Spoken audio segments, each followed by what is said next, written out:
This is Audible. Wrote to you, Mike Penguin.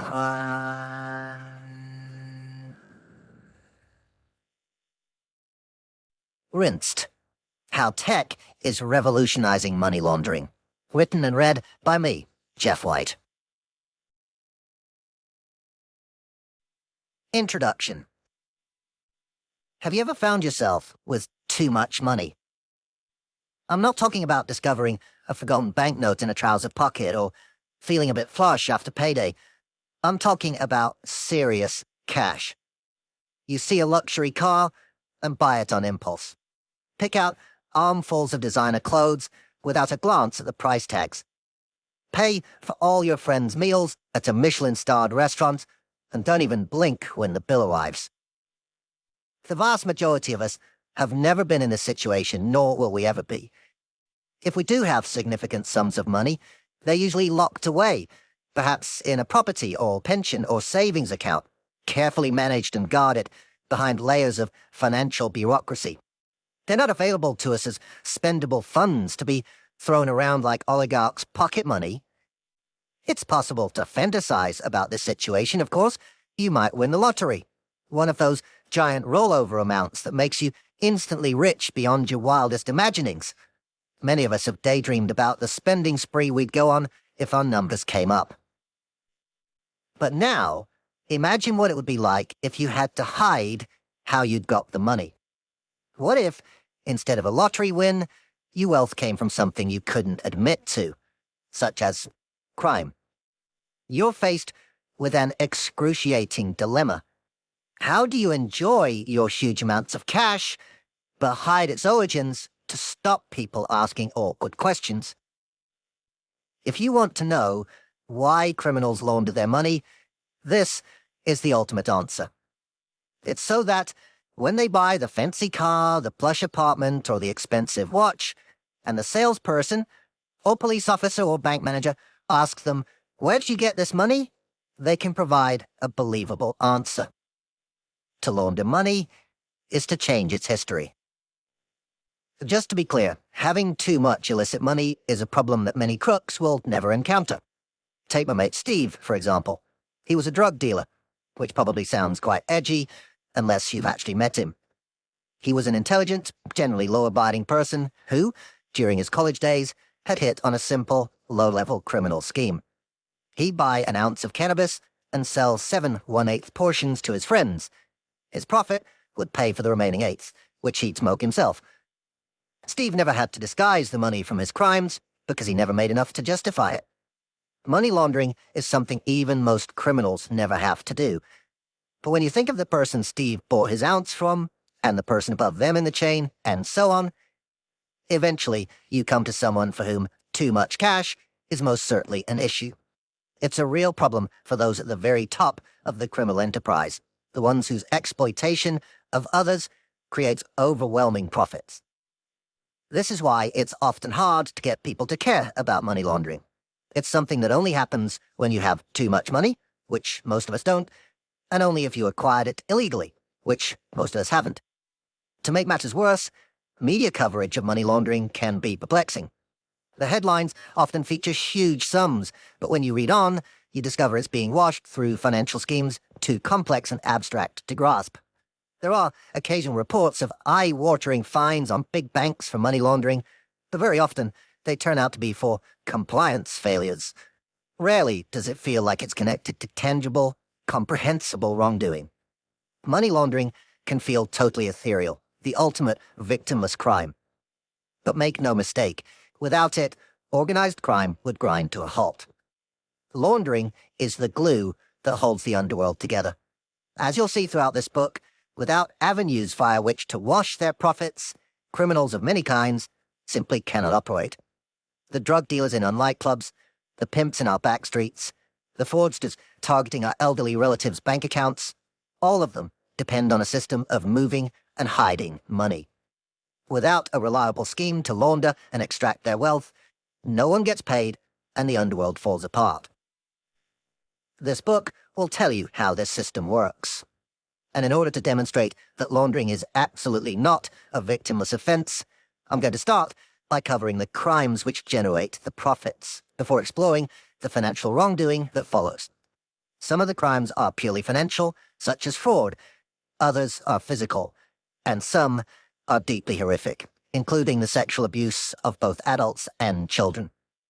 Some of the stories in this book are painful and traumatic, but they're important to hear because without a way to disguise the money that results from these crimes, much of this heinous behavior would not be possible. I'm also going to show you how technology is putting rocket boosters under the money laundering industry. As an investigative journalist, I've covered cybercrime for more than a decade. In some ways, it's similar to money laundering. It's a subject many people would like to understand better, but it can seem complicated. I've tried hard to make the technicalities comprehensible, turning the cases into compelling stories and, where possible, telling the human stories at the heart of the hacks. Over time, as I continued to research cybercrime, I started to notice something unexpected. Like many, I'd initially regarded computer hackers as having godlike powers. They seemed like characters from movies in which a shadowy figure wearing a hoodie would type a few lines of code and millions of dollars would instantly vanish. But as I investigated, I discovered it wasn't quite so clear-cut. Yes, hackers are very good at digitally breaking into places and getting their hands on money. But when it comes to actually moving, hiding, and extracting those funds, money laundering in other words, the hackers weren't necessarily as omnipotent as I'd thought. Time and again, I found that they were relying on other groups of people to handle the money. It felt like there were two worlds. There's the world of the hacker, immersed in code, scanning lines of program text for vulnerabilities, and moving effortlessly through the computer networks of their victims. And then there's the world of the money mover, equally computer literate, but in a different way, able to create fake identities, marshal bank accounts, and whiz funds around the globe in an instant. The two worlds are reliant upon each other, but from what I've seen, there's not that much crossover. Then I started noticing these high-tech money movers getting a new source of business: traditional crooks. Drug dealers, prostitution gangs, and scammers of all varieties have clearly cottoned on to the benefits of digitizing their profits, which online crooks have always enjoyed. Compared to the headaches involved in using more traditional financial systems, trying to inveigle dodgy cash into a bank, for example, the modern digital world of finance offers unprecedented and constantly escalating advantages of speed, flexibility, and global reach. As you'll see in the following chapters, the emergence of entire new financial systems, such as cryptocurrency, has offered even more opportunity. It also helps the criminals stay one step ahead of the authorities, who sometimes struggle to comprehend these new and fast-moving tech finance systems, let alone regulate them. As a result of these trends, the boundaries between traditional organized crime and cybercrime are breaking down. And money laundering is the space where these worlds are crossing over. This book will take you through the process of money laundering, detailing the steps involved in this shadow industry that have been honed over decades. It will show you how the tech industry is transforming each one of them, often unwittingly, by creating innovations that outpace traditional regulation.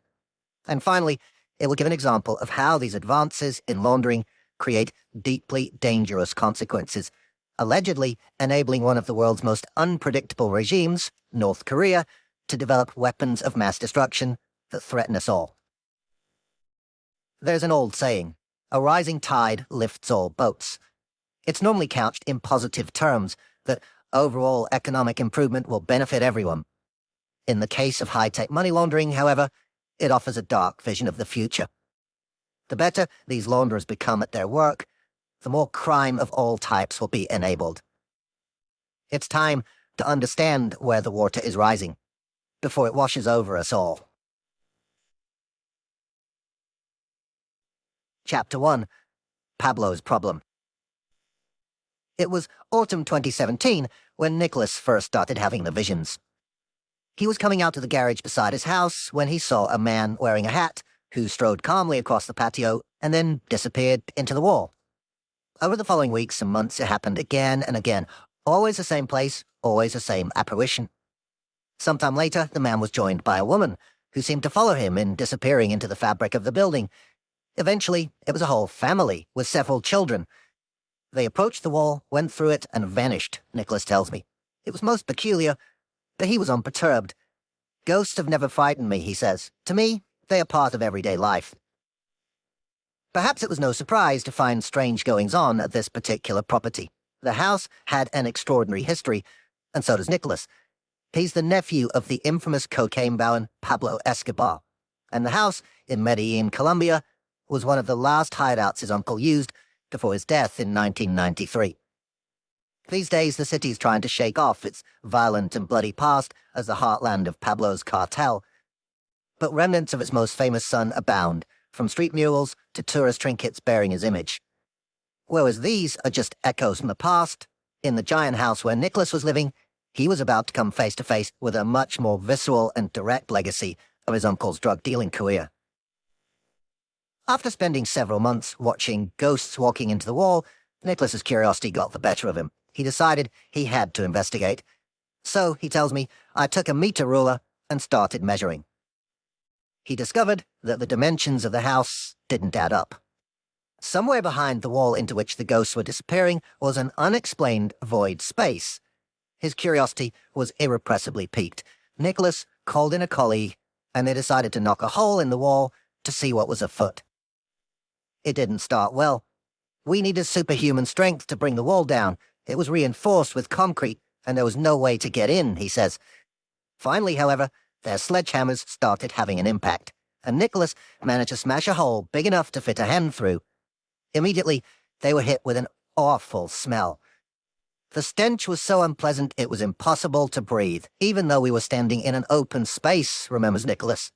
Finally, the whiff subsided enough for them to push a mobile phone through the gap and film what was inside. And that was when they realized they'd stumbled upon an old hiding place built for Pablo Escobar, ready to shield him as the net of law enforcement closed in. Nicholas and his helpers knew they'd have to move carefully. Such hideaways were often rigged with booby traps to catch pursuers. There could have been an explosive or some kind of way to prevent people from entering the place, he says. When they finally worked out that it was safe and managed to get inside, they found a fully kitted-out hideaway, complete with toilet, sink, and shower, as well as an intricate access system, which automatically triggered lights that would guide Pablo to the safety of the hideout. And then, in a separate chamber, they found a dusty package. It was an unexpected time capsule from before his uncle's death, more than 2 decades before, and would bring Nicholas face to face with the past. What he found inside would demonstrate the immense wealth of Pablo's drug empire and perfectly illustrate why money laundering is at the heart of every successful organized crime gang, something his uncle learned from his earliest days in crime. Pablo Escobar's formative years were marked by 2 phenomena that would go on to exert considerable influence over his future life: violence and poverty. For a decade from 1948, a conflict raged in Colombia that was so brutal it became known simply as La Violencia. Innocent people were killed by the thousand, their bodies sometimes mutilated in deeply sadistic ways. Escobar was born into this horror in 1949. His family was also struggling constantly with money. Pablo's father scraped by smuggling liquor, and as Pablo came of age, he learned to hustle too. Medellin was a smuggling hotspot, and the son soon moved into his father's trade, running contraband cigarettes and learning the underground routes through the country. Bizarre as it may seem, Pablo apparently got into cocaine because it was safer than smuggling cigarettes. According to his brother, Roberto, Nicholas's father, Pablo felt the risk of arrest was lower. Roberto Escobar also recalls that once, as a test, his brother gave cocaine to 10 people to try, and almost all of them liked it better than marijuana, he writes. With this piece of ad hoc market research under his belt, Pablo set about building a cocaine smuggling empire. His motivation was simple: money. Escobar vowed that he would either become a millionaire by the age of 22 or commit suicide. It was a twist on the mantra of many youngsters desperate to escape from poverty and exclusion: get rich or die trying. Money also brought safety in a perilous world. Pablo and his brother were able to buy off judges to escape imprisonment, something they seemed to consider a regular business expense.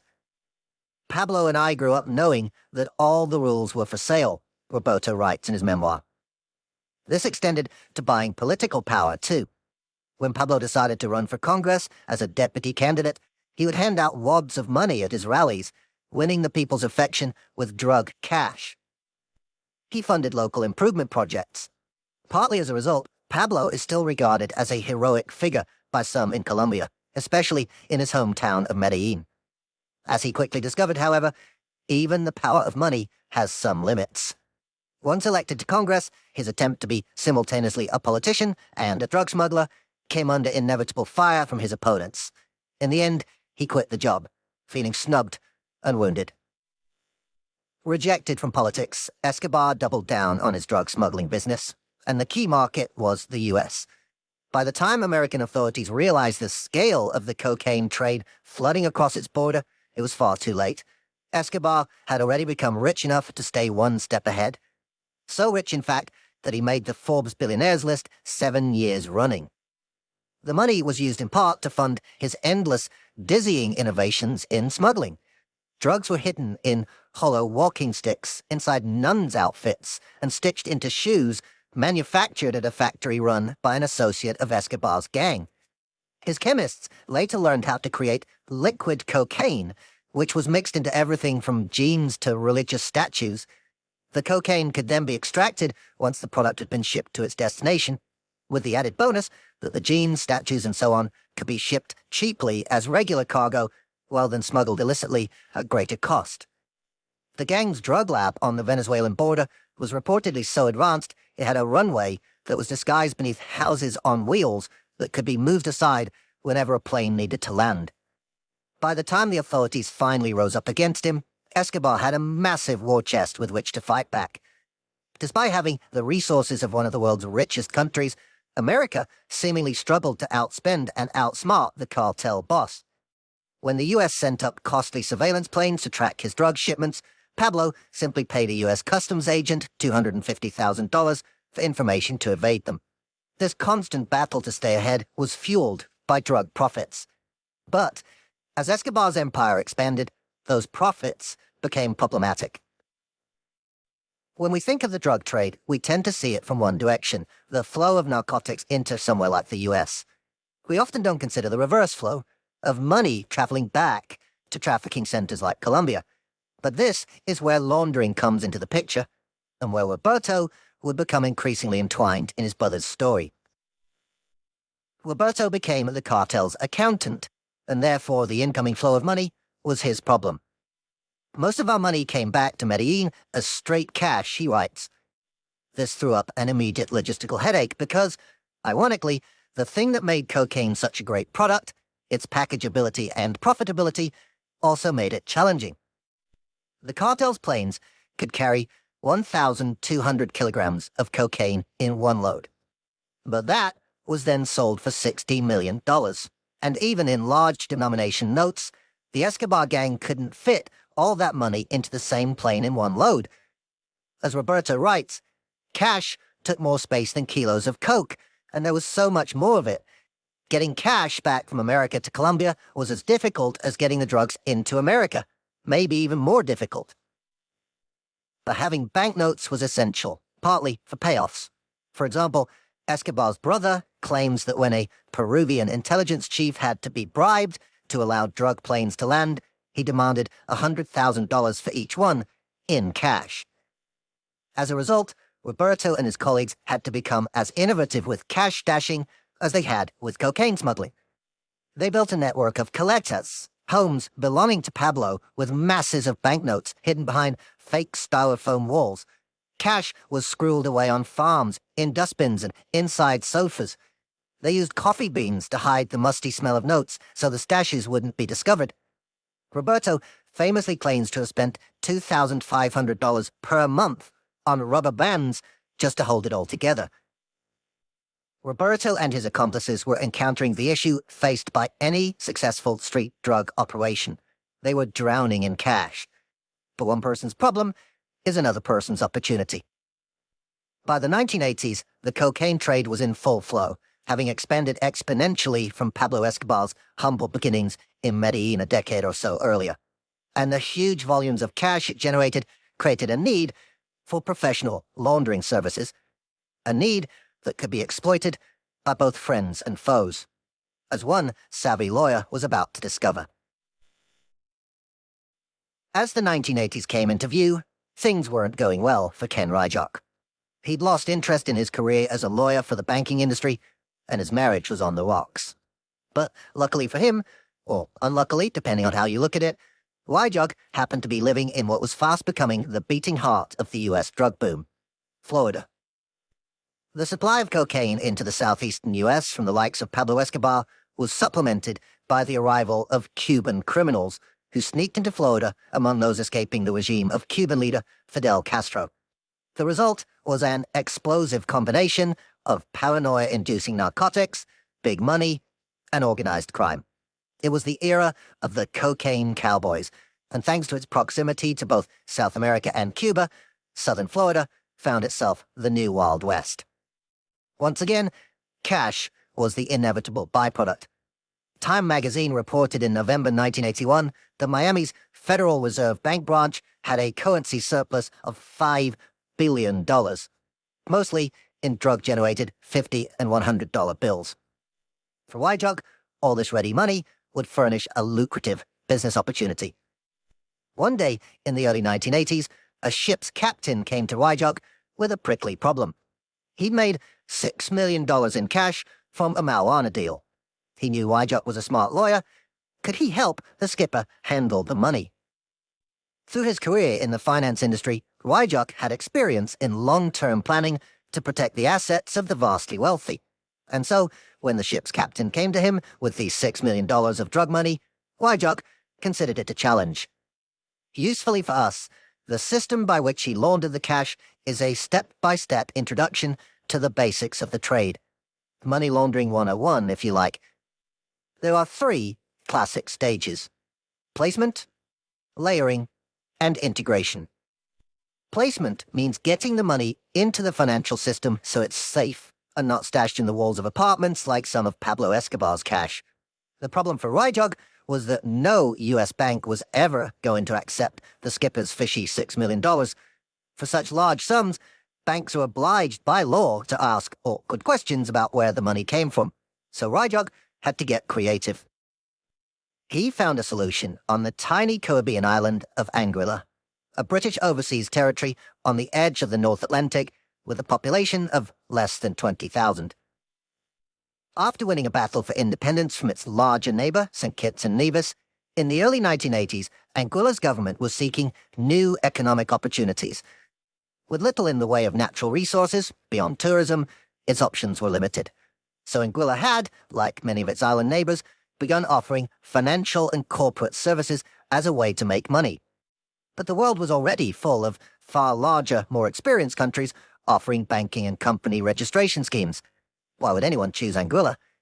The tiny island needed an edge, so it offered secrecy.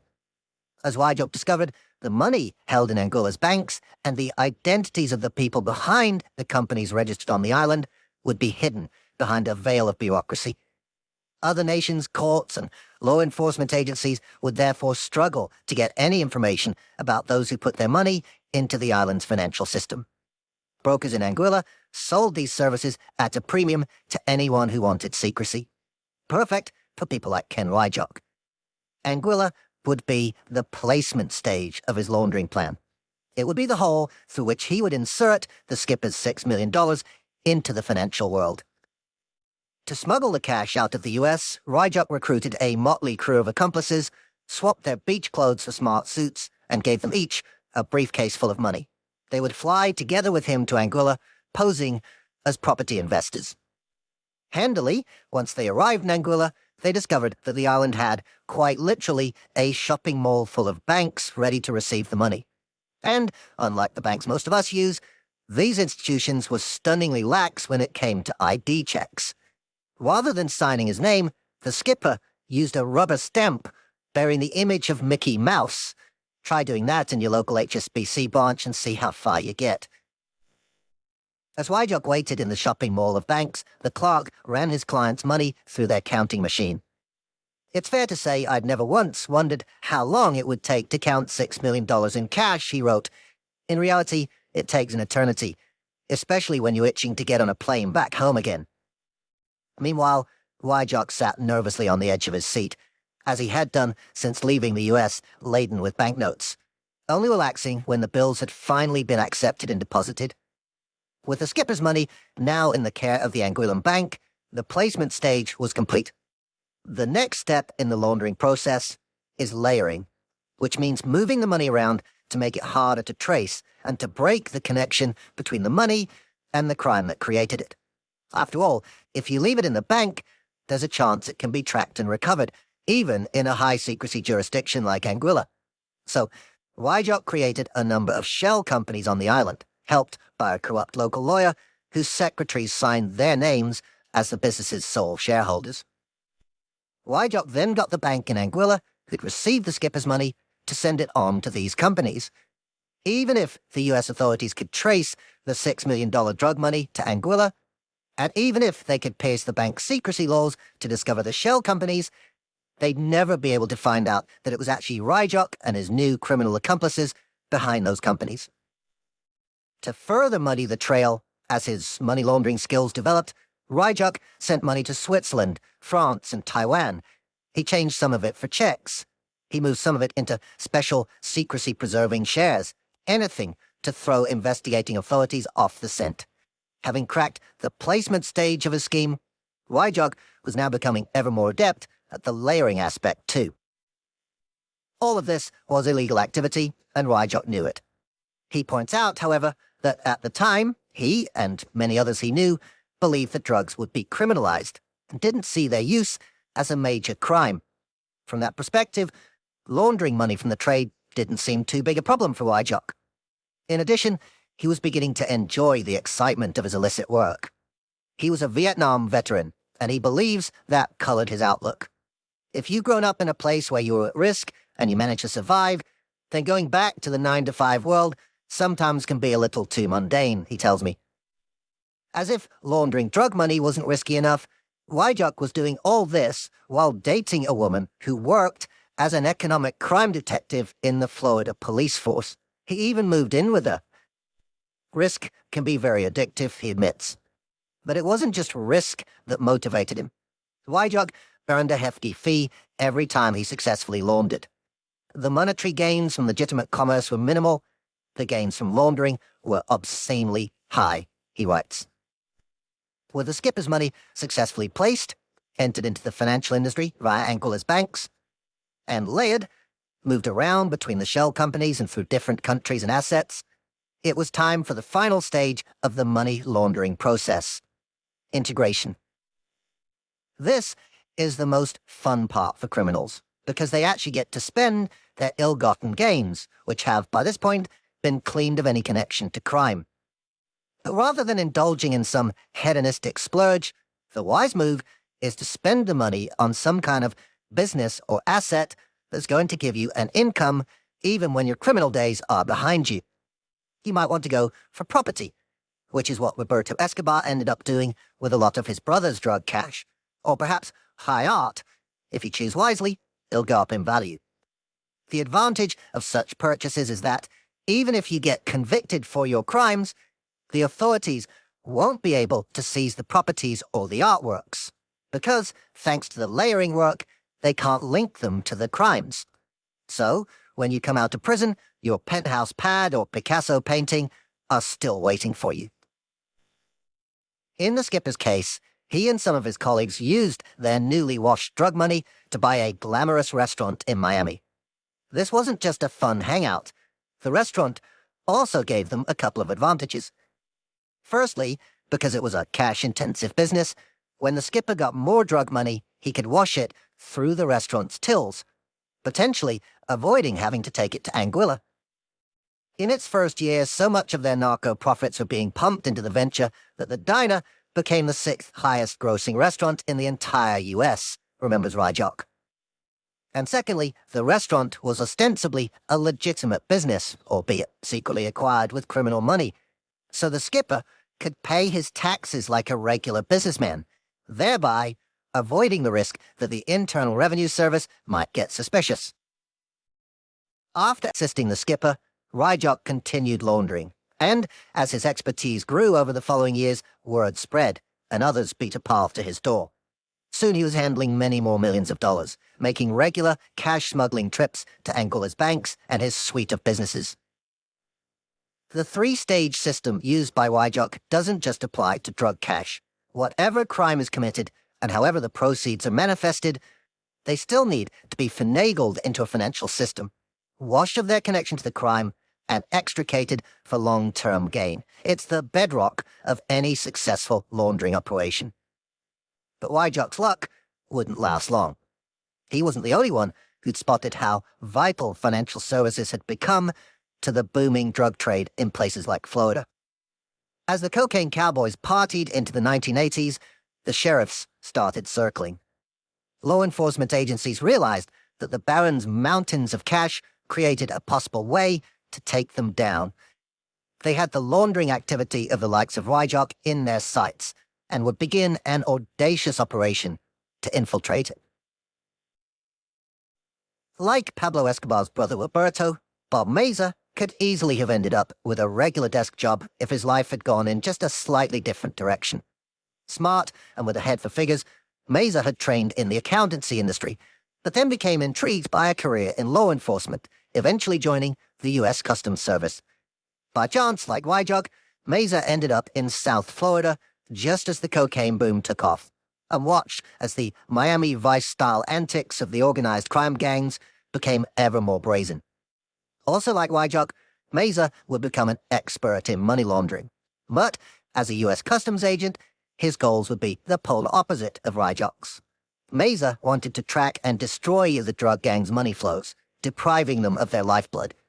He understood that getting under the skin of the laundering industry would require immense patience and persistence.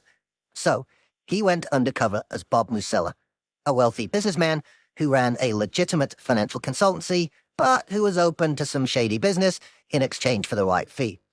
In short, the perfect contact for a drug dealer in need of some laundering help. Meza's first target was a small-time drug dealer and launderer called Gonzalo Mora Jr.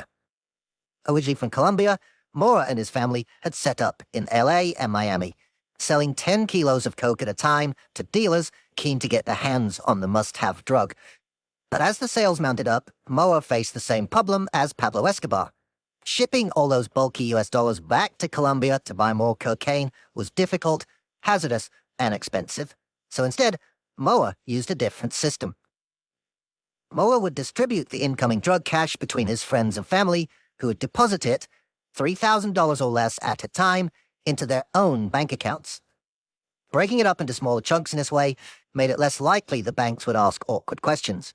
It's what's known in the laundering trade as smurfing, because this army of low-level cash handlers evokes images of the swarming little blue cartoon characters. Mora had access to his Smurfs accounts. Once the deposits added up to a certain amount, say $50,000, Mora would write a blank check on their account for the same sum. His next task was to find a Colombian businessman who had pesos but wanted to buy dollars. Why would they want to do that? Meza explains. If you were a Colombian businessman and you wanted to buy something outside Colombia, you needed dollars, which gave you two choices. You could buy them through the Colombian government and lose as much as 40% to taxes, duties, and fees, or you could go to a black market broker and pay a fee of 10% or less. Mora was one of those black market brokers. Once he found a Colombian businessman keen to buy dollars, Mora would give him the check drawn on his U.S. Smurfs account. The businessman could then cash that check to buy goods overseas in dollars. In return, the businessman would give Mora an equivalent amount in pesos back in Colombia, which Mora or his accomplices could then use to buy more coke to export and sell. And so the cycle continued.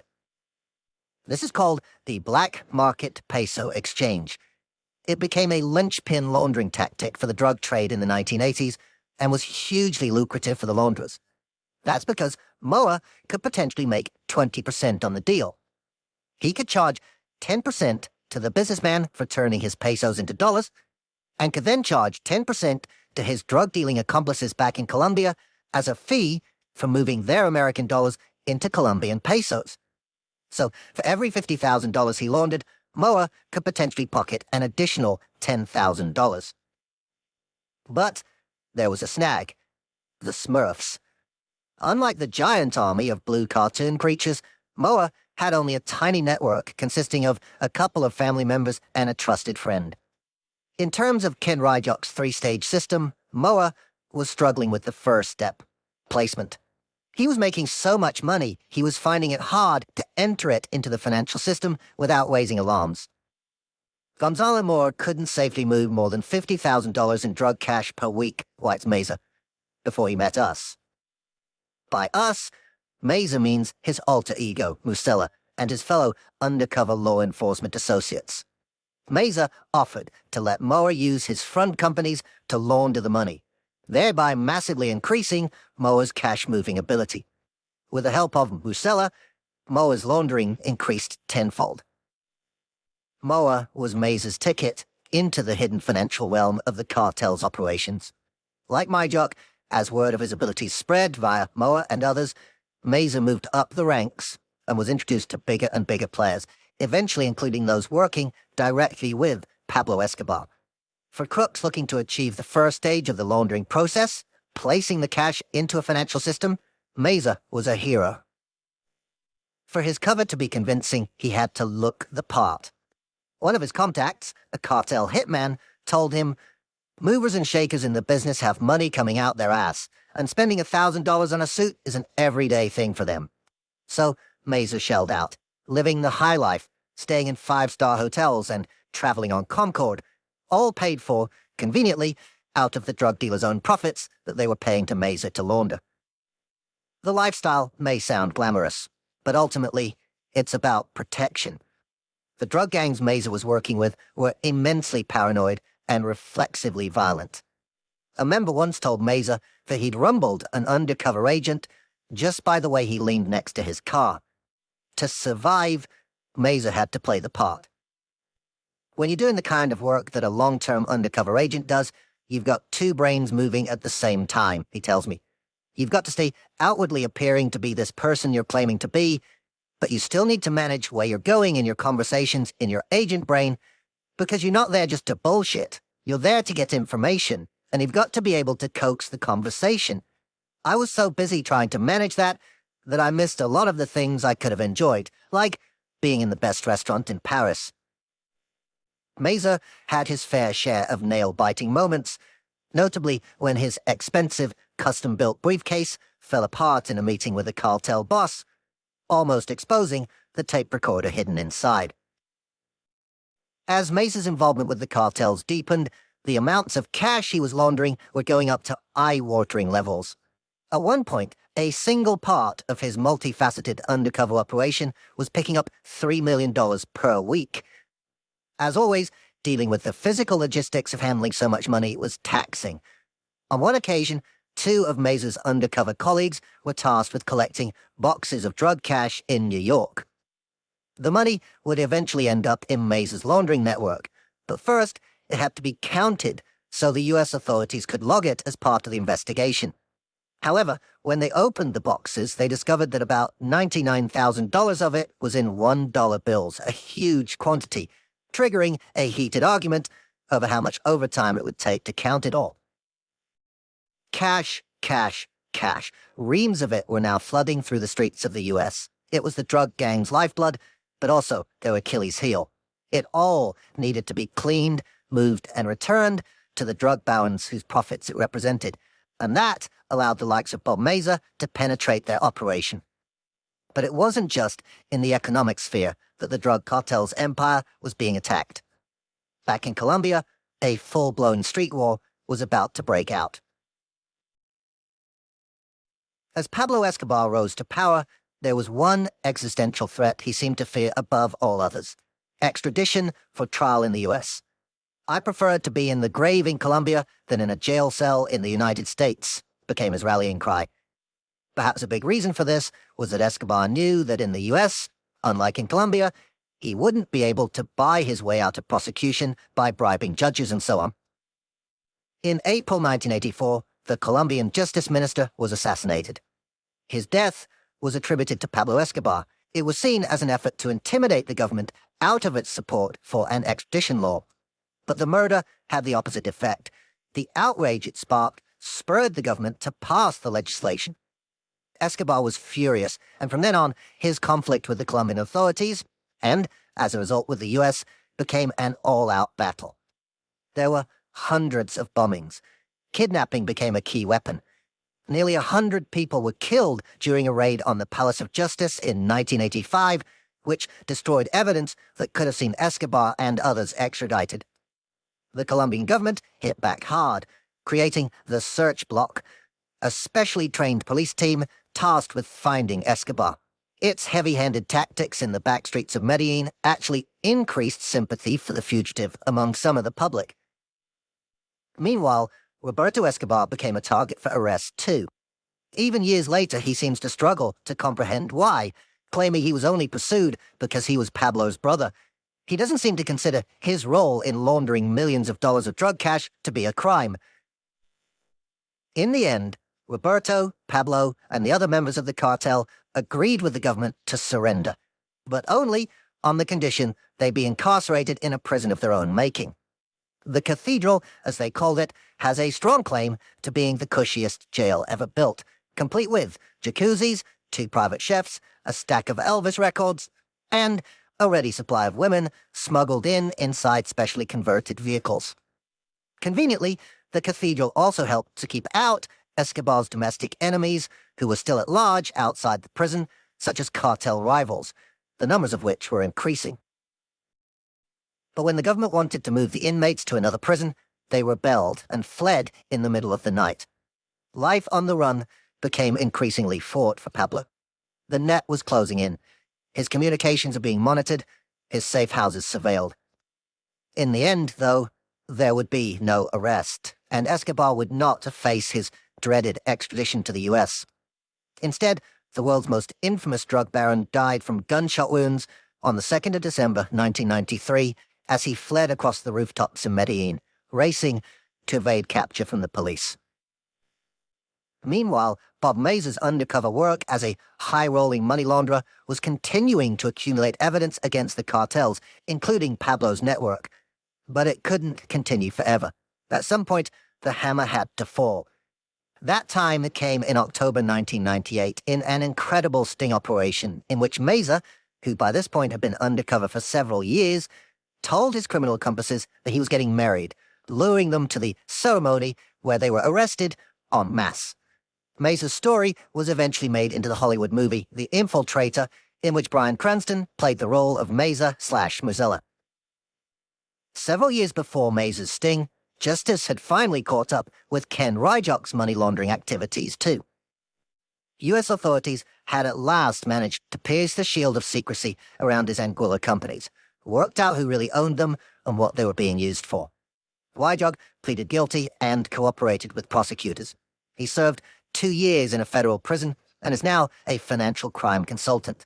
He says he feels obligated to help investigators tackle the very crimes he once committed, partly because he knows he could have received a much longer sentence if the prosecutors hadn't been willing to strike a deal on his sentence. When his brother died, Roberto Escobar was also in prison, having surrendered the previous year. While there, he was targeted with a letter bomb attack which severely and permanently damaged his sight. Meanwhile, Pablo was buried at Monte Sacro Cemetery in his beloved Medellin. The tombstone was once inscribed with "Here lies the king," but the text was later scrubbed off, according to Roberto, on government orders. It's an illustration of the mixed feelings in Colombia surrounding his legacy. Was he a benign Robin Hood character who battled for the people against an uncaring government, or a venal smuggler who used drug money to co-opt the world to his whim? Whatever the truth of his political legacy, the financial lessons from Escobar's escapades, and those of Ryjock and Mesa, are clear. Criminals are constantly in need of assistance to launder their illicit income. and placing it into some kind of financial system is a vital first step in that process. When this isn't possible, the consequences can be immensely costly. Something Pablo's nephew was about to find out in his uncle's old house in Medellin in 2017. Nicolas Escobar and his helpers had been crawling through the smelly, dusty hiding place they discovered after they finally managed to smash through the reinforced concrete wall, the one through which the ghosts had disappeared. Inside, they found a long-deserted bathroom and a cache of items left by Pablo before his death. A camera, tape recorders, a two-way radio, and a huge stack of crumbling paper. As Nicholas rummaged through it, he realized what he was touching. The remnants of approximately $18 million of cash. Thanks to the ghosts, he discovered a sizable example of one of Pablo's legendary money stashes. It sounds like the stuff of daydreams, poking around at home and finding millions left by a long-deceased relative. But for Nicholas, this would not be a life-transforming windfall. The money was useless. It had decomposed, he tells me. The bags resembled the way we would package money, but there really was no money. However, Nicholas was always far more interested in the other items he found inside the Medellin hideout. The idea of uncovering some long-lost photos or recordings of his uncle was exciting, but he was to be disappointed. When he developed the film, it was blank, and when he played back the tapes, there was nothing on them. The story of Nicholas's discovery and its spooky genesis was broken by Juan Carlos Giraldo and Fabienne Ferrero of the Colombian news outlet Red Mas Noticias. Nicholas was interviewed by the press and the tale went round the world. Global media was predictably intrigued by the man who discovered millions of Escobar's drug money. But they missed the wider picture. The strange tale of Nicholas Escobar's find also perfectly illustrates one of the key reasons why organized criminals launder money. When your illicit enterprise gets so successful that you're making serious amounts, it's vital that you find somewhere safe, lucrative, and long-term to put it. Because if you don't, there's a good chance your money will simply disappear in any one of a myriad number of ways. Nibbled by rats, diminished by inflation, stolen by rivals, seized by the cops, or just eaten away by time, like the decaying notes that crumbled in Nicholas's hands in Medellin. And if you're going to launder the money, you're best to fall back on the tried and tested three-stage plan followed by lawyer-turned-launderer Ken Ryjock, along with generations of other professional money movers. Placement, layering, and integration. Now you understand the basics of money laundering, it's time to explore how technology is enhancing each of the stages in the process. The tactics may be old, but the industry itself is constantly evolving. Launderers are eager to embrace the potential of any financial innovation to advance their schemes, and digital technology is no exception. Modern laundering has become a high-tech business, something that's being embraced with gusto by today's would-be Pablo Escobars. Chapter 2. From Berry to Bitcoin. Meet the Din sisters, 43-year-old Shazia and 45-year-old Abia. To the outside world, they were a couple of well-to-do, middle-aged women working hard to make their way in the cut-and-thrust world of online commerce. In 2010, they'd set up the Beauty Booth, a website offering all manner of lotions and unguents, from blemish control kits to billion-dollar brows pencils, a snip at £20, all run out of a commercial unit in an ordinary suburban street in Bury in the north of England.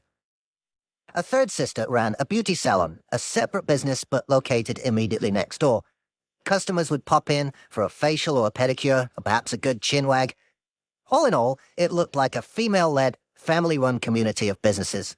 The Din sisters were lovely people, according to those who worked with them.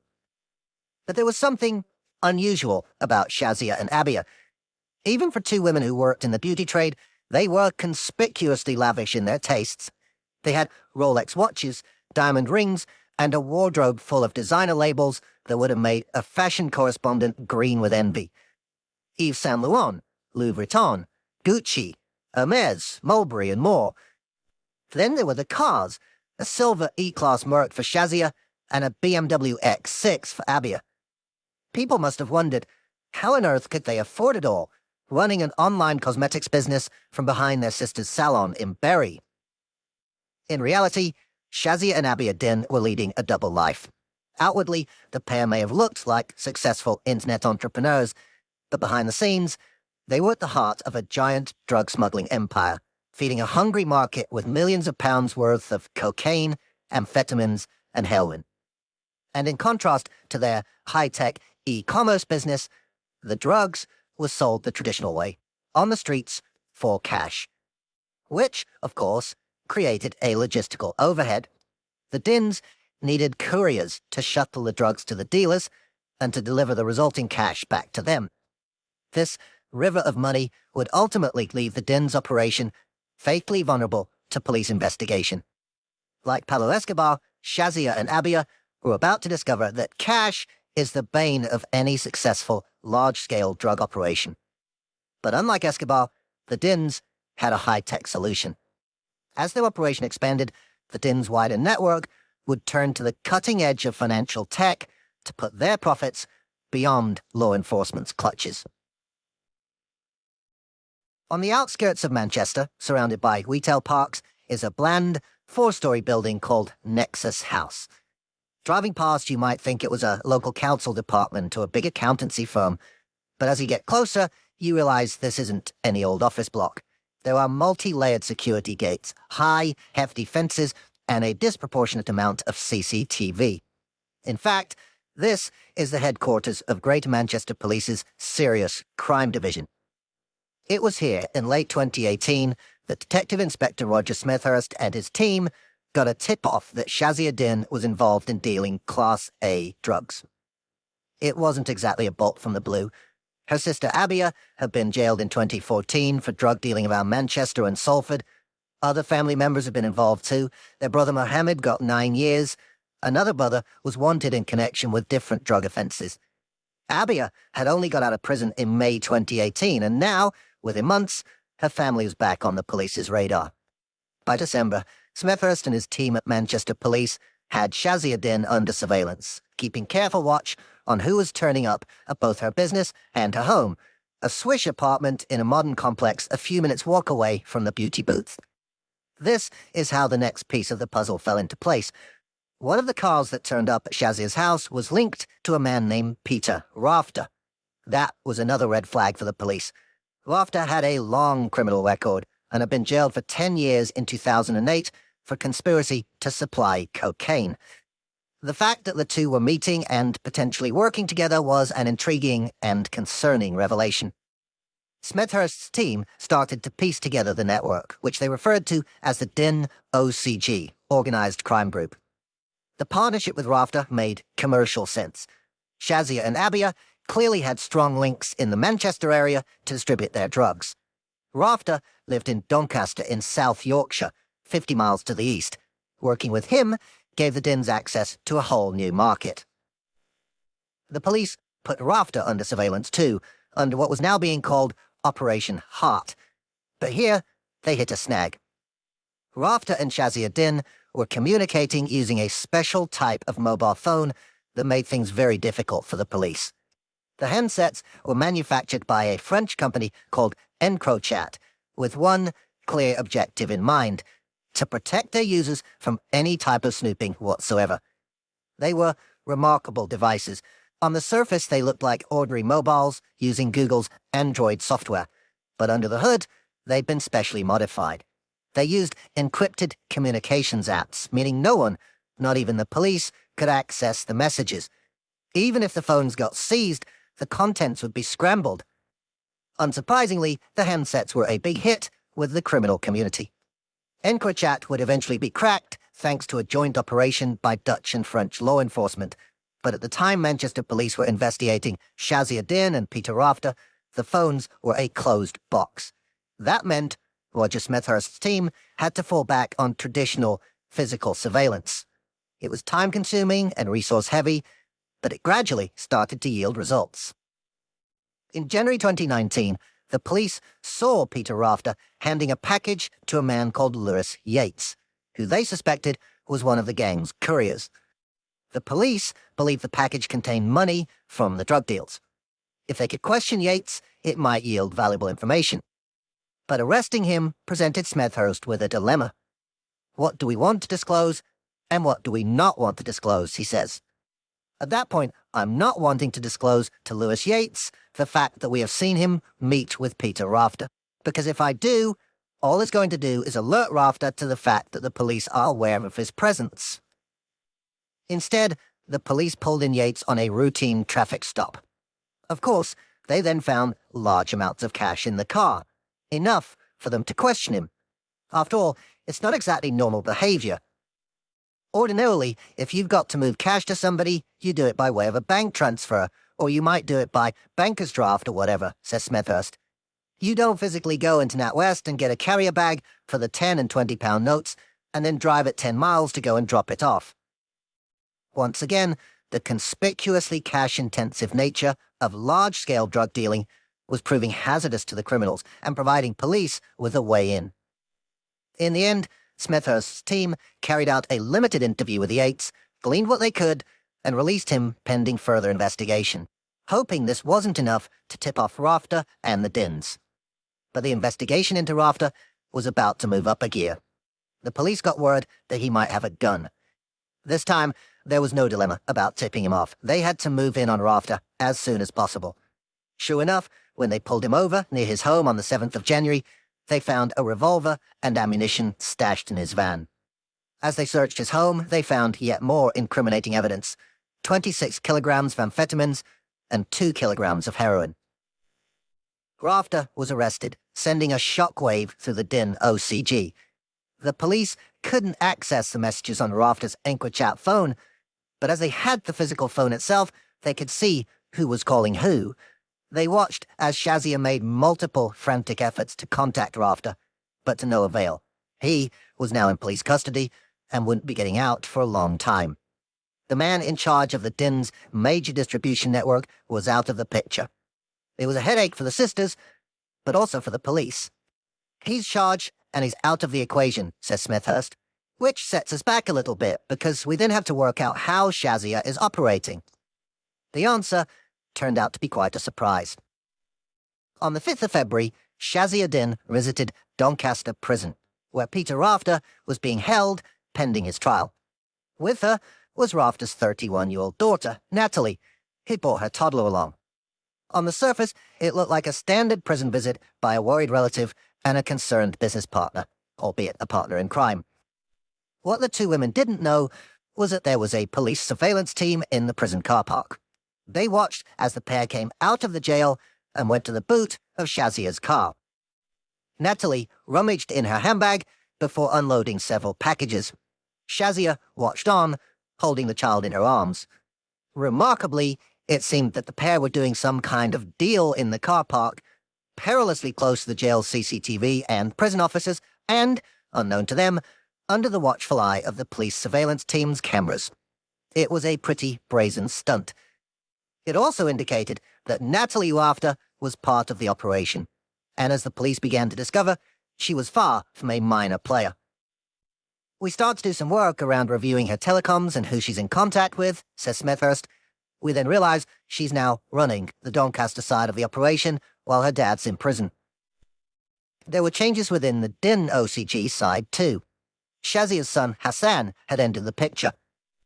Peter Rafter had been doing the day-to-day legwork, and I think because he drops off the scene, they needed someone to do that instead, says Smethurst. Somebody who's going to count the money, who's going to move stuff around for them. This was Hassan Din, and it was his involvement that would give police their next lead. Like generations of organized criminals before them, the Din OCG needed to launder their money. And, as illustrated by cartel launderer Ken Ryjock in the previous chapter, the vital first step in the process is placing it into some kind of financial system. The Din gang were about to do just that. But rather than try to sneak it into a shady bank on some Caribbean island as Ryjock did, they found a new, high-tech method to get all their cash off the streets. They discovered there was a whole industry of tech-savvy money washers ready to assist them.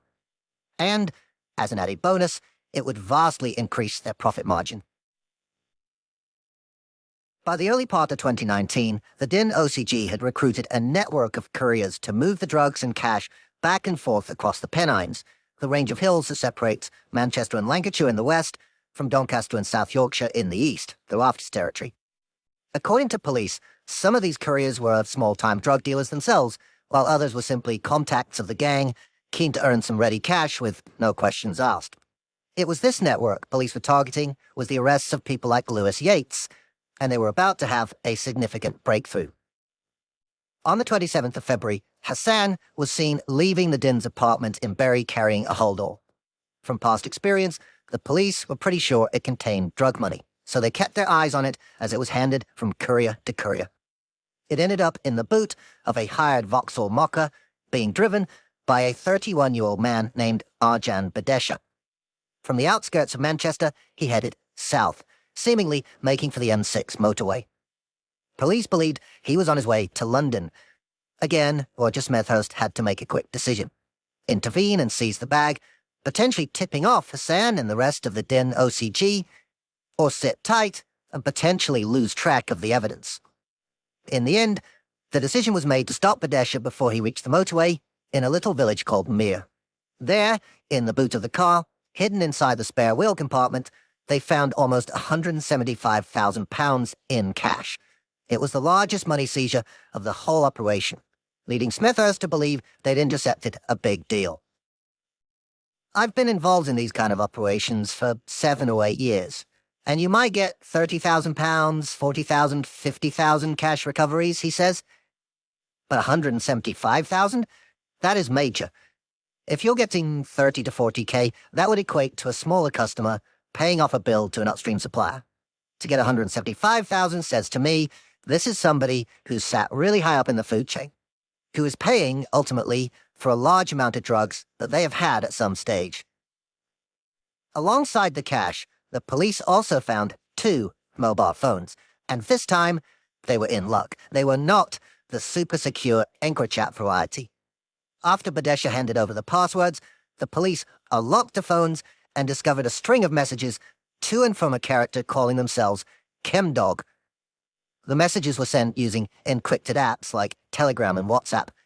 These apps protect communications from being intercepted and read as they travel to and from the recipient, but of course, they don't protect you if the person you're corresponding with decides to reveal the contents, as happened here. It was clear enough from the messages that a discussion about money was being had. What was to be done with this £175,000 of drug cash? But to the untrained eye, large parts of the conversation are gibberish, just long strings of seemingly random letters and numbers. Could it be a code? Some private system devised by the gang to further obfuscate their communications? In fact, the strings of letters and numbers in the messages were the IDs of Bitcoin wallets. Faced with how to move this large haul of drug cash, it seems the Din OCG had hit upon the potential of cryptocurrency. Arjan Badesha was on his way to hand over the £175,000 in cash to Chemdog, who was to change it into Bitcoin. In their laundering process, what the Din OCG were working on was a more effective method of placement, transferring the money into a financial system where it could be moved, cleaned, and eventually extracted. Taking the £175,000 to a bank would obviously have raised a lot of questions. By contrast, Chemdog was happy to receive the loot and change it into cryptocurrency, in exchange for a decent fee, of course. Thereafter, as digital money, it could be whizzed seamlessly and instantly worldwide, much faster than many banks could manage, and with no questions asked. By creating Bitcoin, the tech industry had inadvertently built a tool for helping criminals place their dirty funds into a financial system. And now the Din gang had discovered this digital money laundering trick.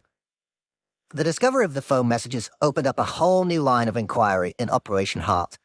Piecing together the messages and investing the cryptocurrency transactions could potentially reveal a lot more about the gang's wider network. While police forces increasingly have the ability to do this in-house, they still often rely on private companies' expertise for the fine-grained work. So, the case ended up on the desk of Phil Larratt, Director of Investigations at a company called Chainalysis. Their name will come up elsewhere in the course of this book. They're one of the world's biggest cryptocurrency tracing firms. And tasks like trying to work out what the Din OCG were up to with their Bitcoin shenanigans are their bread and butter. Lowett started investigating the messages. He also used to work at Manchester Police, so cases like this were very familiar to him. Just a few Bitcoin wallet addresses might not seem like much to go on, but actually, Lowett was able to rummage out plenty from those breadcrumb traces thanks to how cryptocurrency works. To say that Bitcoin is a virtual currency makes it sound quite complex and technical, but if you think about it, almost all currency these days is virtual. When you transfer money from your bank account to someone else's, it's all done electronically. The numbers update on the screen and, hey presto, it's not as though some poor employee from your bank has to physically take your banknotes over to the branch of your payee. It's similar with purchases. When you pay using your card at the till, the shop electronically instructs the bank to transfer the money from your account. Bitcoin and other cryptocurrencies are the same. The transfer of funds from one party to another is done electronically. The difference, of course, is the authority that sits behind the transaction.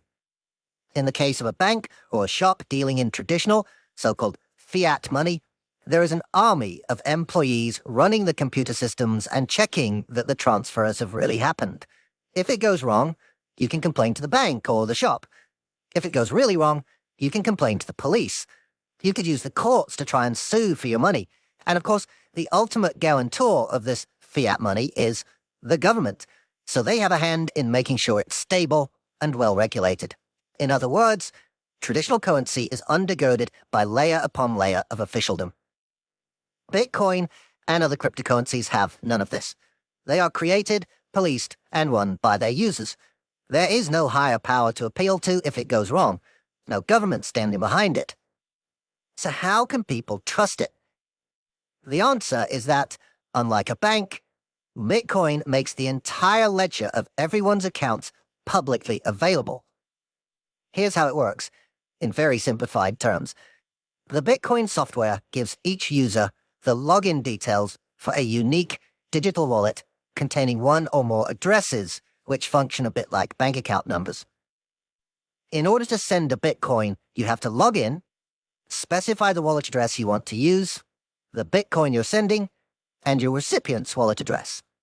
So let's imagine my address is ABC, and I want to send you 12 Bitcoins, and your address is DEF. The transaction can be represented as ABC, 12, DEF. Now let's imagine you want to transfer 6 of those Bitcoins to another person, whose wallet address is XYZ. That transaction can be represented as DEF 6 XYZ. And so it goes on. Each transaction links to the previous one. These transactions are published online for all to see in order to create trust in the system. When I send you the coins, it shows up on the record, along with the history of all the other transactions in and out of our wallets. There's no room for doubt. And if I tried to pull a fast one and, for example, tried to send my 12 coins to 2 different people simultaneously, the system spots it, and the transactions ultimately fail. All the transactions are eventually bundled up into a publicly available record called the blockchain. It's an unchangeable, ever-growing ledger of transactions. The wallet addresses themselves are anonymous, just strings of random-looking letters and numbers. But if you can link any of them to a real person's identity, you can start to de-anonymize the chain. And for Phil Larratt at Chainalysis, this would throw up some intriguing information about the Din drug gang and their use of cutting-edge tech to launder their drug cash. From the information the police found on Arjun Badesha's phones, Larratt could discern that ChemDog had agreed to receive the cash, turn it into Bitcoin, and send it on to a Bitcoin wallet address specified by the gang. Thanks to the blockchain and its publicly available record of transactions, Larratt could check the Bitcoin going in and out of that wallet. Sure enough, around the time Badesha was couriering the money, the wallet address did indeed receive £174,900 worth of Bitcoin.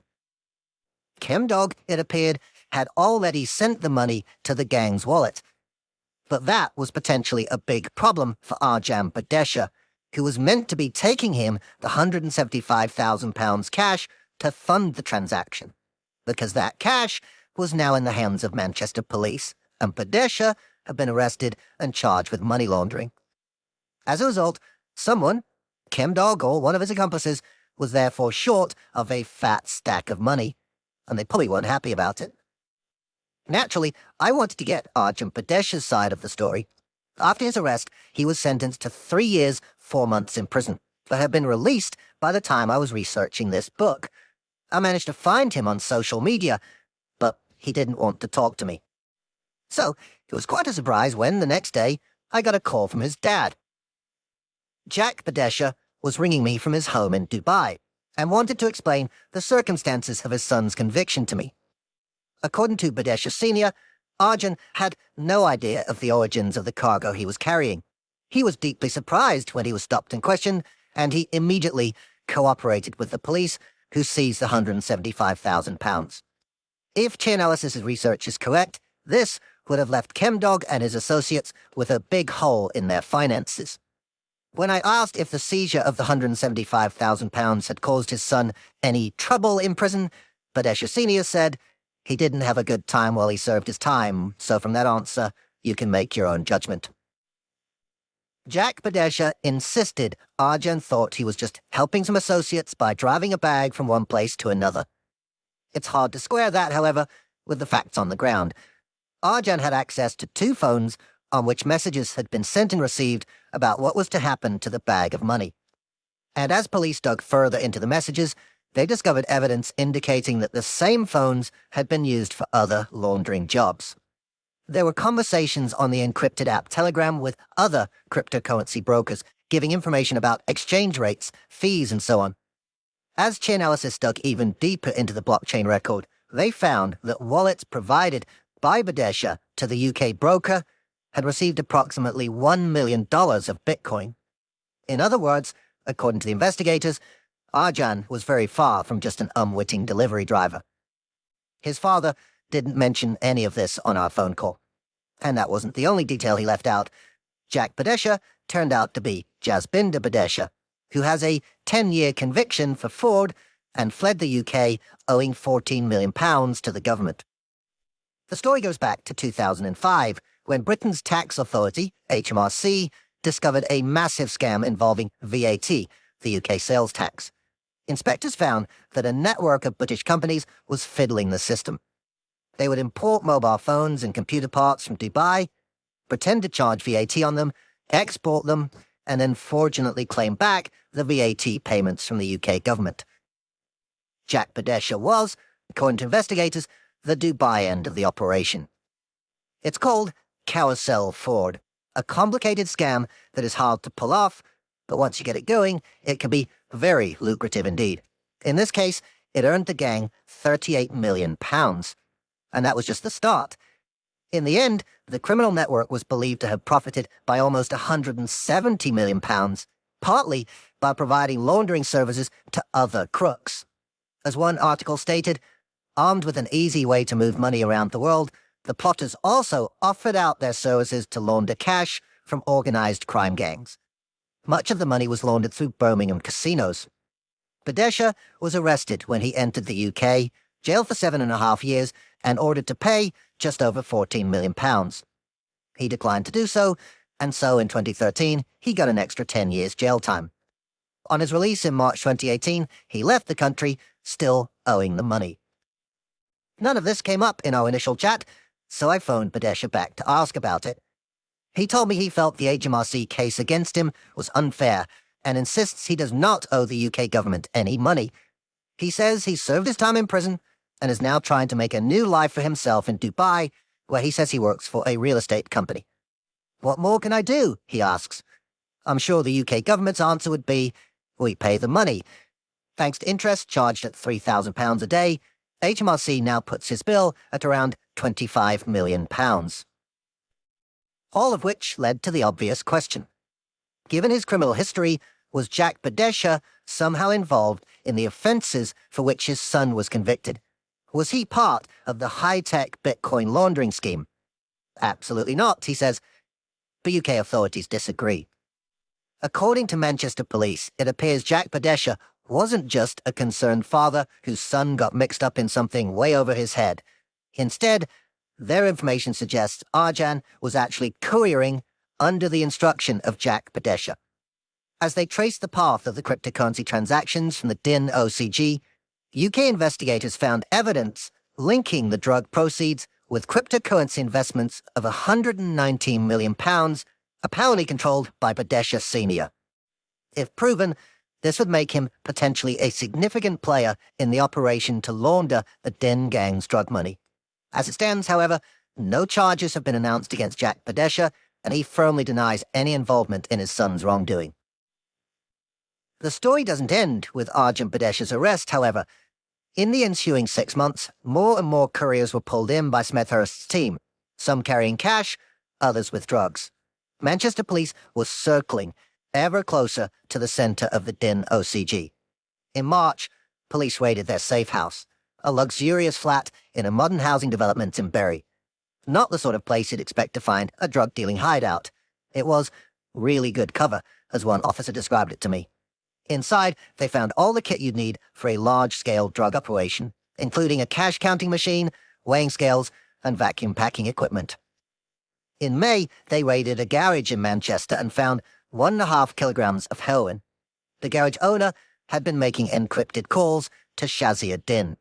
He was later caught with a huge haul of 28 kilograms of heroin with a street value of £3 million. The seizures were getting bigger, and the trails leading ever closer to the Din sisters themselves. Finally, on the 24th of July 2019, Shazia and Abia were arrested at their home, just down the road from their beauty business premises. Notably, they were never caught red-handed with drugs themselves, but in the end it didn't matter. The 7-month police operation had accumulated enough evidence to convict the sisters and many of their accomplices. Between them, 18 members of the gang got nearly 140 years jail time. Abia Din got 18 years, Shazia 15, and Hassan 14. Peter Rafferty got 12 years, and his daughter Natalie 11 years and 3 months. Lewis Yates got a 12-month suspended sentence. The third Din sister, who ran a nearby beauty salon, was not arrested, and there's no suggestion she was involved in any wrongdoing.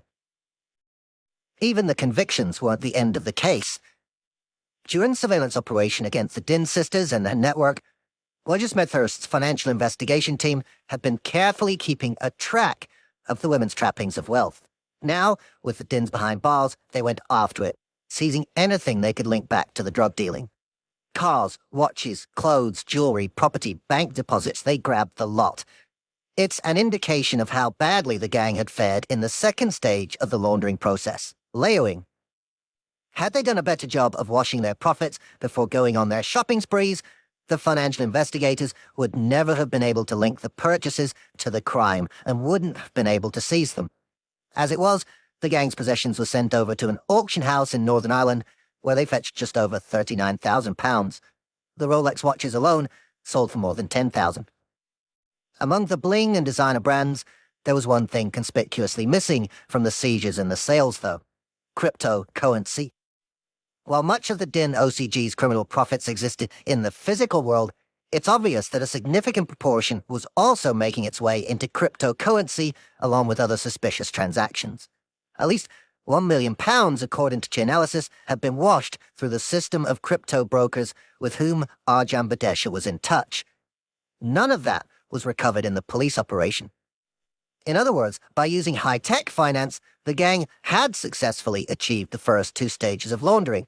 The cash had been placed into crypto and layered so effectively that it was beyond the authorities' reach.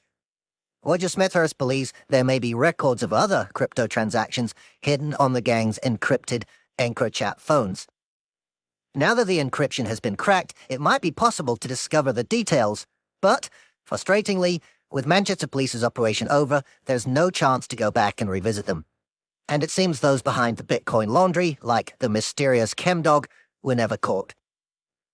The Din sisters and their accomplices will be in prison for a long time. But thanks to their canny use of cryptocurrency, it's very possible that when they get out, there'll be a significant pile of drug money waiting for them, ready to spend and enjoy, which, after all, is one of the key goals of money laundering.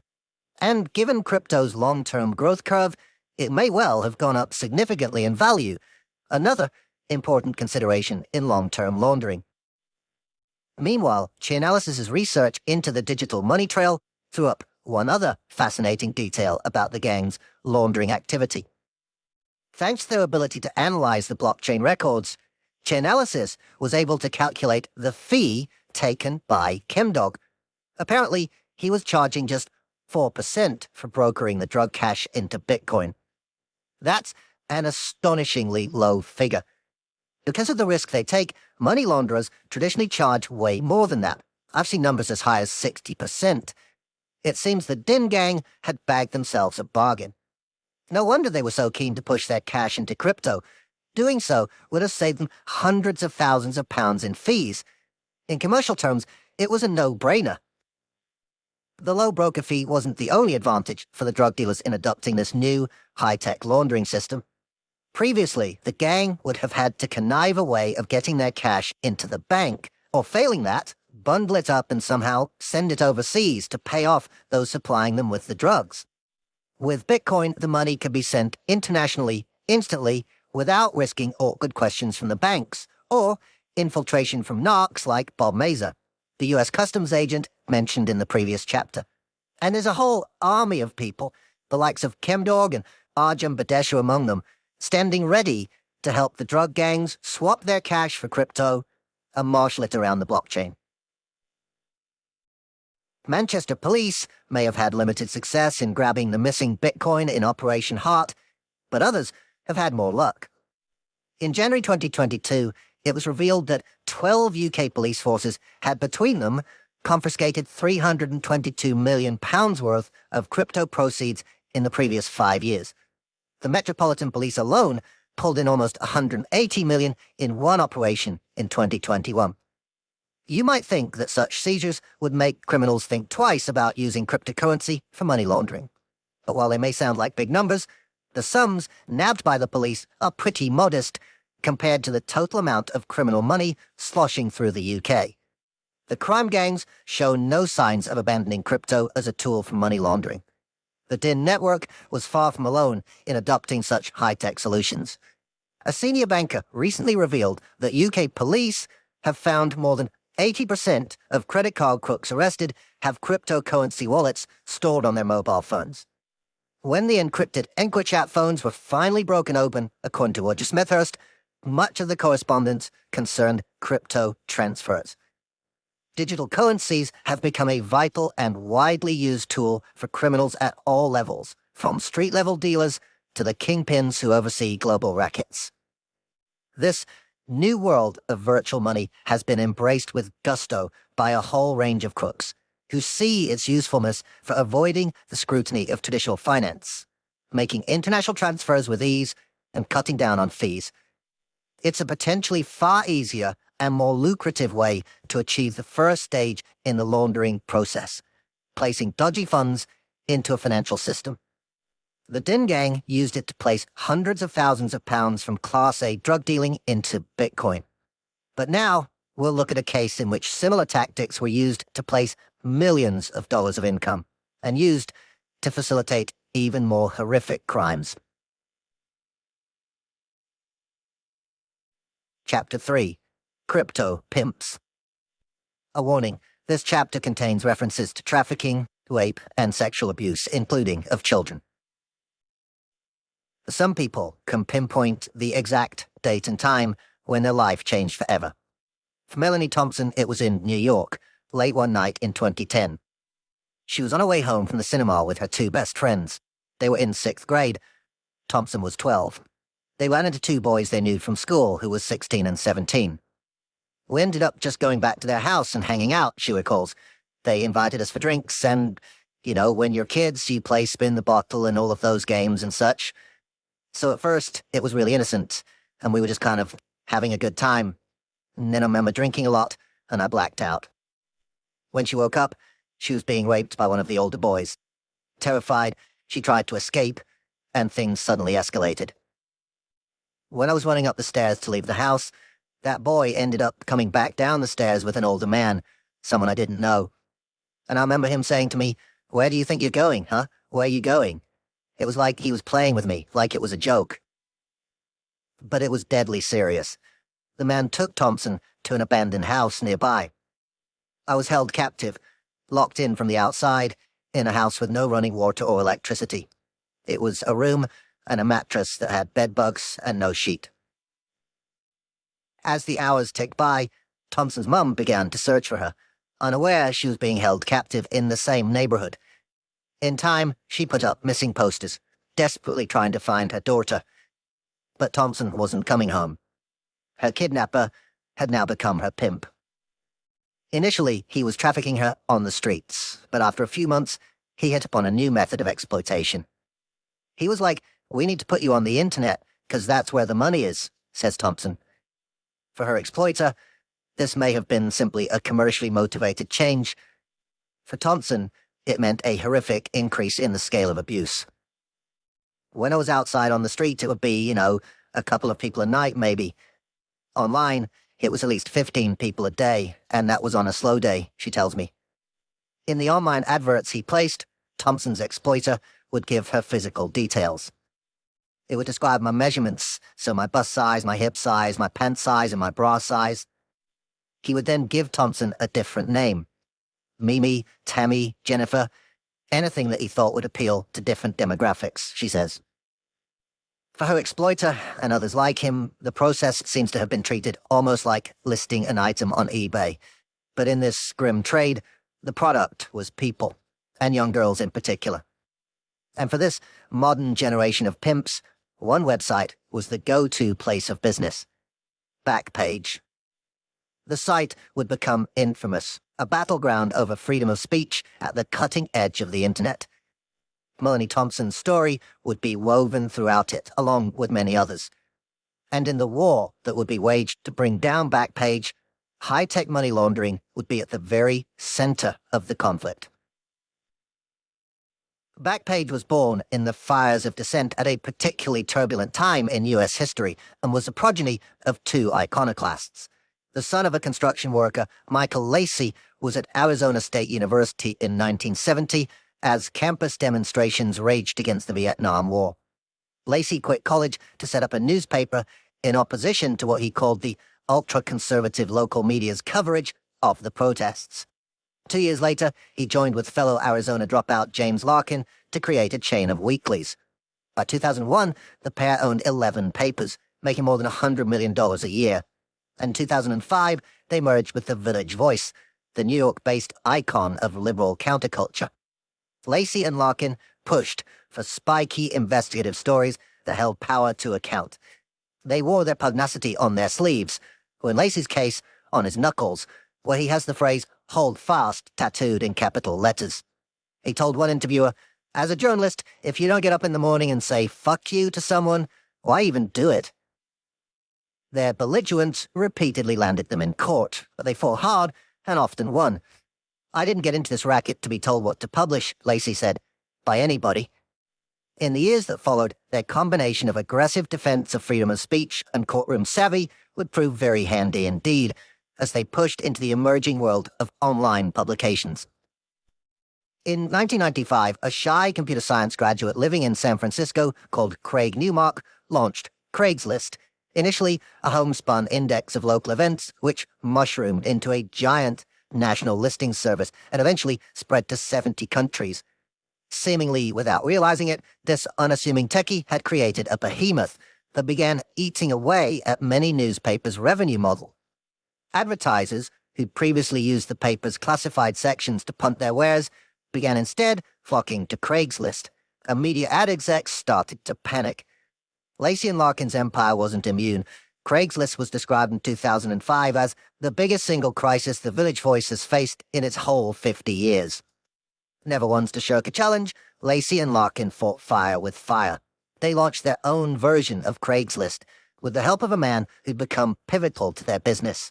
His skill, cunning, and technical acumen would ultimately triumph over their rival. Advertising executive Carl Ferrer had been with the Village Voice Group since 1996. He saw the way Craigslist was upending the business and lobbied hard for Lacey and Larkin to move online. He also saw a chance to seize some power in the fast-growing company. In 2004, he proudly launched Backpage.com as an alternative to Craigslist for classifieds. It was to be Ferrer's fiefdom, but eventually it would bring them all crashing down. Among the ads for second-hand waterbeds, wigs, and woodworking tools was an adult section featuring listings for masseurs, escorts, and more. Taken at face value, that wasn't particularly controversial.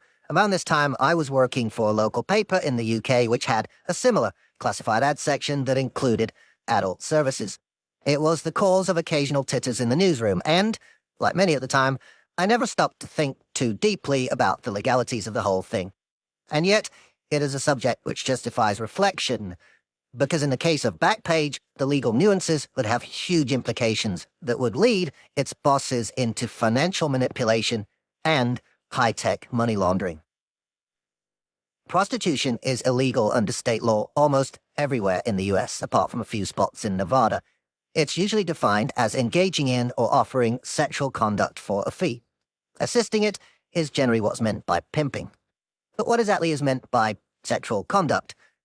When it comes to sexual assault offenses in the state of New York, for example, the types of illegal sexual contact are quite clearly defined: anal, oral, vaginal, and some others too grim to go into here. Yet in its prostitution laws, there's no such handy definition of what exactly constitutes sexual conduct. This means that across the US, there's a massive gray zone of people selling sexual services who believe, or at least can argue that, their activities don't count as prostitution. Massage parlors, phone sex chat lines, dominatrices, and more. Some such services are a fig leaf covering up conduct that's unquestionably illicit, but others are arguably legal under the law. It's often left to the courts to resolve.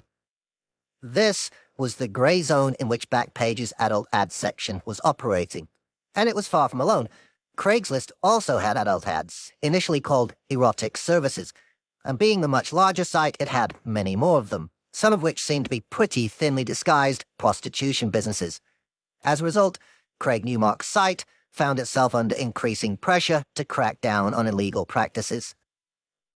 Eventually, Craigslist pulled its adult section, briefly replacing it with a censored banner before ditching it altogether in 2010. Backpage, under the stewardship of the canny Carl Ferrer, spotted a giant opportunity. But its execs warned it was also a time when we need to make sure our content is not illegal. Over the ensuing years, that warning would be heeded less and less. The siren song of profit would soon overcome any notes of caution about illicit content, and many, many people would be irrevocably harmed as a result. Backpage is sometimes described in media reports as a sex advertising website. While it wasn't originally the case, at its outset in 2004, there were only a few hundred adult ads, as opposed to a few thousand for apartment rentals. By 2011, that situation had dramatically altered. By then, there were 700,000 adult ads, attracting 1 billion views per month. There was a hard economic logic to this. Backpage allowed users to post most ads for free, something that helped seal the fate of newspapers' paid-for classified sections. But it charged a fee for adult ads.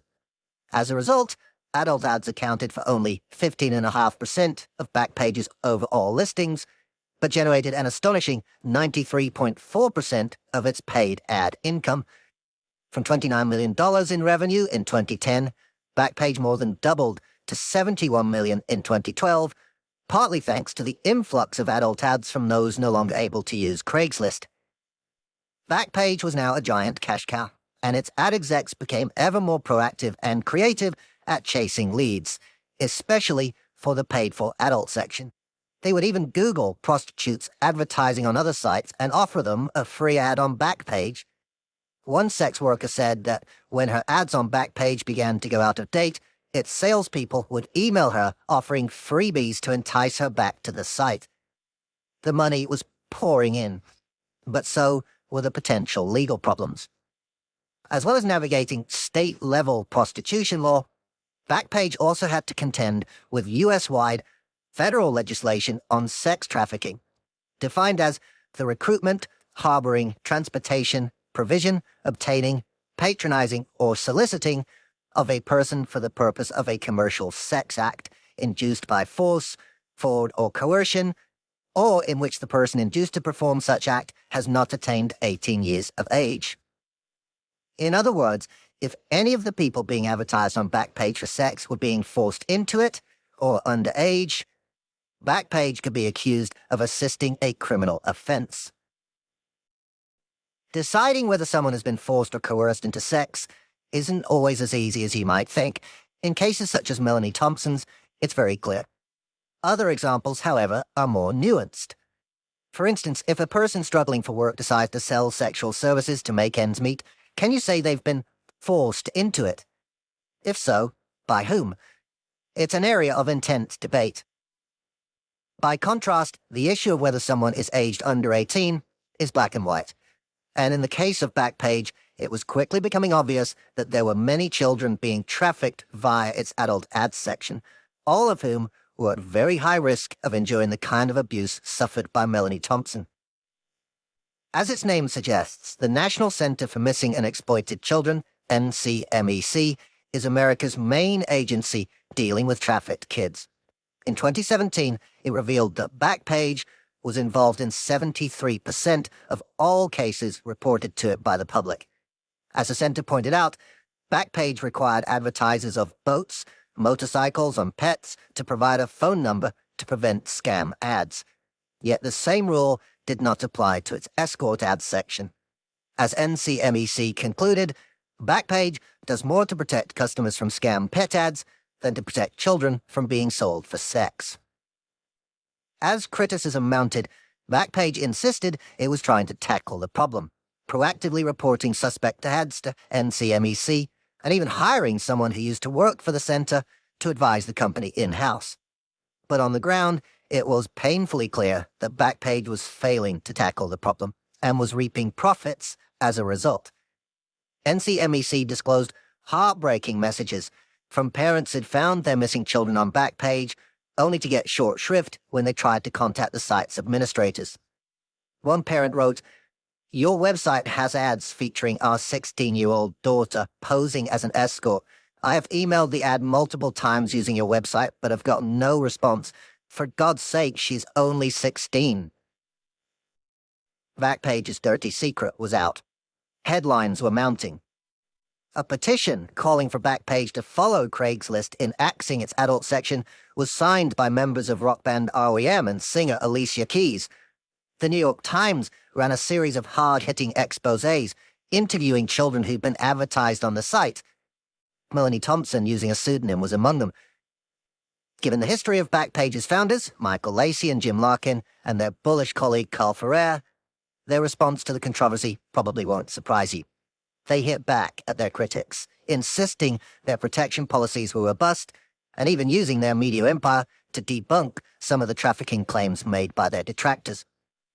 But the battle against Backpage wasn't just happening in the court of public opinion. Prosecutors were circling, and following the high-profile negative publicity, they had Backpage firmly in their sights. One woman in particular would spend years of her life pursuing it. Tuesday the 7th of December 2004 was a pretty typical day for Maggie Krell. A deputy district attorney, only a couple of years into the job, she was confronted by a depressingly familiar scene when she turned up for work at the San Joaquin County Superior Court. The local police had led a prostitution sting operation the preceding weekend, and those swept up had now filtered down into the judicial system for processing. All the defendants were women, and they were all young, many of them teenagers. Almost all were African American, wrote Krell. For their pimps, the women were commodities to be traded. And having fallen foul of the law, those same women now seemed resigned to being shunted through the court system. They stared blankly into space and looked numb and lifeless, observed Krell. Krell knew the women were connected by a common thread.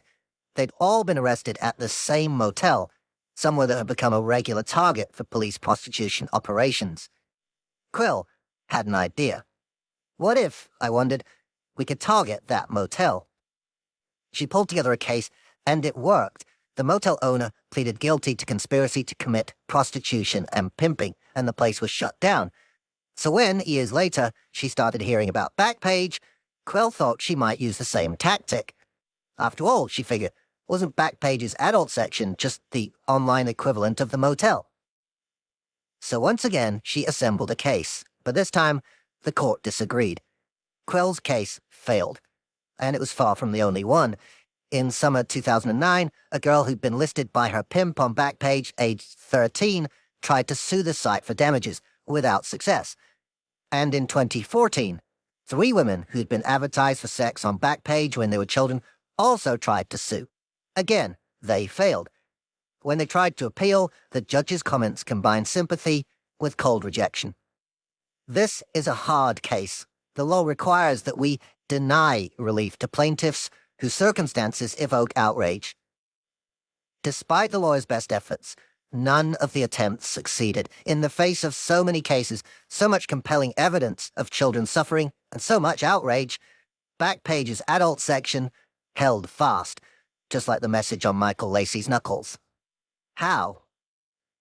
Backpage's resilience came thanks to a few thousand words that have provoked many hundreds of hours of debate. Section 230 of the Communications Decency Act, the CDA, gives U.S. websites immunity from prosecution by states and local courts. No matter what people post on a forum or website, the owners can't be sued at state or local level. That's totally different to the situation for newspapers, magazines, radio broadcasters, and TV stations, which have to vet every piece of content before it gets published. In fairness, without this legislation, the online lies many of us enjoy would come to a grinding halt. Imagine if Instagram or X, formerly called Twitter, had to vet every post before it went live, as newspaper editors must do with articles. Your holiday selfies would be stuck in a near-infinite queue. Section 230 of the CDA helps the modern internet function, but it has also created huge problems as the World Wide Web has become the dominant information conduit for many people. And when it comes to the issue of prostitution, it has created a uniquely agonizing situation for abuse victims and those seeking to protect them. Because while prostitution and pimping are illegal at state level, Section 230 of the CDA applies at the federal, national level. This meant that every time someone tried to go up against Backpage on state-level pimping or prostitution-related charges, Backpage played their federal-level trump card, rolling out the CDA, which would once again give them immunity from prosecution. In October 2016, there was yet another attempt, this time by Kamala Harris, who was then California's Attorney General and would go on to become Vice President. Backpage boss Carl Ferrer was arrested on charges of pimping a minor as he landed at Houston Airport. Lacey and Larkin was similarly charged with adult pimping offenses. The company's HQ was searched. Maggie Krell was part of the team and hoped the moment was close when she'd see Backpage shut down for good. She even managed to get a quick photo of Carl Ferrer holding up his arrest card as he was processed through the court system. On his face is a smug smile. It turned out he had every right to be cocky. On the 9th of December 2016, a judge threw out the attempted prosecution, once again ruling that the CDA was a complete shield for Backpage's conduct. In the courts, things were stymied. Public opinion didn't seem to be changing much, even with the likes of REM joining the fight. Backpage flourished behind its CDA shield. But their safety wouldn't last much longer. The money they were raking in would prove to be their downfall. Financial crime experts were sharpening their daggers, and Backpage's flank would soon be fatally exposed. Backpage's founders weren't the only ones taking careful note of the site's ballooning revenue. In June 2015, Tom Dart, sheriff of Cook County, Illinois, spotted a chance to hit Backpage where it counted, in the wallet. He wrote to the chief executives of MasterCard and Visa, who, as the world's biggest payment companies, were ultimately processing the purchase of many of the ads on Backpage. He had a simple message for them. Your credit cards have and will continue to be used to buy ads that sell children for sex on sites like Backpage.com. It has become increasingly indefensible for any corporation to continue to willfully play a central role in an industry that reaps its cash from the victimization of women and girls across the world. Predictably enough, Backpage lawyered up and sued Dart, arguing he'd overreached his position and breached their freedom of speech rights. They won, but it was a hollow victory. 2 days after receiving Dart's missive, MasterCard and Visa stopped processing payments for adult ads on Backpage. This was seriously bad news for the site. The world's two biggest card companies were freezing it out. With the threat of financial starvation looming, Backpage would take a series of rash decisions that would eventually bring the entire site crashing down for good. In reality, the company's money problems started long before Sheriff Dart's intervention. In the days when Backpage was part of Village Voice Media, its transactions with banks and card companies could be channeled through the newspaper's accounts. That meant these financial providers didn't necessarily know what the money had been used to pay for. But in 2012, as the group's weekly papers had struggled with revenue, they had been sold off, and Backpage spun out as a separate commercial entity. That meant it could no longer hide its transactions behind the group's other publications. Banks and card companies knew full well that Backpage's money was coming from ads, and since the vast majority of them were for adult services, potentially including prostitution and trafficking, the financial companies started turning them down. Carl Ferrer was painfully aware of this. As early as August 2013, he forwarded an array of emails from Backpage customers who were complaining that their credit card companies had refused payments for Backpage ads. Ferrer was therefore faced with the same problem encountered by drug gangs like the Dins and even Pablo Escobar. He somehow had to figure out how to keep Backpage's money flowing into the financial system, obscuring its origins. He needed a plan for that vital first stage in the laundering process: placement. Unlike the Dins, Ferrer didn't have the headache of dealing exclusively with cash, but nonetheless, the task of placing Backpage's money would still present him with enormous challenges. Ever the schemer, Ferrer had a plan to keep the money pumping. He would set up shell companies with no apparent connection to Backpage, channeling the money through these front companies to fool credit card firms into thinking the cash was coming from transactions on different websites.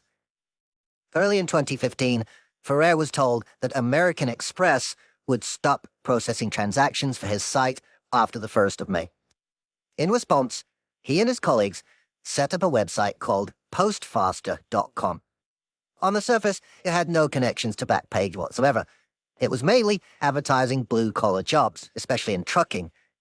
However, at the bottom of the page was a link labeled Buy Credits, and it was here that the secret tunnel to Backpage began. Users of postfaster.com could log into the site, use their Amex cards to buy credits on postfaster.com. Then, if they use the same login details to access Backpage.com, the credits they bought would magically appear and could be spent buying ads.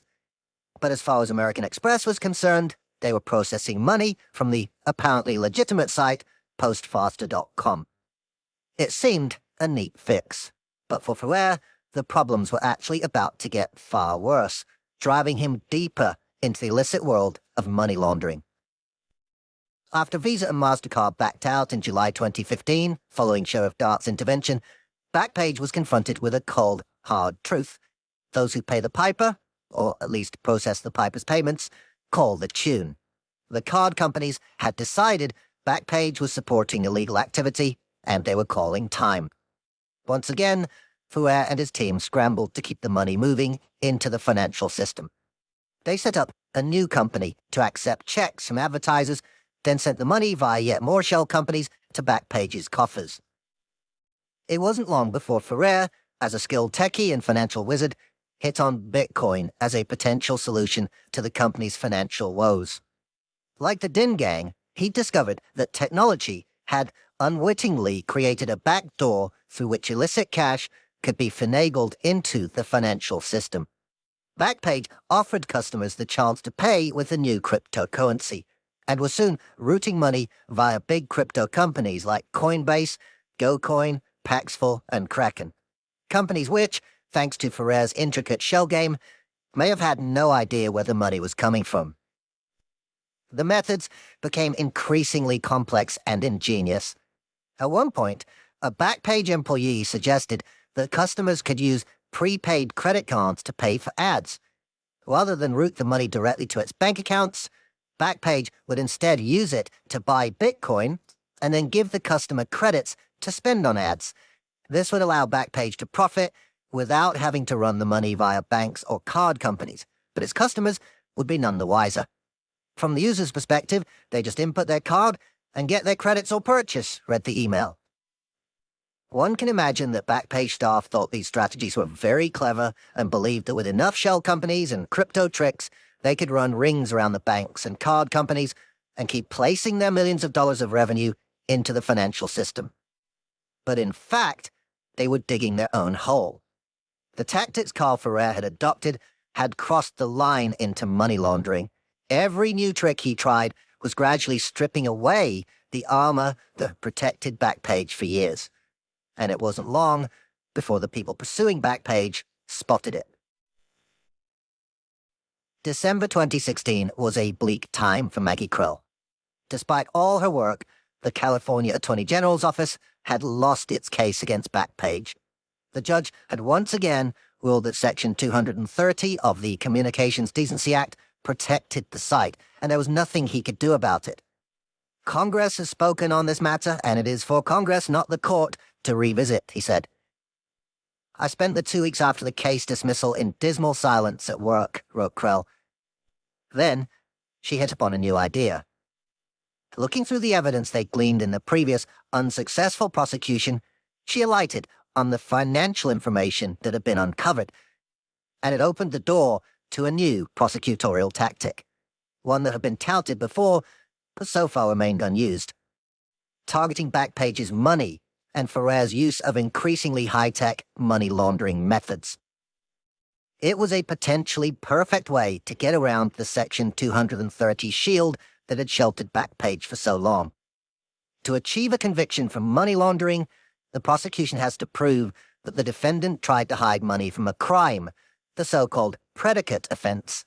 But crucially, they don't need to prove the initial crime itself. So all those failed attempts to sue Backpage for facilitating prostitution didn't matter. So long as the prosecution could convince a court that prostitution had happened and that Backpage had tried to wash the resultant money, they stood a chance of getting a conviction. Rather than focusing on the website itself and the defendant's advertising, we would be focusing on their sources of money and how they conducted their illicit business, Krell wrote. The idea of going after the cash made perfect sense to Melanie Thompson. She'd seen from the inside how pimps utilized and profited from Backpage. Her abuser had eventually been caught and sentenced to 4 to 12 years in prison for trafficking, kidnapping, and other offenses. But her nightmare was far from over. The path of her life had been irreversibly altered that night back in 2010. She'd subsequently been through a series of detention and residential centers and mental health hospitals and was finally placed with a foster family. However, she says that one of her foster carers resumed the abuse, trafficking her once more. By the mid-2010s, Thompson says, the online trade had pretty much taken over. We didn't even do street walking or anything anymore. I think that when people saw how much money you can generate online and that anonymity component, it just became a no-brainer for sex buyers to only go on the internet, she says. To get the money laundering charges to stick, Krell would have to disentangle the complex financial and corporate web Ferrer and his team had created and demonstrate how criminal money had been placed into the banks. On the plus side, they had no shortage of material. Simultaneous with the arrest of the defendants and search of Backpage headquarters back in October 2016, we served search warrants on major banks that Backpage had done business with, wrote Krell. On the downside, the amount of data threatened to become overwhelming. Certain types of payments went through so many processes that they became impossible to trace. This was money laundering at its most successful, she wrote. In addition to the bank data, they had tens of thousands of emails from the company's staff. Krell needed help combing through it all. And that's when she reached out to someone who would go on to become an unlikely hero in the battle to take down Backpage. Bassem Benafa started life as a forensic accountant working for private companies, including a stint at top consultancy firm Ernst & Young. His career was taking a stolidly corporate path with a focus on insurance fraud cases. But the prospect of spending his days saving insurance companies millions of dollars was deeply unappealing to Benafa. He'd got into forensic accounting because he wanted to set the world to rights, to fight the good fight. So he joined the Contra Costa County District Attorney's Office. Working side by side with cops, he suddenly found himself surrounded by sweary, straight-talking people, many of whom carried guns. Compared to the slick corporate world of Big Four accountancy, it was quite an eye-opener. As part of his work for the DA's office, Benafa began looking into a website from massage parlors that many suspected was a front for people trafficking. Some of his law enforcement colleagues felt that such sites were actually a useful resource. Yes, they could be sinkholes for criminality, but at least it was clear where the criminality was, and police officers could use such sites to investigate it. Some even felt the same about Backpage. But Benafa disagreed. All he saw was a website enabling abuse, and he wanted to stop it. Benafa asked Krell for help, but when he reached out, she told him they were working on a much bigger case.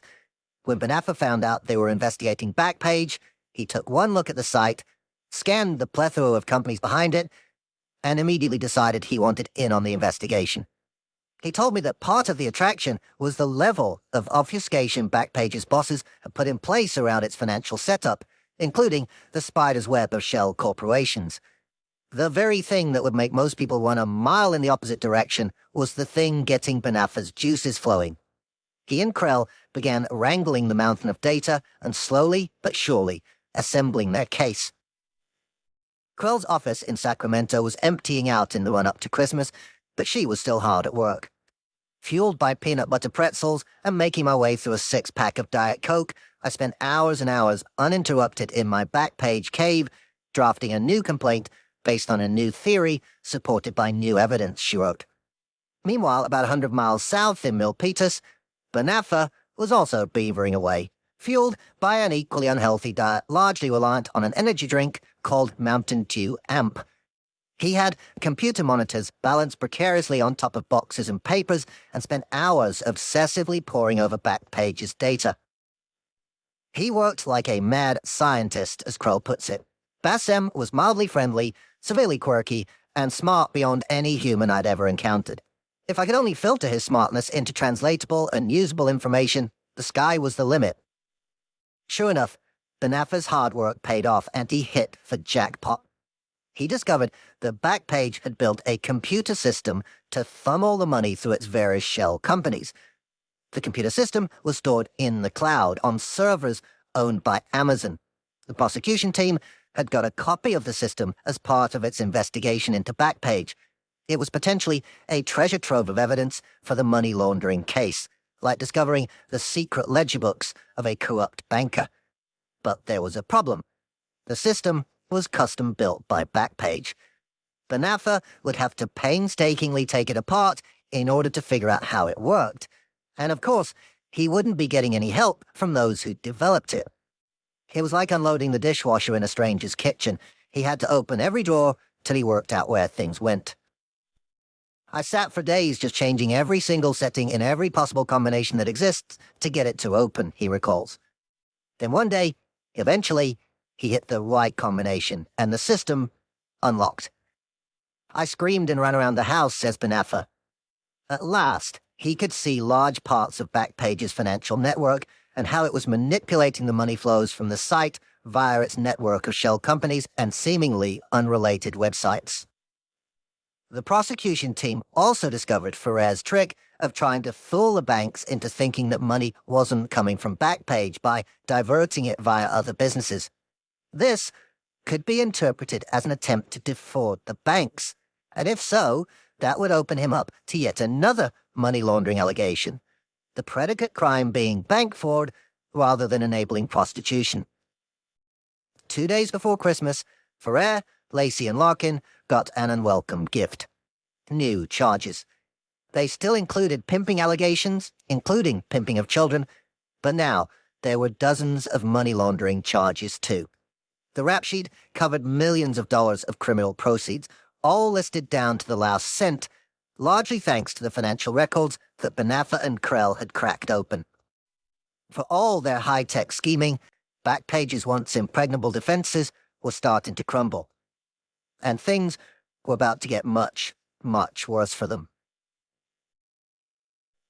When Melanie Thompson was being trafficked on Backpage, she knew that the site seemed to have rules about what could be posted in an ad. Sometimes if you would write, sexy teen, she says, they wouldn't allow you to move to the next page to post because they would say you have to check what the words are in your ads. So you have to switch it to a code word. Instead of saying sexy or sex, you would change the E to a $sign, or instead of saying teen, you have to put green or naive or something like that to let it go through. Nonetheless, it was clear to Thompson that even with these euphemisms, clients knew exactly what they were getting, and she said it would trigger an influx of calls to her pimp. Naive is a code word for young, she says. Those code words that identify underage were always the ones that got the most phone calls. As Backpage's advertising business grew, so did the number of ads that clearly involved trafficked women and children. This led Backpage to a conundrum. On the one hand, the morally right thing to do was to eject such ads. But on the other hand, the advertisers, even the traffickers, were Backpage's cash cows, and rejecting them was bad for business. To resolve the dilemma, Backpage told its staff to tweak the ads instead to make them suitable for the site. But this created an issue for Backpage. If its staff not only knew that ads for illegal services were being attempted, but even went to the extent of sanitizing them, then Backpage could be accused of editing the ads, therefore making it a publisher rather than just an internet platform. If so, the site's protection under Section 230 of the Communications Decency Act might disappear. So Ferrer, ever the resourceful techie, came up with a solution called Strip Term from Ad. It was a piece of software that would automatically remove problematic words from the text of an ad before placing it on the site. The words it removed left little doubt about the original intent of the advertiser. Lolita, rape, fresh, little girl, and so on. Eventually, this automated system took over, and manual editing was phased out. And it wasn't just a handful of adverts that were being edited. By late 2010, Backpage was tweaking 70 to 80% of all ads in the adult section, an indication of just how rife such material had become on the site.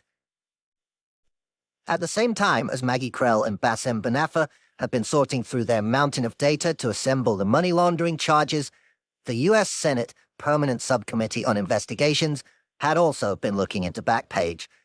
They were probing for information about how the company policed its advertising, including through using systems like Strip Term from Ad. And on the 10th of January 2017, the subcommittee went public with their findings in a damning 53-page report entitled Backpage.com's Knowing Facilitation of Online Sex Trafficking. The game was up. The day before the Senate committee released its report, Backpage removed the adult category from all its sites, claiming censorship, just as Craigslist had initially done. But if Carl Ferrer and his colleagues thought that was enough to save themselves, they had another thing coming. In California, Maggie Krell's case was still pending, threatening another hammer blow to Backpage. Krell had endured a frustrating wait after filing the new charges, including money laundering, in December 2016. The judge needed time to consider whether they could go ahead. Finally, on the 23rd of August 2017, Judge Brown was ready to announce decision. Everyone filed into court, and the defendants' legal teams were given paper copies of his ruling first, before Krell. I was staring at the defendants, she wrote. From their sour faces, I knew what the ruling was. The pimping charges have been dismissed. Once again, Section 230 protected Backpage, but the money laundering charges could go ahead. I sat quietly, showing no emotion, while secretly doing backflips inside, remembers Krell. Carl Ferrer's financial wizardry was coming back to haunt him, and his high-tech money laundering schemes had caught him out. There's a photo of him in court that day. This time, there's no smug smile. He, Lacey, and Larkin look deathly. In addition to Maggie Krell's state-level investigation, federal agencies had also been circling Backpage, and on the 6th of April 2018, they moved in to take down the entire website, not just the adult section. Forensic accountant Bassem Benafa was still part of the investigation and got a ringside seat as U.S. government officials fought to kill the site. I was in a hotel room with the U.S. Postal Inspectors and the Internal Revenue Service in San Francisco, he recalls. We were trying to take the site down, but the internet service provider kept putting it back up. They didn't know what was happening. I was shaking like, we cannot mess this up. Finally, the site went down, to be replaced by a seizure notice that remains in place to this day. Once again, Ferrer, Lacey, and Larkin were arrested, and this time round, Ferrer pleaded guilty. Not just to 4 of the money laundering charges, but also to conspiracy to facilitate prostitution. And beyond prostitution, Texas had also launched a case against Backpage for trafficking. Backpage pleaded guilty, with Ferrer, as CEO, signing on behalf of the site. At the time of writing, Ferrer is waiting to be sentenced and facing a maximum of 5 years in prison. After all the years of trying to prosecute Backpage for its prostitution ads, it was arguably the introduction of money laundering charges that really toppled him. And that's what potentially awaited his colleagues, Michael Lacey and James Larkin, who, along with other former Backpage staff, were facing federal charges. But despite the financial aspect of the prosecution, at the heart of the case, Lacey and Larkin saw this as a new front in their lifelong battle for freedom of speech. They didn't do it for greed, Larkin's lawyer told the court. Rather, he said, Lacey and Larkin spent 50 years as journalists standing up for the right of everyone to speak legally as long as it was legal speech. That's why they did it. The prosecution's first attempt ended in dismal failure. In September 2021, the judge declared a mistrial owing to the fact that prosecutors repeatedly referred to child sex trafficking, despite the fact that the charges did not relate to minors. A retrial was scheduled for August 2023. But just days before the case was due to be heard, there came shocking news for those following the legal action. James Larkin committed suicide, age 74. I had a 4-decade friendship with a wonderful man. Now I have only his memory, Lacey was quoted as saying. After a short delay, the trial went ahead. Once again, lawyers for Lacey and other former senior Backpage employees argued that the site did not enable ads for prostitution, and criticized the prosecution as an attack on freedom of speech. It seems the jury agreed, at least in Lacey's case. They could not reach a verdict on 84 counts against him related to facilitating prostitution. But in a bombshell verdict, they found him guilty on one highly significant charge: money laundering. After years of pursuing Backpage's founders, the prosecution finally triumphed by using the financially focused tactics pioneered by Krell and Benafa. At the time of writing, Lacey is awaiting sentencing and faces a maximum of 20 years in jail. My request for comment from lawyers for Lacey, Larkin, and Ferrer, made prior to Larkin's death, went unanswered. Meanwhile, Melanie Thompson managed to escape the life of abuse that scarred her formative years. She joined a theater collective and, through that, began working with support groups and non-profit organizations, helping others avoid the situation she'd found herself in. She's now a lived experience expert, advising policymakers and charities on sex trafficking. And the legal case against Backpage's former staff rumbles on, with its former CEO, Carl Ferrer, as a key witness.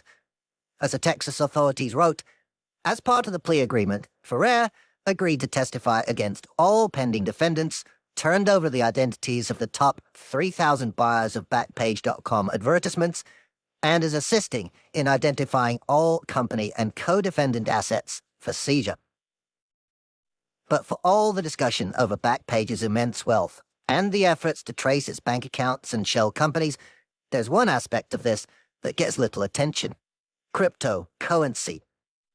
As traditional finance turned away from Backpage, the site's managers increasingly pivoted to Bitcoin to keep money coming through the door. It was a key means to achieve that vital first stage of laundering: placement, funneling illicit earnings into a financial system. One investigator I spoke to reckoned that, towards the end, around a third of the site's transactions were conducted in Bitcoin, which means that many millions of dollars were washed as cryptocurrency. Authorities did manage to seize some of it, but not without a few technical headaches, as Bassem Benafo remembers. He says that the night before the takedown of Backpage's website, law enforcement realized that in order to seize the site's Bitcoin, they needed a particular type of computer flash drive. They didn't have one, so in a moment of supreme irony, they turned to Craigslist, where they found one for sale. I didn't go with them to pick it up, says Benafa, but I just had this mental image of someone trying to sell this flash drive and armed federal agents showing up to hand over cash, taking it and just leaving. The feds weren't the only ones struggling with the crypto side of Backpage's shadow financial setup. As Maggie Krell was putting together the money laundering charges in California, she found they were dealing with so much data that it was easier to concentrate on the traditional finance stuff, despite the prevalence of cryptocurrency in Backpage's laundering schemes. Many of the payments at this point were cryptocurrency, like Bitcoin, and to simplify our case, we were focusing on specific commercial banks and filtering out cryptocurrency, she wrote. Arguably, had Ferrer and his colleagues managed to do more with cryptocurrencies like Bitcoin, they could have hidden much more of the laundering that eventually brought down the site. But even Carl Ferrer couldn't run a purely cryptocurrency operation to launder all the site's money. Most of its customers were making payments using traditional finance, credit cards, and the like. Placing all that money into Bitcoin was a challenge. Crypto was still a nascent industry, and moving large sums around was hard work. Going back to Ken Ryjock's three-stage process: placement, layering, integration, Backpage struggled with finding technological methods to crack that first step: placement. But as crypto tech has progressed, others have easily let that hurdle. In the next chapter, we'll meet a group of people so well-versed in this world that they created an entirely virtual crypto laundering operation and used it to fund activity even darker and more harmful than what was happening on Backpage. Chapter 4. Welcome to Video. A warning: this chapter contains coverage of child sexual exploitation. In the mid-1990s, the U.S. military and intelligence establishment faced a conundrum. The Internet and World Wide Web were booming. Amazon and eBay had launched, and youngsters were swapping Hotmail addresses in bars and cafes.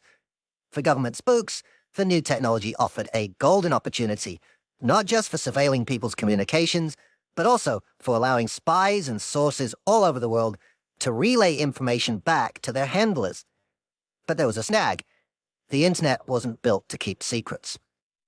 For example, if you visit the Penguin website page for this book, the traffic from your computer to the site is bounced through a series of Internet intermediaries as it snakes its way around the globe towards Penguin's computer servers. Any of those intermediaries can see your IP address, the unique number your computer is assigned when it connects to the Internet, and the IP address of the Penguin site you're visiting. Those IP addresses can very often be used to identify you and the site you're trying to reach. Now imagine you're a CIA operative in the US trying to gain intelligence by visiting a jihadi website in the Middle East. You don't want every online intermediary to see what you're up to, and you certainly don't want the website owner to know who's knocking at their virtual door. So, a bunch of gifted computer scientists at the US Naval Research Laboratory came up with a solution. They called it onion routing, because it works by wrapping your internet traffic in layers of encryption. Each time your website request is bounced through an intermediary computer as it makes its way towards its destination, just one layer of encryption is peeled back. As a result, none of the intermediaries can ever see the full picture of where the traffic came from and where it's going. They can't connect your identity with the site you're eventually trying to reach. The US government had invented the dark web. To use this encryption trick, all you need to do is install a special web browser called Tor, short for the Onion Router. Not only does it disguise your traffic as you surf the internet by wrapping it in layers of encryption, but it also allows you access to a set of websites that are only viewable to visitors using Tor. If you try to load up these websites on a normal browser like Chrome or Firefox, you get an error message. These websites have long, seemingly random addresses. Instead of ending with .com or .co.uk, they end with .onion. These are the shadowy dark websites you may have heard about in the news. Traffic to and from these sites is automatically cloaked in Tor's encryption. As such, they're an invaluable tool for anyone who needs secrecy. This can be for perfectly legitimate reasons, such as anti-government protesters living under repressive regimes, or journalists working with whistleblowers. But because of their secretive nature, they're also a repository for all the vile and criminal things that catch the headlines. Drugs, hacker forums, and child sexual abuse, besides other offerings. But whatever you're using your dark web site for, it still needs to be hosted on a server, just like a normal website. That means all the images, text, and so on need to be stored on an internet-accessible computer. When someone visits your site, this computer serves up the site's content, hence the name.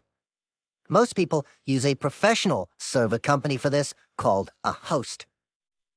If you want to set up a dark website selling, say, hard drugs, this presents a problem. If you try to host your website on a server run by a legitimate company, the police will simply come along with a warrant and the company will shut your site down. So, as a criminal dark web site owner, what you need is a company that'll host your site, no questions asked, and won't respond to queries from the cops. This is what's called bulletproof hosting. Over the years, an entire industry has sprung up to serve the hosting needs of the dark web's crooks. And in July 2008, an important new player entered the scene: Freedom Hosting. At first glance, its terms and conditions sounded quite morally upstanding. We do not give permission for upload of any illegal files, they said. The terms continued, if you choose to do so anyway, we are not responsible for your actions. And with that, Freedom Hosting's bosses washed their hands of any responsibility for the sites they were harboring, creating an online Wild West with no sheriff. As a result, their service fast became a sinkhole for the internet's most depraved content: bestiality, the promotion of sex tourism, and the sexual abuse of children. By 2011, Freedom Hosting's role in enabling such depravity caught the attention of the anonymous hacker movement. Having emerged from the shadows of a freewheeling internet forum called 4chan, these Guy Fawkes mask-toting iconoclasts provoked mixed reactions. Some regarded them as internet terrorists, others as online Scarlet Pimpernels fighting for justice on the web. They specialized in hitting their targets with swarming, decentralized digital attacks, often combined with headline-grabbing wit delivered via Twitter. On the 15th of October 2011, they launched Operation Darknet, striking Freedom Hosting with the intention of overwhelming its sites with extremely high numbers of visits, forcing them offline. But Freedom Hosting lived up to its bulletproof reputation. Within just 2 hours, its sites were back up and running. And over time, Anonymous's crusade had the opposite of its intended effect. In the wake of the attacks, one of the sites hosted by Freedom Hosting, Lolita City, claimed a 10-fold increase in the amount of child sexual abuse material on offer, and a similar growth in members who now numbered 15,000. Rather than kill them, Anonymous had publicized them, wrote the journalist Patrick O'Neill. As Anonymous waged war on Freedom Hosting, one 4chan user watched with interest, following the battle keenly. He used the online nickname Lux, but his real identity was shrouded in mystery. Instead of joining the takedown, Lux found himself increasingly intrigued by the pedophile sites themselves. He began to believe he could create versions that would be even more appealing to this community. To justify his work, he fell back on the freedom of speech defense, taking the libertarian ideals of Michael Lacey and Jim Larkin, the Backpage publishers covered in the previous chapter, and stretching them almost to breaking point. Of the horrific content he set out to host, Lux told the journalist O'Neill, "If anyone had ever done such a thing to any of the kids I know, I would put a bullet in their head. Given that, I still think that people who have an interest in such things should have a place where they're able to voice their opinions and desires." Lux was also after infamy, and pursued it by creating in February 2013 a truly disturbing site. Hurt to the Core was set up on Freedom Hosting and dedicated to hurtcore material. Sadistic abuse not just of children, but of adults and animals too. In fact, anything that pushed at the very limit of horror. The site quickly caught the eye of a British man who, even in the realm of such abhorrent behavior, would take things to an unprecedented level. He was a predator who used social media to trick and trap his victims, a technique he'd honed to a devastating level of efficacy. In April 2013, Beatrice, a 15-year-old British schoolgirl, was trying to earn some pocket money by advertising as a babysitter on the classified ads site Gumtree. She was approached by a woman calling herself Liz. The pair got chatting over email, and soon Liz offered her a different proposal. Liz claimed to be a life-drawing artist, something she said she'd taken up to help with depression. She asked Beatrice to send an intimate, but relatively modest photo of herself that Liz could draw from in exchange for £800. Beatrice thought it through, and eventually decided to help Liz out by sending a photo. But as soon as the picture was sent, Liz suddenly changed from being a caring artist to a vicious blackmailer, threatening to send Beatrice's compromising photo to her family and friends unless she supplied more. I felt stupid and trapped. The idea of people seeing me topless made me feel sick. I knew I couldn't let it happen, Beatrice said. She began to comply with Liz's requests, sending her hundreds more naked photos over the next 2 months. Liz forced her to photograph herself doing humiliating tasks.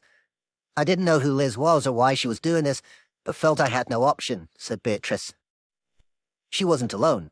A 16-year-old girl had almost exactly the same experience after advertising as a babysitter on Gumtree. Separately, a 15-year-old girl placed an ad on the site looking to buy a pet dog. Again, Liz responded using the same tactics to trick the girl into sending a topless image before bullying and blackmailing her into sending increasingly degrading pictures. "I will do everything I can to make your life awful," Liz told her. It soon became obvious where these images are ending up. In one request, Liz told the victim to hold up a sign mentioning a particular website, Hurt to the Core. It seemed Liz was exploiting teens to provide material for the site created by Lux. Several of the victims reported their ordeal to their local police forces across the UK, but the officers weren't able to make much headway. They could see the email addresses that Liz was using to communicate, but the email providers were secrecy-focused companies who prided themselves on guarding users' privacy, similar to the bulletproof mindset of Freedom Hosting. There was no way they'd answer police queries. And besides, each police force believed it was working on an individual one-off case. They couldn't see the full scale of Liz's offending. These devastating instances of blackmail and sexual exploitation turned out to be just the opening moves of a 4-year campaign of relentless abuse. The person behind the Liz persona was in fact a man who would use dark web technology to evade law enforcement across the world. And he would eventually lead them to a site which would be a test case for high-tech money laundering investigation. As Liz was carrying out her child grooming on Gumtree, the FBI had started to look into Freedom Hosting, the bulletproof server provider that was harboring Hurt to the Core and other similar sites. Using a top-secret technique, the Bureau had managed to discover an IP address for the site that led to a server company in France called OVH. It appeared Freedom Hosting was subletting servers from the company. OVH was not a bulletproof provider, but a regular, legitimate firm ready and willing to comply with police requests. Information from OVH revealed that Freedom Hosting's server space was paid for using a credit card, which enabled the FBI to track the card owner to an address in Dublin. On the 29th of July 2013, Freedom Hosting's secretive boss, the largest facilitator of child porn on the planet, as the FBI described him, was arrested and revealed as 28-year-old Eric Marquez. Freedom Hosting was finally destroyed. The FBI identified 200 child exploitation websites enabled by Marquez's service and found a staggering 1.97 million pictures and videos that were previously unknown to law enforcement. Now would begin the painstaking work of trying to identify the children in those images, locate them, and if possible, rescue them. In the wake of the Freedom Hosting takedown in late 2013, the FBI began sharing its insights from Marquez's network of sites, including Hurt to the Core, with other law enforcement agencies around the world. One user, who went by the nickname In the Garden, appeared to be from the UK. His posts, along with the scant details in his profile, suggested he was somewhere in England. As such, his details were forwarded to the National Crime Agency, the NCA, the UK's FBI equivalent. The NCA looked through his profile and found the output of a vicious, sadistic individual. In the Garden had posted explicit, humiliating photos of a teenage girl whom he was blackmailing into providing images on demand. He had even solicited suggestions from the other Hurt to the Core users about what he should get the girl to do next. The girl in the pictures was Beatrice, the 15-year-old who'd fallen into Liz's trap on Gumtree after advertising her babysitting services. But at the time, the NCA didn't know that the cases of Beatrice and the other Gumtree victims were being investigated by separate police forces at a local level. The NCA was looking into In the Garden and Hurt to the Core at a national level. They were hunting the same offender, but digging in separate ground, and it would take years for the connection to be made. Meanwhile, the NCA was working hard to identify the girl in the pictures that In the Garden had posted and to work out who he really was. But making headway was hard. In the Garden was an extremely clever and meticulously careful offender. Added to that, the site on which he was originally active, Hurt to the Core, had already been taken down by the FBI. This presented a challenge for the NCA. Sometimes, in order to unmask a secretive offender, the agency will set up a fake persona and chat to them, hoping the culprit will slip up and reveal some critical personal detail. But with Hurt to the Core gone, the NCA was working with In the Garden's historic, archived identity, not his current, live one. So their investigative options were limited. Time marched on, but no breakthroughs came. 2 years later, in April 2015, the NCA started investigating a new dark website which covered gruesome territory similar to its precursor, Hurt to the Core. There, they discovered the profile of a man believed to be in the UK using the handle Evil Mind. And then, something caught their eye. Evil Mind was claiming ownership of the same set of images that had made In the Garden infamous on Hurt to the Core 2 years previously. It seemed the same offender had popped back on their radar with a new ID. To make matters worse, Evil Mind had posted images of a girl he claimed was his daughter, and was soliciting suggestions for her imminent abuse. The clock was ticking. Every day that passed could mean more suffering for the girl in the photo. The NCA reached out to local police forces across the country. Could anyone help identify the girl? And, eventually, they found out about the Gumtree cases. There were 6, at least, including Beatrice. They went to Gumtree's owners, who tried to help, but Liz had been canny. After initially contacting her victims on Gumtree, she'd moved the conversation to email, using around 20 different addresses. Most of the email providers behind those addresses were the kind of bulletproof, secrecy-focused services that had stymied previous investigations. But one of the email firms did cooperate, providing the NCA with access to one of Liz's inboxes. That's when the agency learned that they weren't dealing with just half a dozen UK victims. The man behind the Liz persona had approached more than 300 people from all around the world. Liz was just a front identity for one man's giant global campaign of devastating grooming and abuse. For the NCA, everything was starting to click into place. The man pretending to be Liz had groomed the teenagers on Gumtree, gaining their trust and tricking them into surrendering intimate photos. He would then blackmail them for more, which he would post to Hurt to the Core and other sites, using the handles In the Garden and Evil Mind. It turned out these were just a few of the IDs he used. In total, there were around 70. The police realized they were up against a prolific, experienced, and deeply sadistic global abuser who was using every technological trick in the book to stay hidden. In August 2015, a task force was set up, bringing together the National Crime Agency, GCHQ, the UK's Signals Intelligence Agency, Homeland Security in the US, Europol, the Australian Federal Police, and others. Somehow, they had to tempt Evil Mind out into the open, away from the secrecy-preserving networks he inhabited. All we needed was one instance where he emerges from the shadows and we see him, Matt Sutton, Senior Investigating Officer for the NCA, told me. It would take more than a year for that breakthrough to happen, and as well as technical means, it would require careful, patient use of psychological acumen. Undercover officers started contacting Evil Mind via the sites he used, striking up conversation, pretending to be part of the same community of abusers. Eventually, in March 2017, they tricked him into letting slip his IP address. The NCA would not be drawn on the specific tactic, wanting to preserve it for use against others. The IP led to an address in Birmingham, central England, and a 29-year-old academic named Matthew Folder. He was a geophysicist working at Birmingham University. Part of his specialism was deciphering images of swirling vortices of water in the middle of the Atlantic Ocean. He used high-powered computers which generated mesmerizing patterns of red and blue on a background of white. To the uninitiated, it looked almost like modern art. Folder wasn't just any academic. As one of his former colleagues told me, even among Oxford and Cambridge academics and a wide selection of very clever people, he shone as far smarter. He was one of those people who could have excelled in almost any field. He was very funny, very quick off the mark, and very popular.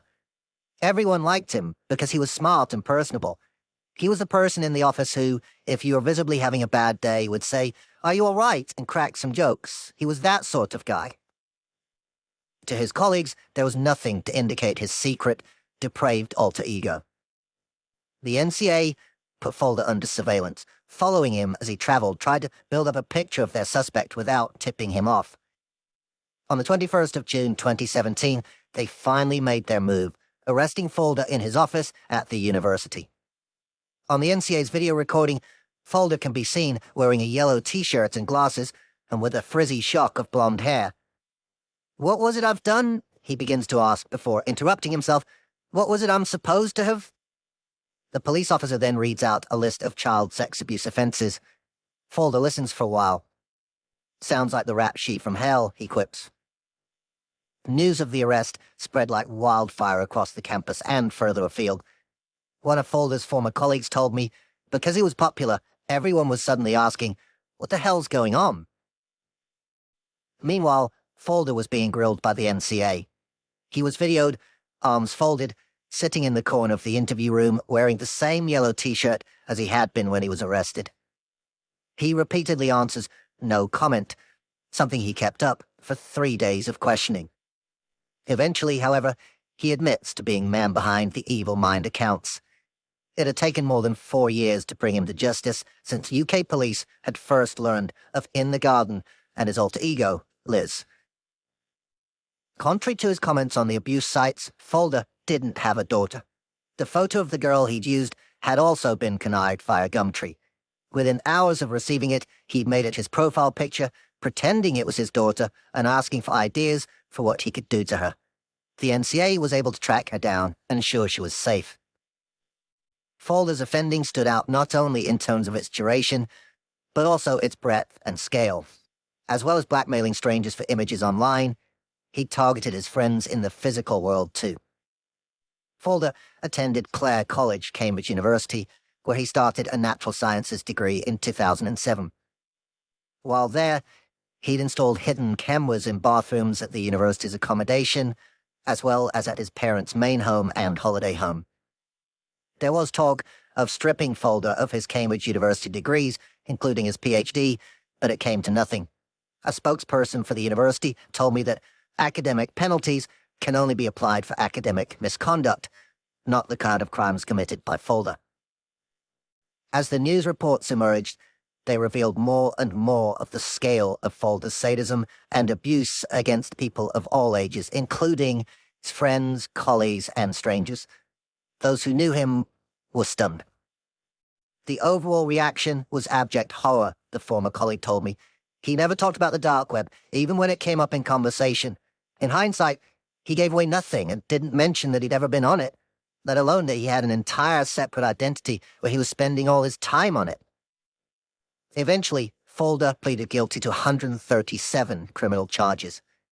But the shockwaves from his case were far from over. This horrific offender would lead the authorities to yet another child abuse site. This time, however, investigators would have a vital weapon in their fight against the abuse it facilitated. Digital money laundering would once again prove pivotal in the case. In summer 2017, shortly after Folder's guilty plea, the National Crime Agency received a visit from Jonathan Levine, one of the co-founders of Chainalysis. The company had by this point become one of the global leaders in cryptocurrency tracing, working with law enforcement agencies and others around the world who were racing to keep up with this fast-evolving high-tech financial world. As part of the Folder investigation, the NCA had stumbled across another child sexual abuse site he was using, called Welcome to Video. In terms of the material on offer, it was depressingly similar to many of the other abuse sites the police had come across, except for one crucial detail. Welcome to Video was charging money for access. Many of the other sites and services utilized by pedophiles are run on a largely non-commercial basis. Lux didn't charge for Hurt to the Core, for example, and Eric Marquez seemed to consider his work on Freedom Hosting as almost a charity. The admin covers the cost himself as a service to the pedo community, he wrote to another user. Around the fringes of the pedophile community, there is money changing hands between creators and viewers, but is not the core of the industry. As the NCA's Matt Sutton observes, their currency is not money, their currency is the images which they share. Welcome to Video was different. Visitors to its dark website could create a free account with a username and password and browse previews of the videos on offer, but to download them, users had to pay. All of this, of course, required a financial infrastructure, and for this, Welcome to Video had turned to Bitcoin. The crooks in previous chapters, like the Din OCG drug dealers and Backpage's Carl Ferrer, struggled with the initial placement stage of laundering as they battled to turn their criminal income from cash and credit cards into digital currency. As a crypto-native business, Welcome to Video faced no such hurdles. The money from its customers came straight into the business as Bitcoin. Perhaps this gave the site's owners an impression of security. But even in this high-tech financial setup, the site's owner had made fatal errors in the laundering process that would eventually lead to his downfall. Through their analysis of Matthew Folder's case, the NCA had uncovered an important lead. They'd discovered one of the Bitcoin wallets into which Welcome to Video users could pay their money. When Jonathan Levine visited the NCA, they showed him the address and asked if he might be able to do anything with it. Luckily, the answer was yes.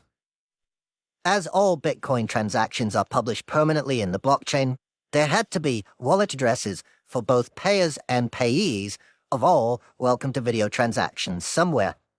The NCA showed Levine the wallet address that Welcome to Video had used to receive payments.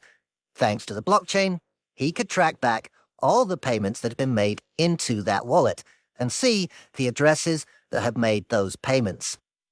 It led to a spiraling map of Bitcoin addresses, all of them belonging to users of the site. But in terms of finding the actual offenders, This list of abstract wallet addresses was of much use. Chainalysis somehow needed to use this data to reveal the real-world identities of the people willing to pay to watch child sex abuse videos. As Levine peered deeper into the charts, he spotted something striking about the addresses that had sent money to Welcome to Video. Many of them tracked back to cryptocurrency exchanges. These are businesses where, just like any currency swap shop, users can change dollars and pounds into crypto. Once they've done so, the cryptocurrency exchange can set them up with a wallet address and deposit their cryptocurrency into it. When people want to pay for something, they can simply transfer it straight out of their wallet at the exchange. And of course, that transaction will be recorded, like all the others, in the blockchain. That's what Levine was looking at.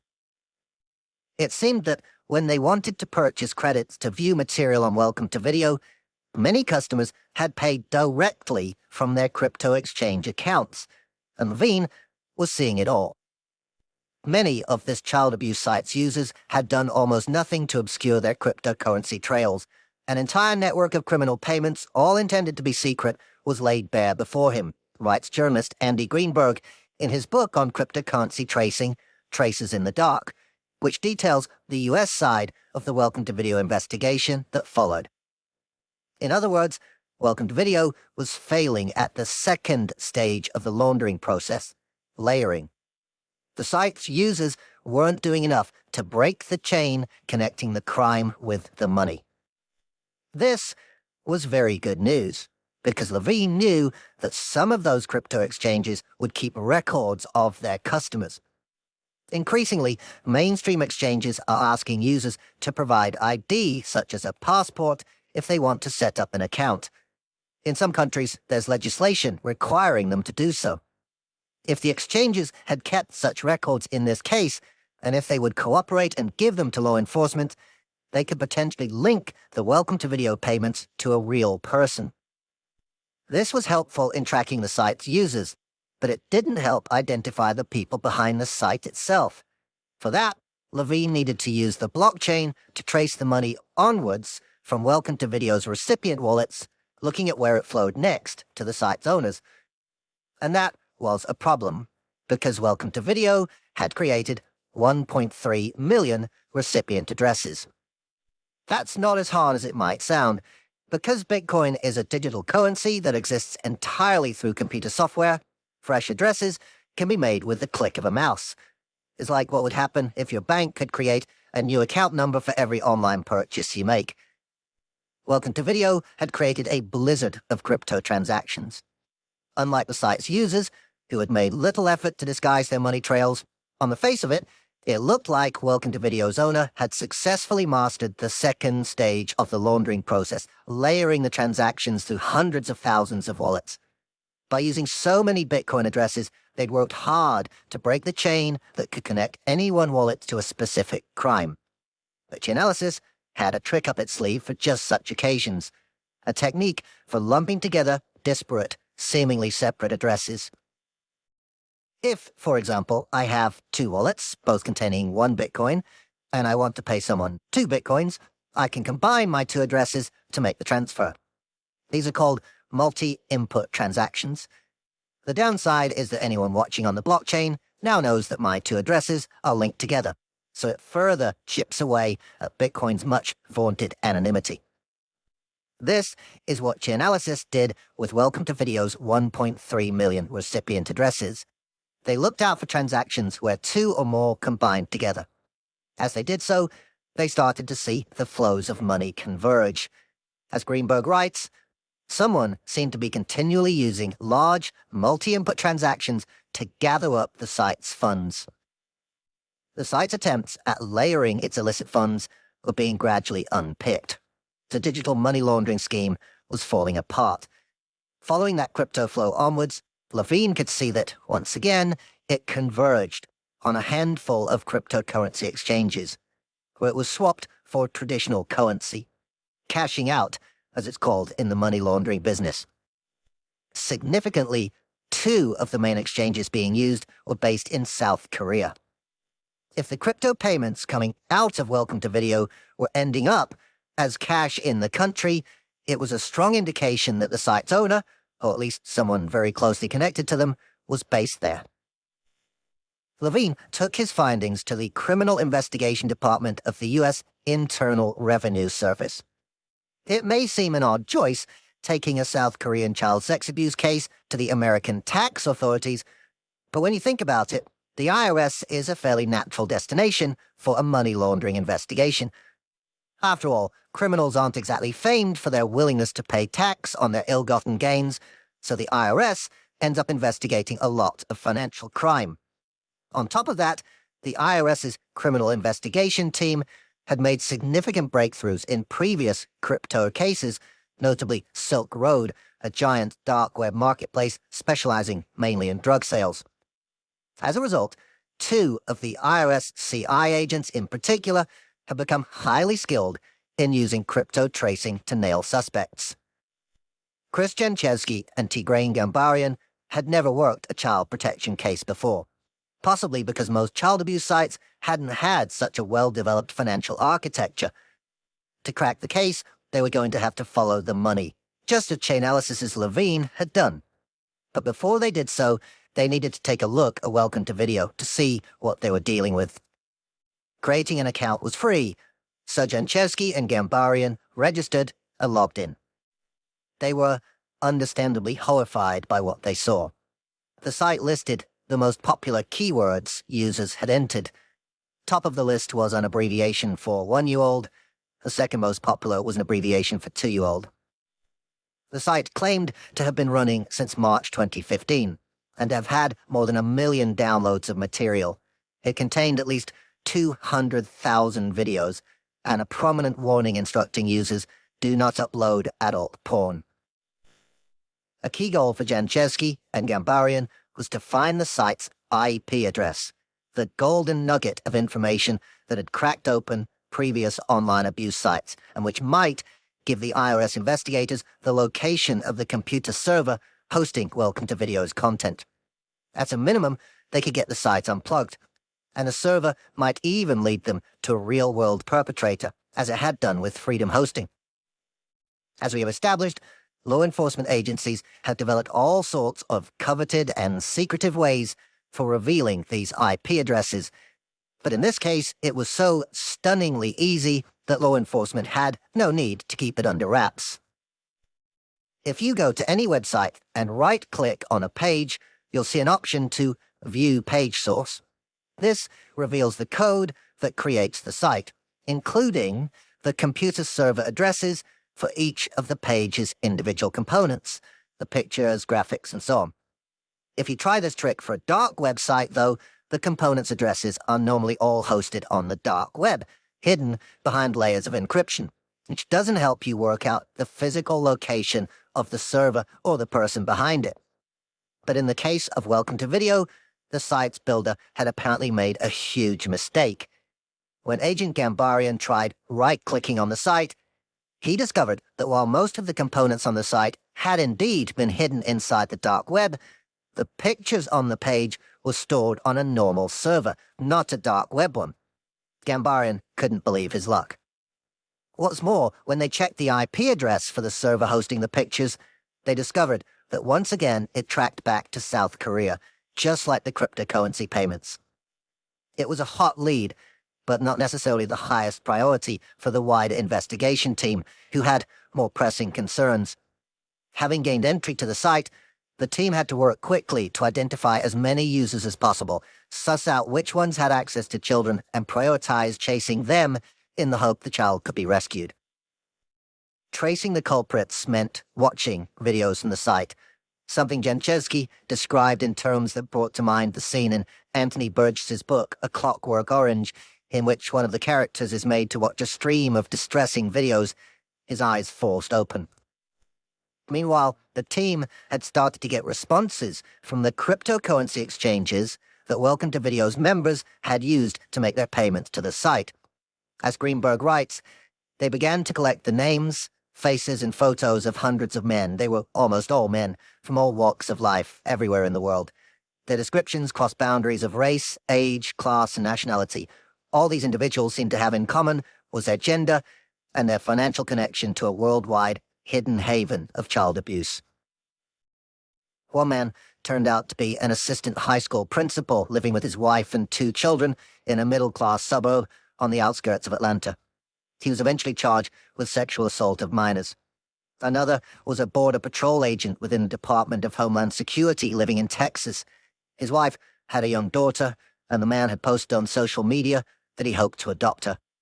But as they delved into Welcome to Video's material, the investigating team discovered that the man was in fact filming his abuse of the same girl and uploading it to the site. He was also pulled into custody.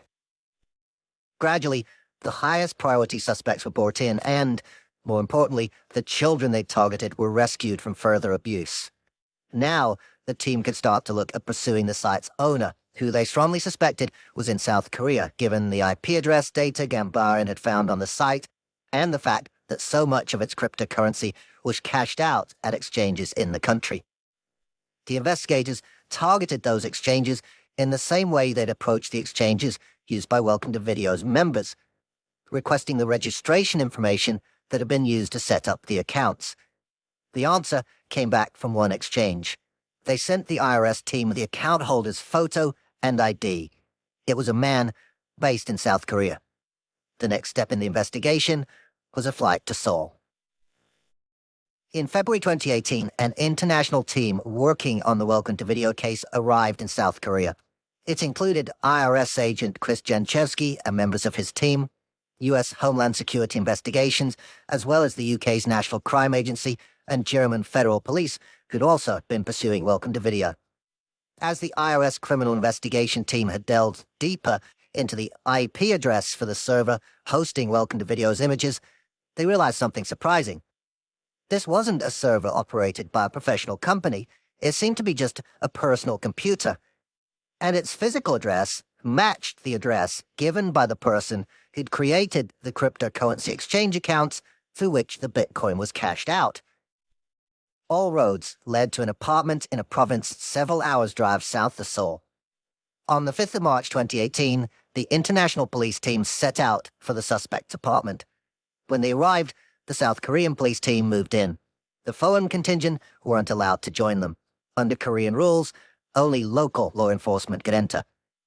As a result, Janchevsky followed the search of the apartment through FaceTime video instead. On his phone screen, he watched as the police entered the apartment, searched from room to room, and eventually reached the bedroom, where they found a computer tower. It looked like the kind of thing you see buzzing away under innumerable desks in offices around the world. Yet this was the heart of Welcome to Video. This small rectangle was the repository for hundreds of thousands of videos of abused children. A digital Pandora's box filled with the very worst things that human beings can do. Also in the flat was the computer's owner, 22-year-old Song Jong-woo, the mastermind who had created Welcome to Video and administered it from his bedroom in Seoul. With the raid over, U.S. agents were eventually allowed to analyze the server, where they uncovered a trove of records of Bitcoin payments to Welcome to Video. Some members had even given their website usernames in the Bitcoin transactions, allowing investigators to directly link their payments to the videos they consumed. They compiled a list of the transactions. On the one hand, it looks like the kind of mundane payment records kept by any e-commerce website. Lists of IDs, amounts, dates, and orders. But then you remember that each of these represents an individual, somewhere in the world, actively seeking out child sexual abuse footage, and in some cases, abusing children who trusted them in order to create more. The U.S. Department of Justice team found that 45% of the clips contained new images that were not previously known to law enforcement.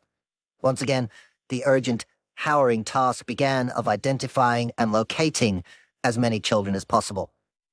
As of October 2019, 23 had been rescued in the US, Spain, and the UK. Having seized a copy of the Welcome to Video server from Som's bedroom, the iOS team could construct a complete database of the site's members and their activity. They could then combine that with the real-world identities they'd received from the cryptocurrency exchanges through which the men had made their payments. The map of offenders stretched from Australia to the Czech Republic. The IRS team sent out details of those suspects to police forces in their respective countries. Janczewski and his colleagues would sometimes have to explain to less experienced officers in other countries how Bitcoin worked, so they understood why the men were being accused based on funny internet money. In the end, 337 people from at least 18 countries who used Welcome to Video were arrested and charged, and 223 of them were South Korean. With Son in custody, the trial soon began, and all eyes were on South Korea. How would its justice system deal with the young man behind one of the world's most prolific pedophile websites? In 2018, Son was sentenced to 2 years in prison, suspended for 3 years. He then appealed, hoping for an even shorter sentence. In the meantime, he got married, and part of his appeal case was his need to support his new family. Perhaps as a result, his sentence was then cut to 18 months. He subsequently reported to have annulled the marriage. Predictably, the court's treatment of Son was met with howls of anger in the press and also among the wider public. The outcry worsened when the South Korean courts refused to extradite him to the US, where he faced a longer sentence, on the grounds that it would hamper South Korea's own investigations. And so, Son was released from custody and walked free. News photographers were there to greet him when he did, though his face was blurred out in the coverage, apparently thanks to South Korea's media laws, a courtesy he and his fellow offenders didn't extend to their many victims. If, like many, you're dismayed at the treatment of Son, there's better news when it comes to the various other abusers and enablers covered in this chapter. Eric Marquez, who ran Freedom Hosting and provided a home for sites like Hurt to the Core, pleaded guilty to conspiracy to advertise child pornography and was sentenced to 27 years in September 2021. Lux, the man behind Hurt to the Core, was also eventually caught and revealed to be Matthew Graham, a nanotechnology student living in a quiet suburb just outside Melbourne, Australia. He'd set up the site when he was just 18. In September 2015, Graham pleaded guilty to 13 charges and was later sentenced to 15.5 years in jail. And in the UK 2 years later, the Birmingham academic Matthew Folder, the man behind the In the Garden and Evil Mind handles, was sentenced to 32 years in prison. On appeal, this was dropped to 25, of which he'll serve a minimum of 16 years. It's not hard to see the parallels between the cases of Graham and Folder, beyond their shared Christian name. Both were bright young men trained in the sciences, both outwardly polite and seemingly brought up in nice middle-class families. To the outside world, there was nothing unusual about their lives, no giveaway of their horrific alter egos. Graham lived in a normal residential home in a sleepy little suburb in Victoria with his parents and his sister. But, of course, we can never truly know what lies behind the public appearance. When new owners moved into the Graham family house, for example, they reportedly found a small piece of graffiti scrawled inside a bedroom wardrobe which read, "Parents should be afraid of raising children like us." The insidious nature of such crimes, the idea that they can be going on in any household, among your neighbors, your colleagues, can have a corrosive and long-lasting impact on anyone they touch. Matthew Folder's former colleague tells me that after Folder's conviction, he read every single media report that he could find on the case. "I wanted to understand how I'd missed it," he said. "You wouldn't believe the number of nights this has kept me awake. Even in hindsight, I still can't pick out even a single time that I can be like, I should have known from that. When I think back about him, I can think of a whole bunch of examples of kindness, generosity. In hindsight, all of those occasions of being nice, was that part of the act? Was all of that an act?" It undoubtedly made me distrust my own judgment of people forever after. But, as he points out, it was 1,000,000 times less for me than for any of his actual victims. I had nothing compared to them.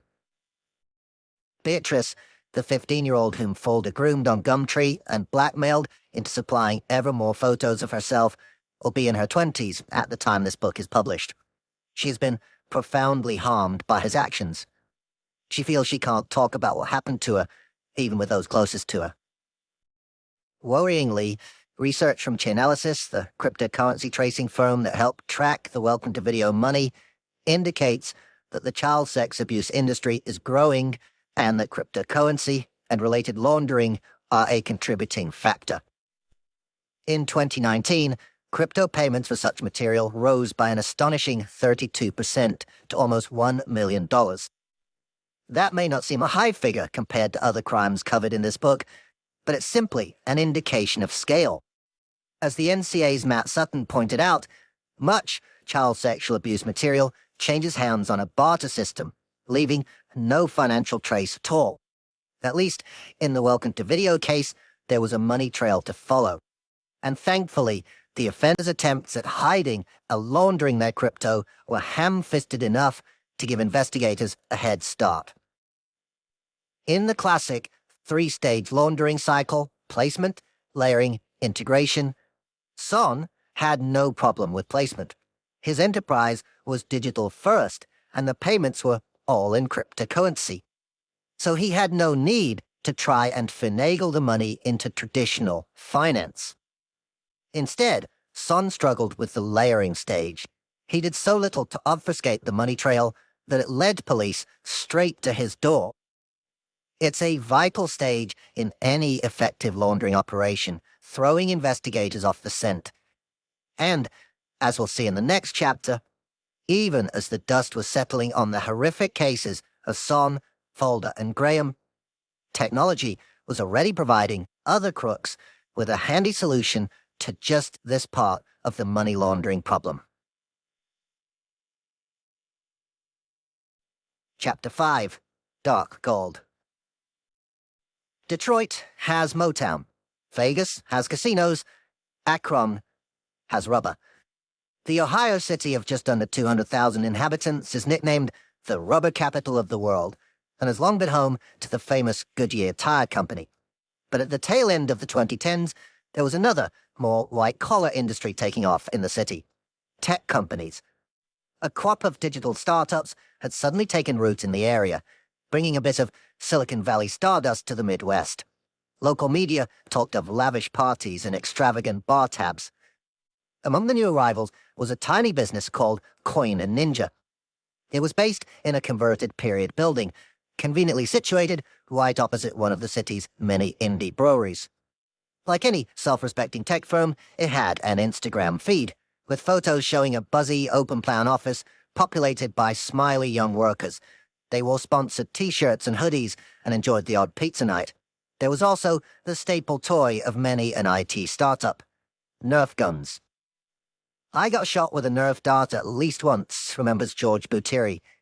He'd started at the firm in April 2018, joining a team of about half a dozen, working as a web developer.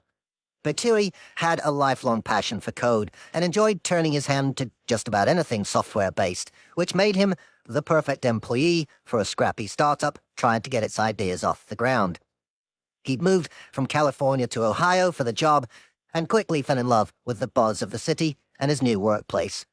A lot of intelligent people, a lot of great minds to bounce ideas off, he remembers. Everybody was friendly.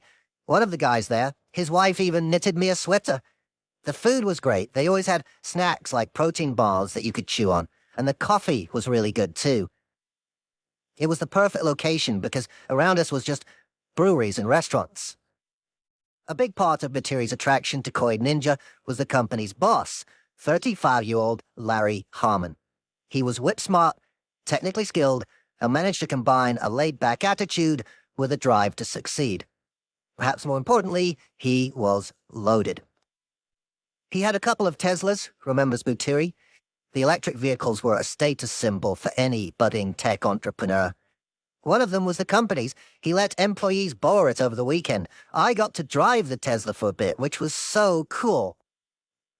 Tom Dodd started at Coin Ninja the same year as Buteri. He also remembers the Tesla, a Model X, top of the range with its distinctively futuristic up-and-over falcon wing doors. Dodd, too, found Larry Harmon a gifted boss who was humble despite his apparent wealth. Dodd and Buteri set to work on the company's big idea, an app called Dropbit that would make sending cryptocurrency from one person to another as simple as sending a text message. Dodd also fell in love with the company and its team, describing them as visionaries. It was one of the most collaborative environments I've ever been in. Everybody worked really well together. It was a fantastic place to work, and I miss it every day, he tells me. Adding to the family atmosphere was the fact that Larry's brother, Gary, was also working for the company and had taken up residence in part of the office complex. But there was a niggling issue at the heart of Coin Ninja's chummy, easygoing world. No one seemed to know quite where Larry Harmon's money had come from. I kind of understood that he was an early investor in Bitcoin and maybe that paid off for him, Dodd tells me. He'd retired, essentially, and then got bored and decided to start this company. It was clear that he probably didn't have to work, but he did. He showed up every day. But Thierry wasn't sure about the origins of Larry's wealth either, despite regular chats with his boss. I didn't really ask too many questions, he says. I was just really happy that I could do my own thing. In fairness, it's hardly unusual to find an entrepreneur who's made a stack of money from some obscure tech venture. If you go to the wine bars in San Francisco, Tel Aviv, or Shanghai, you'll find herds of them. But there were hints that Larry Harmon was suspiciously unwilling to discuss his earlier career. We talked about tech all the time, says Thierry. He mentioned a search engine he'd created, so I wanted to pick his brains about it. He told me it was just a cool search engine to be able to find things and just left it at that. He talked about it in general terms. He said it had some cool algorithms. In fact, Larry Harmon was hiding a very dark secret. One that he'd never share with the besotted employees of Coin Ninja, but one that would eventually massively impact on all their lives, Larry's especially. The easygoing tech bro had a sinister alter ego. He was the undisputed king of dark web money laundering, having made a revolutionary leap in the layering stage of the process. Once again, tech innovation had unlocked a key stage in the cycle, enabling crooks to wash their dirty funds with ease. As the previous chapter detailed, the dark web was first created as a network of secretive sites, only accessible using special anonymizing software. If anyone tries to visit these sites using a normal web browser like Chrome, they will get an error message. And that's why these sites don't show up on Google, Bing, and other search engines, which work by scanning the web and indexing sites. The dark websites don't exist on the normal web, so they don't get scanned. So how do you find your way around the dark web? When I first encountered it in 2011, there was no real search engine, no shortcut, no index. I just had to dive in, follow some links, and, most importantly, bookmark everything as I went along. Dark websites don't have catchy addresses like eBay.com or Facebook.com. They're long, randomly generated strings, and you stand little chance of remembering them. It was only a matter of time before someone tried to bring this chaotic situation to an end, and, sure enough, dark web search engines appeared. It can't have been easy for their developers. Unlike normal websites, a lot of dark web enterprises are cagey about being too high profile. While they're keen to get customers, they don't necessarily want to be scanned and indexed by a legitimate mainstream search engine for obvious reasons. But in April 2014, one of the most effective dark web search engines appeared on the scene. Grams was a cheeky ripoff of Google, blatantly copying its color scheme and layout. It even had Grams words, an equivalent of Google's AdWords, which allowed advertisers to pay money so that their link would appear when someone searched a particular term. Grams was a really handy tool for journalists like me trying to navigate the dark web, find data leaks, and track hackers. But for others, it had more quotidian uses. It allowed people to search for their favorite drug dealers' profiles on multiple dark web sites. Was Grams illegal? Probably not. After all, it wasn't creating the sites with their illicit content, it was just indexing them. But what its creators did next would prove a whole lot more controversial. Grams had a problem. It wanted to charge money to the dark web sites that were keen to use features like Grams words to increase their traffic. But of course, Those sites' owners were mainly crooks who needed assurances of anonymity before they would pay. Even using Bitcoin wasn't enough. By now, a lot of dark web site owners had figured out that Bitcoin was traceable via the publicly available online blockchain record and could end up revealing people's identities, as it did for the owner of Welcome to Video. What they'd learned was that, although Bitcoin solved the placement stage of the money laundering process, it didn't necessarily help with the layering aspect that could obscure the trail from the money to the crime. If the dark website owners paid grams in cryptocurrency, they feared that the cops would have a money trail they could follow back to the people behind the sites. So, Grams' owners created a solution. It was a piece of software that would take in a customer's bitcoins, shuffle them around with a whole bunch of other cryptocurrency, and then return bitcoins to the customer that were unconnected to their original stash. In those days, such tools were called tumblers, but now they're referred to as mixers. There are some very reasonable arguments in favor of mixers, namely that they help to keep crypto transactions private.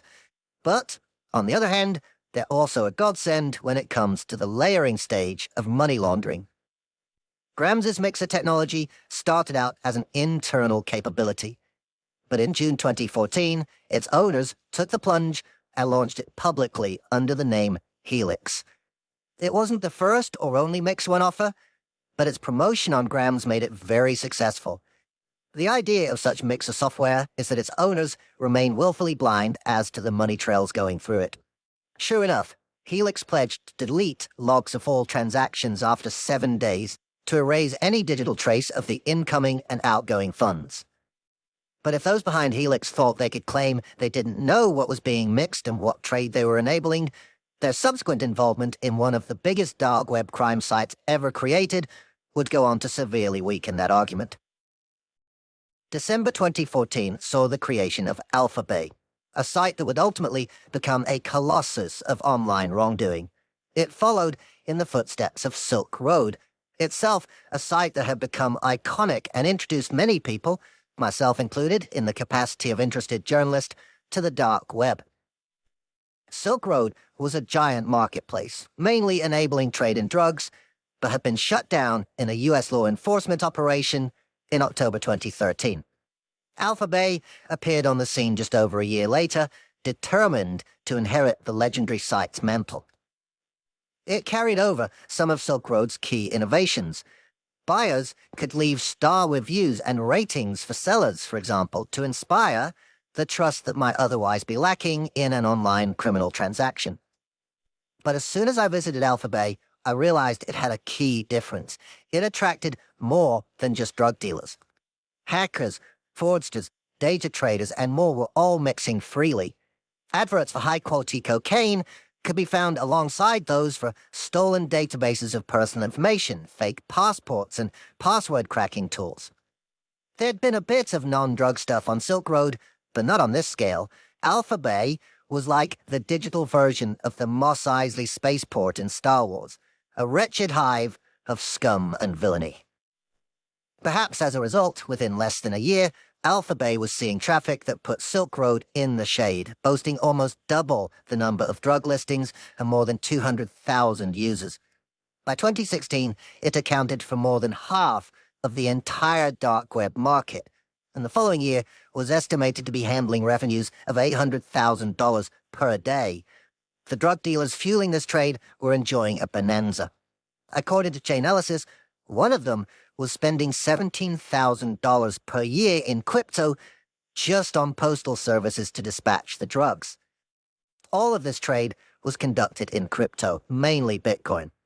With so much money sloshing about, perhaps it was inevitable that AlphaBay's buyers and sellers would be fishing for a service that could hide and launder their crypto to achieve the all-important layering stage. The natural choice was Helix, the mixer launched by Grams.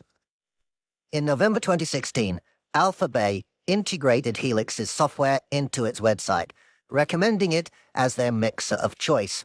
And they weren't the only ones. Helix's owners were working to integrate with multiple dark web marketplaces, 39 in all, tweaking Helix's software so that it could work with their different platforms. There was a very good reason to do this customer outreach work. Helix charged a 2.5% fee for every transaction sent via its service. With Alphabay handling millions of dollars of deals, even if Helix only handled a fraction of the trade, its owners would still be clearing hundreds of thousands of dollars a year. But it wasn't just drugs dealers and hackers whose transactions Helix was enabling. Anyone could use the service on a no-questions-asked basis. Helix laundered at least 73 bitcoins connected to Welcome to Video, for instance. So it seems that at least some of Welcome to Video's customers were taking precautions to hide their payments from law enforcement. But it was Alphabay that was Helix's biggest cash cow, providing an estimated 2/3 of its income.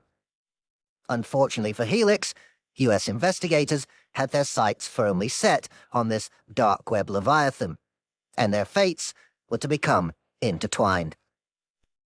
As Alphabay swelled in size, the U.S. Drug Enforcement Administration, the DEA, began to see it as the natural next target following the Silk Road bust. But Alphabay seemed like it would be an even tougher nut to crack.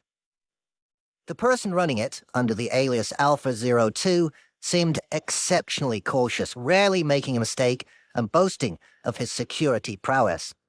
He appeared to have learned many lessons from the downfall of Silk Road's founder, Ross Ulbricht, who was caught out after revealing his real email address in an internet forum comment posted in the very early days of the site. Yet, remarkably, it would be a similar email slip-up that would put law enforcement on the trail of the mastermind behind Alphabay.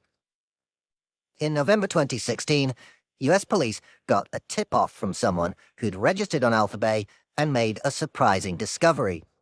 He received a welcome email from the site, and hidden inside the email's background data was an address: pimp_alex_91@hotmail.com. DEA agents started looking into the email address and found it had also been used on a French social media site, along with photos from a user named Alex. It also appeared on another French website alongside the name Alexandre Caz, who'd also used the username Alpha02. Thanks to these online breadcrumbs, the DEA had a name for the mysterious owner of Alphabay. With this information in hand, it didn't take U.S. authorities long to trace their suspect to Bangkok, Thailand, where he was living a life of opulence. He had multiple properties worth millions of dollars, several mistresses, and a garage full of fast cars. The latter was to prove a bit of a problem for investigators when U.S. cops asked if the Thai police could attach a tracking beacon to the underside of the suspect's $1 million Lamborghini. They discovered it rode so low to the ground the device wouldn't fit. Kaz was firmly in the sights of both Thai and U.S. officials. As they studied his online habits, they found he had something else in common with Ulbricht. Like the Silk Road founder, Kaz used encryption software that would scramble the contents of his laptop if he so much as closed the lid. To catch him red-handed, they'd have to lure him away from his laptop, which wasn't going to be easy. And the pressure on the investigating team was about to go up a notch, thanks to a discovery by Dutch police that would move the case into high gear. In 2016, Bas Doorn was a fresh-faced university graduate working for the specialist high-tech crime unit at the Dutch National Prosecutor's Office. He'd watched the takedown of Silk Road, along with various subsequent dark web markets, with interest, but also with increasing dismay. Law enforcement, he concluded, faced a waterbed problem. If you jump on a waterbed to try to burst it, the water just moves to another part. Similarly, each time a big dark web market got closed, its users would simply migrate to another site, swelling its numbers. To make a real impact, reckoned Doorn, police needed to dive onto multiple bits of the waterbed at once. And because of the Alphabay investigation, they would soon get their chance. In autumn 2016, Dutch police had been tipped off that their country was home to one of the computer servers hosting Hansa, which at the time was the second biggest dark web market behind Alphabay. They then found other Hansa servers in Germany, where police had identified the two people running the site and were ready to make an arrest. What's more, analyzing the German servers had given Dutch police access to the two administrators' private encryption keys, effectively the passwords to the entire site. They realized that with the site's administrators behind bars, they could use the encryption keys to log in as the admins, take over Hansa, and run the whole thing, capturing reams of valuable criminal deals as they happened. It was a brilliant opportunity, but controversial. It would involve Dutch police running a criminal website, something they could only justify doing for a limited time, perhaps a couple of weeks at most. But as the Dutch worked out how to cuckoo their way into Hansa and deal with the ethical concerns, the investigation took another sudden lurch forward. As part of their separate Alpha Bay investigation, US police had discovered some Dutch aspects to the site's infrastructure. They went to the Netherlands to request help, letting the Dutch know about their work on Alpha Bay. Suddenly, Bas Doorn and his colleagues saw a golden opportunity for a double dive onto the waterbed. If the US authorities could shut down Alpha Bay, many of its users would simply head for the next best thing, Hansa. But if Dutch police were running Hansa at the time, they'd be able to hoover up all the new deals and data from this influx of crooks. Operation Bayonet was born. To make the plan work, the Dutch Specialist High-Tech Crime Unit would need to copy the entire architecture of the Hansa site and rebuild it on their own computers at their HQ in Tweebegen. Replicating someone else's code is tricky at the best of times. Every programmer has their own quirks, and in this case, Dutch cops could hardly ask the administrators for a helping hand. But gradually, Doorn and his colleagues recreated Hansa. They even found a few tweaks they could make to improve the site. As if it wasn't weird enough for Dutch police to be getting ready to run a dark web criminal marketplace, they now found themselves actively improving it.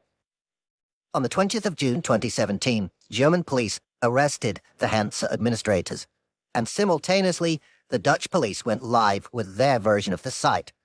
The switchover had to be seamless. There could be no delay in payments or transactions, or users might be tipped off that something was amiss. The team sat glued to their machines, day and night, like parents of a newborn baby watching for any signs of trouble.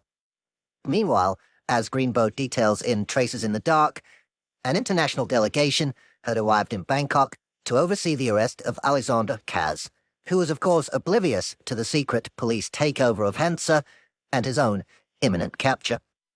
A veritable alphabet soup of law enforcement agencies checked in to the luxurious Athenee Hotel. The FBI, DEA, DOJ, IRS, DHS, and even the Royal Canadian Mounted Police, as Kaz was a Canadian citizen, all joined the delegation. A few of them were sitting in the lobby discussing their plot for the meticulously planned arrest of their target when, suddenly, Kaz walked right by them. The team froze. Had they been rumbled? Had the canny dark web kingpin been counter-surveilling them? In fact, it was complete coincidence. Kaz happened to be going for a drink at the hotel bar. Luckily, he was entirely unaware of the identities of his pursuers, and the US agents slunk away to their rooms, furiously texting each other about their close shave. On the 5th of July, Kaz was working at home in his luxury villa, as usual, when there was a kerfuffle outside.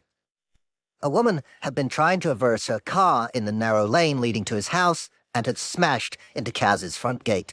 She was now yelling at Kaz's wife. He went down to sort out the mess. But, in reality, the woman in the car wasn't an angry bad driver. She was a plainclothes Thai police officer. The crash had been a stunt to lure Kaz out of his house, and he now found himself surrounded by US agents and Thai police. Amazingly, for a man who boasted on his site of his security prowess, Kaz had left his laptop inside, open and unlocked, and logged in as the administrator of Alpha Bay, allowing investigators to sweep in and take over the site. Handily, he'd also left files in his machine detailing his assets and net worth. Silk Road's founder, Ross Ulbricht, had in fact made the same mistake. The total was $23 million. With Alpha Bay under their control, US law enforcement were able to enact Phase 1 of Operation Bayonet. They took down Alphabay and replaced the site's front page with a notice in big letters stating, "This hidden site has been seized," along with the logos of the various law enforcement agencies involved. Users were annoyed, but not deterred. They'd seen dark websites go down before, after all. As Bastorm predicted, many of them simply migrated to the next biggest option, Hansa, unaware that the site was now a honeypot being run by Dutch police.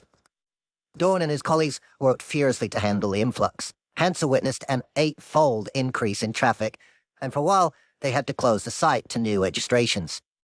They also had to come up with a solution to the ethical problems of a police force running a criminal site and potentially enabling crimes. In the end, they meticulously tracked the transactions so that perpetrators could be arrested after the operation was over.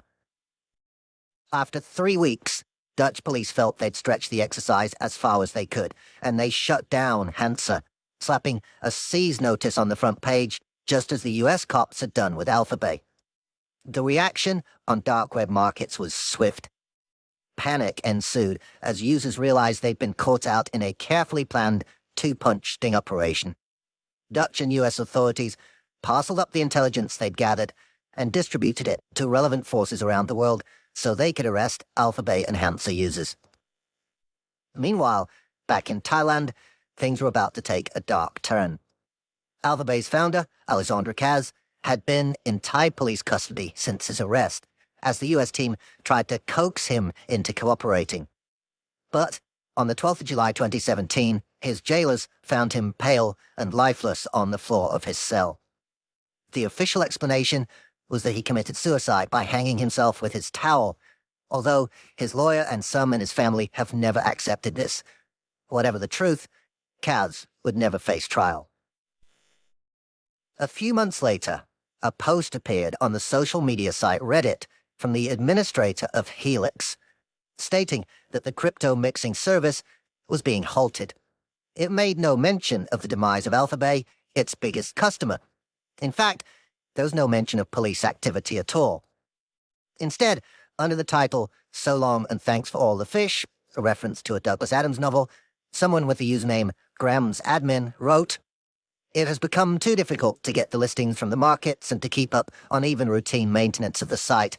I have had a hard year personally and financially." What he almost certainly didn't realize was that, over the next few years, it would get a lot harder still.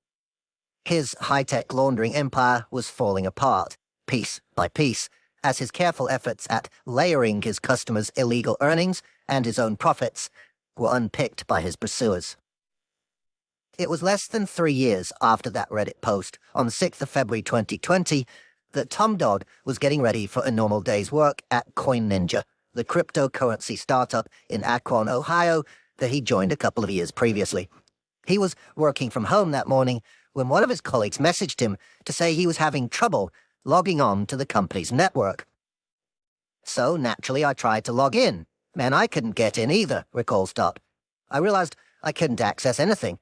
We all thought, what's going on here? Eventually, somebody contacted Gary Harmon, who lived in the office building and was the brother of Coin Ninja's boss, Larry. That's when we found out the FBI had come in and raided the building, says Dodd. They essentially took every electronic piece of equipment, which is why we couldn't log in. We were all just in shock. Then it finally came out they had taken Larry as well. Someone had discovered where Coin Ninja's well-loved boss got his money, and it wasn't going to work out well for Larry or his employees. Investigators in the Alphabay case had started digging in to the site's crypto streams and had been looking deeply into Helix too. They discovered the mixer wasn't quite so effective as its owners made out. The specifics of how law enforcement undid the privacy-preserving tech and unscrambled Helix's layers of mixing haven't been made fully public. But Johnson Levine, co-founder of cryptocurrency chasing firm Chainalysis, gave a hint to journalist Andy Greenberg. Any decent mixer splits large sums of coins into smaller, less conspicuous payments when returning the money to its owner. But with transaction fees for every payment, there's a limit to how much big sums of money will be broken up. To use an analogy, if a drug dealer gives you a $100 bill from cocaine profits, one way to wash it is to break it down into $1 bills, mix those with a whole bunch of other, untainted $1 bills, and then scoop up the equivalent $100 in change and hand it back to the drug dealer. That's because the more bills there are in the mix, the harder it is to link each dirty bill to a clean one. But if you have to pay a fee for every banknote you use, then that jacks up the cost. So instead of $1 bills, you might be tempted to break the $100 down into $10 notes to save on fees. But if you do that, it makes the tracing a lot easier. When it comes to the layering stage of money laundering, the more layers, the better. It seems Helix wasn't mixing as thoroughly as it should have been. The investigators were able to untangle some of its labyrinthine transactions, and as they did so, they noticed regular payments being made, which looked suspiciously like the 2.5% commission fee Helix was charging. If that was the case, wherever those regular payments went, it was likely to lead to whoever was behind Helix. Sure enough, they tracked one of the 2.5% commission crypto payments back to a company called BitPay, where it had been used to buy a gift card. The BitPay account, in turn, led police to a Google account, which they discovered belonged to none other than Larry Harmon. What's more, the account contained a photo he'd taken using Google Glass. It seems the tech-obsessed Larry was a keen user of the webcam-enabled specs.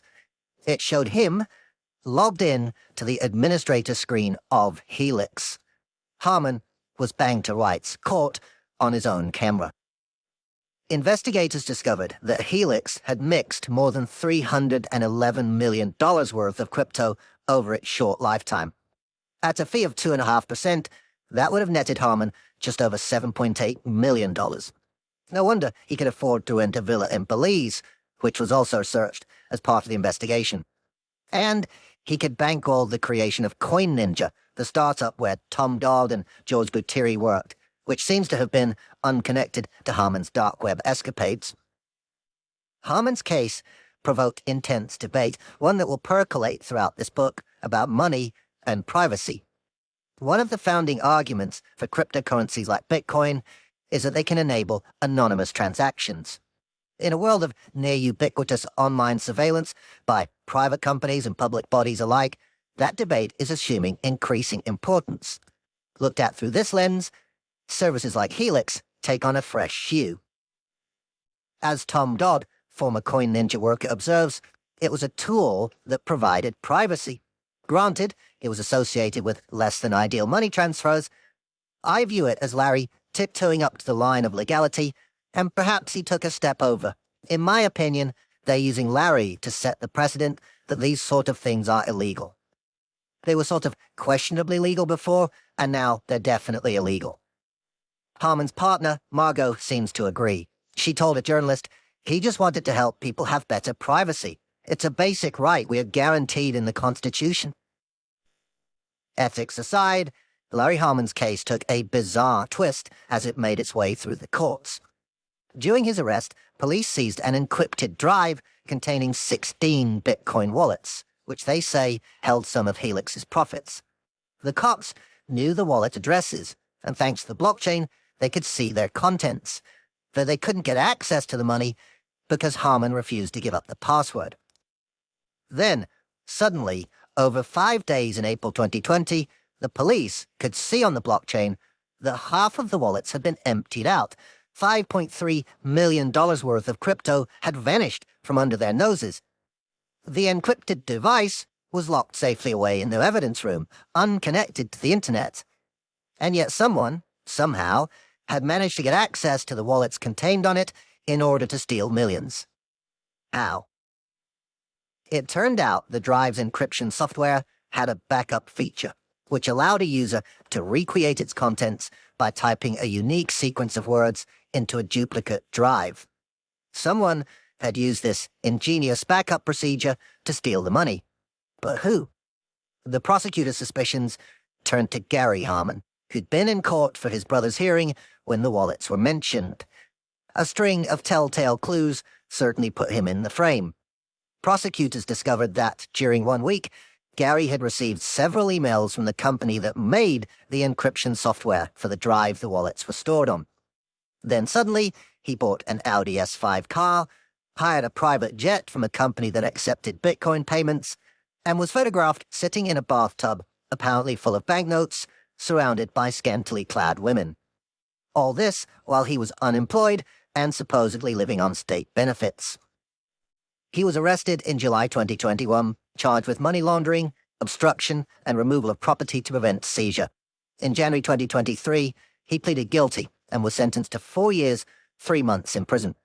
Meanwhile, Larry also pleaded guilty in August 2021, agreeing to forfeit 4,440 bitcoins, which were at the time worth $200 million.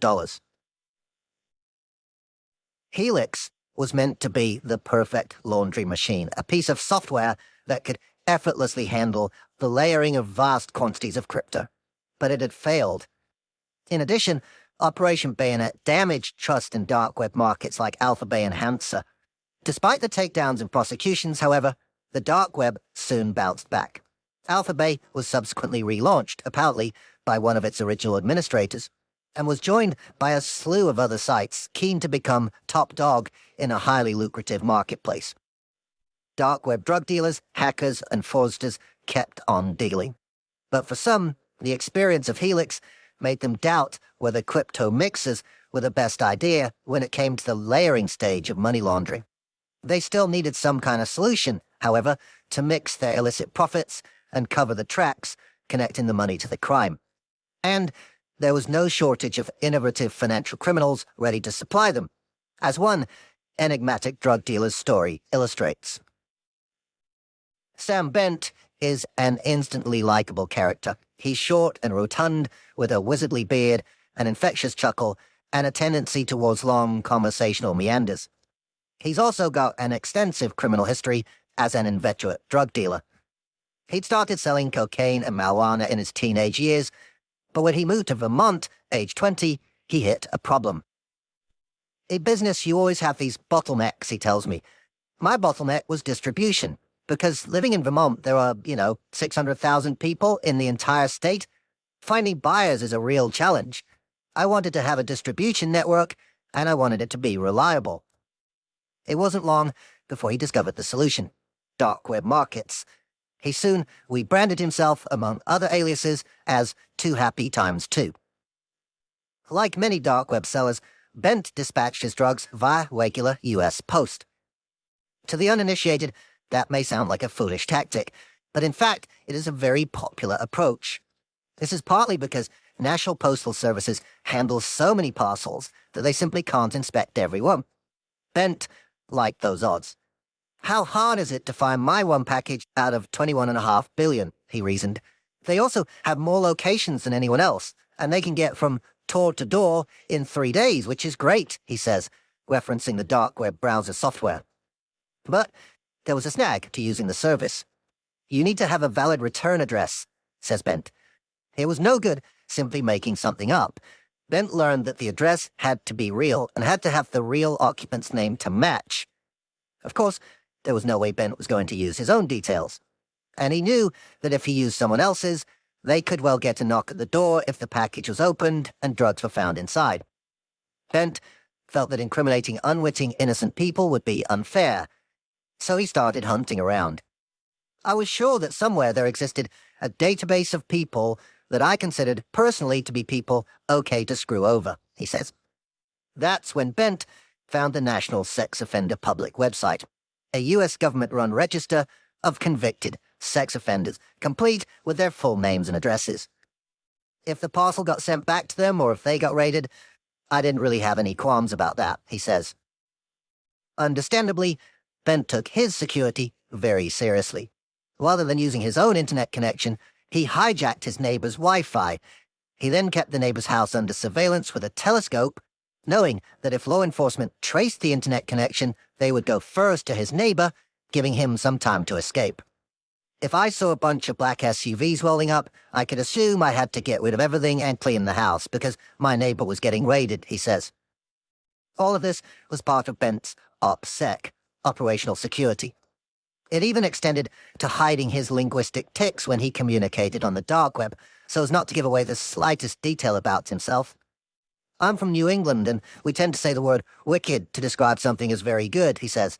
If I use that terminology in a forum, and law enforcement picks it up, now they know, okay, this guy's from New England.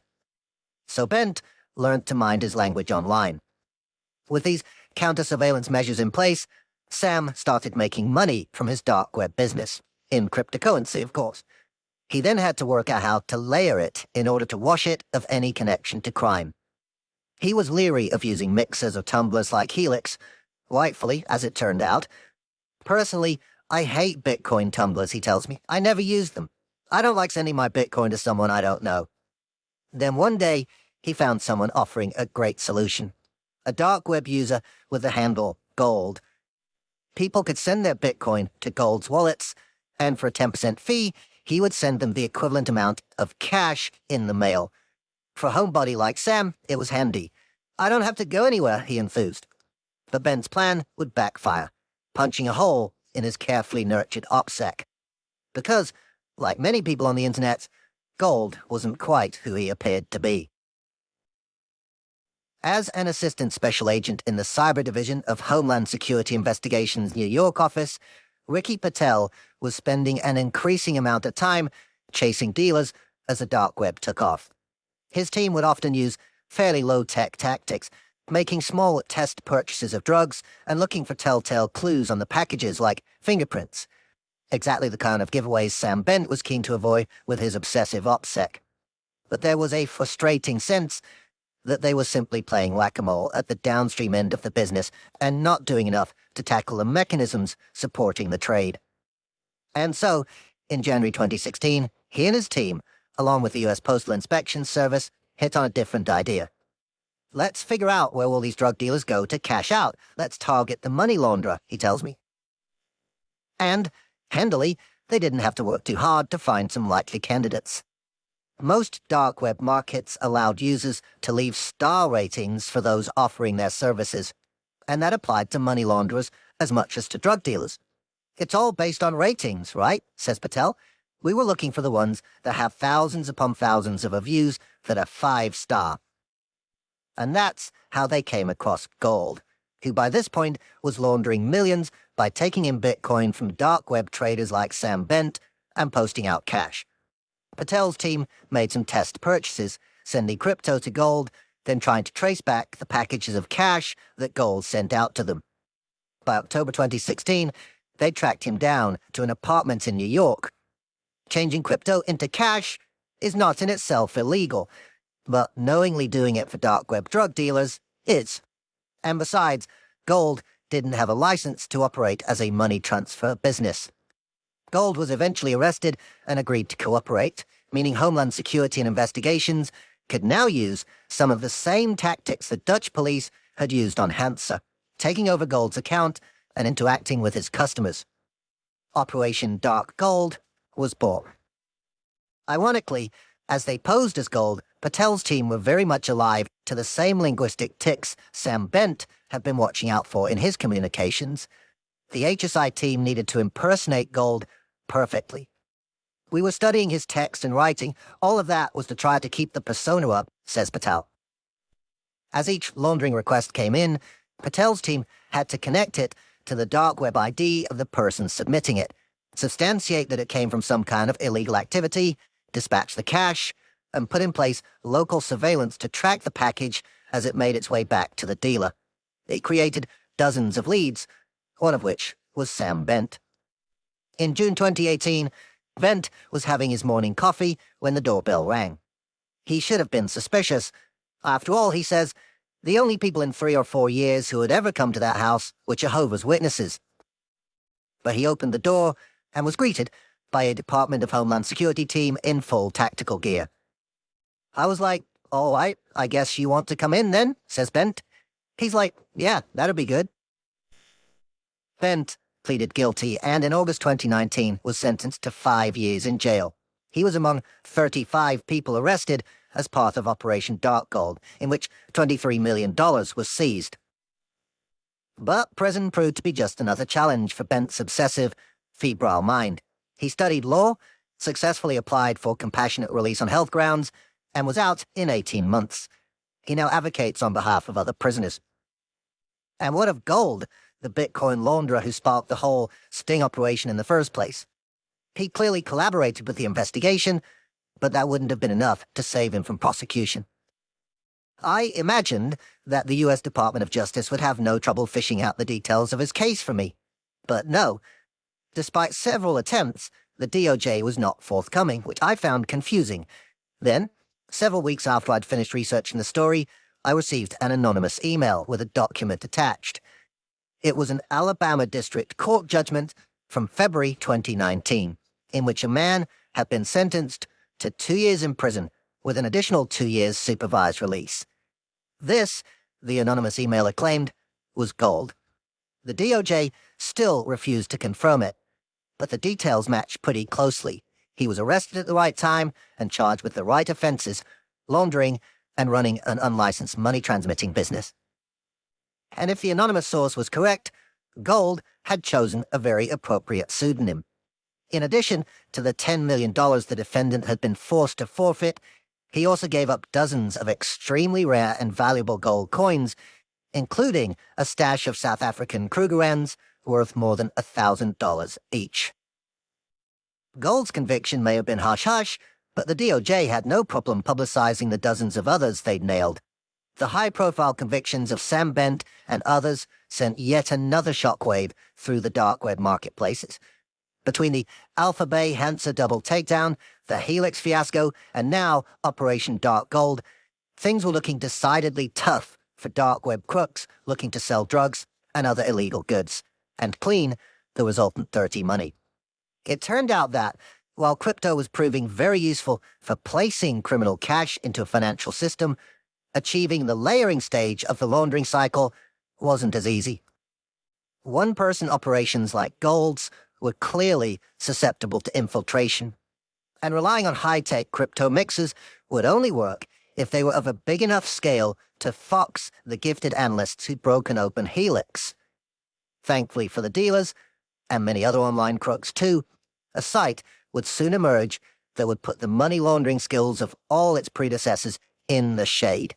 It would become a true behemoth of financial crime facilitation, so big that for years it would artfully master the layering stage that had proved such a challenge for the likes of Larry Harmon and Gold. Chapter 6. The Hydra. Andrei Kaganskik remembers the first time he saw them. It was late at night, and the Russian journalist was standing in the kitchen of his third-floor apartment in Moscow, smoking, when he looked down and saw 3 young men scrabbling around in the empty yard of a nearby apartment block. It was pitch black, he remembers. They had their phone flashlights on, they were digging up the ground, talking amongst each other, obviously failing at finding the thing they were looking for. They were there for half an hour. Kaganskik watched for a while, increasingly intrigued. Things got even weirder when the men finally found what it was they were hunting. They chewed a bit of it, trying to keep silent, and then they left, remembers Kaganskik. He wasn't the only one to notice this bizarre behavior.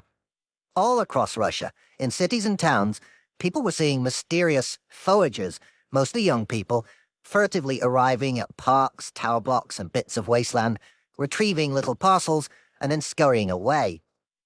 In fact, what they were observing was the physical manifestation of a sprawling online phenomenon, a dark website that had become a giant, overtaking Silk Road and Alpha Bay by strides.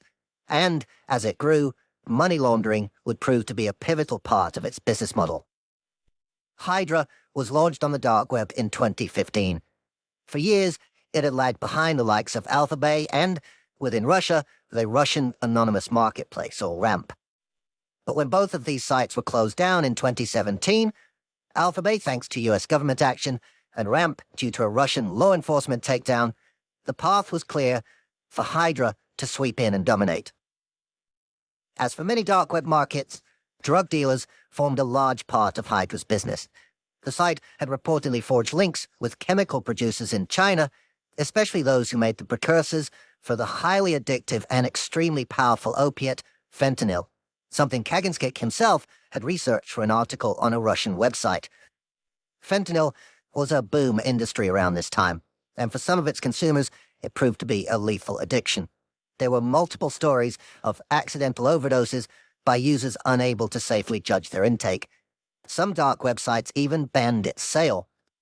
It's possible Hydra's administrators were wise to this because they proudly touted a host of safety features for their users. Hydra introduced a certified producer scheme in which Hydra would check the whole production cycle, the chemical reagents bought and used, the equipment, and the qualifications of the workers. The marketplace also claims to test the final products in its lab, according to researchers who investigated the site. Amazingly, it also offered emergency medical help through the encrypted app Telegram. Although, as the researchers sagely pointed out, it is hard to evaluate the popularity or efficacy of Hydra's telemedicine services. Whatever their effectiveness, it's clear there was a more cynical, profit-orientated motive to some of these measures too. To gain certified producer status, for example, sellers had to pay an extra 3% fee to Hydra on all sales. But these user-friendly offerings illustrate how seriously Hydra took its reputation. Hydra replicated Alphabet's successful one-stop shop model, with sellers offering personal data, fake IDs, hacking services and tools, as well as drugs. It also had a star rating system for vendors. But Hydra added a few twists, and it was to be these that turned it into a dark web whale, the likes of which had never been seen before. From 2014, the Russian government cracked down on deliveries of drugs through postal services, the method employed by Sam Bent and many others around the world. To get past this, Hydra's dealers came up with a remarkable and innovative solution. Buyers would pay for the drugs through the site as normal using cryptocurrency, and then the dealer's accomplices would hide the drugs in a location convenient to the customer, who'd then be sent the location for the pickup. The package might be buried, hidden behind a loose house brick, or attached somewhere by a magnet. This hidden treasure was called clad, and the people who stashed it were the cladsmen. This was the furtive activity Kaganskik had witnessed outside his apartment, and soon he was seeing more and more drug diggers on the streets of Moscow. Everyone was.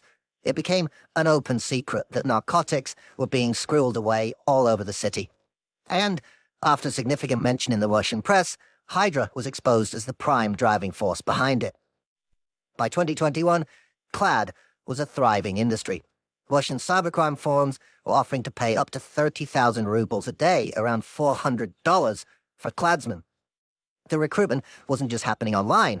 As discovered by a group of University of Pennsylvania researchers investigating the site, there were spray-painted ads in the street blatantly hiring drug runners. Their analysis showed just how successful Hydra had become thanks to this burgeoning network. In April 2022 alone, they reckoned there were 417,000 drug drops across Russia, with services covering more than 1,000 different towns and cities. Perhaps inevitably, this explosion of drug stashes created a shadow trade to the shadow trade. People began trying to intercept the goods to rip off the cladsmen and their customers. University of Pennsylvania researcher Alex Knorr told me, "In the inner yard from the window of my apartment in St. Petersburg, I once saw shkurahode, literally translated as skinner-goers, opportunists who looked for dead drops from Hydra in random places but did not pay for it." Thanks partly to innovative trading practices like the clad system, Hydra's business boomed. It eventually accounted for 80% of all dark web market-related cryptocurrency transactions. In 2016, its annual revenue was estimated at under $10 million. By 2020, it was $1.3 billion, 4 times that of Alphabet at its peak. A revenue growth rate of more than 600% over 4 years is something many Silicon Valley startups would kill for. But there were big questions about how Hydra was achieving it. The site operated almost exclusively in Russia and former Soviet Union states such as Ukraine, Belarus, and Moldova. For a long time, it was rumored to be on the verge of going global, and in 2020, it went as far as seeking to raise $146 million by selling a new cryptocurrency to fund the launch of an international site grandly named Eternos, but it never happened. Hydra was on my radar. Alongside the Russian anonymous marketplace, it was on my list of dark web bookmarks. But I never paid it much mind, as it seemed so very region-specific, unlike the more globally focused Alphabet.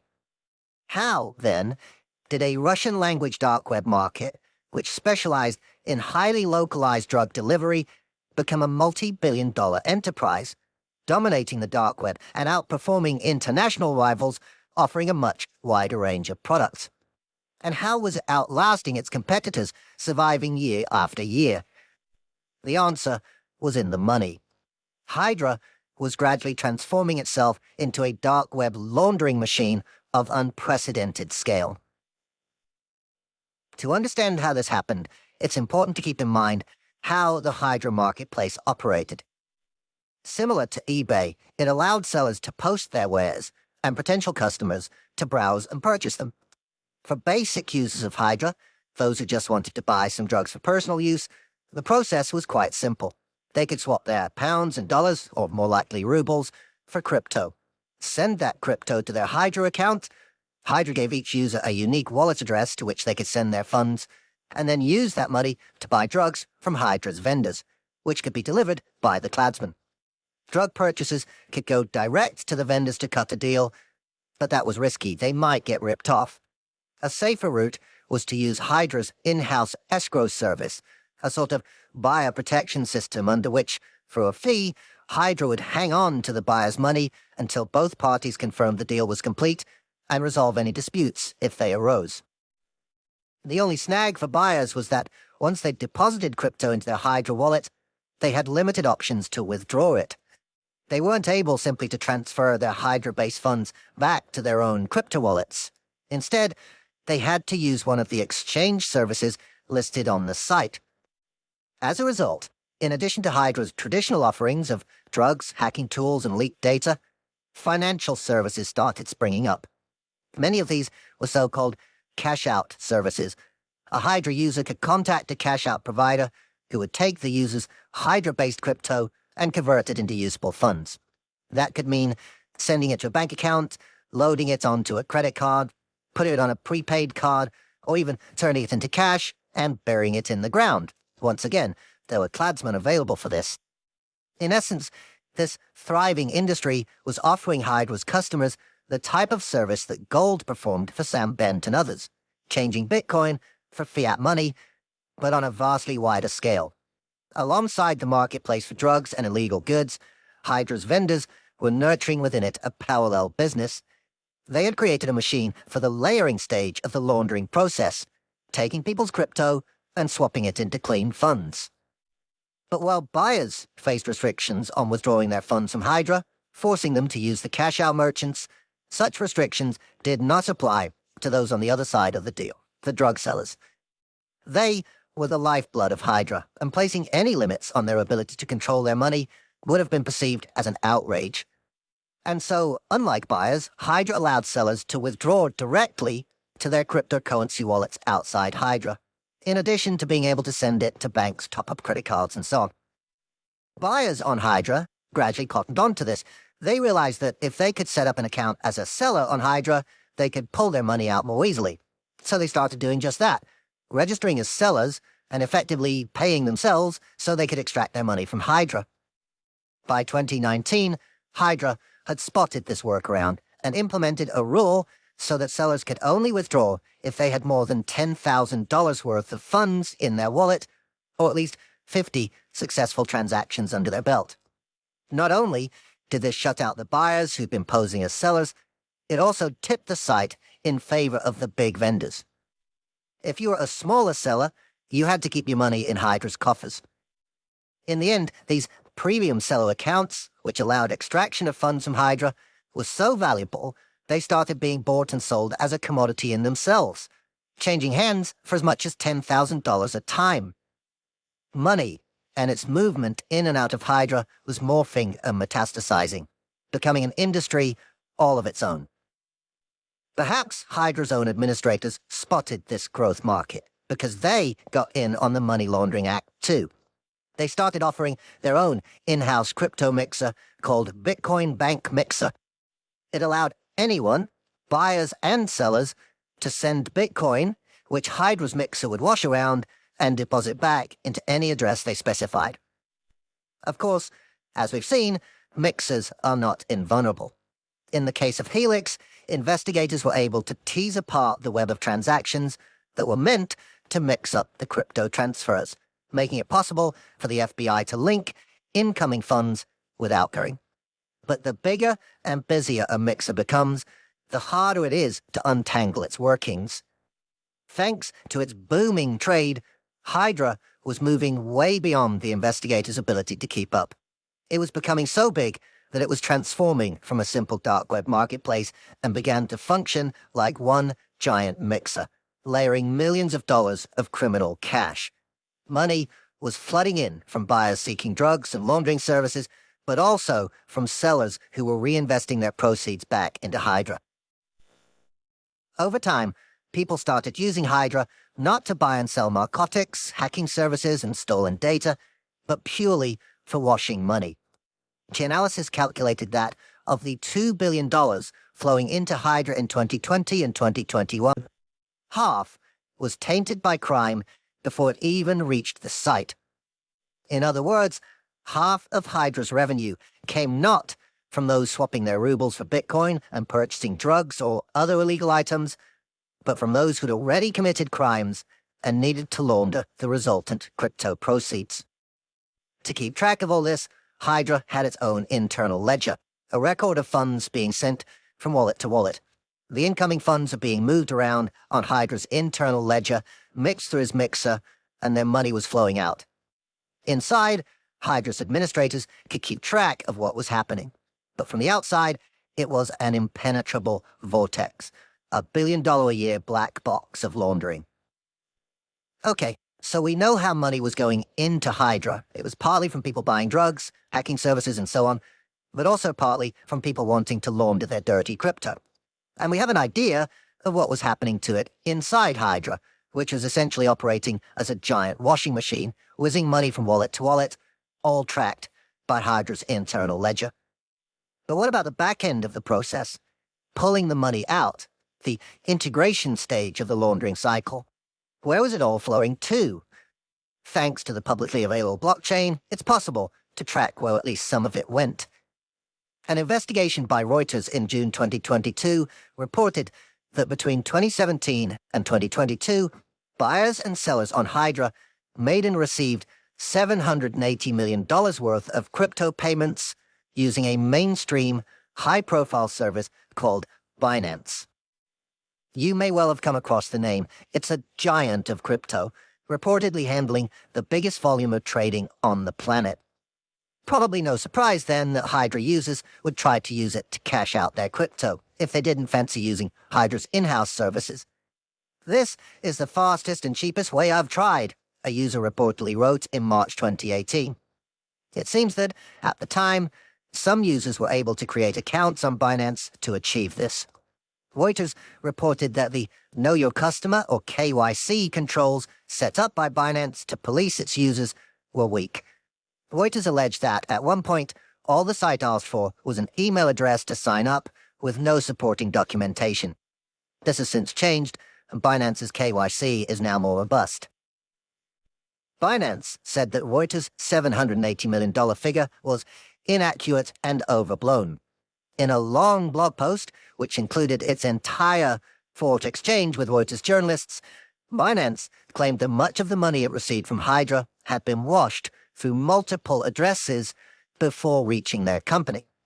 As a result, Binance argued that there was little it could do to stop the arrival of dirty crypto at its doors, but countered that once such inflows are spotted, either by its internal teams or by law enforcement, Binance works hard to freeze the funds and investigate, and has assembled the most sophisticated cyber forensics team on the planet to help do so. But even if the Reuters figure is accurate, it raises an interesting question. According to the US government, Hydra brought in $5.2 billion of revenue over the 5 years prior to 2022. If $780 million went to Binance, Where did the rest of it go? Sure, some of it would have been left inside Hydra, from all those buyers who couldn't easily withdraw their money, and from the low-level sellers who weren't allowed to cash out. But that still leaves billions of dollars worth of crypto that must have flowed out of Hydra to somewhere. But where? The answer gives an astonishing glimpse into the scale of the Russian cybercrime economy, its money laundering enablers, and how entrenched they both are within the country's financial system. Analysts at tech security firm Flashpoint spent years dipping in and out of Hydra, trying to understand how the site worked and where its money flowed, and working with Chainalysis to do so. Their conclusion: the vast majority of cash-out and money laundering services on offer were Russian or ruble-based. These services were focused on getting users' money into Russian banks, Russian credit and debit cards, Russian money changers, Russian gift cards, and so on. In short, Hydra was injecting billions of dollars worth of value into the economy of Russia and nearby states. And because many of these services don't play ball with foreign investigators and aren't on any kind of publicly available blockchain, the money becomes incredibly difficult to trace. It effectively just disappears off the map, as Flashpoint's researchers told me. This is the ultimate goal of the layering stage of money laundering, of course, and Hydra was playing a pivotal role in making that happen. As just one example, take a company called Bitslato. It's a cryptocurrency business headquartered in Hong Kong, but run from Russia. It offers so-called peer-to-peer exchange. The site simply connects people with Bitcoin to sell with people who want to buy. Users could put up an ad offering Bitcoin at a certain price, and then buyers would get in touch directly and send them money, sometimes straight from their bank accounts. Bitslato didn't intervene that much. It took a fee, but regarded this only as an introduction cost for putting the two partners in touch. It seems the business didn't feel it was its job to vet the incoming money to see where it was coming from. And when it was launched, the site had no anti-money laundering or know your customer section. This has subsequently changed. Bitslato was apparently also a key conduit for those wanting to get their money in and out of Hydra. Figures from crypto tracing firm Crystal Blockchain show that at least $173 million worth of crypto went from Hydra to Bitslato. And this hadn't come indirectly via a bunch of intermediary wallets, as Binance claimed its incoming Hydra money had. This was money sent direct from Hydra straight to Bitslato. It seems Bitslato was also a key service for getting crypto into Hydra too. About the same number of bitcoins were spotted flowing into the site. In 2023, Bitslato was designated a primary money laundering concern by the US government. The first time such an accusation was leveled at a cryptocurrency exchange. One of the site's founders, Anton Shkurenko, defended the company. He told me that Bitslato relied on a third-party firm to screen transactions, and that Bitslato closed thousands of suspect accounts as a result. At the time of writing, Shkurenko is in Russia, awaiting news on French criminal charges, which he denies. His colleague and fellow Russian, CEO Anatoly Legkodimov, has been arrested in Miami and was awaiting trial on money laundering and other financial crime charges, which he also denies. Bitslato is just one example of a Russian service used by Hydra. There were many others. This use of Russian services is remarkable when you consider the scale of Hydra. We're talking about a giant underworld business, and it seems the vast majority of that money ended up cycling through the Russian Federation and former Soviet republics. Bitslato allowed users to run money through banks and payment providers in Russia, Belarus, Ukraine, Kazakhstan, and more. To be clear, the fact that there are Russian criminals making money and pulling it back to Russia shouldn't surprise anyone, given the country's long association with the cyber underworld. But the Hydra story goes beyond that. If the estimates are correct, and it was handling 4/5 of all dark web market money, then what we're talking about is a vast chunk of dark web activity given over to laundering via Hydra. This money was then pushed through Russian businesses, from the legitimate, like banks and card companies, to grey zones like Bizlata, to the tune of up to $1 billion a year. It represents nothing short of a giant onshoring of capital into the Russian economy. Perhaps this explains why Hydra lasted so long. Given Russia's often antagonistic relationship with many Western democracies, how much incentive was there to close down a site bringing money into Mother Russia that had been stolen largely from its adversaries? As one researcher put it to me, if I was a politician in Russia and I could see all this money coming in, would I want to shut it down? Probably not. Andrei Kaganskik, the journalist who reported on Hydra and spotted its plaid collectors from his apartment block, takes a different view. He points out that the vast majority of Hydra money wouldn't have been taxed, so the government coffers wouldn't have benefited. Why then would the government incentivize behavior that deprived them of income? But Hydra's laundering and onshoring activity must be seen in the wider context of tech and organized crime within the Russian Federation. Time and again, we've seen examples that point to Russian hackers' belief that they may operate with impunity so long as they don't target their own. We've seen computer viruses that will only trigger on non-Russian computers. There were cartoons that show hackers with medals pinned on their chests as though their work was a patriotic endeavor. In some cases, we've even seen direct collusion between Russian government agencies and organized crime, as when an FSB intelligence officer worked with a freelance hacker who was targeting Yahoo email inboxes. As the UK's Joint Intelligence and Security Committee put it, Russia has sought to employ organized crime groups to supplement its cyber skills. GCHQ, the UK's Signals Intelligence Agency, told the committee that there is a quite considerable balance of intelligence now which shows the links between serious and organized crime groups and Russian state activity, something it described as a symbiotic relationship. It's possible Russia's law enforcement agencies simply saw Hydra as an economically beneficial arm of this relationship. By 2022, Hydra's resilience and longevity helped to become the preeminent dark web money laundering operation in the world, something that made it a natural target for law enforcement outside Russia. As the site grew into a giant of cybercrime and money laundering, Western agencies were circling. When they finally struck, it would reveal just how pivotal Hydra had become to the cybercrime industry and reveal even more about the tangled money flows through Russia. Lily Infante was in her freshman year studying economics and Spanish at Columbia University when she found herself hunting around for a summer job. Bored with the usual dry internship gigs on offer, she applied for an intriguing-looking post working as a language analyst. It wasn't quite clear who the ultimate employer would be. The role was via a contractor, but it was obviously something a bit unusual, as though all sorts of officialdom to get through. It was only when she was finally offered the job that she learned why her new employer had taken such a cautious approach. That's when they told me what the job was about. I was going to be a language analyst on wiretaps at the U.S. Drug Enforcement Administration, says Infante. Infante's family is from Russia, and her linguistic skills put her at the top of the heap. They liked me because I spoke Spanish and Russian, she says. They put me on this huge Russian organized crime case. They had several wiretaps going at the same time. I was like 19 years old. I fell in love with the entire job.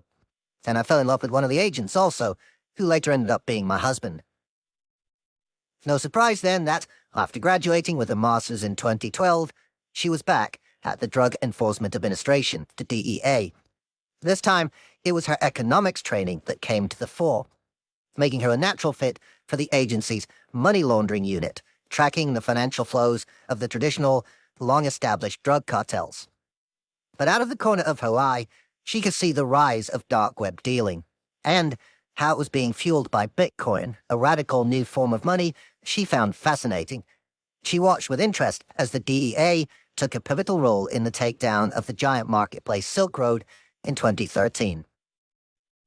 Infante instinctively felt dark web investigation had a natural advantage over the real-world offline dealings she'd been concentrating on.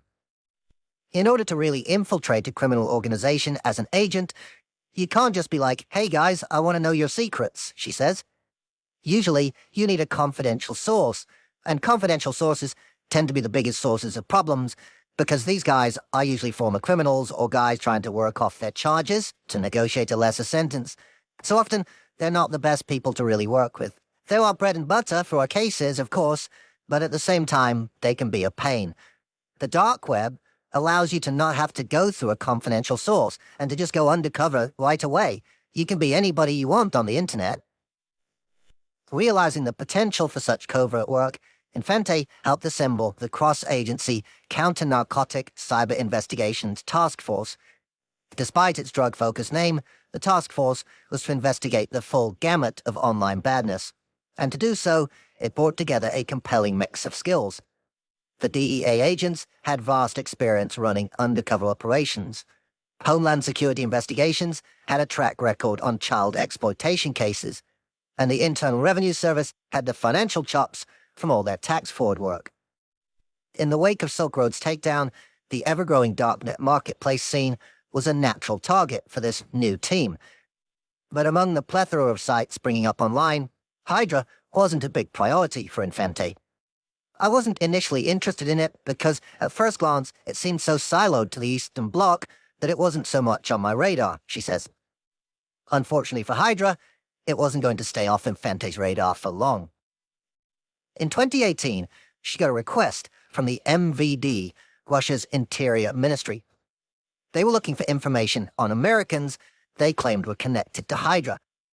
Perhaps an indication that the Russian authorities weren't necessarily all turning a blind eye to the site's activities after all.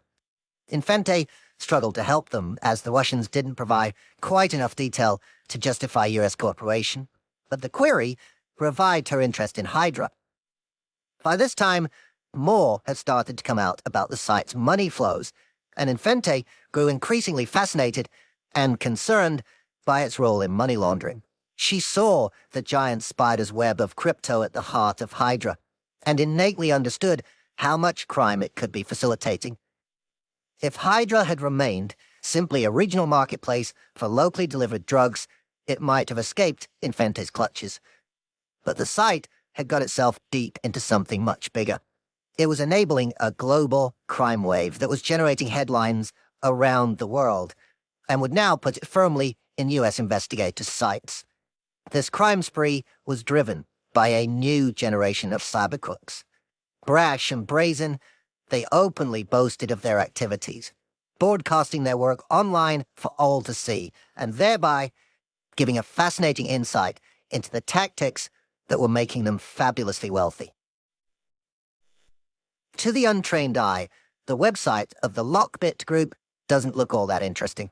It's just a page full of boxes laid out in a grid, some red, some green, containing a seemingly random selection of company names, a brief bit of info on the company, a dollar amount, and next to each one, a timer gradually counting down. If you stumbled across it by chance, you might think it was some kind of boring financial database, perhaps a tool for geeky share traders. But for the companies listed on this page, their mere presence here is a terrifying experience. Their eyes will be glued to this screen. That's because the website is a live, rolling list of extortion victims. Every single one of the companies on this page is being held to ransom, sometimes for millions of dollars. And you can watch the whole thing unfold from your desk in real time. And the timer counting down? If the victims don't pay the dollar amount specified by the time it hits zero, the consequences can be devastating, in some cases killing off the company for good, along with all its employees' jobs. The Lockbit site is on the dark web, and is the homepage of what is currently one of the most prolific and dangerous ransomware gangs on the planet. Naming their victims on this site is part of the gang's strategy to intimidate them into paying up. Lockbit is just one such group. There are many others, often with their own sites listing their victims. Of all types of cybercrime, Ransomware is perhaps the most direct and easy to understand. A hacker breaks into a computer, installs software that scrambles all the files, and then charges the owner a ransom to unscramble them. It's also among the oldest. Often cited as the first example is a campaign targeting HIV and AIDS researchers in the late 1980s. From these humble beginnings, ransomware has been continuously honed over the years. As our lives have moved increasingly online, the cybercriminals have become more and more adept at finding new ways to trick users into unwittingly scrambling their data. But despite its relatively high-tech nature, modern ransomware suffers the same problem as a lot of traditional extortion attempts. Making them work requires getting up close and personal with the victims. There's often an element of negotiation over the ransom, and ultimately, a moment when the money's handed over. All of which provide police with valuable opportunities that occasionally allow them to identify the crooks and make an arrest. What the new generation of high-tech extortionists really needed was some kind of financial tool that would allow victims to cough up easily and anonymously, minimizing the chances for banks and police to get involved. And in 2008, they got it, thanks to Bitcoin. Suddenly, blackmailers could demand money from their victims via an anonymized cryptocurrency that could be sent across borders, outside the traditional financial system, and with no international fees. As we've seen, it's not a perfect solution, and with effort, it can sometimes be traced. But the ransomware gangs embraced it with gusto, and from the mid-2000s, it unleashed a tidal wave of digital blackmail. Over time, the ransomware industry has been honed to become possibly the most highly developed, industrialized, and globalized crime campaign the world has ever seen. At first, the defense against such attacks was simple. Back up your data. So if you get scrambled, you can just wipe your machine, reinstall the software, restore your data, and carry on. In response, hackers invented malware to hunt out the data backups and encrypt them too. Companies then started storing their data backups offline, sometimes in a completely separate building, meaning they couldn't be infected. This prompted the hackers to switch tactics again. In addition to scrambling the data, the hackers were now stealing companies' sensitive info and threatening to publish it unless they paid up, which is what Lockbit does on its leak site with the countdown clocks. Companies started taking out insurance to cover ransomware attacks. The hackers began scanning their victims' files to find the insurance certificate, then demanding a ransom equal to the maximum covered by the insurance. We know you can afford it, you're insured, ran the logic. Today, such gang software can even search a victim's network, find out how many computers it has, and set the ransom amount commensurately. This is the modern face of the ransomware industry. Highly motivated groups of criminals with decades of experience and, consequently, reserves of money vast enough to engage in a veritable arms race with anyone who tries to stop them. And the industry is booming. In just 10 years, we've gone from a handful of ransomware strains to over 100. The average payment used to be just a few $1,000s, but now it's $100,000.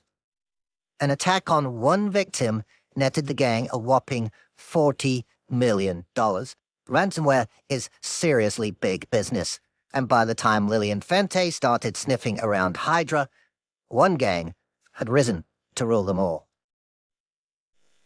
It's May 2021, and a Russian computer programmer who goes by the nickname Styx is nervously waiting for a job interview. Sometime previously, he had posted his CV to an online recruitment site, and now a prospective employer wants to talk. Better still for Styx, they seem to be rolling in cash. It's the middle of the coronavirus pandemic, and so the whole interview process is going to be online. But there were some weird aspects. The recruiter Styx is dealing with also uses only a nickname, Salamandra, and he doesn't switch his webcam on. Neither does anyone else on the group interview call. What Styx doesn't know is quite how much pressure Salamandra is under to get these interviews done. He's getting a lot of heat from his boss, who's known inside the organization as Stern. His business is growing fast, but like many in tech, Stern just can't hire staff quickly enough. He sends a message lambasting his team. Where are the new coders? Salamander's trying his best, but it's hard.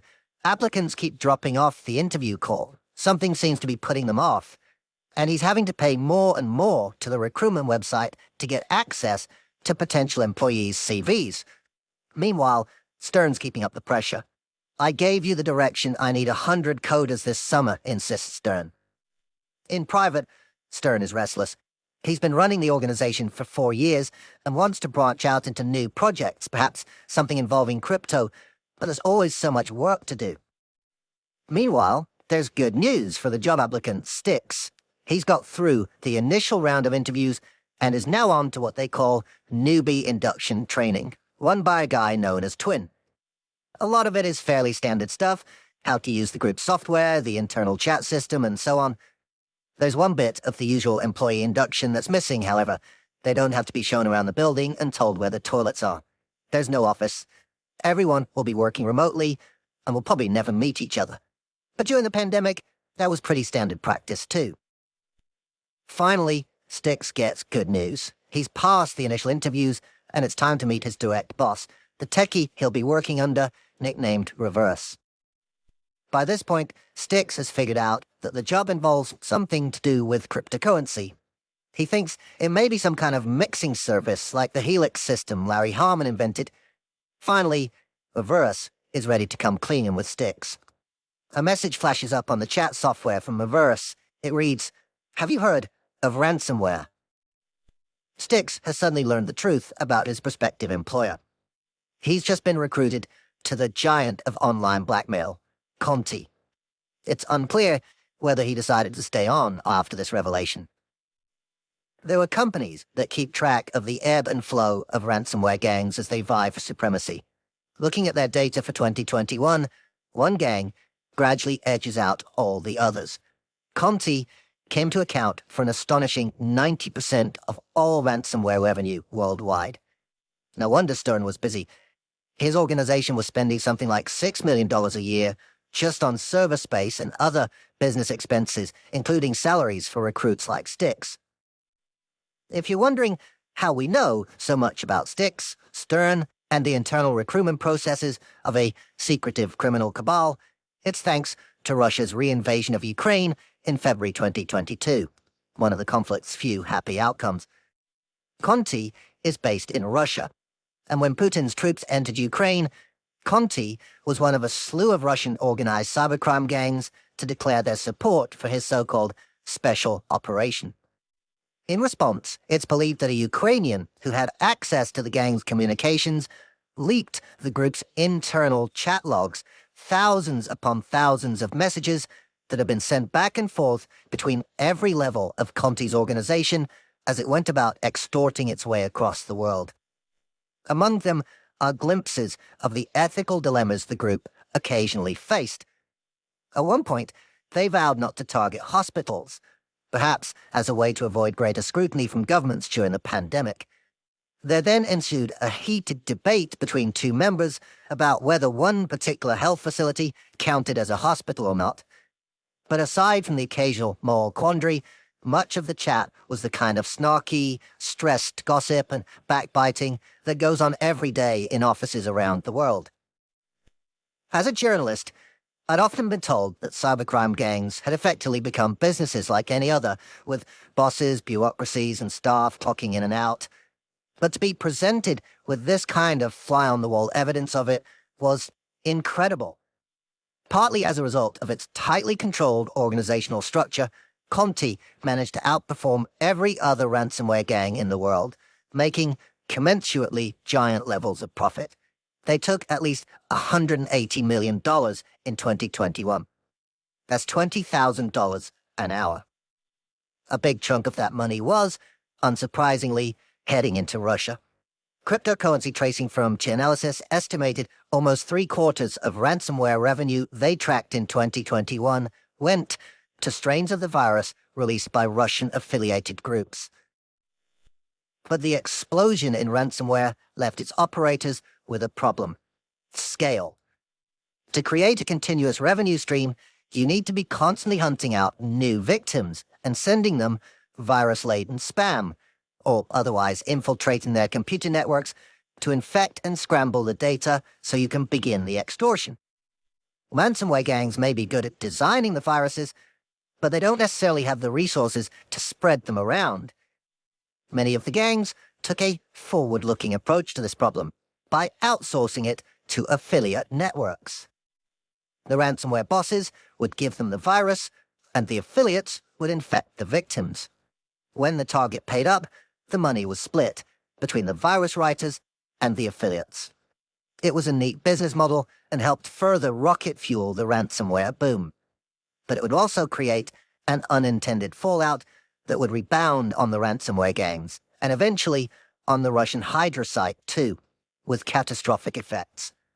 Russia's cybercrime underworld was about to go head-to-head with the US government. Cybersecurity experts sometimes talk about attacks having kinetic effects. It's a way of saying that a particular outbreak has gone beyond computer networks and is starting to cause major problems in meat space, as some hackers call the physical world. In May 2021, in parts of the eastern US, one particular hack was causing very, very significant kinetic effects. From Florida to Virginia, there were long queues of cars at petrol stations lining up for gas.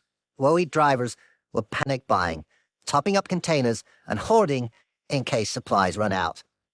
It was news of a cyber attack on a company called Colonial Pipeline that caused anxious motorists to head to the pumps in droves. Colonial Pipeline is the largest refined products pipeline in the United States, as its website proudly states, pumping more than 100 million gallons of fuel a day through a network stretching from Houston to New York Harbor. In other words, it's a major artery in a country for which the black gold is lifeblood. But the hack had turned off the taps. A Russian-based cybercrime group called DarkSide had penetrated Colonial's computer networks, scrambled their files, crippled the oil supply system, and was now demanding a ransom. The gang was highly professional and well-resourced. DarkSide ranked number 2 behind Comte for the amount of ransoms extorted. For 6 nightmarish days, Colonial's pipeline ran entirely dry. Some flights had to be rerouted so planes could still stock up on fuel. In the end, the company paid out $4.4 million in Bitcoin to its blackmailers and managed to restore supply. Suddenly, ransomware was headline news. Hitting critical national infrastructure like fuel supplies was always bound to get the attention of politicians, and an under-pressure US government swung into action. The hunt to trace the ransom money began, and the US authorities were eventually able to recover $2.3 million of it. How they did so has never been made public. After the seizure, the US Department of Justice put out a press release and supporting information about the operation, which on first glance appeared to offer a lot of tantalizing detail about the recovery of the money.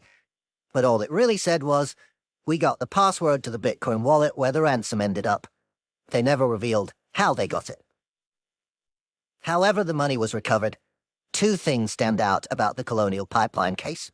Firstly, despite the US seizure, DarkSide and their accomplices still ended up $2.1 million richer. That's a big payday.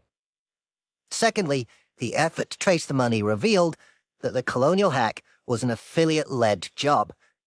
After the ransom was paid, blockchain tracing showed that 85% went in one direction, presumably towards the affiliate who chose to hit Colonial, the rest in another, towards the virus creators.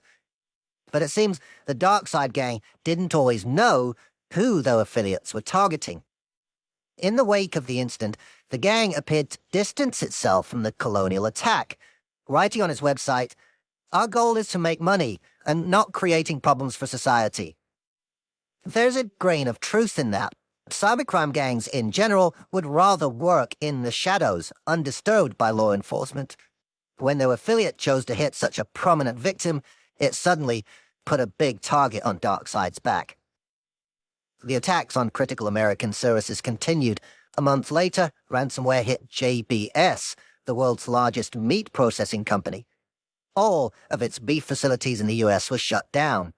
Suddenly, the company that put the meat into meat space was at a standstill. The firm eventually paid $11 million to the extortionists, more than double the colonial ransom. And this time, none of it was recovered.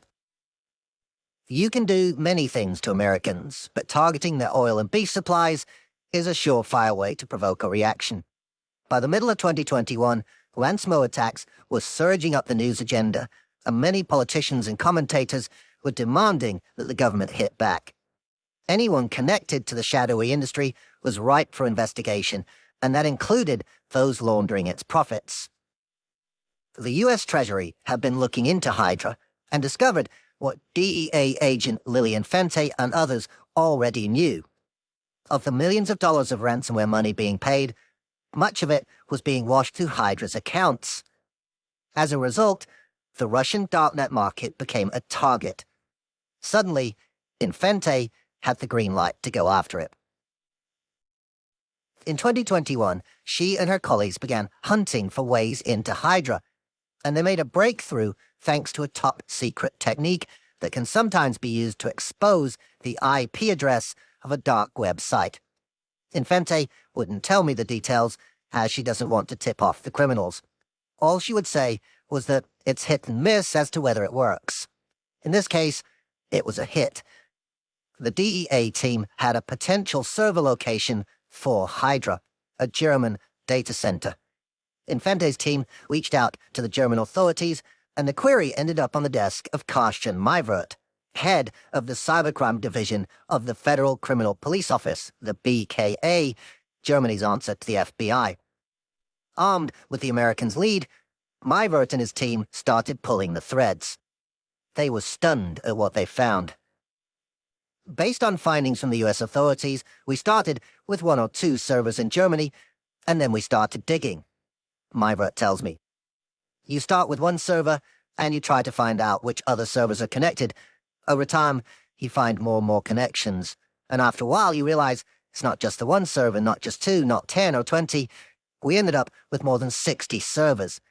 The infrastructure was so big that it was 4 times larger than other marketplace infrastructures we've seen before. In the end, they found a total of 62 servers. They held within them the entire Hydra site, its listings, records of transactions, backups, chat logs, and more. All of this had been hidden behind the onion layers of the dark web, but now the Germans were inside the loop. The temptation was to lurk there for a while, secretly surveying the site as the Dutch had done with Hansa, and gathering as much intel as possible. But world events was soon to force the investigators' hands. On the 24th of February 2022, Russian Federation troops surged into Ukraine, unaware at that stage that their lightning attack would turn into years of grinding war. The reinvasion of the country had ramifications for almost everyone, and Hydra's owners and users were no exception. Hydra was paying for its servers at the German data center using Russian credit cards. And as the international financial community moved against Russia, that was causing problems for Hydra's payments. And from their vantage point inside Hydra's network, German police could see that the site's sales were declining. They feared its owners would pull an exit scam, disappearing with customers' money and depriving law enforcement of the chance to move in. The decision was made to get in first and close the site down. For Meiwert's team at the BKA, that meant a trip to the data center itself, because the only way to be sure of killing off the Hydra was to disable its physical manifestations. The location was incongruous. The buzzing, high-tech internet nerve center of the world's biggest darknet market was to be found in a quiet rural area surrounded by farmland. As the BKA team entered the building, the scale of the challenge hit them immediately.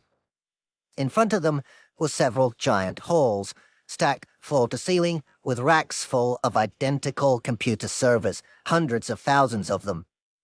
It's sometimes odd to think that the shiny, attention-sucking services we use so often, the Facebooks, Amazons, and eBays, with their whizzy text, photos, and videos, are all just ones and zeros stored on rectangular boxes no bigger than a DVD player, piled up in halls like these.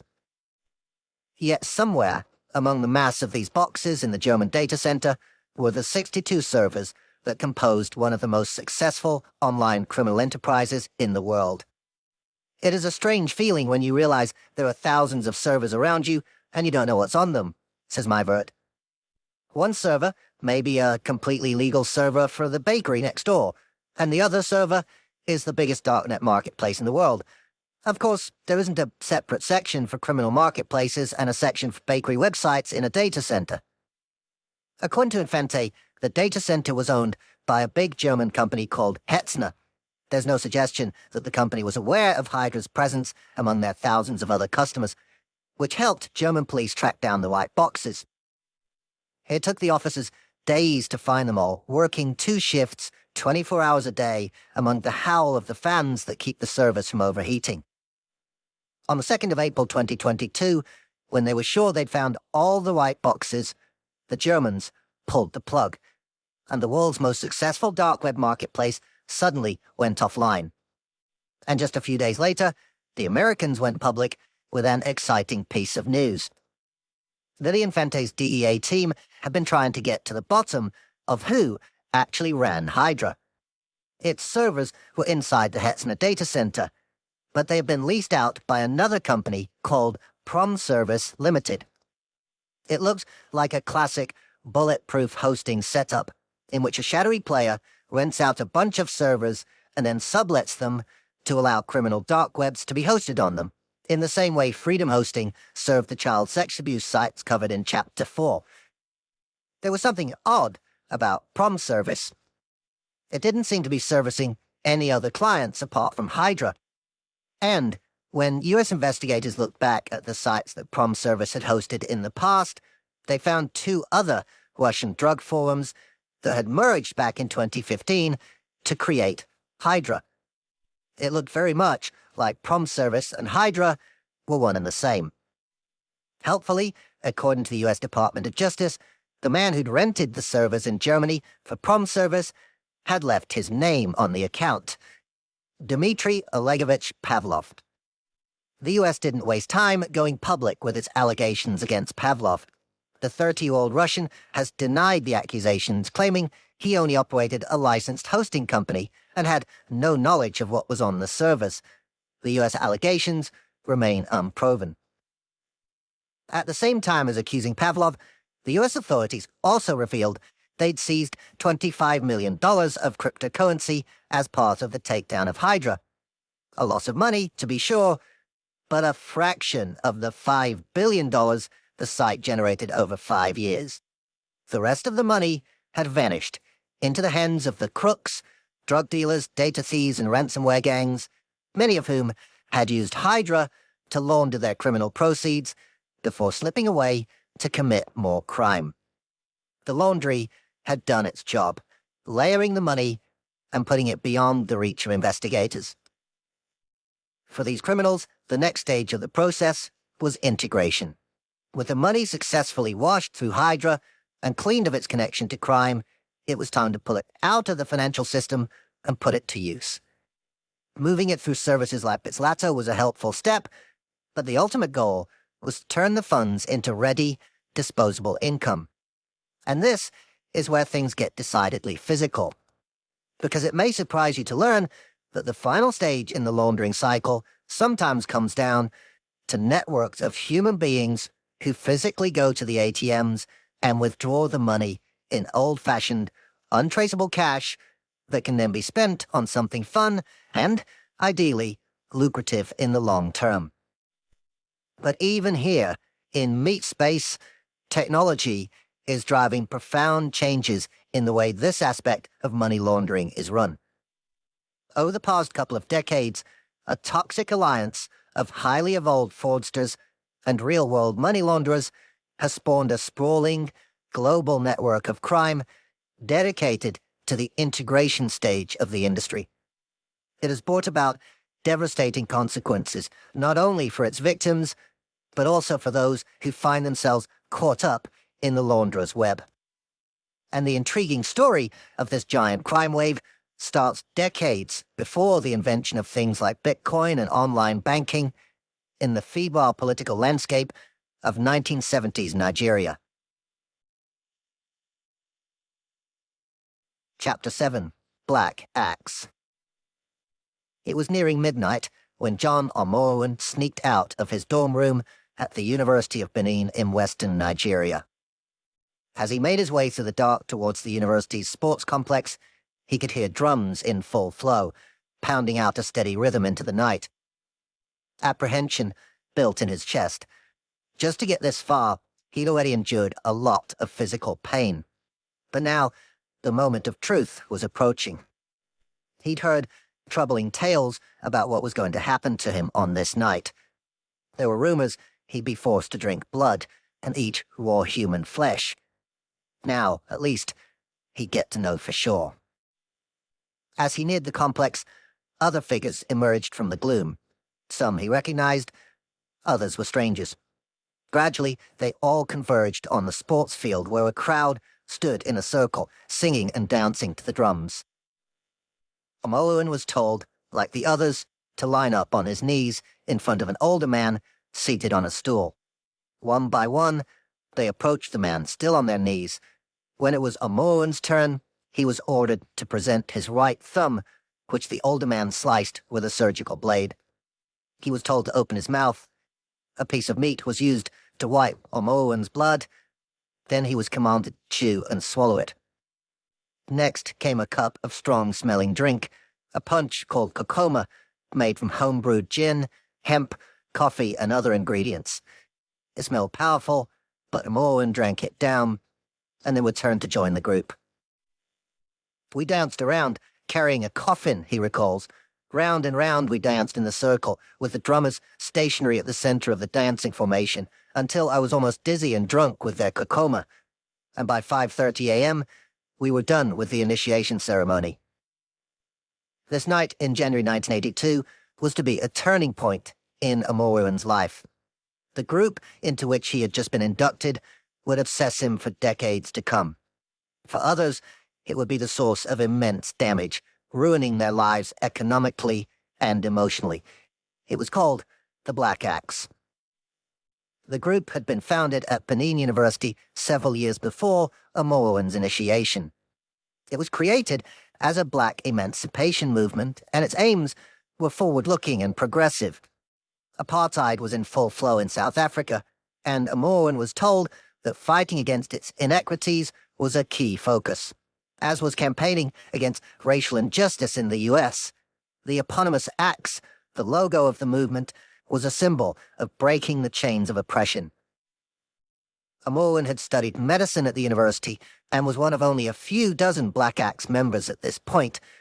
A few days prior to their initiation ritual, he and the other would-be recruits had endured another harsh night at the sports complex, during which they were subjected to what Omoruan describes as drilling. And they were forced to do a series of grueling physical exercises, at one point jumping while an axe was swung at their feet. He says anyone who tried to bail out was beaten until they relented, on the basis that they had seen the faces of existing Black Axe members and could not be allowed to leave until they had agreed to join up. While its presence on campus was known, the organization was highly secretive. Omoruan had endured it all. He got through the initiation, known as bamming, and was now a fully fledged axeman. He was given a small black axe and was issued with his strong name. Recruits to the movement were given these names, sometimes those of prestigious black freedom fighters, by which they could refer to each other at meetings, again to maintain secrecy. And so Omoruan received his alias, Koliagbo II.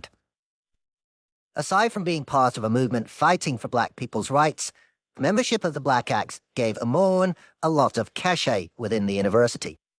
I was a big man on campus, he tells me. People start dreading you. They'd be scared of you. In the ensuing years, it would be this side of the Black Axe, its intimidating aspect, that would throw the organization into infamy. The Black Axe was just one of a number of campus confraternities in Nigeria. Others included the Pirates, the Buccaneers, and a string of other smaller splinter groups. There was infighting between them, and soon enough they were dragged into the fevered political life of Nigeria. College campuses were part of the ideological and sometimes physical battleground, and the confraternities became combatants in the fight. This, in turn, forced them deeper underground. The groups were outlawed, and much of their ritualistic element, nighttime ceremonies, code words, seemed to evolve to avoid detection, a student at the time recalls.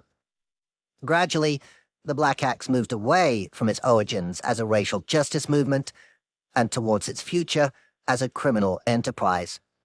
But even then, few could have predicted its eventual destiny.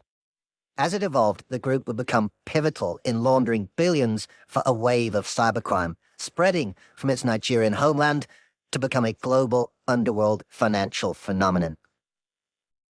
Nigeria is a country famously rich in oil, but the 1980s were a grim time for its economy, with inevitable knock-on effects on wider society. As a Chatham House report summarizes, after the mini-booms in world oil prices in the 1970s and early 1980s, Nigerian administrations, in collaboration with Western governments and companies, began a disastrous program of investment in industrial projects. Once the oil price tumbled in the 1980s, Nigeria was tipped into a debt crisis. According to one estimate, Nigerians' incomes fell by 3/4 between 1981 and 2000. Two Nigerian sociology researchers analyzed the impact of this economic turmoil and found it affected one group in particular. A substantial number of bankers lost their jobs during the economic recession in the country, they wrote. The fact that those sacked never collected disengagement fees increases the vulnerability of those within the banking sector, mostly youths, with opportunities to explore other means to sustain their lives. In other words, young, financially savvy Nigerians found themselves suddenly out of work and uncompensated. For a small minority of these people struggling to survive, the other means they found involved fraud. And the particular type of fraud they turned to had been honed by Europeans centuries earlier. Eugène François Vidocq was a celebrated criminal-turned-policeman born in 18th century France. He wrote books in which he mapped out the innumerable different types of crimes, cons, and scans he'd witnessed in his colorful career on both sides of the game. One was known as a Spanish prisoner trick. In it, a wealthy person receives a plaintive letter requesting help. The letter's author claims to have been traveling with a rich companion when they were attacked, and he was forced to hide their gold and diamonds in a ditch. The letter's writer now claims to be in prison, but if the recipient can loan some money to secure the prisoner's release, they will be repaid many times over. The letter's author is keen to stress their bona fides as a gentleman and to impress upon the recipient how trustworthy they are. It's a scam, of course. There is no prisoner, there is no fortune to be shared. If the recipient of the letter is foolish enough to send funds, the money will simply disappear into the pockets of the letter's author, accompanied by a series of increasingly vague and infrequent excuses until the scammer vanishes for good. During the 1990s, it was this Western-originated scam that some Nigerians began to deploy. In the early part of the decade, thousands of companies around the world began receiving letters apparently sent from a director of the state-owned Nigerian National Petroleum Corporation. As the New York Times reported, the writer says he wants to transfer $20 million to your bank account. The money, he writes, was budgeted but never spent, and your help is needed to spirit the questionable funds out of Nigeria. The letter hints strongly that such official shenanigans are a routine part of government and business life in Nigeria. Your company gets to keep 30% of the total, a cool $6 million for playing along. But in order to pocket the money, the recipient must first put up some cash, say a few $100,000, to cover expenses. It worked, generating an estimated $200 million profit worldwide. Schemes like this are a numbers game. You only need a few people to fall for the con, and the more messages you send, the higher your chances of profit.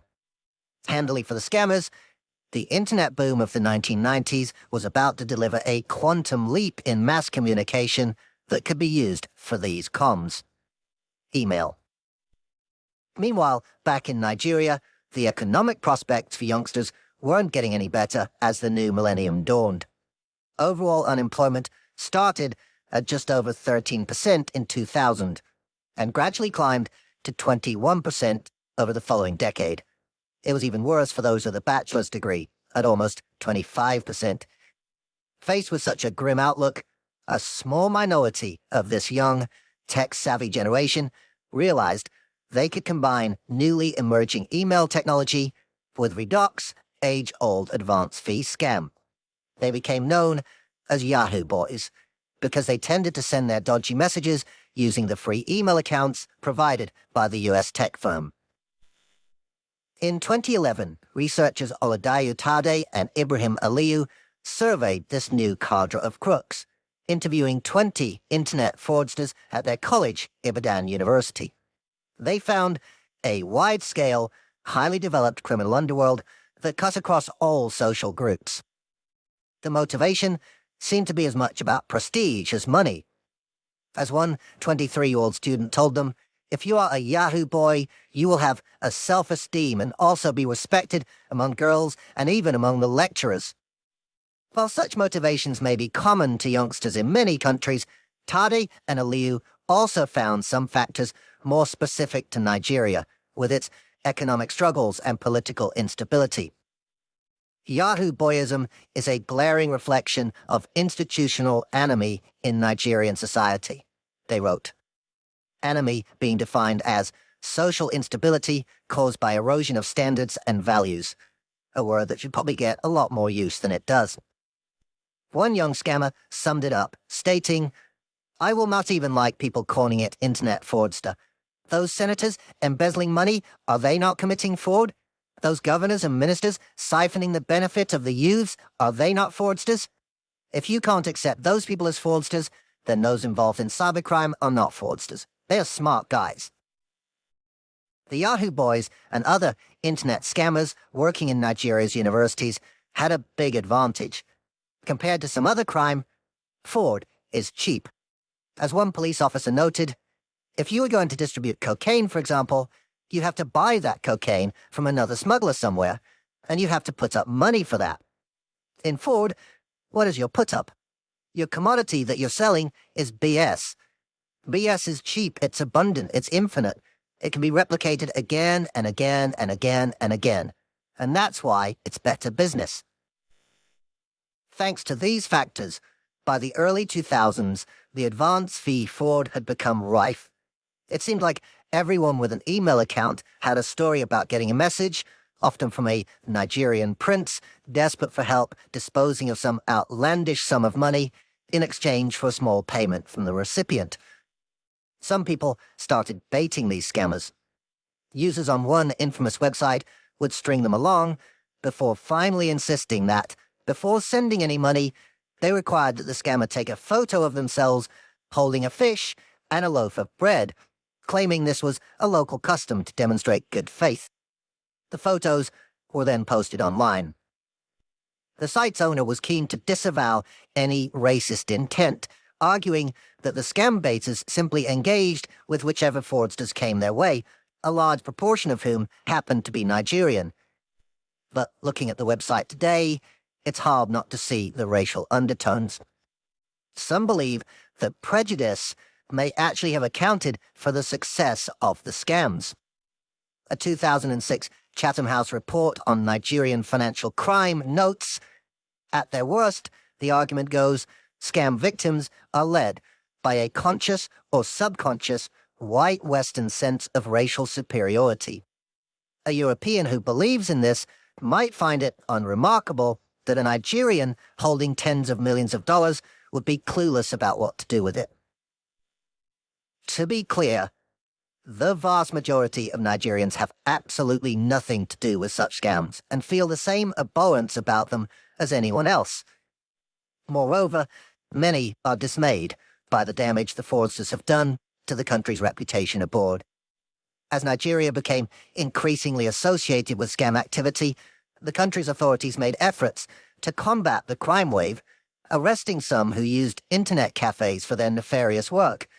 However, growth in home internet provision made this tactic increasingly ineffective, and thanks to the work of a tiny criminal minority in the country, by the mid-2000s, Nigeria had become a powerhouse of computer-enabled fraud. In 2008, it ranked third behind the US and UK for internet crime perpetrators, according to America's Internet Crime Complaint Center. But while the advance fee Nigerian print scams were a near ubiquitous presence in people's email inboxes at this time, I suspect many regarded them as a low-level annoyance. After all, surely the only people to fall foul of such obvious con tricks are the gullible and the money-grabbing. In which case, why should we care? As one interviewee told a journalist, the people who would bite on this are greedy. If this was the attitude, it was deeply unfortunate, because our failure to tackle the growing trend of email scams laid the groundwork for a much bigger problem to come. Think about those Ibadan University students interviewed by Tade and Aliyu. They may have started out as college Yahoo boys pulling basic comms, but at the time I'm writing this, they're grown men in their 30s. Assuming they kept going with fraud, they now have more than a decade of criminal experience and income, and some of them have expanded their frauds to an industrial scale. As it turns out, those dumb email scams were simply creating the seed capital for a much bigger crime wave, one that would ensnare many, many more victims and foster a global laundering network to wash the profits. John Amorowan quit the Black Axe in 1982 after an incident on campus made him realize that their one-for-all ethos had surprisingly rigid limits. He then watched as, over the next 2 decades, the group descended into corruption and, occasionally, violence. During one incident at Obafemi, Awolowo University, 40 Black Axe members arrived one Saturday morning, seemingly seeking revenge for attempts by the university's student leaders to crack down on the group's activities on campus. As one article reported, pouring into the residency, the killers then indiscriminately annihilated every student in their path. Local newspaper reports described the horror of the crime scene. Mattresses saturated with blood dripping through floors into rooms below, walls splashed with brains. 5 died on the scene, 3 more expired in the following days, and 8 more remain in critical condition. The Black Axe was completing its transformation from political pressure group to violent organized criminal enterprise. Along the way, its members ended up forming an ad hoc alliance with the Yahoo boys carrying out the email fraud campaigns. It's unclear quite when and how this happened, but in hindsight, it seems inevitable that the two eventually collided. As a campus movement, the Black Axe was moving in the same circles as the student scammers. For some, the boundary between the two was almost invisible. One youngster, John, not his real name, recounted to a journalist his experience of being initiated or bammed into the Black Axe in 2008, and then, almost immediately, put to work on internet crime. As the article says, John's scheme was to pose as the owner of a lottery, offering lucrative prizes in return for a few bank details. He camped out at the internet cafe of a seminary near his home, spending long afternoons sending thousands of messages to potential marks. He was good at it. By the end of his sophomore year, John owned a large sneaker collection and a Mercedes that he drove home between semesters. As the crime and violence escalated, Nigerian authorities moved to outlaw the Black Axe, which is now often described as a campus cult rather than a confraternity. Membership was deemed illegal in several states, but it all came too late. The university students who swelled its numbers had grown up, and some had assumed positions of power, meaning they were Black Axe members, or at least sympathizers, in high office. The group was too entrenched and, partly thanks to its internet scam campaigns, too rich to be simply cut out of Nigerian society. And besides, the problem was no longer just Nigerian. The Black Axe had spread overseas, and it was there that it would carry out its most damaging criminal work, as one researcher was to discover. Gary Warner leads a double life. On the one hand, he's a professor, teaching cybercrime at the University of Alabama, grading papers, giving lectures, and teaching students. On the other hand, he's a financial crime investigator with years of experience tracking hackers. He once helped the FBI crack a $70 million payroll theft case. And back in 2015, he discovered a handy way of keeping tabs on the crooks' latest movements: Facebook. Despite the social network's prohibitions, Warner found members-only groups on the site in which white-collar crime was openly discussed. Without giving their true identities, he and his colleagues would join the groups to see what they could learn. But then, something weird happened. Facebook has algorithmic software that looks at its users' behavior and suggests other groups and accounts that the algorithm thinks they might like. In Warner's case, it was recommending that he join various African political groups. Warner was confused. "I'm in financial crime groups. Why does it keep showing me these African groups?" he remembers thinking. Following his investigator's nose, Warner joined up, and quickly discovered why Facebook had suggested he do so.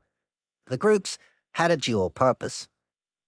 They're talking about political movements, African politics and African economics, but they were also offering credit card fraud and telling people how they can do it, he says. As he dug deeper into this murky online community, one name popped up repeatedly: the Black Axe. Warner compared the Black Axe Facebook group's membership with that of the financial crime groups he'd been tracking and found a massive crossover between the two. As he followed the links from account to account, he found groups and members spanning the globe from Japan to Brazil. What Warner was witnessing was the Black Axe's next evolutionary step. From its roots in Nigeria, the group had gone global, creating a tightly organized diaspora network that would become a giant criminal franchise. The trend had started decades before. Around his time in the Black Axe in the 1980s, John Omoran had watched as the political instability in Nigeria had triggered an emigration of intelligent youngsters. That was the initial exodus, he tells me. A lot of graduates ran out of this country. They ran away because they were just locking people up. And amongst people running away were the cult members. This was what Gary Warner was seeing in his Facebook groups at the University of Alabama. The Black Axe crime branches that had popped up in other countries around the world following the exodus.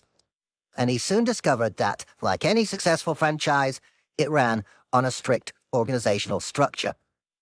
The Black Axe has divided the world into zones, each of which is controlled by a zone head. Underneath him, according to Warner, there are no known female zone heads, are various deputies, including a chief priest who operates as a second-in-command, and an Ihaza, who functions a little like a chief financial officer, according to Warner. There's a very formal structure to this, he tells me. Warner began to map out this network, taking careful note of who was communicating with whom and trying to plot out the organizational hierarchy. By the 2010s, the Black Axe had become a widely distributed, highly evolved global network. As one police officer put it to me, it's a worldwide organization that has a company structure to rival Coca-Cola. Unlike Coca-Cola, however, the Black Axe was neck-deep in financial crime. It would go on to facilitate one of the most damaging and lucrative cybercrime campaigns in history, further refining its money-laundering tactics, leaving victims scattered all over the world, one of whom would find himself face-to-face with some of the gang's most senior members. Compared to the gritty, high-octane criminal cases covered elsewhere in this book, Michigan native Tom Cronkite's chosen legal career path might seem quite sedate. In 2005, he co-founded a firm called Sun Title with a fellow lawyer. A title company's job is to facilitate property transactions, working with the buyer and seller to make sure all the paperwork is in place and offering escrow services, holding on to money until deals go through, similar to conveyancing in the UK. It's conscientious, important work, though it's unlikely to be the next hit drama on Netflix.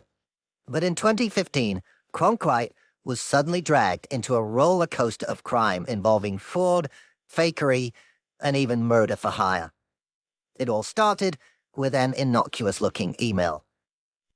In March of that year, his firm received a message asking for help with the sale of a small petrol station just a few miles from his company's HQ in Grand Rapids, Michigan. The buyer and seller had agreed the price at $670,000, but they wanted Cronkwright's firm to dot the I's and cross the T's. Keen to secure the sale, the buyer was offering a $180,000 deposit of earnest money to seal the deal. This deposit was to be paid to Cronkwright's company, which was then to transfer it on to the seller.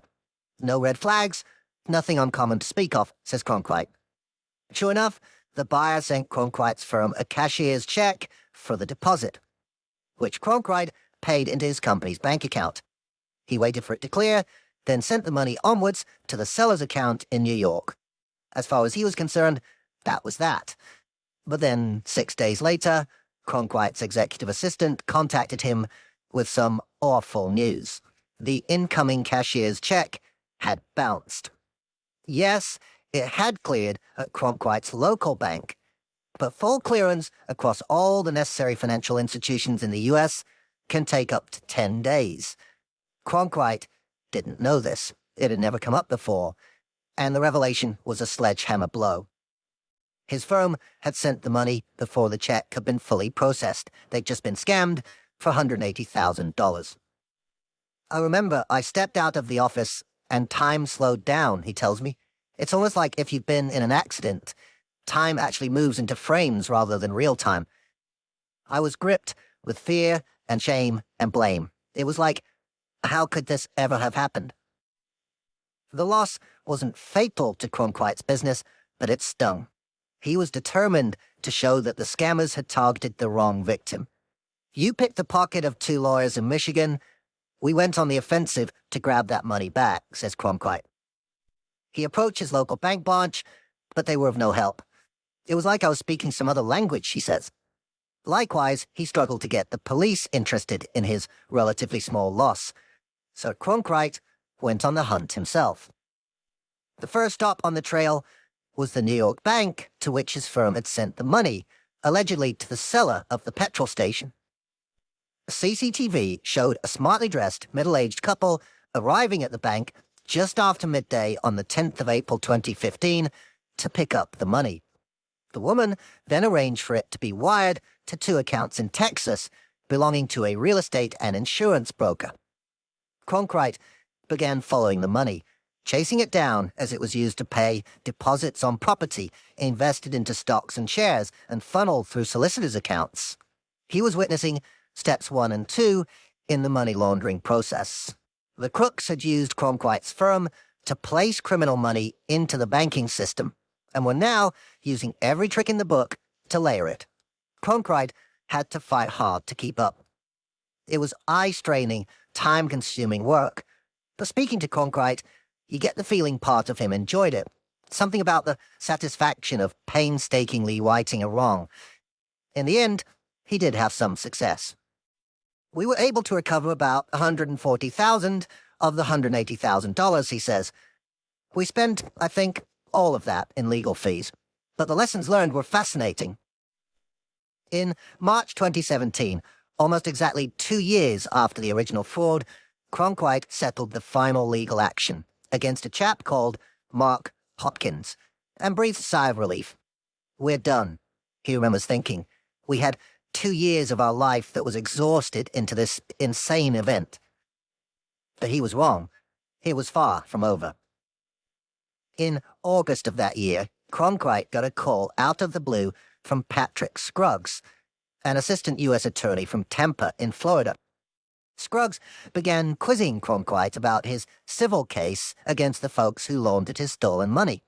One of the cast of characters was of particular interest. He was specifically asking questions around Mark Hopkins, remembers Cronkwright. Have you met him? Have you emailed him? Any text messages? Any direct communication? And I said, no, but just several months ago, he had been the last defendant to settle. And finally, it comes out that there is no Mark Hopkins. Mark Hopkins does not exist. This is quite a revelation. While Cronkwright never physically met Hopkins, He did receive and cash a check from the man's lawyers, and yet, according to Scruggs, Hopkins was a phantom. How could a phantom come up with a payment to settle a court case? But Scruggs had got an even bigger shocker for Cronkite. U.S. law enforcement had been on the trail of the mysterious Mark Hopkins, and, after much painstaking work, they had discovered his true identity. And it was going to put Cronkite at the center of a sprawling international investigation. He tells me Mark Hopkins is actually Ikechukwu Ike Amadi, says Cronkite. Amadi was part of a fraud and money laundering operation run by one of the most senior Black Axe members in North America. It was the first Cronkite had heard of the group, but as the story progressed, he would end up knowing far more about them than he ever wanted. After revealing Mark Hopkins's true identity, Scruggs told Cronkite they'd also been investigating Ike's brother, Okechukwu Desmond Amadi, and discovered he was also very high up in the gang's North American operation. The U.S. authorities had been carefully working to expose the Black Axe's network as it infiltrated the country, and it turned out the Amadis had been on U.S. law enforcement's radar for quite some time. The U.S. investigation into the brothers started when a 23-year-old woman called Anjuli Gupta began dating a 32-year-old man called Mohammed Naji. By all accounts, it was a whirlwind romance. They started the relationship in August 2013, and within a month, she'd moved into his home in Tampa, Florida. In hindsight, that was probably her biggest mistake. Naji was soon pestering Gupta to set up a business bank account for him so he could do property deals. He told her he couldn't do it himself as he had a prior felony conviction. Among the many lies he would go on to tell her, that bit at least was true. As she rang the bank, he stood beside her, coaching her on what answers to give. There was a reason he was so clued up on bank account creation. Unbeknown to Gupta, Naji was a professional money launderer who by this point had set up and rinsed his way through so many accounts that he'd been barred by many institutions. Gupta was his ticket back into the financial system, his gateway to the placement stage of the laundering process. Next, Naji created a company called A&M Enterprises. He told Gupta he'd chosen the title because it incorporated the first initial of both of their names, implying it was created for both of them. But this seemingly romantic gesture was merely another part of the web of deceit into which Gupta was gradually being drawn. Under Naji's supervision, Gupta set up 3 business accounts at Bank of America under the A&M Enterprises business name. She made a minimum deposit, handed over the bank cards to Naji, and, it seems, thought nothing more of it. But as soon as the accounts were set up, Naji sprang into action. Hundreds of thousands of dollars began flooding through the accounts Gupta had created, whizzing their way to other accounts around the world. Banks often use automated anti-money laundering software that triggers an alert if it spots suspicious behavior. With so much cash washing through such recently created accounts, Gupta's profile would have lit up like a Christmas tree. By November 2014, she'd been pulled in for interview by the FBI and agreed to have one of her phone calls with Naji taped. The transcript is heartbreaking. Gupta, having at last learned of the abuse taking place in her account, desperately tries to get answers, while Naji gaslights her with vague non-answers. The truth was that Gupta's duplicitous boyfriend had been engaging in exactly the kind of fraud perpetrated on Tom Cronkite's company. But rather than title companies, Naji's specialism was conning law firms. Working with a gang of accomplices, they would pose as clients who needed help resolving a contract dispute. Other members of the gang would then pose as the people on the other side of the dispute, offer to settle, and send a check as payment. Like Cronkite, the law firm would wait a few days for the check to clear before paying out the settlement money to what they thought was the injured party, but was in fact Naji and his gang. Like Cronkite, the law firm would then discover, too late, that the initial check had in fact bounced, leaving them hundreds of thousands of dollars out of pocket. Naji scam caused losses estimated at more than $2.5 million. Of course, what Naji needed to make the scheme work was bank accounts into which his victims could transfer their money. At first, he did this himself, but when the banks cottoned on and shut him out, he took to conning women into helping him. Gupta wasn't the only one he co-opted. Naji would often recruit escorts he met on websites such as Craigslist or Backpage, the two classified advertising sites covered in Chapter 3. He'd get them to set up businesses in their names, then use those businesses to set up bank accounts to launder his stolen money. In all, he'd opened about 80 bank accounts in the Tampa area alone. With the police circling him, in February 2015, Naji agreed to cooperate with U.S. law enforcement, who eventually learned that Naji was working with the Ahmadi brothers, Ike and Desmond. Canadian police had also been tracking the brothers' activities for years. Ike had dual Nigerian-Canadian citizenship and was living in Toronto. Desmond had Canadian citizenship too and was living in Texas. Between them, U.S. and Canadian police started putting together the jigsaw puzzle pieces of their spiraling money laundering empire, which was part of a criminal operation that had tried to scam victims out of at least $5 billion. The Ahmadis, U.S. investigators now believed, played a pivotal role in the scam on Cronkite's business, among many others, and had overseen the operation to launder the stolen money, with Ike posing as Mark Hopkins to get his cut. Ike had been arrested in Toronto in October 2015, but extradition from Canada would take a while. Being on U.S. soil, Desmond was an easier prospect. He was in custody and due to stand trial in October 2018. So Assistant U.S. Attorney Patrick Scruggs went back to Tom Cronkite with a request. He told me, "I need you to testify in Tampa," says Cronkite. This was a troubling ask for Cronkite. Prior to Scruggs' call, he'd been reading about one of the lower-level launderers in his case, a woman called Priscilla Ann Ellis. She'd been tried and sent to prison for her role, but in a remarkable postscript, despite her conviction, Ellis had tried to get another inmate to hire a hitman to murder several witnesses in her case. An undercover FBI agent posed as the hitman, showed up to the jail and met with Ellis in person to obtain the specific details of the plot. They'd even got as far as talking about possible methods of killing. One of them was a Colombian necktie, specifically, says Cronkite. I was unfamiliar with the term, so I asked him to explain. "Yeah, I wish I didn't know this," he replied. "It's where they actually slice the middle of your throat, they grab the tongue, and they pull it through. It's a message that you just simply don't talk." For this incredibly foolhardy act, Ellis got another 65 years jail time on top of the 40 she was already down for. With this in mind, Cronkite was understandably reluctant to testify in the trial. Eventually, it was agreed that he'd have an armed escort to the court, where he finally came face-to-face with Desmond Ahmadi. Very well-dressed, incredibly clean-cut, and you could just tell by his reaction and his mannerism and the way he was interacting with his lawyer that he was probably a well-educated, intelligent person, remembers Cronkite. You'd cross him on the street or in a meeting and you'd think he was a very successful, professional business person.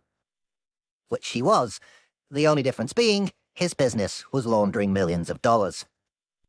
Cronkite's description reminded me of something former Black Axe member John O'Moen told me. "Most of the criminals captured by the police and arrested abroad are more educated than your policemen," he asserted. "They have master's degrees. As a result, they can often argue their way out of prosecution. The tragedy, of course, is that they don't put their considerable financial acumen to legitimate use." In April 2019, Akachuk crew Desmond Ahmadi was sentenced to 11 years, 3 months in prison for his laundering offenses. 6 months later, his brother, Ikechukwu, went down for 15 years, 8 months. He was ordered to pay back $4.3 million to his victims and held accountable for at least $16.4 million of fraud losses. Meanwhile, Mohammed Naji was eventually sentenced to 2 years, 9 months. The whole experience was time-consuming and occasionally traumatic for Cronkite, stretching over several years. But on the plus side, it's given him a whole new line of business. He created a company called Certified, which helps other firms avoid falling foul of the same scams by assisting them in checking people's identities before transferring money, something that might have helped Cronkite's title company avoid the clutches of Ahmadi's Ford gang. If we don't have technology to help verify identity before financial information is exchanged, we're going to end up in the same spot over and over again, says Cronkite. I ask him how many victims he's seeing. It's gone up exponentially, and I think it will continue to, he says. I hate to say it, but it's just so easy for the criminals. The kind of fraud Cronkite's firm was subjected to, and which is hitting countless other organizations around the world day in, day out, was simply the next evolutionary step for the gangs who cut their teeth doing the advance fee Nigerian prince email comms. As the Yahoo boys grew into men, from among their ranks came a new cadre who called themselves next-level cybercriminals. The tactics are very similar. Scope out your victim, come up with a reason they have to send money, craft a convincing message, and wait for the cash to roll in. The difference for the next-level players is the scale of the targets. Rather than hitting individuals for a few $100, the gangs are now going after organizations with hundreds of thousands in their accounts. Pulling off such work requires patience and planning. It's a switch from short con to long con, from pickpocket to bank heist. Tom Cronkite is seeing exactly this trend of growing skill and foresight in the cases on which his firm is now helping. A couple of years ago, he says, the fraudsters would just send a single email, hoping to quickly trick the target into mistakenly wiring money to the crook's account. Now, they spend a lot of time grooming their victim, gaining their trust, and making sure all the pieces are in place for when they finally transfer the money. As these types of fraud have exploded in popularity, the gangs behind them have diversified and refined their tactics. Some will concentrate on invoice redirection, in which the victim company is contacted by someone who claims to work for one of the firm's existing suppliers, say the office cleaning firm, and informed that the supplier's bank account has changed. The victim changes the payment details and unwittingly ends up sending money to the crooks. There's payroll scamming, too. The victim's HR department is contacted by what seems to be an employee who tells the HR team that their bank details have changed. Come payday, the company pays their worker's salary into the criminal's account. By the time the real employee complains about not being paid, the money is long gone. Then there's mortgage redirection fraud, in which solicitor receives an email shortly before they're due to transfer a big sum of money for a property deal. The email appears to come from the seller or their mortgage company, informing the solicitor that their bank details have changed. Once again, by the time the fraud is spotted, the money's been spirited away.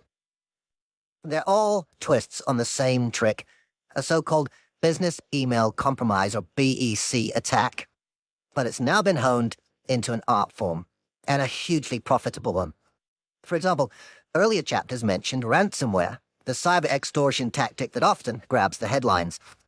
In 2022, the FBI logged 2,385 ransomware attacks, generating $34.3 million of losses. By contrast, they saw 21,832 BEC attacks, with losses of $2.74 billion. And those figures will be a vast underestimate of the true picture, because they only cover the US, and they only include attacks the FBI is seeing. The total global figure will be much, much bigger. All of these frauds require bank accounts through which to wash the money, and the launderers providing those accounts play a pivotal role in the industry. It's how the Ahmadi brothers got rich. But it's not all plain sailing for the crooks. Some people are fighting back against the BEC scammers. The crooks are harnessing the latest technology to steal and wash their money. But now the defenders are tooling up too.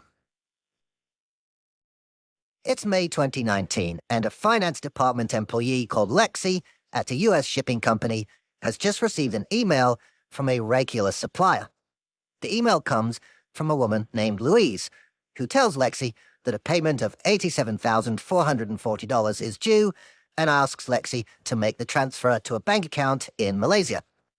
Lexi is helpful and tries to send the money, but hits a roadblock because her company isn't able to make direct transfers to foreign bank accounts. No problem, says Louise. She sends Lexi the details of a different account for the supplier, this time based in Chicago. That's more like it. Lexi tries to make the transfer again, but to no avail. It seems the account doesn't exist. Confused, Lexi emails Louise, who quickly provides another option, an account for the supplier at a bank in Trussville, Alabama. Lexi tries again, and this time it seems to work. The payment is going through. But then the bank contacts Lexi and tells her there is some kind of problem, and the transfer has been put on hold. Lexi goes back to Louise with the bad news, at which point Louise confers with a colleague called Gary, who gives her the details of yet another bank account, this time in Davie, Florida. Armed with this info, Louise goes back to Lexi and asks her to give it another try. Between them, they're gradually grinding their way through the kind of arduous admin hassle that back-office folks deal with all the time. And, as the emails fly back and forth, Lexi is getting pretty friendly with Louise. She invites her to the leaving party of a colleague called Eric. Louise can't come, but suggests they meet up for a drink some other time. Lexi says she'd like that. Meantime, she's getting ready for the weekend, having her nails done. It's the kind of chummy chit-chat that greases the wheels of everyday bureaucracy.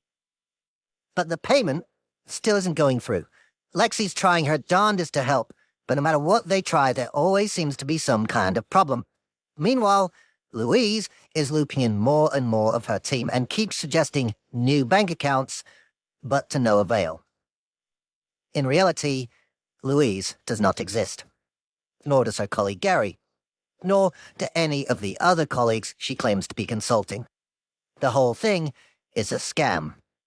Louise is the alias being used by the scammer, who's created a fake persona pretending to work for a supplier of Lexi's company. The goal is to trick Lexi into making a payment. The bank accounts Louise is providing are there only to launder the money, which will then be spirited away by her accomplices. It's a classic business email compromise attack. But there's something Louise doesn't know. Lexi doesn't exist either. All this time, Louise has been corresponding not with a helpful but flustered finance department worker, but with a piece of chatbot software that's been automatically generating responses to string Louise along and extract information. The person behind the Lexi persona has little interest in getting his nails done. Crane Hassold is a 40-year-old researcher working for a U.S. tech security company. He originally graduated in psychology, but then went on to join the FBI, where he worked for 11 years. Most of the time I spent in the behavioral analysis units in Quantico, Virginia, he says. I did 6 years of the sort of traditional serial killer profiling, violent crime, and behavior analysis stuff, says Hassold, matter-of-factly, as though profiling serial killers is an everyday occupation. After leaving the Bureau, Hassold decided to put his skills to use in private industry. His current company, Abnormal Security, has come up with a neat way of dealing with the explosion in email fraud. Their software automatically intercepts the dodgy emails trying to trick the target into transferring money to the crook's bank account. Hassold's software then sends out an automatic reply offering to help with the payment. The software then strings the scammer along, generating auto-replies about an imminent payment that somehow never quite comes off, just as Louise received from Lexi. We have dozens and dozens of excuses about why payments don't work, says Hassold. Not that it deters the crooks. As long as there is a sliver of hope that they're going to make something at the end of the day, they'll continue. Meanwhile, Hassold is able to gather vital intelligence on how these scammers work, filling in the psychological hinterland that's been of interest to him since his college days. Eventually, however, even the most tenacious scam artist runs out of patience and stops playing the game, at which point Hassold makes a bold move. Once an engagement seems to splutter out, we would decloak ourselves, he says. We would say, "Hey, do you want to have a conversation?" Remarkably, some of the scammers say yes, perhaps attracted by the $50 in Bitcoin the Hassold sometimes offers as a sweetener. We'd be able to set up a Skype call and have a recorded interview with them, he says. Through this, Hassold has gained unprecedented insight into the inner workings of these BEC fraud groups. Perhaps unsurprisingly, given its decades-long history of fraud, most of those he's talked to are in Nigeria. It's essentially like a business in Nigeria, he says.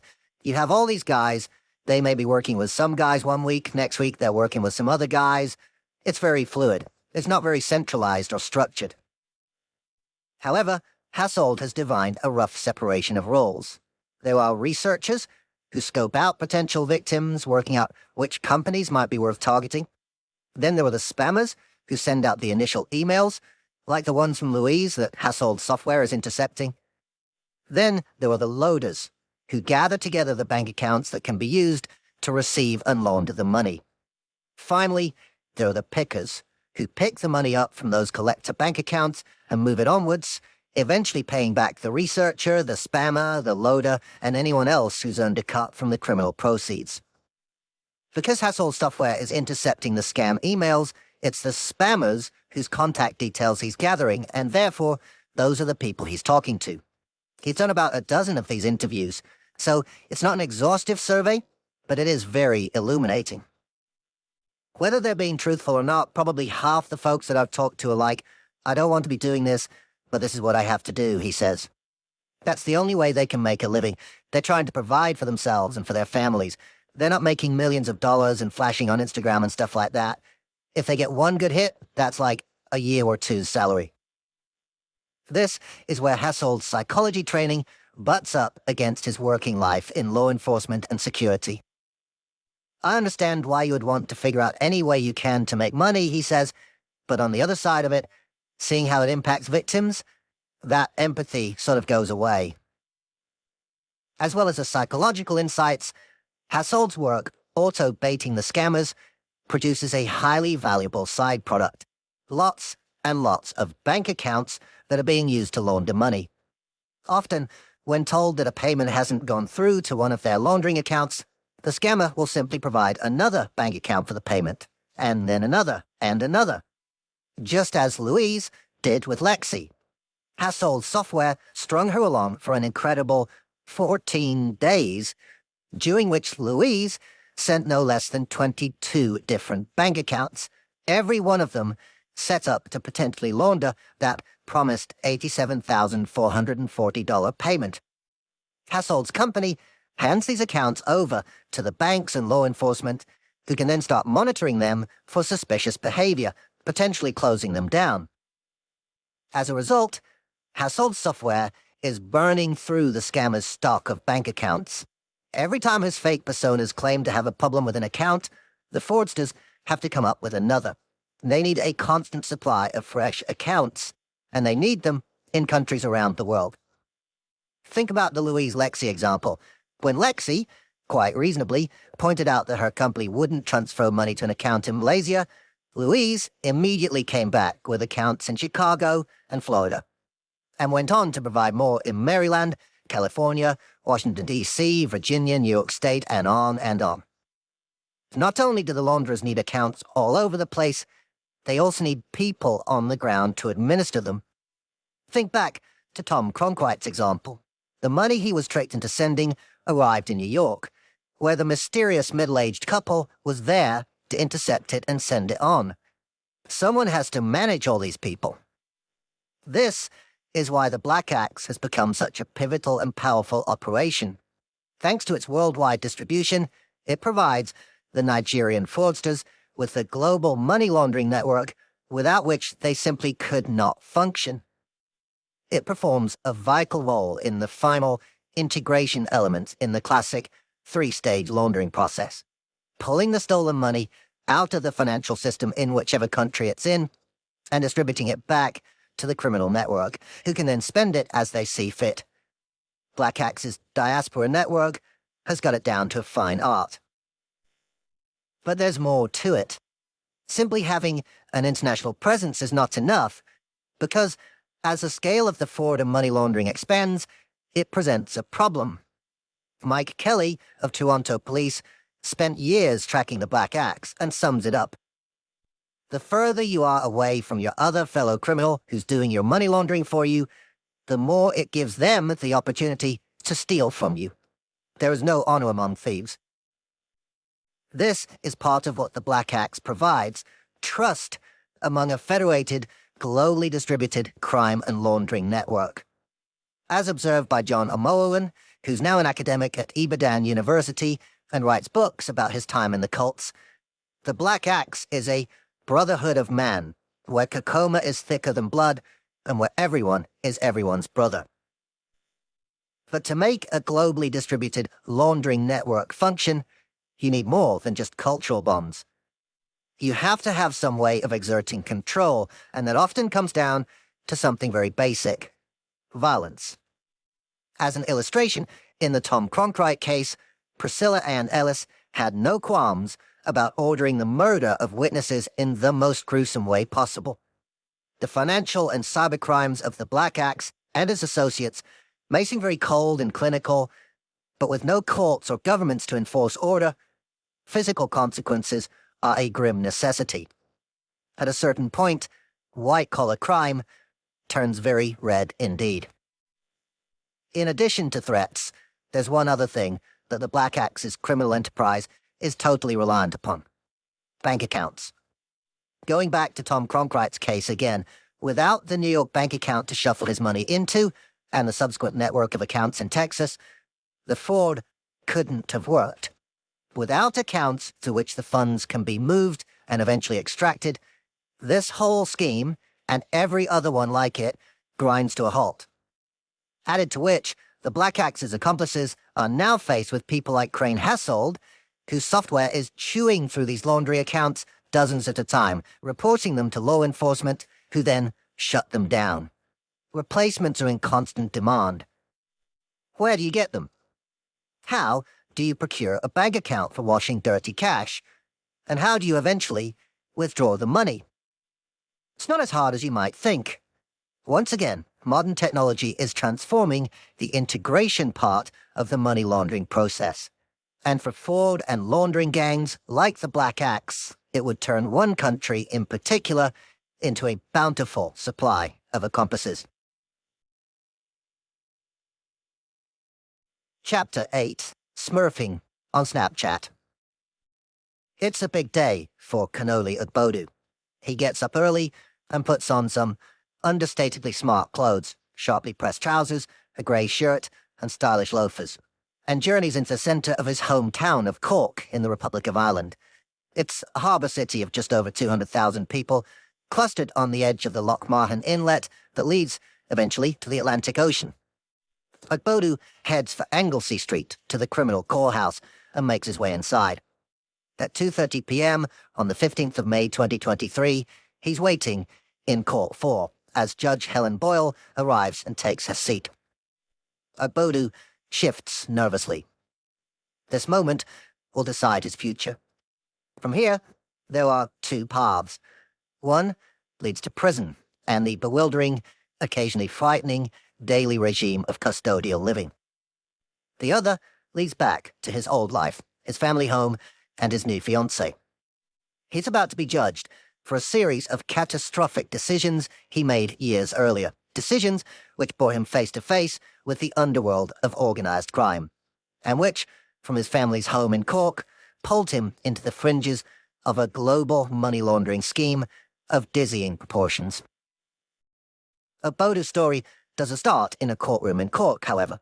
It begins 150 miles north, at a 4-star hotel called the Carlton in Blanchardstown, a suburb of the Irish capital, Dublin. It's the kind of hotel you find lurking on the edges of freeways the world over. From the outside, it looks a bit like it was assembled from mismatched Lego sets.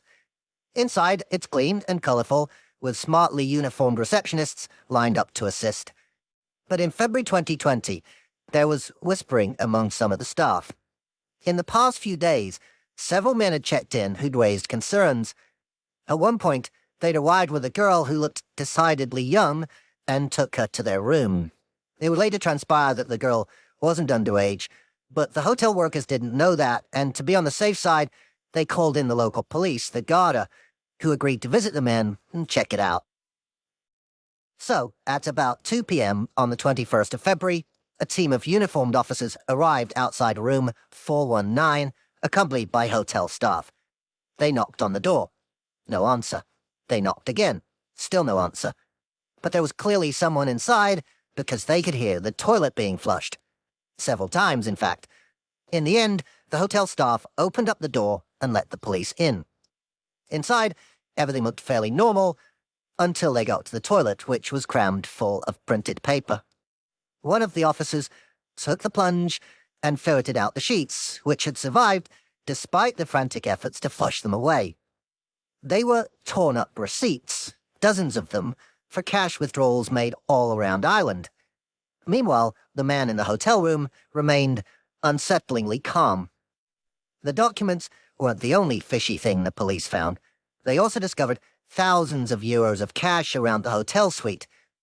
At this point, the man who'd booked the room showed up and began filming the police on his phone, clearly very unhappy about their presence. So much so that he had to be restrained by some of the officers. He identified himself as Damien Stender and told the police that the money was his and came from a used car deal he'd done. But that didn't explain the receipts or the hurried efforts to destroy them. Stender's phone was seized by the police, but he wouldn't give them the PIN, and they couldn't force him to. The local police realized there was clearly some kind of financial oddness going on, so they referred the case to the Garda's National Economic Crime Bureau, where it ended up on the desk of a detective named Sean Sheehan. Nattily dressed and softly spoken, so softly in fact that it's sometimes hard to make out what he's saying, Sheehan seems like a born investigator. Once he finds a loose thread, he'll keep pulling until there's no jumper left. Investigators at the Bureau's money laundering unit carefully laid out the receipts and dried them off. We assembled them and started to work out where they all came from. One was for a cash withdrawal from a nearby post office in Blanchardstown, so Sheehan and the investigating team paid them a visit, pulled the CCTV, and watched as Damien Stender walked in and withdrew 5,000 euros, filling out a form and providing a French driving license as his ID. But there was something amiss. The bank card he used was in a different name. The post office should have spotted this discrepancy, but didn't. They gave Stender the cash, and he walked out. First, there was his behavior outside the hotel room. Then the wads of cash. Then there were seats in the toilet. And now this. There was something deeply suspicious about Damien Stender, and it was all about to get weirder. In April 2020, a couple of months after the incident at the Carlton Hotel, two men walked into a bank in Lucan, 12 miles away, with a remarkable story. They claimed to be a pair of high-rolling music producers. They said they were staging a series of concerts around the world and had secured a major coup, a performance by an African act they described as the next Drake, a reference to the multi-million-selling hip-hop star and entrepreneur. But they'd hit a problem. The bank had frozen the money they were going to use to stage the concert in Ireland. They'd sent several emails to try and sort the whole thing out, but to no avail. That's why they were at the bank, to explain the matter and get their funds released. The bank had good reason to freeze the cash. The money, which was supposedly for the concert, had come from a Spanish company called Imprex. They're a big distributor of consumer goods, handling everything from razors to WD-40. The two music promoters claimed that Imprex was sponsoring the concert. Sure enough, 294,000 euro had been sent from Imprex to a business account at the Irish Bank in the name of Your Highness Records, which had been set up by one of the promoters. But then, the bank had become suspicious. For a start, it was a large amount of money. And when it hit the account, the concert promoter immediately sent a chunk of it to his own personal account and a chunk to an account in Lagos, which seemed unconnected with the music business. Alarmed by the account holder's behavior, the bank tipped off the police, who requested CCTV of the two men, and this is when the music impresario's luck took yet another downward turn. It just so happened that the team of officers looking into the bank's concerns was the same unit running the Carlton Hotel investigation. Sean Sheehan and his colleagues took one look at the footage from the bank and immediately recognized one of the music promoters. It was Damien Stender, the man from the hotel. Except it wasn't. Police had been doing some digging into Stender and realized it was a fake ID. In reality, the man's name was Junior Baboye, a Nigerian man in his 20s who lived in Ashburn, a small town a few miles outside Dublin. As if his fake identity wasn't suspicious enough, here was Baboye turning up at a bank with a colleague, trying to get his hands on some money and giving a fishy story about a concert they were organizing for a big rap star. Meanwhile, things were not going well at the bank for the two music producers. Their attempts to explain themselves wasn't cutting any ice. The bank still wasn't convinced and wouldn't let them have the funds. In the end, they left, only to be intercepted in the car park by a police team from the Garda National Economic Crime Bureau who'd come to question them. They found a phone belonged to Baboye in the car and seized it. Just as he'd done at the Carlton Hotel, he refused to surrender his PIN. But this time, the police managed to use digital forensics to extract the code. It turned out to be 3194, Baboye's date of birth. Sheehan had a brainwave. I wondered would 3194 open the phone from the Carlton Hotel, he says. And it did. The phone seized at the hotel turned out to be the kind of goldmine most police investigators can only dream of.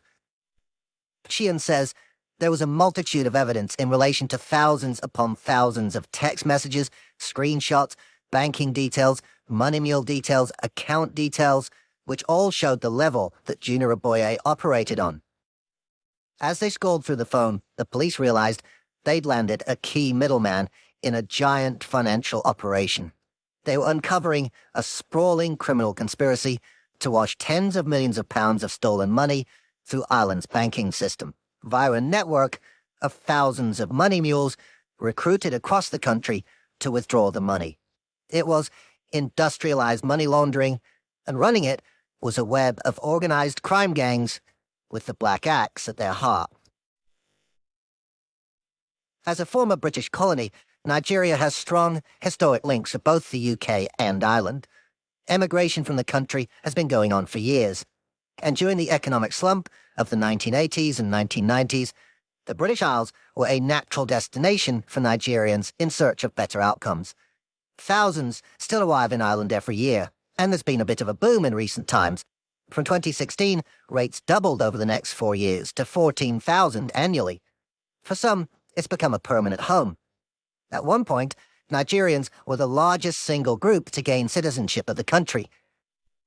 To be clear, the vast majority of these Nigerian diaspora members have nothing whatsoever to do with the Black Axe or any other organized crime groups, and abhor their activities as much as anyone else. But as the Nigerian community took root in countries like Ireland, there was always the risk that Black Axe elements would be imported too. According to Gary Warner, the University of Alabama academic who's tracked the movement's global spread, the UK and Ireland was one of the first Black Axe zones to be created outside Nigeria, dating back to 1996. Warner says that a leaked message from inside the Black Axe revealed that the first summit meeting of the UK and Ireland region was on the 12th of August 2009. That's several years before it got started in North America and Europe. By this stage, the Black Axe was deep into business email compromise and other highly lucrative frauds. Ireland has a well-developed banking system, so it's no surprise that when searching for opportunities to launder the money stolen by its criminal network, Black Axe organizers saw the country's potential and began setting up operations there. The first hint Irish law enforcement got about what was happening was an anonymous letter sent to the government in December 2016. The letter writer wanted to tip the government off to some strange goings-on at a big fruit farm north of Dublin, which hired a lot of seasonal workers, including many from Nigeria. Someone close to the farm was approaching these Nigerian workers and asking for their bank details so that money could be moved to their accounts with the promise that they would get 10% of the cash. At least 9 people took part and were subsequently prosecuted.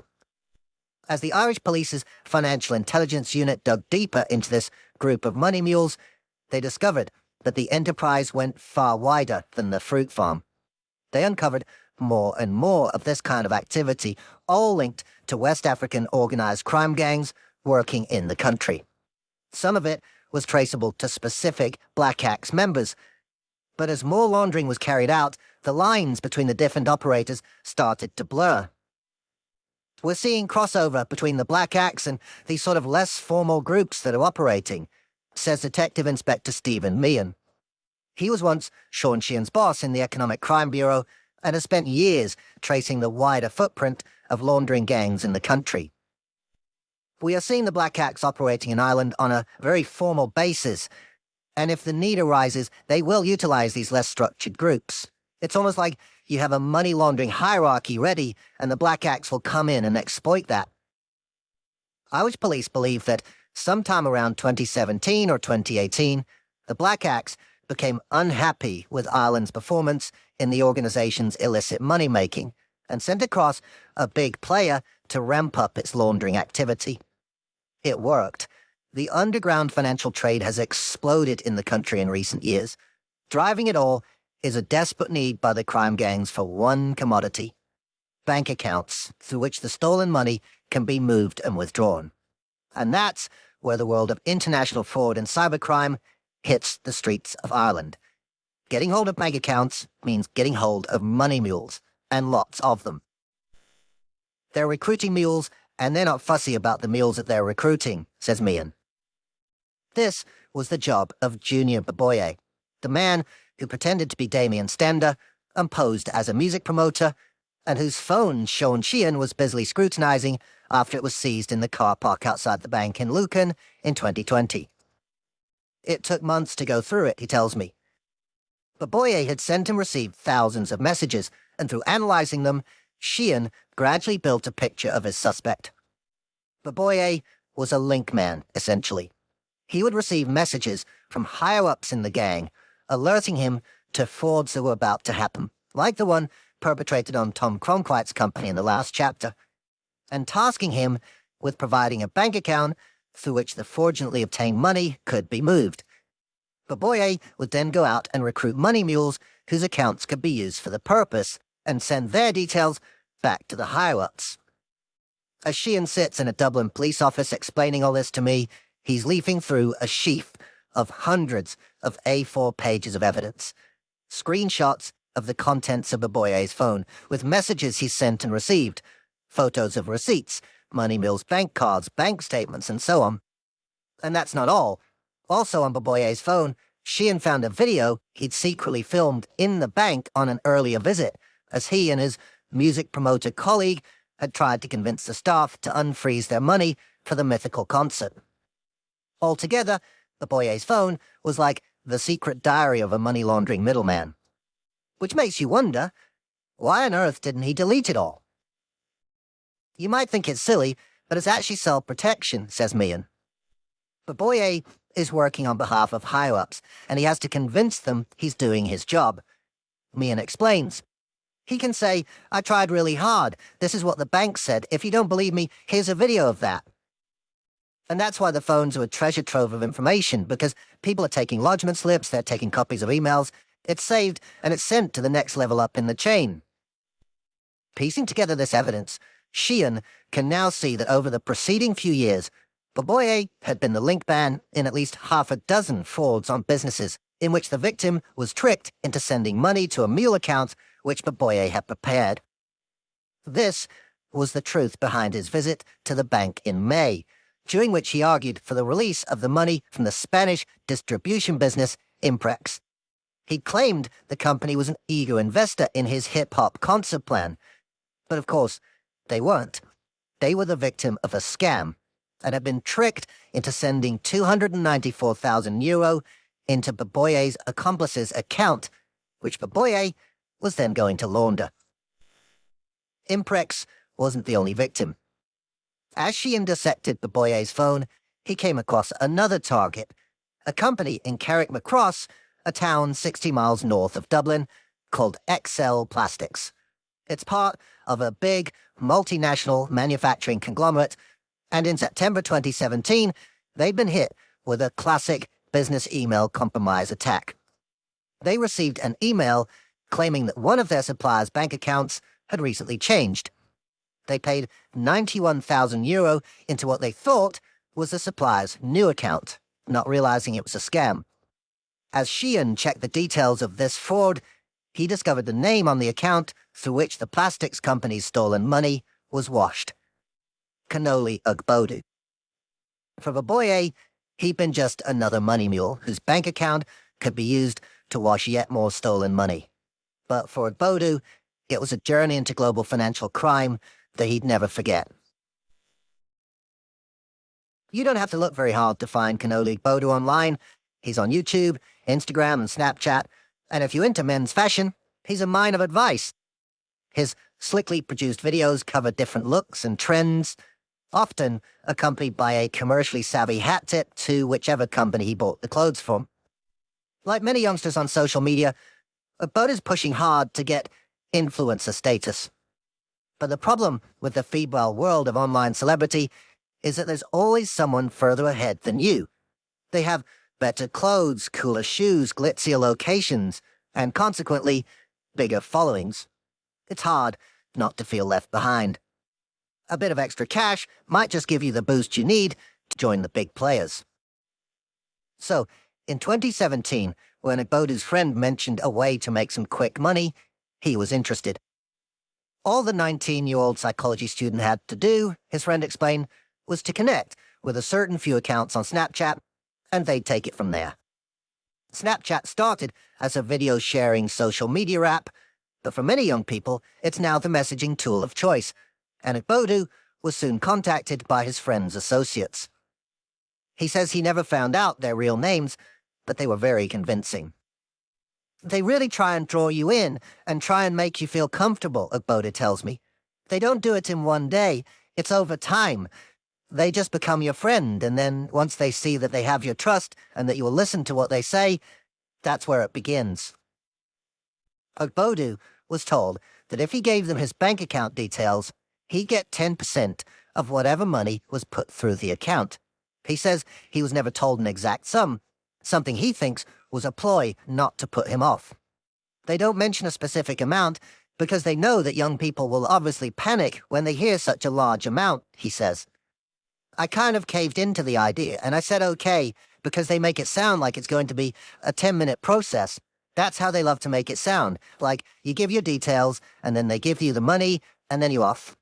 As a young boy trying to impress your friends, try to have what your friends have, the newest this or the newest that, you don't really think of the consequences until after. With that, Ugbodu handed over his info, including the PIN for his online bank account. And then, nothing happened. For several months, Ugbodu's account sat untouched by his Snapchat contacts, and according to him, there was no further contact from them. But in the meanwhile, the gravity of his predicament was gradually starting to dawn on Ugbodu. As the months ticked by, he realized this wasn't going to be a 10-minute deal for some easy money, but something much longer and potentially far more serious. It ate away at him. Sometimes I'd just wake up and I'd be like, how did I really allow that to happen? He says he feared what his Snapchat bosses would do. It was actually that bad where I would have dreams of these guys come into the house, and they felt so real I'd wake up in the middle of the night and I would think that they're outside my house. Ugbodu says he had second thoughts, but didn't want to go to the police because he was fearful of what the gang would do. He even claims that at one stage he threatened to block his card, putting a stop to the scheme. But at that point, he says the gang told him they would come after his family. You imagining, what if they hurt my mum, my dad, my brother, or my sister because of me, because of something I did, he tells me. It wasn't an unreasonable fear. Junior Maboye is not afraid to administer threats in order to achieve a desired outcome, says Garda Detective Sean Sheehan. In a message on Baboye's phone about another money mule, Baboye asked, "Can that bitch not be patterned?" Slang for beaten up. "It might be a threat against yourself, it might be a threat against your family," says Sheehan's former boss Stephen Meehan. Or even, in one extreme case, we saw threats made against a relative who lives in Lagos. However, the police insist most mules are operating without threat of violence, and that if it does happen, it's only later on if the mule threatens to back out. And in Ogbodu's case, Irish police firmly dispute that there were any threats at all. They say they found no such messages on Baboye's phone, and that, by contrast, Ogbodu's interactions with his handler were enthusiastic and fully complicit, with something like 500 messages being sent back and forth. It's possible that both sides are true, that Ogbodu was outwardly keen to cooperate and get his cut, but privately worried about the consequences if he didn't. Whatever the truth, Ogbodu didn't tell his family what was going on and hoped it would all just go away. It's kind of like denial, he tells me. You want to keep them out of it and just try and face it by yourself. Then, one day, a message finally appears on his phone. Ogbodu is being summoned. It's time to make good on his deal with the devil. And contrary to the reassurances he's been given, this isn't going to be a quick, online job. He's going to have to go and meet the gang in person. By September 2017, the fraud on XL Plastics was ready to go. Ogbodu's bank account had been picked by the fraudsters to be the recipient for the stolen money, having been provided to them by their middleman, Baboye. XL Plastics received the scam email and was tricked into sending €91,000. The money headed into Ogbodu's account. Now the gang had to extricate it before the victim raised the alarm and potentially clawed back the funds. And this is where Ogbodu's testimony again clashes with the police evidence against him. In our conversation, Ogbodu says he merely watched online from Cork as the money washed in and out of his bank account. But the police record of his messages to Baboye tell a very different story. Ogbodu was told to get on a train to Dublin and, when he arrived, Juna Baboye was waiting for him. Once there, Ogbodu stayed with Baboye for 2 days while the pair toured the city, withdrawing wads of cash from different locations. ATMs were no good. The cap on daily withdrawals is only a few €100, and it would take months to extricate the whole 91,000. Instead, they went for post offices and money exchanges where the limits are higher. All the while, Baboye was messaging his superior, who he refers to as Sir, to fill him in on progress. In the end, they pulled out around 75,000 of the stolen €91,000 in around 30 different transactions. Then, Ogbodu was released, free to go back to Cork. But he says he remained fearful for months afterward. I would still be thinking, are they going to come back? Have they left me alone? But after a while, when nothing happened and nothing was brought to my attention, then naturally you forget about it. He says he blocked their numbers and broke off contact. Meanwhile, his promised 10% cut of the money never materialized.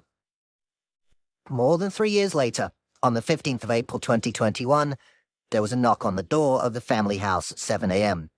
It wasn't the Snapchat gangsters, but in some ways, it was worse. I looked out the window, and I saw 3 squad cars and 2 police vans, says Ogbodu.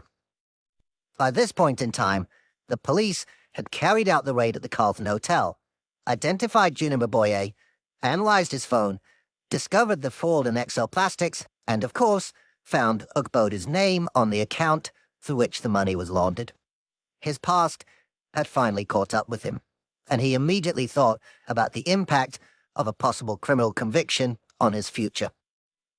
Having recently graduated in psychology, he set his sights on becoming a counselor. He worried that his attempts to gain professional qualifications, registrations, and jobs would be severely hampered by any previous criminal convictions, which he'd have to declare. He also had concerns closer to home. I didn't want my parents to be ashamed of the kid they rose, he said. His father is a pastor in a local church. Well, Ogbodu says he sometimes plays keyboards. He feared the impact on his family's reputation in the community. After initially denying it, Bodu eventually admitted taking part in the XL Plastics fraud. By this time, of course, the money stolen from the company was long gone. It was withdrawn in cash in 2017, way before the police arrested Boye, and they've never recovered it. Boye almost certainly sent most of it back to his accomplices, who initiated the scam on XL Plastics. Bodu had played a key part in the crime. Using him had allowed the fraudsters to fulfill the integration stage of the laundering process by withdrawing it in cash and thereby pulling it out of the financial system in readily usable funds. They hadn't done very much to layer it. They hadn't mixed it around among a bunch of accounts, for example, but they probably didn't feel the need to. After all, if anyone tracked the money, it would lead straight to Bodu. And they were happy for him to take the fall, which is exactly what happened. Meanwhile, Bodu had learned that he'd helped launder money stolen from a local business, which made him feel even more guilty. When they told me that, I was even more distraught because I basically cheated my own. I've been here 22 years with my family. This country is amazing compared to other countries. It's a great country to live in. So when I found out that it was one of our own, it was like, ouch. But Bodu's family moved to Ireland from Nigeria when he was 4. When I asked him whether he felt this had some bearing on him being drawn into West African organized crime, he said no, he didn't think so. The evidence bears him out. Bodu is very far from alone in being swept up in this crime wave, and the demographics of the money mules pulled into it seem to span the whole range of Irish society.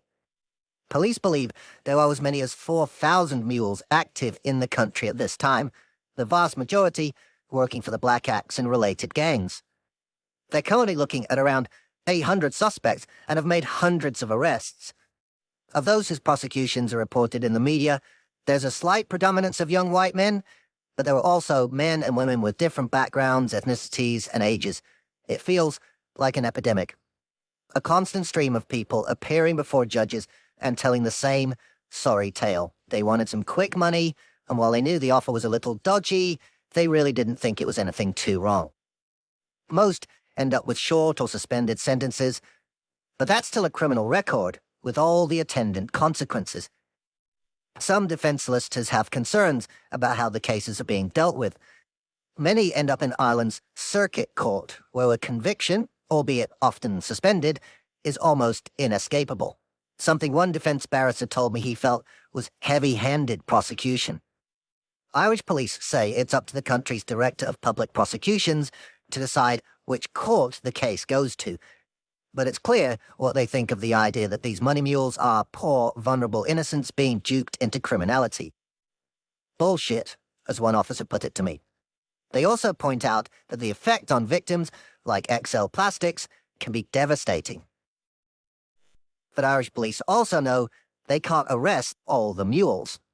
Just like the army of little blue smurfs, they're seemingly infinite and easily replaceable. Their only chance is to work their way up the chain to more significant players, and that's why the arrest of Junior Boye was so significant. He's one of the first senior members of the money laundering gangs to be caught. In December 2022, Boye was sentenced to 5 years in prison for a string of money laundering offences, a major prosecution under Ireland's organised crime legislation. The person pretended to be his fellow music producer, Emmanuel Olanyan, got 3 years. And then there was Canody Bodu. After graduating, he got a job as a supervisor at a children's play company, eventually getting promoted to manager. But he's still working on his dream to become a counsellor, doing a higher diploma. His online videos are taking off too. His TikTok account has 500,000 likes. And of course, there's the wedding to plan. He's working out if he can afford a mortgage. His future is full of promise. But as he waits in the courtroom on a May afternoon in 2023, that could all change. Soon, he may have to leave his job to serve months or even years in prison, with unknown and troubling consequences for his future. Back inside Court 4, Judge Boyle is ready with her sentence. Bodu makes his way to the dock. The courtroom is cold, metaphorically as well as physically. Instead of the dark wood of older buildings, This one is all bleached paneling and natural light. It's justice by IKEA.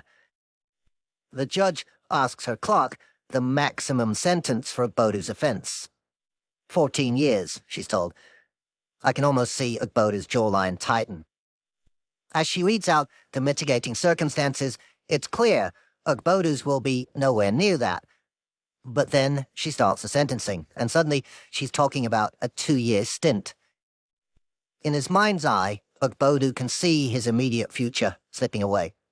No counseling career, no house purchase, and then there's the prospect of having to tell his fiancée to delay the wedding plans while he goes to jail. But then, just as quickly, the judge says the sentence will be suspended, providing Ogbodu commits to good behavior. He's spared jail. The wave of relief is palpable. After they make their way outside, Ogbodu's mother hugs the defense barrister. Relief, Ogbodu tells me when I ask how he feels. Experiences like this happen to teach you a lesson, and I've learned it. Garda detective Sean Sheehan is there, too. In court, he testified to Ogbodu's good behavior, telling the judge he'd been in no trouble since the run-in with Baboye. It almost certainly helped in getting Ogbodu's sentence suspended. Engrossing as the twists and turns of Ogbodu and Baboye's story are, it merely serves to illuminate one tiny strand of a much, much larger network of organized money laundering that seems to be washing over Ireland like a tidal wave. Senior police estimate that more than €50 million has been washed through the country by the Black Axe and its related networks. To stress again, without organized money-muling operations like these, the frauds cannot happen. Without mules, like Ogbodu, whose accounts can be used to receive and extract the cash, companies like XL Plastics simply cannot be robbed in this way. The scam would fail because there'd be nowhere to send the money, and no way to pull it out. It may appear that Ireland is deluged with this criminality, but there's another explanation. Maybe they're just paying more attention to it. The business email compromise and other frauds run by the Black Axe and their accomplices are international and rake in billions of dollars every year. It stands to reason they must be washing vast amounts of it through multiple jurisdictions besides Ireland. If other countries had more officers like Sheehan and his colleagues pulling at the threads, perhaps we'd see thousands more convictions worldwide, like Cannoli Ogbodu's and Junior Baboye's.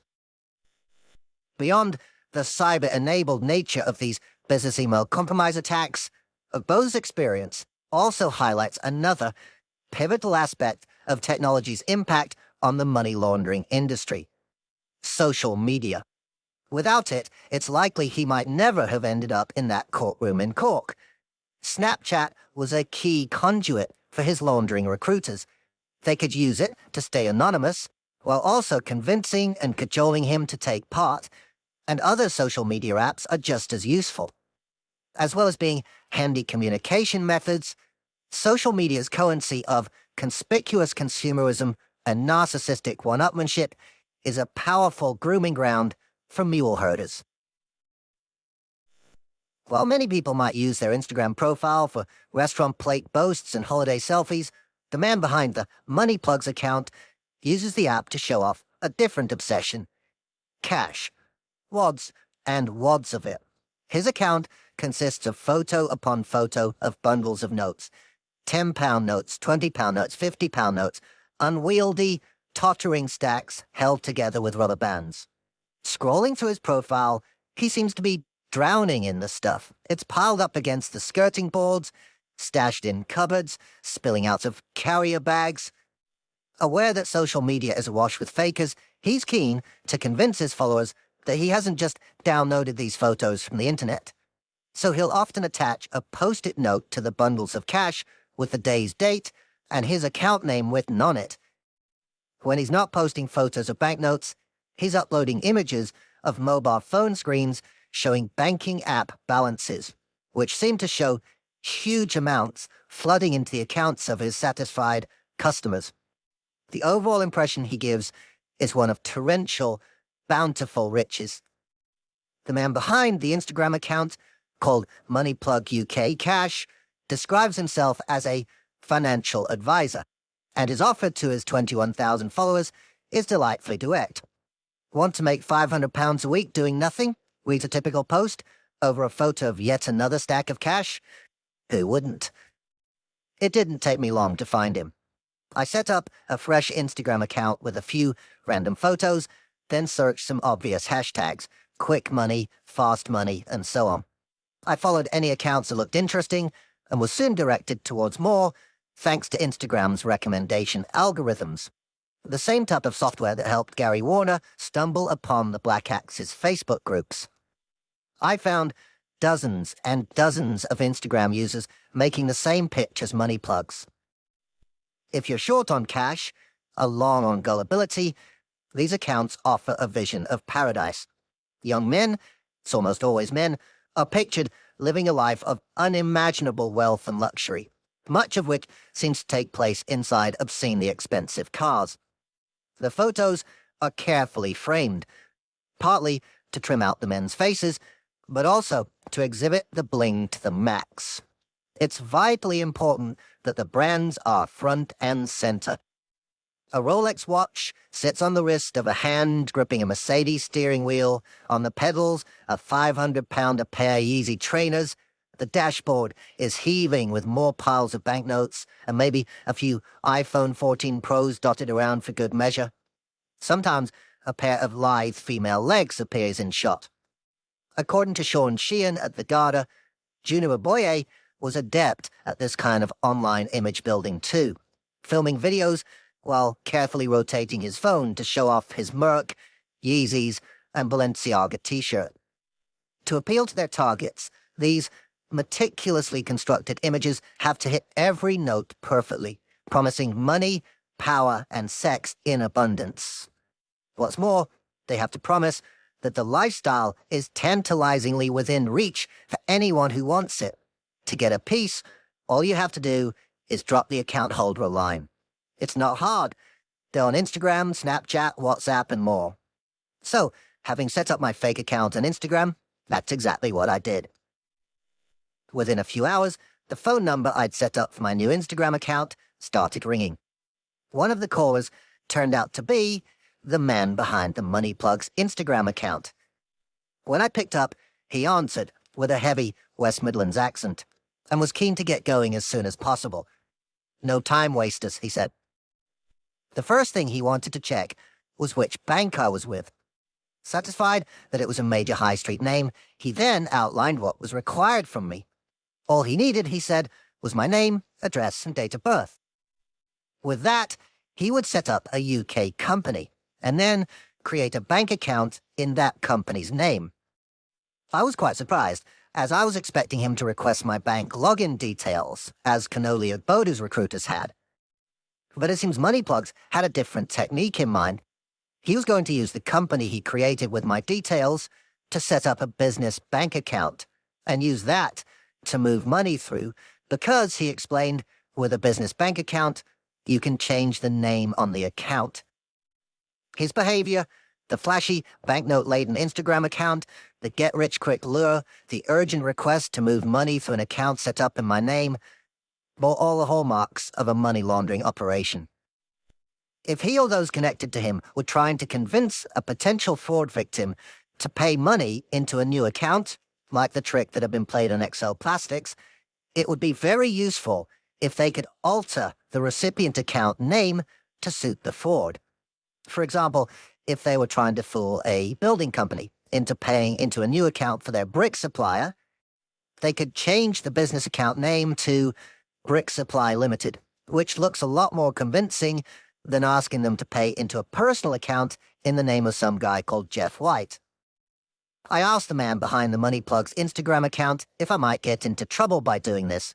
He reassured me that he would close the account down as soon as the money was moved. There's no comebacks at all, he told me. Needless to say, I declined to give him my details. However, I did hand his social media details to Meta, the company that owns Instagram and WhatsApp, who shut down his accounts and told me we don't allow money laundering or the recruitment of money mules on our platform.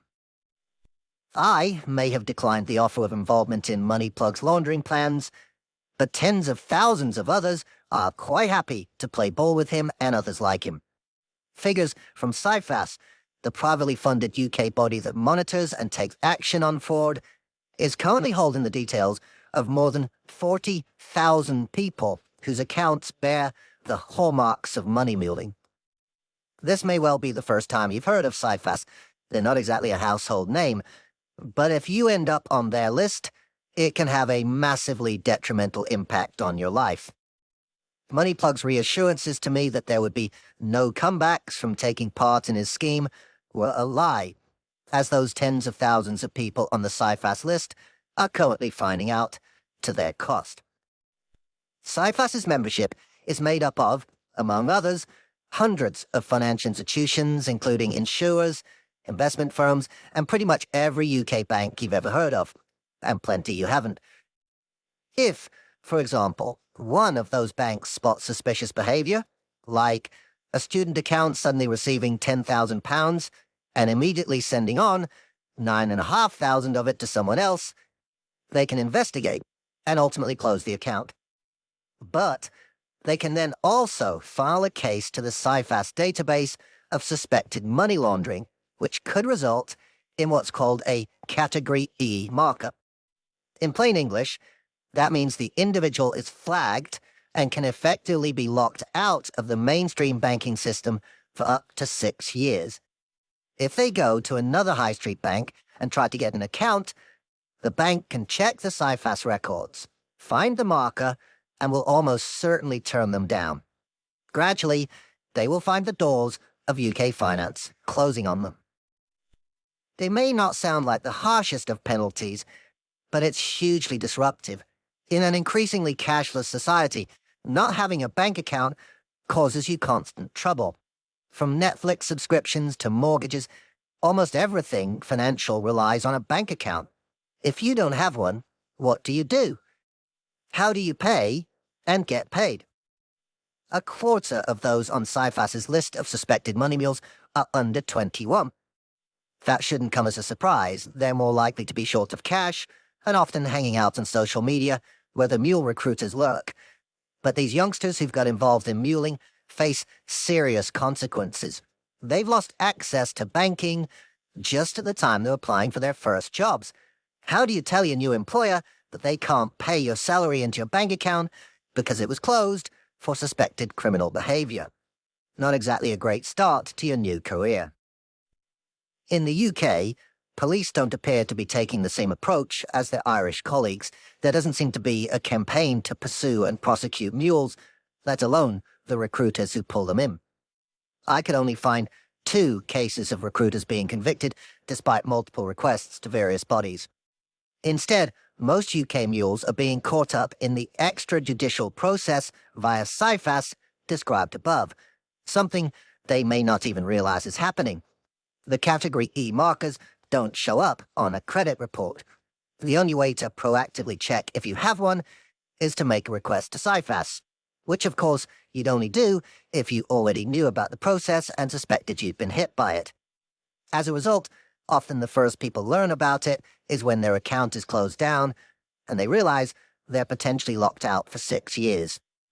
Some manage to get a very basic account with one of the new startup banks, but online forums for students and those with financial problems are teeming with posts from people who suddenly found that their get-rich-quick plan has backfired catastrophically and they're now frozen out of the banking system.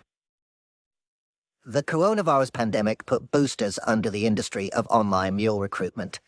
The stark rise in unemployment meant there were many more people searching for a quick source of income and therefore willing to answer the herders' tempting calls. Suddenly, it wasn't just hard-up students and youngsters responding. CIFAS noted a 33% rise in the over 40s whose accounts are being flagged by banks. It makes sense from the mule herders' point of view. Unlike for younger customers, moving large amounts through older folks' accounts might raise fewer alarms at the bank. Once again, the tech industry has inadvertently created powerful tools for the money launderers to use. Social media has undoubtedly fueled the trade, helping the mule herders expand their operations. The non-stop feed of conspicuous consumerism and ease of communication on apps like Instagram or Snapchat is a compelling recruitment method. But there's a problem with hiring helpers in such an overt way. For a start, it's very public. It didn't take me long to find money plugs on Instagram, figure out his scheme, and get his accounts closed down. In addition, while many mules might claim to be ignorant of the wider criminality they're involved with, it's inevitable that some of them will realize that something dodgy is going on, just as Canode Bodu did. And at that point, they might try to back out, like Bodu claims to have done. Or they may even try to rip their mule herders off, keeping the money rather than playing ball. Or they may go to the police. In order to counter all of these risks, the herders must set up an enforcement operation to keep the whole thing on track, cajoling or sometimes even threatening their mules to continue cooperating and stay away from the authorities. All of that entails logistical overheads, teams of people like the boye to manage the mules. It would be far more convenient for the herders if they could somehow recruit accomplices who are unwitting, people who are oblivious to any wrongdoing and who don't need any strong-arming to keep them on track. Luckily for the fraud gangs, they have a ready supply of such helpers, thanks to another development in the global collaboration between cybercriminals and the laundering networks that support them. It has pulled some of society's most vulnerable people into the high-tech laundering industry, and the consequences for these unsuspecting mules has been even more devastating. In the early 2000s, as the advance fee Nigerian prince email gangs were cutting their teeth, a splinter group of internet fraudsters emerged with a cunning and highly profitable new strategy. At heart, the psychological tricks were the same as the classic advance fee scams. They would reach out to an unsuspecting victim, spin them a tale, and convince them to send money. But in this case, the tactics were even more venal and ruthless. They targeted those looking for love. As internet dating took off, this splinter group of scammers began creating fake accounts on dating sites. They would scour the web for photos of real people, use them to set up convincing-looking profiles on the dating sites, and then message those seeking a relationship. Thus would begin a careful and often lengthy process of grooming the victim. The scammer would love bomb their unsuspecting target, flattering and fawning on them, convincing them that a genuine, loving companionship was in the offing. They would often target the elderly, perhaps those who'd divorced or been bereaved. Those in more advanced years tended to have more money and were also less distrustful of online interactions, being less familiar with modern technology. As a result, they were ripe for the scam that became known as romance fraud. Posing as their suitor, the scammer would often pretend to be a wealthy person, living in a different country or working aboard. Being employed on an oil rig was a frequently used ruse. This gave a convenient excuse for the scammer to continue the grooming online and not to have to meet up in person. It also set things up for the next stage of the scam. The admirer would begin to talk of visiting their potential paramour, making arrangements to finally meet. The relationship building would reach an exciting, feverish pitch, but then would come a problem. The suitor would message to say there'd been some kind of financial issue, their account had been inexplicably frozen, or their credit card lost, for example. The victim would be asked to help, just temporarily, of course, by sending some money to fund the trip. By this stage, they'd been the target of a carefully managed grooming process, potentially lasting for months, with exchange of perhaps hundreds of seemingly heartfelt, intimate messages. As far as they were concerned, their admirer was earnest, committed, and certainly wealthy enough to reimburse them. So, they'd transfer the money, sometimes tens of thousands of pounds. The suitor would reply enthusiastically, maybe mentioning that they were about to get on the plane and their mobile phone would be switched off for some time. And so the victim would wait patiently for the long-awaited moment of meeting. But it would never happen. Over the next few days, as they heard nothing more, they would gradually realize that the relationship that had captured their hearts and kept them hopeful was nothing but a lie. And to add to their pain, they'd been robbed of the money they'd spent their life saving. Given that romance fraud has a vast potential for profit that relies on duping victims and spiriting away their hard-earned money, it's perhaps no surprise to find that the Black Axe is a big player in the space. When Tom Cronkite went to testify in Tampa against Okechukwu Desmond Amadi, he met 8 other witnesses who'd also been scammed by the Amadi brothers. One was from a company in California, but the other 6 were all female, aged in their late 50s to the late 60s, most of them recently divorced or widowed, remembers Cronkite. They were all victims of romance frauds connived in by the Amadis. As he heard their stories, Cronkite was horrified. What they did to these people, emotionally and financially, it was just absolutely heinous, he says. Thankfully, media coverage of the issue has alerted more and more potential victims who are increasingly wise to the game. But the criminals are constantly evolving. The skilled gangs who run these frauds have not gone away, and thanks to the Black Axe's international crime network, they've even discovered a new use for their victims, one which combines their old deception tactics with the globalized world of money laundering. The scan gangs have realized that the romance fraudsters' elderly targets can also be a source of fresh bank accounts and have exploited this with gusto. They are utilizing them in the same way they wash money through the accounts of people like Kanoli Ugbodu, but with one big difference. They don't need to be ready to threaten or intimidate the romance mules into cooperating, just sweet-talk them into unwittingly complying. The initial playbook is often the same as in a traditional romance fraud. An elderly person on a dating site will receive a message from an attractive would-be partner who, for some reason, can't meet them in person just yet. They're wooed over time. Then comes the tantalizing offer of a visit. Then some kind of financial snag that threatens to prevent it.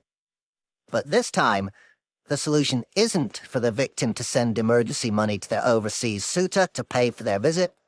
Instead, the admirer offers to send the victim money, requesting that they transfer it to a friend who can sort the whole thing out. At this point, the victim becomes even more convinced that their suitor is a person of great wealth.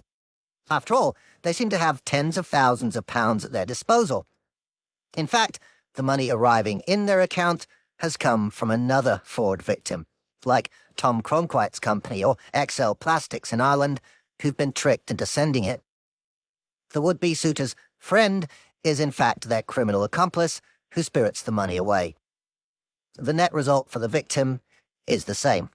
They face the heart-wrenching realization that their entire online relationship was a fake, but now they have the added knowledge that their account was used to launder money from yet another victim of the same gang. Like the traditional model, this new twist on romance fraud, tricking victims into becoming money mules, is only possible thanks to the internet dating boom. Tech has inadvertently opened yet another avenue for the launderers to exploit. At the heart of this grim trade, once again, are the crime gangs who coordinate the business email compromise attacks and then line up the accounts to clean and vanish the stolen money. They have slick operations running in countries all around the world, and their reputation as money laundering experts is formidable, largely because they have access to huge numbers of accounts that can be used for washing money. Whether from social media accomplices like Kanoli Ugbodu, keen to make a quick buck, or from victims of romance fraud, unwittingly making their accounts available. Groups like the Black Axe have become the interfloor of money laundering. If you have a massive amount of dirty money and you want it cleaned across multiple continents, no questions asked, you know who to call. Over the preceding chapters, you've learned the key steps involved in any successful money laundering operation and witnessed how constantly evolving technological innovation has, often unintentionally, transformed these steps to create myriad opportunities for the high-tech money movers to do their work. Now it's time to look at an example that brings many of these strands together. An illustration of how cutting-edge laundering can enable crimes that threaten not just individual victims, but each and every one of us. It starts with the story of one Nigerian money launderer and his incredible journey from the streets of Lagos to one of the finest hotels in the world, living a life of luxury before it all came crashing down. His story is perhaps the greatest illustration of how high-tech crime and street-level money laundering are merging together. It's also one of the most jaw-dropping. That's because the money he was washing wasn't just the takings of some skilled scam artists. It was the profits from crimes allegedly conducted by one of the most dangerous and repressive regimes on Earth. Profits which researchers claim are funding weapons that now threaten the entire world. Chapter 9. Hush Puppy and Big Boss. A giant, gleaming palace of luxury overlooking the glittering waters of the Dubai Creek, the Palazzo Versace is fighting hard for a spot as one of the world's most glamorous hotels. It's a place where every meal is snapped for Instagram, where rubbernecking for celebrity guests never stops, and where the rooms feature a canvas of elaborate white and cream boiseries, otherwise known as wood paneling. If you book far enough in advance, you can bag a room here for a few £100s a night. Not cheap by any standard, but affordable enough to be a blowout treat for many middle-class folks. Those in a higher income bracket, however, might look upon such entry-level options with disdain, and opt instead for the grand suites, which come with private balconies and commanding views of the city. For these, you're looking at up to £1,000 a night. But for those even further up the economic ladder, there is the option to take not just a room, but an entire apartment. For this, the Palazzo provides the residences, private, self-contained zones of opulence, complete with powder rooms, kitchens full of Miele appliances, and, of course, space for the maid. For these, the nightly bill can run to several £1,000s. And, for the vast majority of guests fawning over the Palazzo, that's as outrageous as it gets. A stay in a residence puts you at the very top of the tree. And yet, there is another, higher level of service available only to those with stratospheric budgets. For these guests, it is possible to take out a year-long tenancy. They can make the Palazzo their home. Imagine that. No need to make the bed ever again. Fresh sheets, just a housekeeping call away. Such is the tormenting spiral of wealth. Just when you think you've reached the highest level, you turn a corner, and there's someone ahead of you. But in June 2020, Rahman Olawunwa Abbas could have been forgiven for thinking he was truly approaching the zenith of this gilded chase. The 37-year-old Nigerian had not only taken out a year-long contract at the Palazzo, he'd shelled out for a Versace residence too. What this meant in practice was that, in his suite of rooms, the brand was ubiquitous. The famous Medusa's head logo appeared everywhere, from the bedsheets and towels to the cups and plates. Not everyone would find this a compelling reason to pay extra on top of an already astronomical bill. But for Abbas, such fripperies mattered immensely. He was an Instagram influencer with millions of followers, and for many of them, the Versace logo was the ultimate stamp of achievement. And so, as he sat back on his Versace sofa and gazed at his wardrobes full of Fendi clothes and his shelves full of Gucci shoes, Abbas probably felt the warm glow of a man who'd climbed the mountain of money and now sat at its peak, gazing down. Life was good. Or #blessed, as he told his millions of online followers. Then came the knock at the door.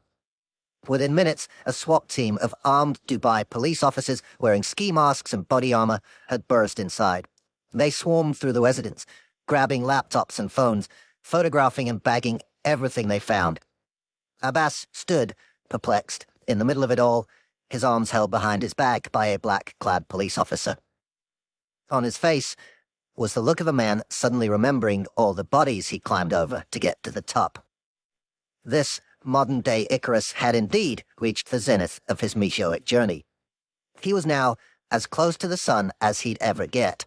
His wings were on fire, and below him was only the long, long drop. It was the stunning denouement of a rags-to-riches tale that had taken Abbas on a wild journey, from the depths of poverty to the heights of power. His is the story of an endlessly fascinating double life. In public, he was a ludicrously wealthy entrepreneur living in the lap of luxury. In private, he was a venal crook, one half of a crime duo who ended up laundering money for some of the most dangerous people on the planet. It was a path Abbas had set out on decades earlier, from the most unlikely starting point. Abbas was born on the 11th of October 1982 in Bariga, a poor area of the Nigerian capital Lagos. His father was a civil servant, his mother a businesswoman. Life was hard, and housing was tenuous. The family received their fair share of eviction notices, but they still managed to pay for private after-school tuition for the bright young Ramon. He studied business at the University of Nigeria and dreamed of success. At this time in his life, that meant perhaps owning a few buses and motorbikes that he could rent out as part of Lagos's public transport system. Abbas had no idea just how far he would exceed those humble aspirations. But, like many smart youngsters in 1980s Nigeria, Abbas struggled to gain steady employment. So he hustled. He began selling clothes out of the boot of his car. By this time, he'd moved to nearby Aworonshaki, another poor area, where he lived in a one-story house fronting onto a busy, unpaved road. Abbas was slowly but surely getting ahead, apparently fueled by honest, entrepreneurial ambition. But those who knew him at this time were under no illusions as to how Abbas was really making his money. According to them, he joined the Yahoo Boys, the small but increasingly powerful minority of Nigerians who turned to online scamming to make ends meet. Unlike his fellow fraudsters, however, Abbas would not linger long in Lagos. His future lay far outside the country, and his fate would be intertwined with that of a man thousands of miles away who would also become a globally successful crook and would ultimately take the pair to dizzying heights of criminal success, before bringing them both crashing back down. Halab Almari was born 2 years after Abbas into a world which could not have been more different to the Nigerians. Almari was born in Oxford, Mississippi in the U.S., a town of 25,000 people with tidy streets, a neat, well-groomed square, and a smattering of art galleries, concert halls, and bookshops. Almari's mother ran a restaurant, and his father had several clothing businesses. After high school in the U.S., Almari moved with the family to Montreal, Canada, where they owned Chateau Olivier, an 8-bedroom property in the Saint Laurent area of the city. It's a stunning house. Guests who stayed there have compared it to the world of Bruce Wayne, Batman's multi-millionaire alter ego. There's a heated pool and a hot tub for 6 people out the back. There's also a private gate that leads directly into a large, lush public park with views over the Rivière des Prairies waterway. It was in these well-to-do surroundings that Haleb Almari grew up with his brother and sister. As Abbas was dodging the grinding traffic in Lagos's inner city, Almari could simply open his back gate and disappear into the greenery. After finishing high school, Almari dropped out of college and took a few private university courses, ending up working in similar retail businesses to his father, selling clothes and jewelry. And then things started to go off the rails. By 2009, Almari was a regular attendee at Quebec's criminal courts. His offenses were relatively low-level, fraud and credit card crimes, which mostly resulted in short probationary sentences, but it was a troublingly frequent occurrence. He was arrested 9 times and convicted on 5 occasions. For anyone watching, it was obvious Almari was on a dangerous slide into career criminality. But then, after a short spree of offending, his criminal record in Canada came to a halt. Almari dropped off the court's radar. Did he see the error of his ways and give up crime? Not a bit of it. Almari had evolved. He discovered that, away from the meat space world of clothing shops and retail outlets, there was a whole new realm where he could run his fraudulent schemes. Alamari discovered the dark web. To operate in this murky, anonymous space, he needed to assume an identity, and the name he chose gives a strong clue as to his level of hubris and self-belief. Alamari became Big Boss. According to research by tech security firm Intel 471, from around 2012, Big Boss pops up on fraud and crime sites across the dark web, in addition to various other monikers also used by Alamari, including G and Backward. In these underground forums, Alamari was touting for business, offering to use the credit card fraud skills he'd honed on behalf of other crooks. He wasn't the only one reinventing himself. At exactly the same time, on the other side of the world, Ramon Abbas was also evolving. Like Alamari's, his criminal career was taking shape. And also like Alamari, he was forging an online persona. In Abbas's case, however, his emergence into a new identity would not take place in the gloom of the underworld, but under the full glare of social media. His alter ego would be a giant presence, so loud and so extravagant that it would drown out his private misdeeds. Or at least, that was the plan. In 2012, Abbas created an Instagram account. From then onwards, millions would come to know him, like Madonna or Prince, by just one name, Hush Puppy. As well as a new handle, Abbas had a new playground. By 2014, he'd moved to Malaysia, where he continued to study business and worked as a club promoter, plugging African musicians into the nightlife of the capital, Kuala Lumpur. He'd also begun making serious amounts of money in a short space of time. His Instagram account illuminates the bewildering speed of this transformation. In his first post from October 2012, he's photographed in Nigeria. The buildings around him are dilapidated and his clothes creased and unflattering. He looks uncertainly into the camera. By the time he hits Malaysia, however, his transition into the larger-than-life persona of Hush Puppy is complete. Abbas is videoed in Kuala Lumpur, where he boasts that the Versace store has voted him Customer of the Year, something he celebrates by spending $20,000 in the shop. But his stay in Malaysia was relatively short-lived. By 2017, Abbas had moved again, this time to the location that would become not only the perfect canvas for the ever-increasing promotion of his wealth, but also the scene of his greatest crimes, Dubai. Abbas ensconced himself in the glitz of the Palazzo Versace, and at this point was presenting himself as a real estate developer, although there's no indication of which real estate he was developing. Instead, the endlessly updated feed of attention-grabbing photos continued unabated. Abbas was pictured attending fashion shows, sitting on private jets and posing next to flash cars. There's something odd about many of the shots. Abbas seems to be standing strangely with one of his feet turned at an awkward angle. I found this confusing until I realized it was so he could show off the side view of his expensive designer shoes. When he tried to build a career as a fashion influencer, such details matter. Abbas was gaining hundreds of thousands of online followers. Those who were invited into his inner circle during this time were astonished by the grandeur of his surroundings. One of them was Olukoya Abasoye, also an influencer.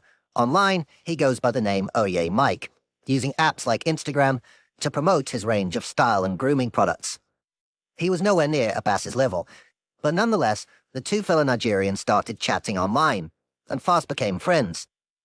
I knew he was from trenches like I am, from the ghetto, he tells me. Eventually, Oye Mike got an invite to visit Abbas in Dubai. The more experienced man took him under his wing and offered him a vision of what his future life as an influencer could be like. I had never been in that sort of environment, Oye Mike says of the Palazzo Versace. It was beautiful, stunning. I was amazed. Abbas showed Oye Mike his wardrobes full of designer clothes and shoes and invited him to sleep over. I had a great dream. I never dreamed like that, he remembers. And then I woke up on a Versace bed. The pair chatted about their lives as influencers, how to get more followers and more success. Oye Mike remembers Abbas as patient, quiet, and generous. To people like Oye Mike, it looked like Abbas had finally made it, leaving behind his roots in Nigeria and carving out an immensely lucrative, legitimate career as a social media influencer. A strange, through-the-looking-glass world in which meritless narcissism could generate a seemingly limitless income stream. Influencers provide publicity for companies on social media by posting photos wearing their clothes, visiting their restaurants, and so on. In return, the companies offer freebies and sometimes even direct sponsorship. From the outside, influencers like Abbas seem to have discovered the keys to a perpetual motion money machine. The more followers they get, the more luxury perks they're given, and the more they post about the perks, the more followers they acquire. But of course, the problem with a perpetual motion machine is how to start it off. How do you buy those first pairs of expensive trainers or designer suits that boost your follower count? This is where Abbas was being less forthcoming with his legions of social media followers. Increasingly, his extravagant lifestyle was funded by crime. In truth, he'd never left behind his roots as a scam artist. But he kept this hidden from people like Mike, who had no reason to suspect that Abbas's wealth might have been acquired by nefarious means. I didn't know exactly what he did. I knew he had money. The lifestyle was a lot. But it's Dubai. Everybody there is rich, says Mike. And as he points out, how often do we probe the provenance of successful people's bank balances? Human beings, we are all actors, he says. I could tell you that I have a clothing business, and after I leave here, I go to rob a bank. The truth is, you wouldn't know. As far as Mike was concerned, Abbas was just a guy who liked what I did and showed me love. Staff at the Palazzo Versace Hotel also seemed to have had no suspicions about Abbas. Those I've spoken to saw him as just another fabulously wealthy guest. They told me he was quiet and shy, but friendly. Apparently, he wasn't a particularly extravagant tipper, but his generosity manifested itself in other ways. According to one staff member, when honeymooning couples arrived at the hotel, he'd sometimes lend them one of his luxury cars for a nuptial joyride. But Abbas's charm, and his very public displays of wealth, was simply a smokescreen. The truth was that the money for the flash vehicles, the designer clothes, and the palazzo residence was largely coming not from Abbas's high-profile influencer career, but from his secret alter ego as an international fraudster and money launderer handling millions of dollars of stolen money. By the time Mike visited him at the palazzo and enjoyed his night in the Versace bed, Abbas was, at that very moment, in the midst of a jaw-dropping crime spree. In the preceding years, he and Halab al-Amawi had become partners in crime, and, unknown to Abbas, they were locked in a death spiral that had only one possible outcome. Their victims spanned the world, including in al-Amawi's native Canada. In 2017, MacEwan University in Edmonton was undergoing a major refurbishment. A new building, at a cost of 143 million Canadian dollars, was to house dance studios, lecture theatres and classrooms. It was a major piece of work, and a lot of bills and invoices were coming into the university's finance department. On the 27th of June, an email arrived from one of the contractors requesting that payment be made into a new account. Readers who paid attention to the previous two chapters will know what happens next. The email was a fake, sent not from the building contractor, but from a business email compromise or BEC fraudster. The bank account belonged to Halab al-Amawi. In August, the university sent 1.9 million Canadian dollars to the account, which al-Amawi duly laundered, partly via a bank in Dubai. The fraudsters kept trying, and a week later, the university sent another payment of 10 million Canadian dollars. Then the following week, the university got an email from the real building contractor asking where their money was. Realizing their mistake, the university frantically chased the funds they'd been tricked into sending. In the end, they got back 10.9 million Canadian dollars. But that still left $1 million that had slipped into the fraudster's hands, never to be recovered. Not a bad payday for al-Amawi and his accomplices. Schemes like these were helping turn al-Amawi, under his dark web identity as Big Boss, into a big-time crook. He was making a lot of very useful underworld connections along the way, but his growing network of contacts and their ever-expanding criminal aspirations would prove to be al-Amawi's undoing. At the very time he was rejoicing at receiving his cut of the stolen university money, a plot was being hatched that would lead police straight to him. And it all came about because of a seemingly random encounter between two old school friends. In spring 2017, as Alamari's crew were gearing up to hit McEwen University, a woman called Janal Aziz was catching up with an old school friend called Kelvin Desangles. The pair had met in high school in the early 2000s but had lost touch. Aziz was now living in Orlando, Florida, while Desangles told her he was in Savannah, Georgia, where he ran an investment firm. A tight ship, as he described it. When he found out Aziz worked at SunTrust Bank, Desangles suggested Aziz give him the details of some of her customers so he could pitch his business to them. In exchange, Aziz would be paid a fee. It was a breach of the bank's rules, but Aziz agreed to do it anyway. Perhaps she regarded it as a little off-the-books favor for an old friend. "Are you doing something shady?" she asked at one point. "Come on, Juju, seriously," Desangles responded, using a nickname. "I would never." But that was a lie. Desangles was not an investment manager, but a career criminal who at that very moment was on supervised release, having been convicted of fraud. He took the data Aziz gave him and worked with accomplices to commit more such crimes. Meanwhile, her promised fee never materialized. Aziz wasn't the only one. Desangles was handsome and used his good looks to strike up conversations with women in clubs, targeting those who worked at banks, flirting with them, and convincing them to part with sensitive data on customers. Desangles and his gang used the data they gained from people like Aziz to carry out a very basic but highly lucrative con. Using the personal information they'd acquired about their victims, they would go into the person's bank, impersonate them, and take out loans in their names. It was all going well until one of the gang, not caught, tried to scam a loan from a bank in Dallas, Texas in November 2017. He ended up being questioned by a U.S. Secret Service agent named Glenn Kessler, based in Savannah. Prior to its role in protecting the U.S. president, the Secret Service was originally set up to tackle counterfeiting, and it still handles a lot of financial crime cases today. The arrested man told Kessler his story. He'd been recruited by the Ford gang to impersonate their victims. The gang would give him a packet of personal information about the target of the Ford.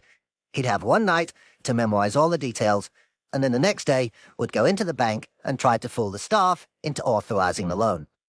As he talked, the suspect's story got wilder.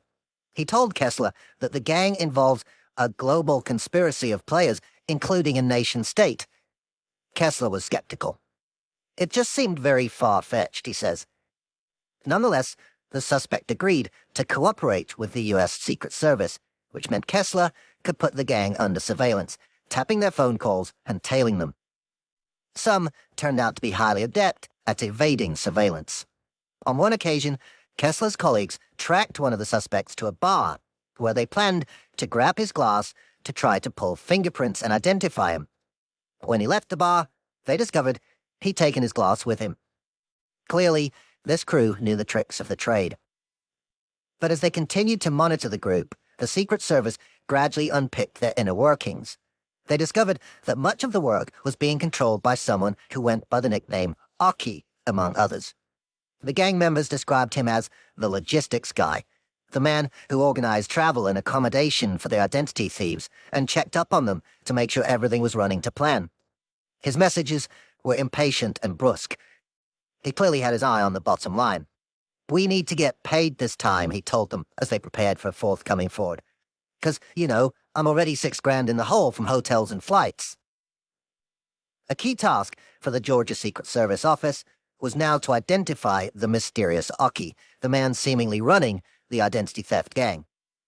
They had phone numbers, email addresses, and so on, but to make headway and eventually launch a prosecution, they needed to definitively link all this to a real person.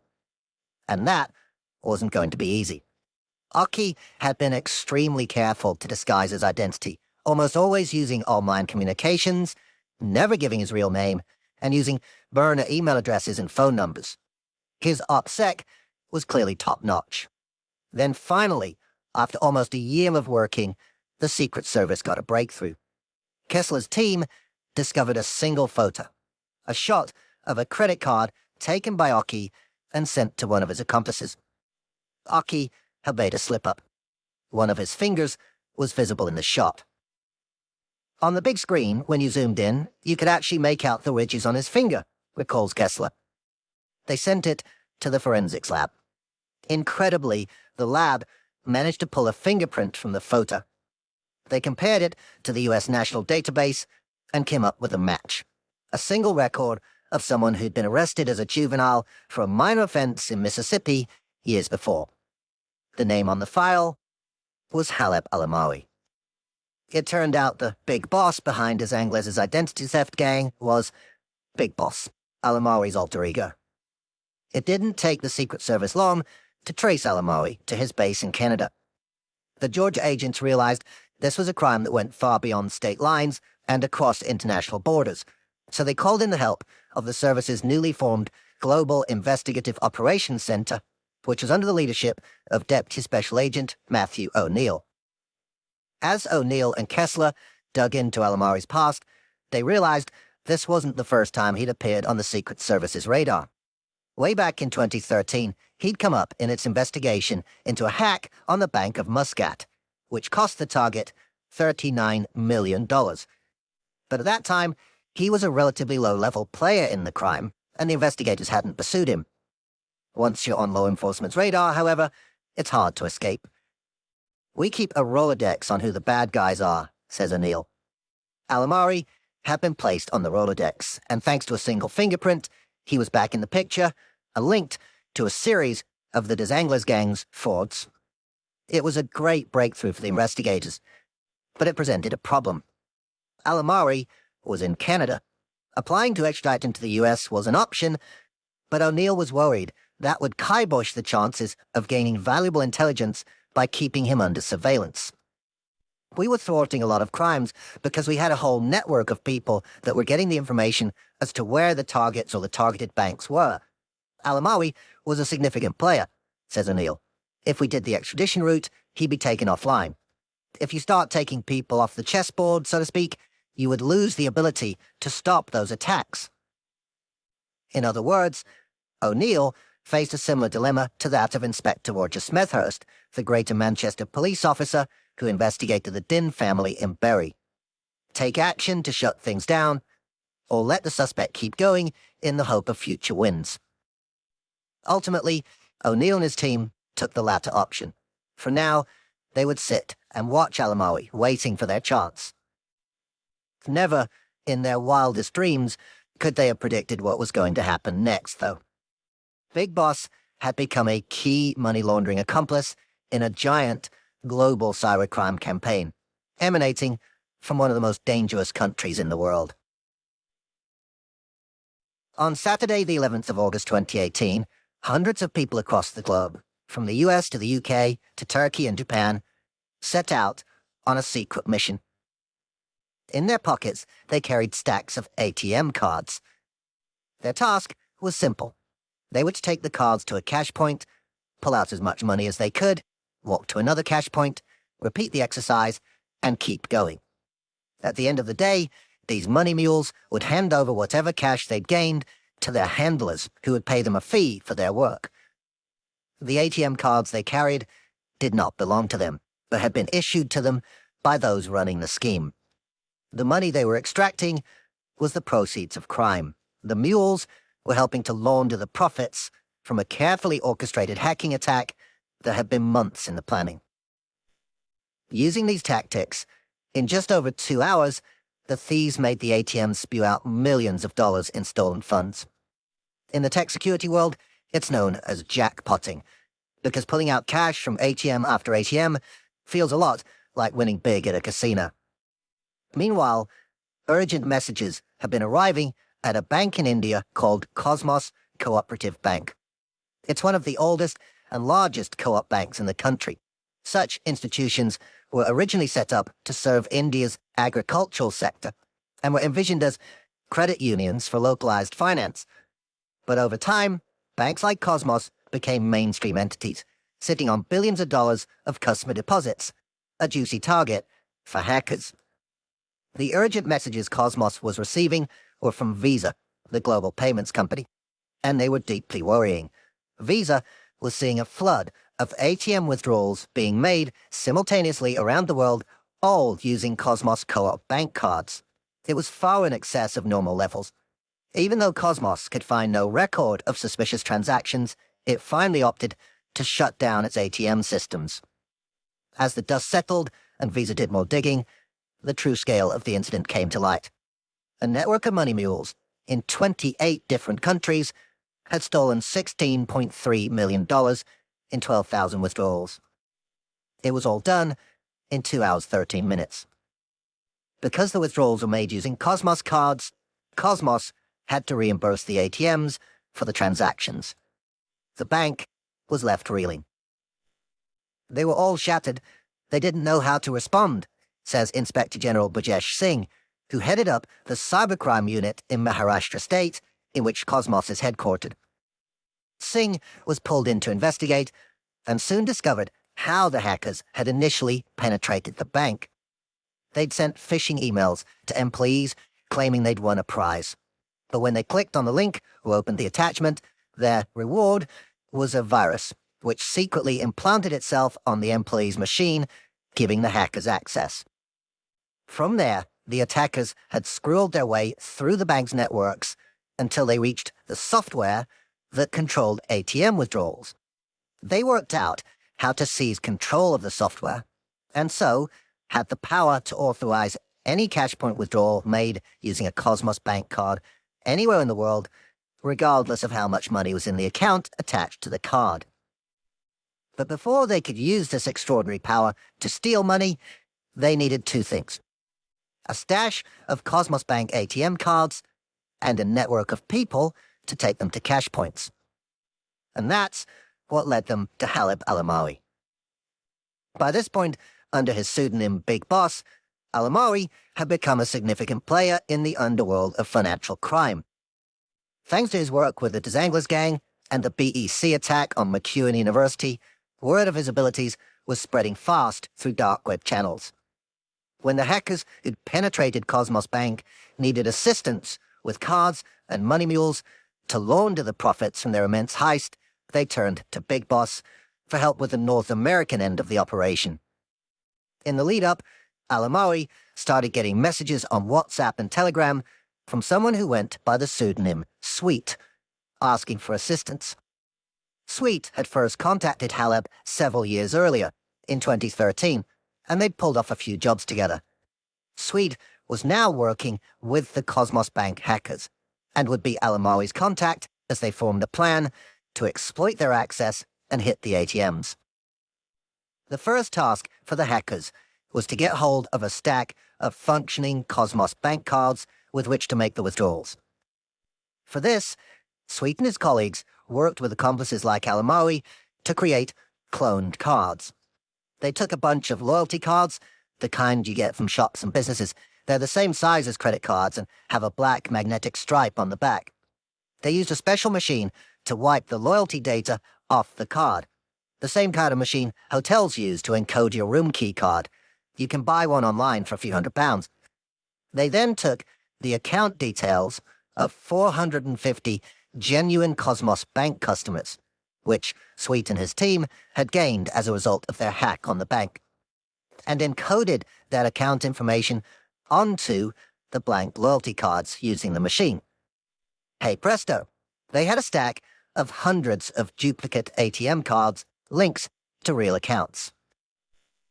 It may sound terrifying that with just a store loyalty card and a cheap machine, someone could create a clone of your bank card.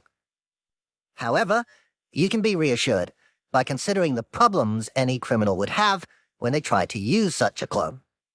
There's no computer chip inside, so it can't be used for contactless payments. And, under normal circumstances, they can't use it in an ATM because they don't have your PIN. But remember, in this case, the hackers had direct access to Cosmos Bank's internal ATM authorization system. Therefore, they didn't need the PINs. Instead, They could simply watch for any incoming withdrawal made using any one of their 450 cloned cards and immediately authorize it without even checking the PIN. The next task for Sweet was to find the money mules to take these cloned cards to the cash points and fulfill the final part of the laundering process, extracting the money. Again, Alamari was able to help. He had a network of runners he could deploy to cover the U.S. end of the operation. Similar operations were being set up in more than 24 other countries around the world. Finding the collaborators and arranging the logistics must have taken weeks, if not months. But by Saturday, the 11th of August, they were ready to go. And, at a given signal, mules all around the world went into action. To pull off such a job would have required hundreds of mules hitting ATMs under strict supervision. For the police, tracking down these operatives was key to the subsequent investigation. As he looked into the case, Singh focused on the Indian end of the jackpotting operation, concentrating particularly on the city of Kolhapur, where most of the withdrawals had been made. Working with Cosmos Bank, he was able to plot the locations of the ATMs the mules had hit. He then requested CCTV from the cash points and watched the recordings, which showed a succession of small groups of Indian men pulling out wads of money before wandering away. But the men were canny and had worn hoodies and caps to hide their faces from the cameras. Identifying them wasn't going to be easy. Singh requested data from the mobile phone masts in the area around each ATM and painstakingly compared them to work out which phones belonged to the money mules. He then plotted the movements of those phones around the city, finally linking them to CCTV footage showing the cars the gangs had used to drive the money mules around. Arrests quickly followed. The mules turned out to be a ragtag bunch, a pharmacist, a taxi driver, a caterer, among others. Gentle people, as Singh describes them. Like Kanoli Agbodu, the young man in the previous chapter who was recruited by money launderers in Ireland, they'd all been pulled in on the promise of a fee, almost certainly without knowing the full scale of the crime in which they were caught up. Some had even been tricked into thinking they were playing a role as extras in a movie for a scene in which a withdrawal is made from an ATM. As he questioned the suspects, Singh learned how the handlers had prevented the mules from simply walking away with the cash themselves once they'd withdrawn it. It seems the money mule herders were being fed live ATM information directly from the hackers. The local chap who's handling operations in Maharashtra was given a laptop to monitor what kind of money was being withdrawn, Singh says. One of the money mules tried to hoodwink this local handler. He withdrew a particular amount of money. He came back to the car and showed him less money. The handler gave him a tight slap because he is monitoring the transactions on his laptop. According to Singh, the laptop in question was tossed from the criminal's car as they made their getaway with the mules and the cash. Despite much searching, it was never found and is presumably still somewhere on a hillside near Kolhapur, a treasure trove of evidence gathering dust. As Singh's investigation expanded, more and more suspects were pulled in. But the wheels of Indian justice turn slowly. It was only as I was writing this book that it was reported in April 2023 that 11 people had been convicted, with sentences of several years each. One of the accused had died before the pronouncement of the judgment, the report stated. And there are still at least half a dozen people awaiting trial with no clear idea when their day in court will come. Some are languishing in squalid, overcrowded jails. And Indian police admit that most of those caught were low-level offenders. The criminal bosses are outside the country and therefore much harder to pursue. Chasing down even the low-level money mules in countries outside India proved difficult. Indian police put out requests for assistance, but they went largely unanswered. Some of the ATM withdrawals took place in the UK, so I asked Britain's National Crime Agency, the NCA, if they'd received a request from Indian police, and if so, what they'd done. They weren't able to find any information on it. The sad reality is that many police forces have quite enough on their plates without having to help out another country's officers too. It's very possible the hackers knew this when they plotted their jackpotting spree. It's a type of jurisdictional arbitrage, spreading your crime across borders to make it harder for law enforcement to keep up. In this way, it's a method of achieving the layering stage of the laundering process. The ATM cash ends up in so many hands, in so many countries, in so many currencies, that it's very difficult to link it back to the original crime. Indeed, Cosmos Cooperative Bank never got back any of its stolen money.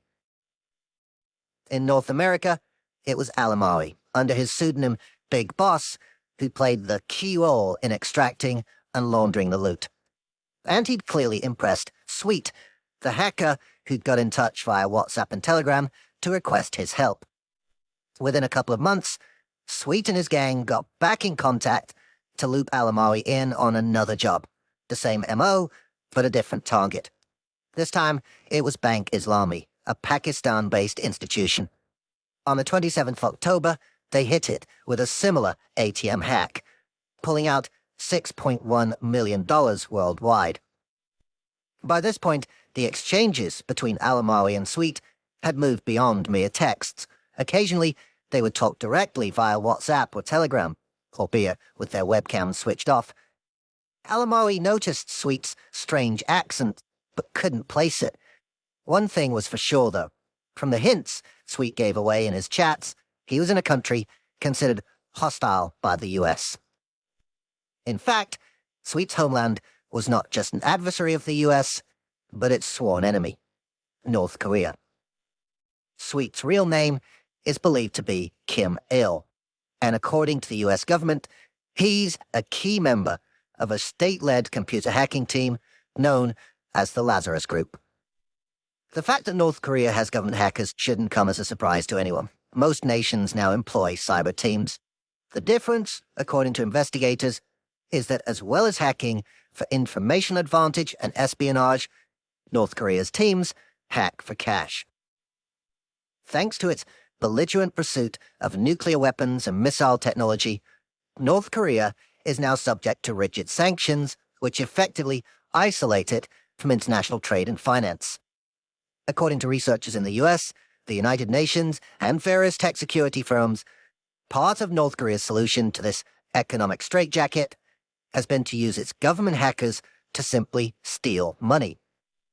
The North Korean regime has consistently denied any connection to cyber attacks, calling them a smear campaign by its enemies, notably the US.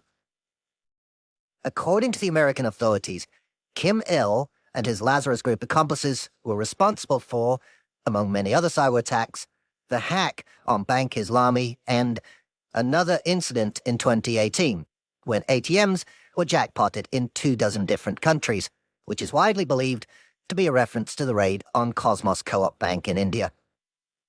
The work of North Korea's hackers occupies a fascinating and febrile crossover space where nation-state cyber activity meets organized financial crime. That's why I've spent years covering it. It's an opportunity to analyze each of those worlds through the prism of the other. An irresistible two-for-one offer for an investigative journalist interested in organized crime and technology. North Korea's money-orientated hacking has led it into some intriguing alliances with groups and individuals within the global crime community, whose help it needs to wrangle the cash it's accused of stealing. After all, as we've seen, hackers might know a lot about how to penetrate a bank's computer systems, but they don't necessarily understand how to launder the money they're after. For that, they often need help from the experts.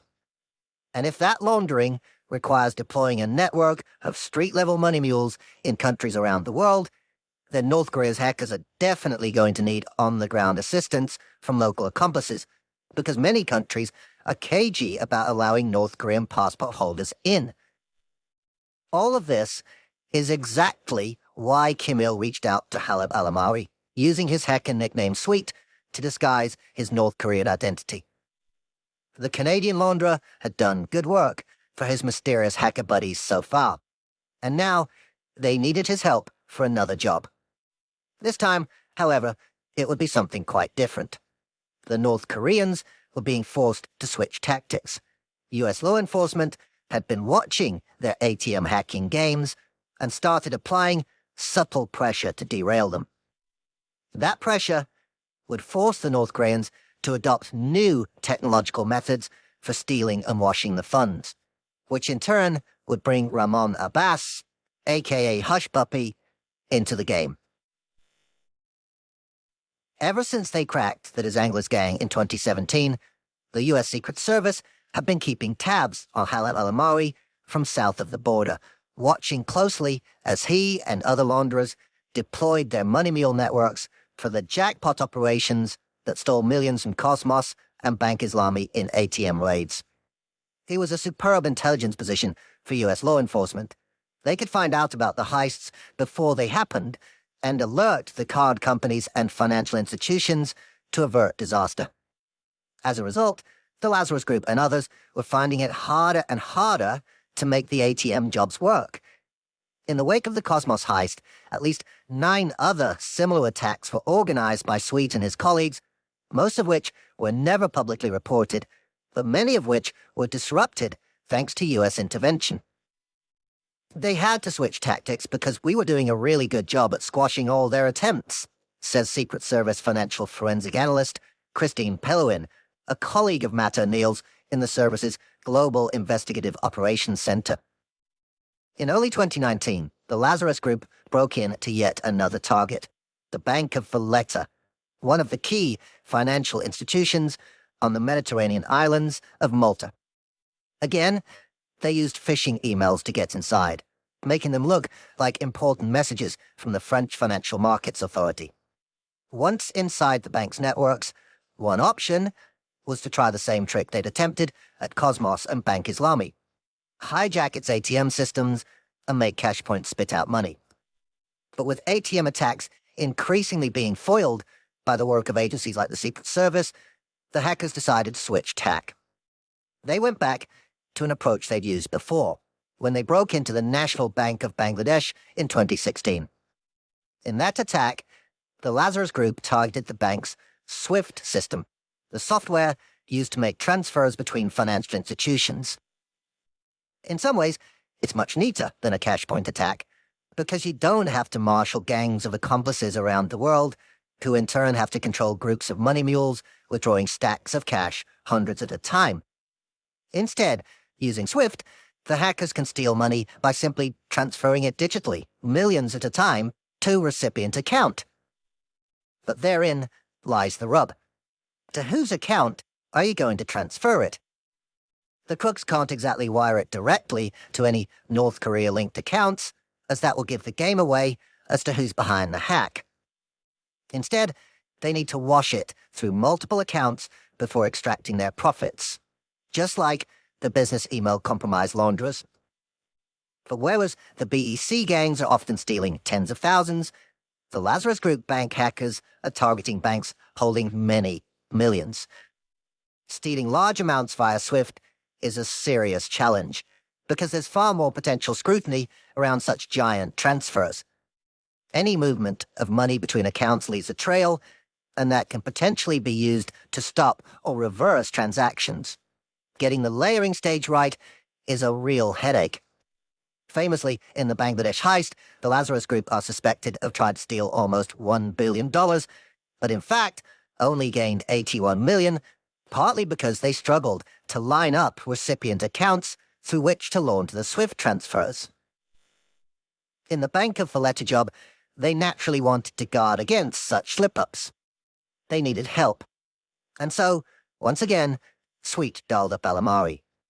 He told the Canadian that a big job was in the offing. Millions of dollars were going to be stolen from a bank, and Sweet needed accounts through which to wash it. Did Al-Amari know anyone who could help? Al-Amari, ever helpful, knew exactly who to call. And that was partly because he'd found himself living slap bang in the middle of a place that was fast becoming an unlikely hangout for some of North America's biggest money launderers, Mississauga. A city of 700,000 people, Mississauga generally bumbles along peacefully in the shadow of its larger and more famous neighbor, Toronto, and I'm sure most of its residents would be shocked to hear that it was a hub for financial criminals. But the truth is that, during Alamawi's time there, Mississauga and its surrounding areas were home to a disproportionate number of very senior launderers, as well as their wider network. Hikachukwu Amadi, the man we met in Chapter 7, who helped move the money stolen from Tom Cronquite's title company, owned a house just a few minutes' drive from Alamawi's. Some of Amadi's family lived on the same street as Alamawi, and Amadi's wife lived a short drive to the north. Also nearby was a man called Akahoman Igadoisi, who was the lead money man for the Black Axe in North America. An associate of Alamawi's told me that he started developing links with African underworld contacts around Toronto during his early card-forward career, and further developed these connections when he moved to Mississauga from Montreal. These links, combined with his existing career in business email compromise, gave Alamawi a powerful network of contacts, especially among the laundering gangs emanating from Nigeria. And so when Sweet asked him for bank accounts through which to wash hundreds of millions of stolen Maltese euros, Alamawi knew exactly who to ask. Someone he knew of via his laundering contacts in Mississauga. A man listed in his iPhone contacts book only as Hush. Thousands of miles away in Dubai, Ramon Abbas's phone pinged into life. I sleep good at night. When something good happens to me, I know it's because I did good, not because somebody promised me money that I did not work for, or money that I don't deserve. This was Ramon Abbas, speaking in a video recorded in his lavish Dubai apartment in 2019. Given that he was, at that point, already knee-deep in fraud and about to embark on a succession of multi-million-dollar criminal schemes, it's hard to know what to make of it. The obvious answer is that he's just flat-out lying. He knows what he's saying is bullshit, and he just doesn't care. But looking closely at the quote, there's another, more subtle explanation. Maybe Abbas was delusional enough to convince himself that the words were true. After all, he was working for his money. Admittedly, the work was in perpetrating scams and laundering cash, but it was hard, skilled work nonetheless. And maybe he felt he deserved the income because it was payback for all those years of grind and poverty back in Lagos. Maybe he was using the phrase did good in a morally neutral sense, good meaning effective rather than ethical behavior. If such an interpretation of Abbas's words seems a stretch, consider this. Abbas, by now, had millions of followers on social media, scrutinizing the hundreds of photos which he gladly shared with them. In one sense, he was living life in the goldfish bowl of Instagram. Yet this same individual was able to go home each day, close the door, sit down at a laptop, and perpetrate crimes that, if he got caught for them, would destroy his carefully curated life in a moment and scandalize many of those who idolized him online. Someone with the mental fortitude to live that kind of double life strikes me as someone eminently capable of Orwellian doublethink when it comes to ethical behavior. And so, on the 16th of January 2019, when a message from Alamawi arrived on Abbas's phone asking if he could provide 2 European bank accounts that could receive and layer 5 million euros each from the impending raid on the Bank of Valletta, Abbas didn't hesitate. He replied the same day with details of an account in Romania, which he said could be used for large amounts. It wasn't the first time that Abbas and Sweet had worked together. Apparently, Sweet was a regular visitor to Dubai, flying out twice a year. He would party and hang out on private yachts. Perhaps it was inevitable that he would run into him on Abbas, who was also living the Dubai high life under his hush-puppy Instagram persona. Sweet first met Abbas and his accomplices in Dubai back in 2013, and it seems it was Abbas who introduced Sweet to Alamawi. It was to become a highly lucrative, but ultimately ruinous, triangular relationship. As the hit on Bank of Valletta was being planned, Alamawi was in regular contact with Sweet. Perhaps remembering the challenges posed by the Bangladesh job, Sweet warned Alamawi that the stolen money had to move through the laundering account quickly so it could not be recalled. Alamawi dutifully told Abbas to rinse the money through the Romanian account fast. My associates want you to clear as soon it hits, 'cause a recall can be. He told Abbas they intended to take the bank for everything they could get. If they don't notice, we keep pumping, he wrote. By then, Sweet had a date set for the heist, 12th of February. Alamawi was furiously trying to line up laundering accounts in time. He wanted 6, each capable of handling €5 million, for a total take of 30 million. It would not have been easy. They're big sums of money, and as we've seen, banks were increasingly on the lookout for suspiciously large transfers. But the more Alamawi could wash, the higher his potential fee. He went back to Abbas on the 10th of February. Brother, tonight is my deadline to submit anything more. Do you want to add one more, or just stick to that one you gave me? Abbas fired back the next day with details of a second account, this time in Bulgaria. Alamawi went back to Sweet. He had managed to muster 4 accounts, 3 to handle euros, 2 of which were from Abbas, and 1 that would accept dollars. The escape routes for the money had been lined up. Alamawi and Abbas had to simply sit and wait for the hackers to do their work.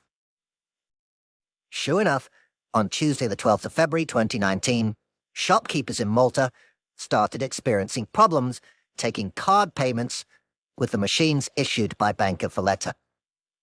In an increasingly cashless society, many people were reliant on card payments and didn't have any cash. Shopping trolleys full of food were abandoned in supermarkets.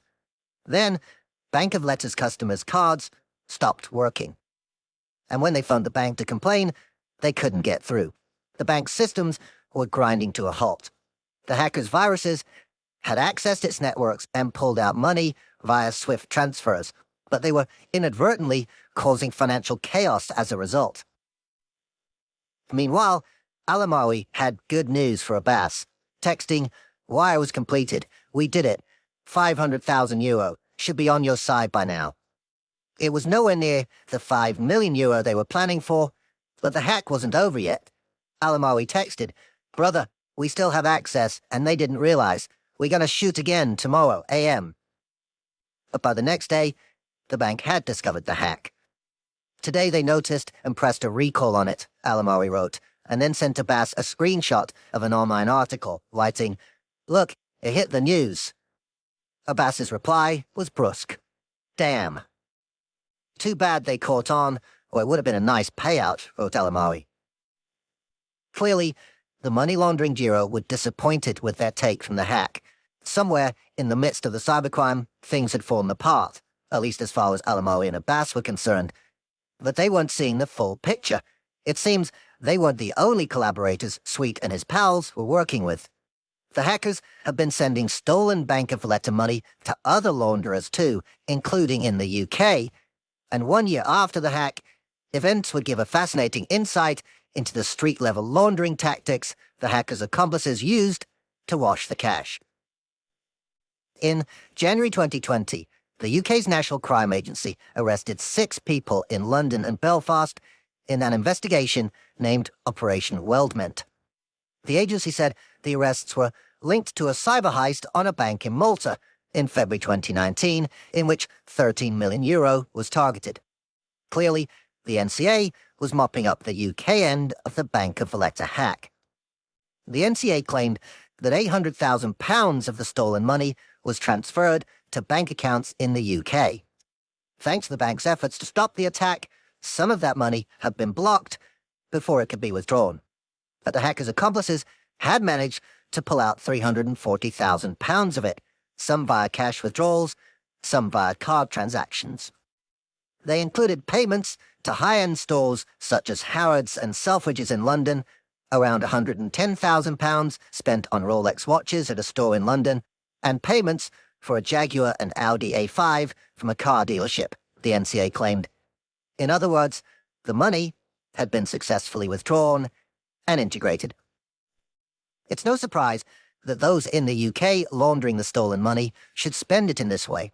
Expensive cars and jewelry are an ideal way to turn hot money into movable funds. From London, you can drive your flash Jaguar into Europe wearing a Rolex on each wrist, at which point you successfully moved hundreds of thousands of pounds worth of stolen funds over the border. Sure, you could do the same with cash, but as we discovered in Chapter 2, carrying around stacks of unexplained banknotes gives the police an ideal reason to stop you. Cars and trinkets are much less suspicious. Partly thanks to police action like this from the NCA, Bank of Valletta was able to recover €10 million of the stolen money, and hoped to claw back the remaining $2.9 million, having traced it to Hong Kong. Al-Amari, however, was undaunted. As the Malta job petered out, he messaged Abbas, "Next one is in a few weeks. We'll let you know when it's ready." The Canadian clearly felt that, despite the Bank of Valletta disappointment, his relationship with Abbas might open up a whole new world of possibilities. With Abbas's accounts able to wash millions, Al-Amari could open the taps, working with his fraudster accomplices to target more victims for greater profits. In April 2019, he messaged Abbas to say he'd lined up 4 UK fraud targets and believed he could squeeze them for between $1 million and $5 million twice a week. He asked Abbas to provide open Benny accounts, slang for open beneficiary. The name on such accounts can be changed repeatedly, making the victim less suspicious about transferring money into it. Exactly the kind of tactic I'd encountered in my chats with the Instagram mule recruiter running the Money Plugs account. The following month, Al-Amari messaged Abbas again, showing him what seemed to be an incoming payment of £1.1 million from a fraud victim which he needed to launder. His messages have a desperate edge. "I have other companies ready to swap, bro. Please help me out. I am losing millions." At one point, Al-Amari tells Abbas of a plan to defraud a Premier League football club of £100 million, plus another victim in Edinburgh who they plan to target for £200 million. But Abbas pushes back. Too many of Al-Amari's schemes are failing to take off. Abbas is getting sick of lining up laundry accounts, or houses, to give them the slang name, for which he has to pay accomplices or give feedback in slang. He messages Al-Amari, "Bro, I can't keep collecting houses and not give them a feedback and keep asking for more. This thing's cost a lot of money now to open." All the while, Abbas continued his double life as hush puppy. At the same time as Al-Amari was hounding him for accounts, Abbas was photographed hitting the shops with Manchester City footballer Benjamin Mendy, then flying off to Paris Fashion Week to attend a Louis Vuitton show. And despite his frustration, Abbas clearly saw the potential in his burgeoning criminal relationship with Al-Amari. The Canadian's long history in business email compromise spoke volumes. And after all, he'd been kind enough to loop Abbas in on the Bank of Valletta raid, which could have been a lucrative endeavor. So towards the end of 2019, the pair get together to pull off what should have been a nice, neat job. This time, there would be no North Koreans, no complicated bank hacking, no international accounts. Instead, it would be a small crew hitting a juicy target with a straightforward BEC scam for a fat sum of money, with the profits all laundered through North America. But it would not be so simple. Unknown to Abbas and Al-Amari, this would be their final job together. Law enforcement was circling, and Al-Amari was about to fly right into their net. In October 2019, a law firm in New York State was working with a client who wanted to set up a refinancing deal for their property. The deal was almost done, and one of the final tasks for the law firm was to send almost $1 million of the client's money to their bank. But unbeknownst to the law firm, they had been targeted by scammers working with Abbas and Al-Amari. The criminals had tricked one of the law firm's employees. She thought she was emailing the bank, but in fact, she was corresponding with the fraudsters, who were using an email address very similar to the bank's. So when she asked for the account details into which to transfer the client's $1 million, they gave her the details of an account controlled by the scammers. You might be sighing as you hear this at the ease with which yet another BEC fraud was executed. But to give the law firm credit, it did have procedures in place to stop such cons. All bank transfers had to be confirmed via both fax and a phone call. But these layers of protection proved achingly easy to subvert. When the law firm employee emailed what she thought was the bank's address to request a faxed confirmation, she was, of course, emailing the fraudsters themselves, who dutifully sent the confirmatory fax. And when she phoned to confirm, she was phoning the number given on the fax, which had, of course, been sent from the fraudsters. So it was their number she ended up calling. The crooks had fixed it, so all communications led back to them. And with that, the employee pressed send on a $922,857 payment. Alamawi and Abbas were, as ever, braced for the speedy laundering work required when the payment finally dropped. One of their co-conspirators had flown from Toronto to Los Angeles to withdraw a chunk of the money. "Did the big hit?" Alamawi messaged him. "Yes, sir," came the reply. A minute later, Alamawi is texting Abbas with the good news. "Sup, bro?" asks Abbas. "Confirmation sent me today," writes Alamawi. Finally, after all the snags and misfires, this was a successful collaboration for the laundering duo. The money had been extricated from the victim, and now all that remained was to move it quickly through their network. Alamawi messaged Abbas to say that he was on a plane and had just landed. A few seconds later, Abbas was chasing. "Money came in?" "Yes," replied Alamawi. "Give me a screenshot," demanded Abbas. Alamawi said he couldn't because his Wi-Fi signal wasn't strong enough, but promised to send a confirmation soon. So Abbas waited, patiently biding his time for news of another big payday, perhaps contemplating which expensive car he might buy with the profits or which designer outlet he could splurge in. But the screenshot never came. Because mere minutes after his plane landed, Alamawi was standing in Atlanta airport, his wrists cuffed, surrounded by Secret Service agents.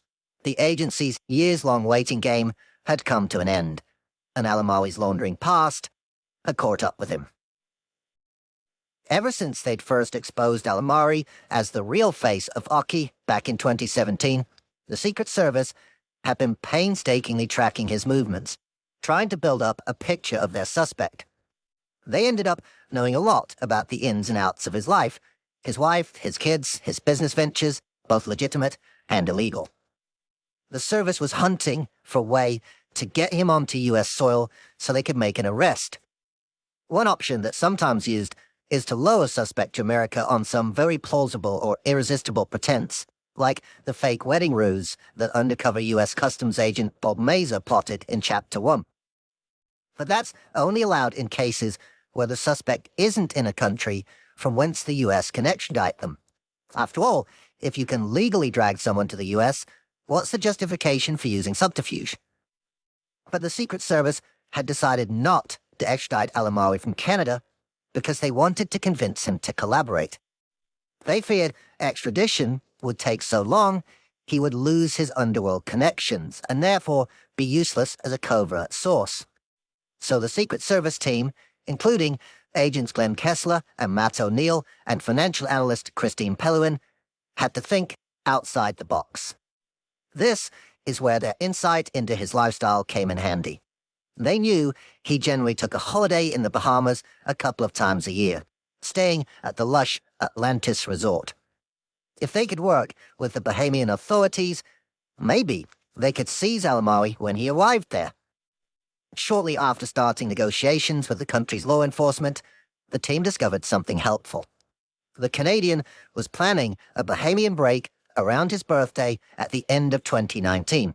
It offered the perfect opportunity to capture him. As Alamawi was scheming with Abbas to defraud the New York law firm, the Secret Service was making hasty preparations in the West Indies, desperately trying to get the local authorities on side. Shortly before Alamawi was due to arrive, Pelluin flew to the islands with a small team of colleagues. They waited nervously. While the resort's guests splashed in the pool and sipped cocktails, the Secret Service team spent hours strategizing for every eventuality. spending hours coordinating between US law enforcement and the Bahamian authorities. Despite all the preparations, no one was quite sure how it would go down. Meanwhile, Kessler was getting ready to fly in from Atlanta Airport. He felt he stood a good chance of rolling Alamawi, convincing him to work with the Secret Service. If he could manage it, they'd get right into the heart of the crime gang. Alamawi's family arrived at Grand Bahama International Airport. And then, finally, the man himself. He was almost within their grasp. But there was a sudden and unexpected turn of events. Bahamian immigration wouldn't allow him to enter the country because they'd been tipped off by the Secret Service about his criminal background. After months of planning, the team's chances of success were fading fast. At this point, it was possible that Alamawi would just be put on a plane home to Canada, leaving the Secret Service back where they'd started. And if that happened, Alamawi might be even more cagey about traveling in future, offering even fewer opportunities to snare him. But the agents had a stroke of luck. Alamawi had missed the last flight of the day back to Canada by 45 minutes. The next one wasn't until the following day, and with Alamawi unable to enter Bahamian territory, he faced spending a night in the airport jail. However, there was one flight he could catch, which was leaving that night. By total coincidence, the flight was heading to Atlanta, the very same place from where Glenn Kessler was waiting to depart for the Bahamas.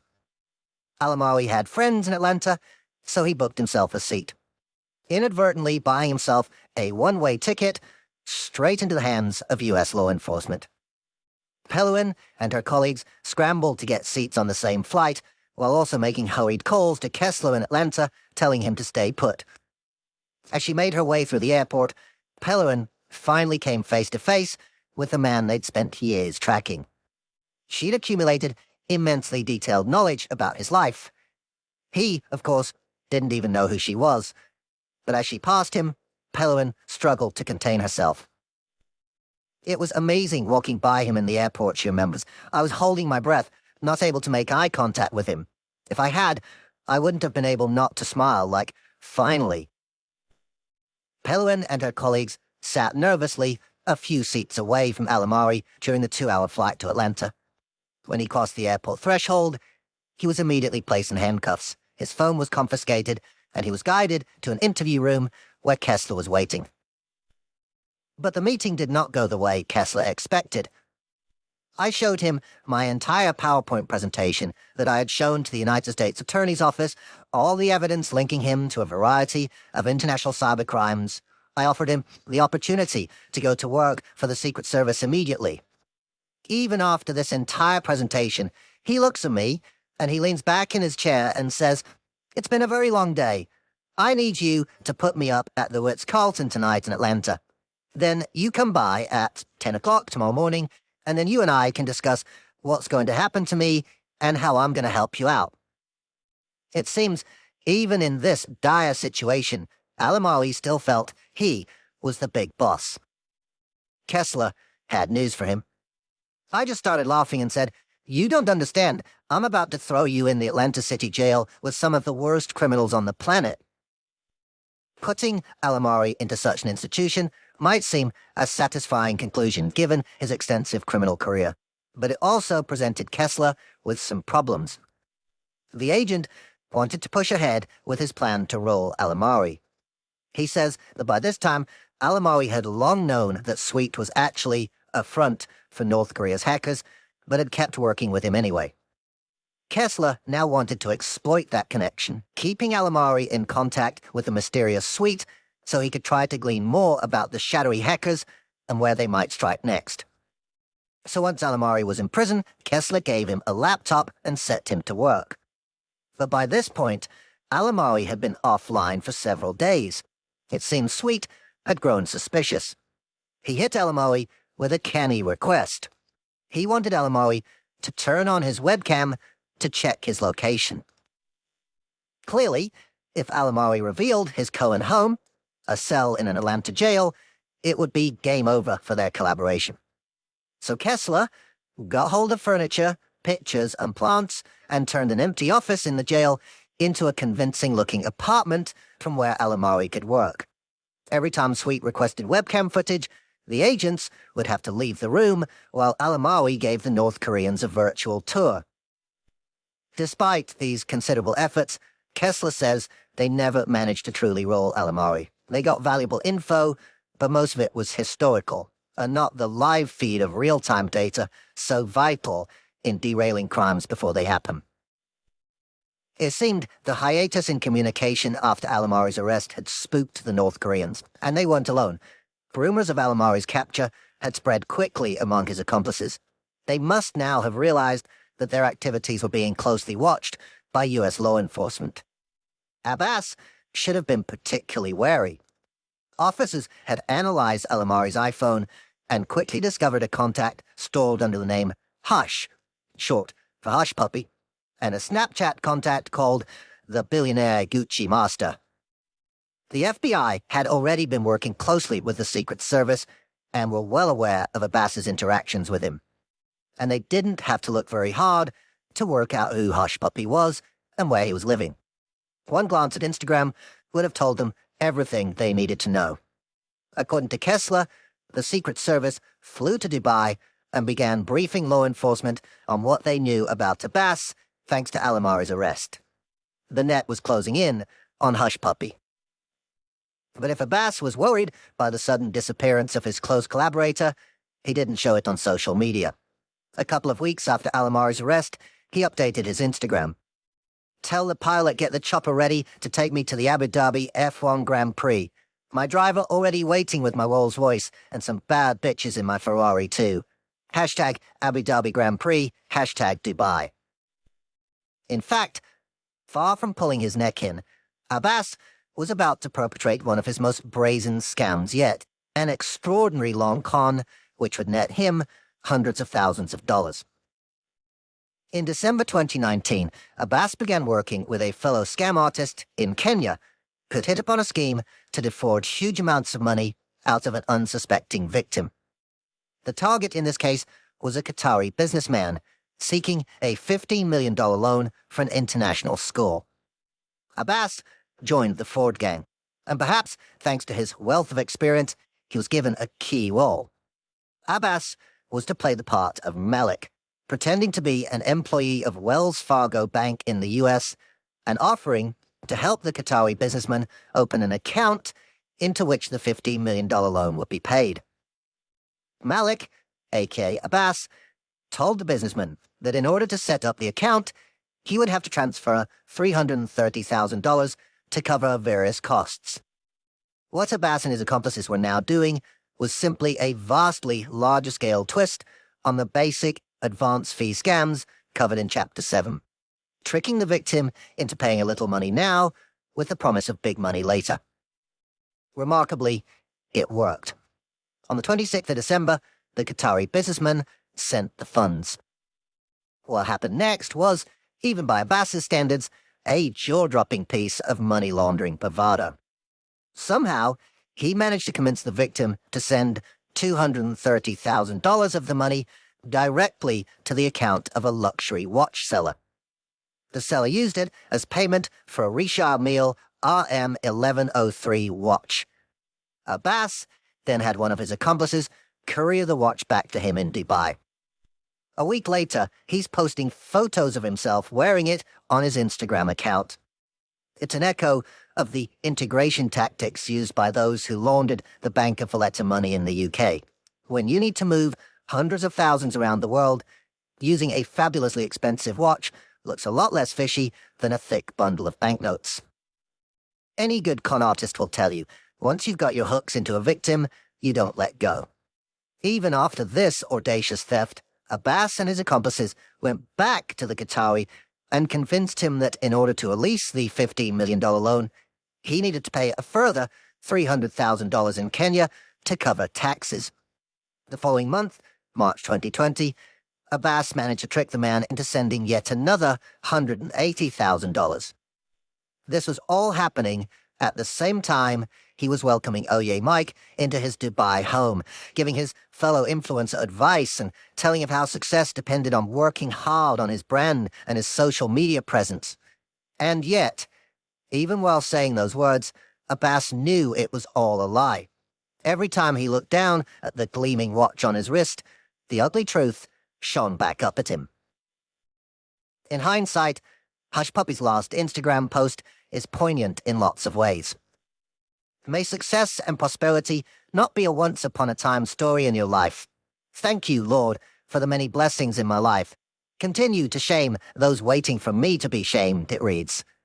Abbas's pious gratitude is ironic enough, but the post also featured a photo of a shiny, white Rolls-Royce Cullinan. It's worth around $300,000, the same amount he'd first conned out of the Qatari businessman. In a final act of self-deceit, Abbas accompanies the photo with the comment, #AllMine. Just 3 days later, on the 9th of June, Dubai police launched Operation Fox Hunt 2, a series of 6 simultaneous raids across the city, targeting Abbas and 12 of his alleged accomplices. Late at night, an armed police team wearing black balaclavas, helmets and fatigues arrived at the Palazzo Versace. They were escorted up to number 1706, Abbas's residence, by hotel staff. A close friend of mine who used to work as security there, he opened the door with the master key to his apartment, says Nadeem Madunyahin, who was assistant chief concierge at the hotel at the time. The police came in like, boom, police, hands in the air. It was like in the movies. Appropriately enough, for a man who documented much of his life online, the drama of Abbas's arrest was all caught on camera by Dubai police and later released on YouTube. The video is spectacular. Clearly, someone at headquarters had discovered extra budget for special effects and production. Over a backdrop of green code from the Matrix movies and animations of computer screens, there's footage of the raid on the Palazzo Versace, and a breathless voiceover which details how a team of highly trained police officers spent months accumulating evidence against the gang.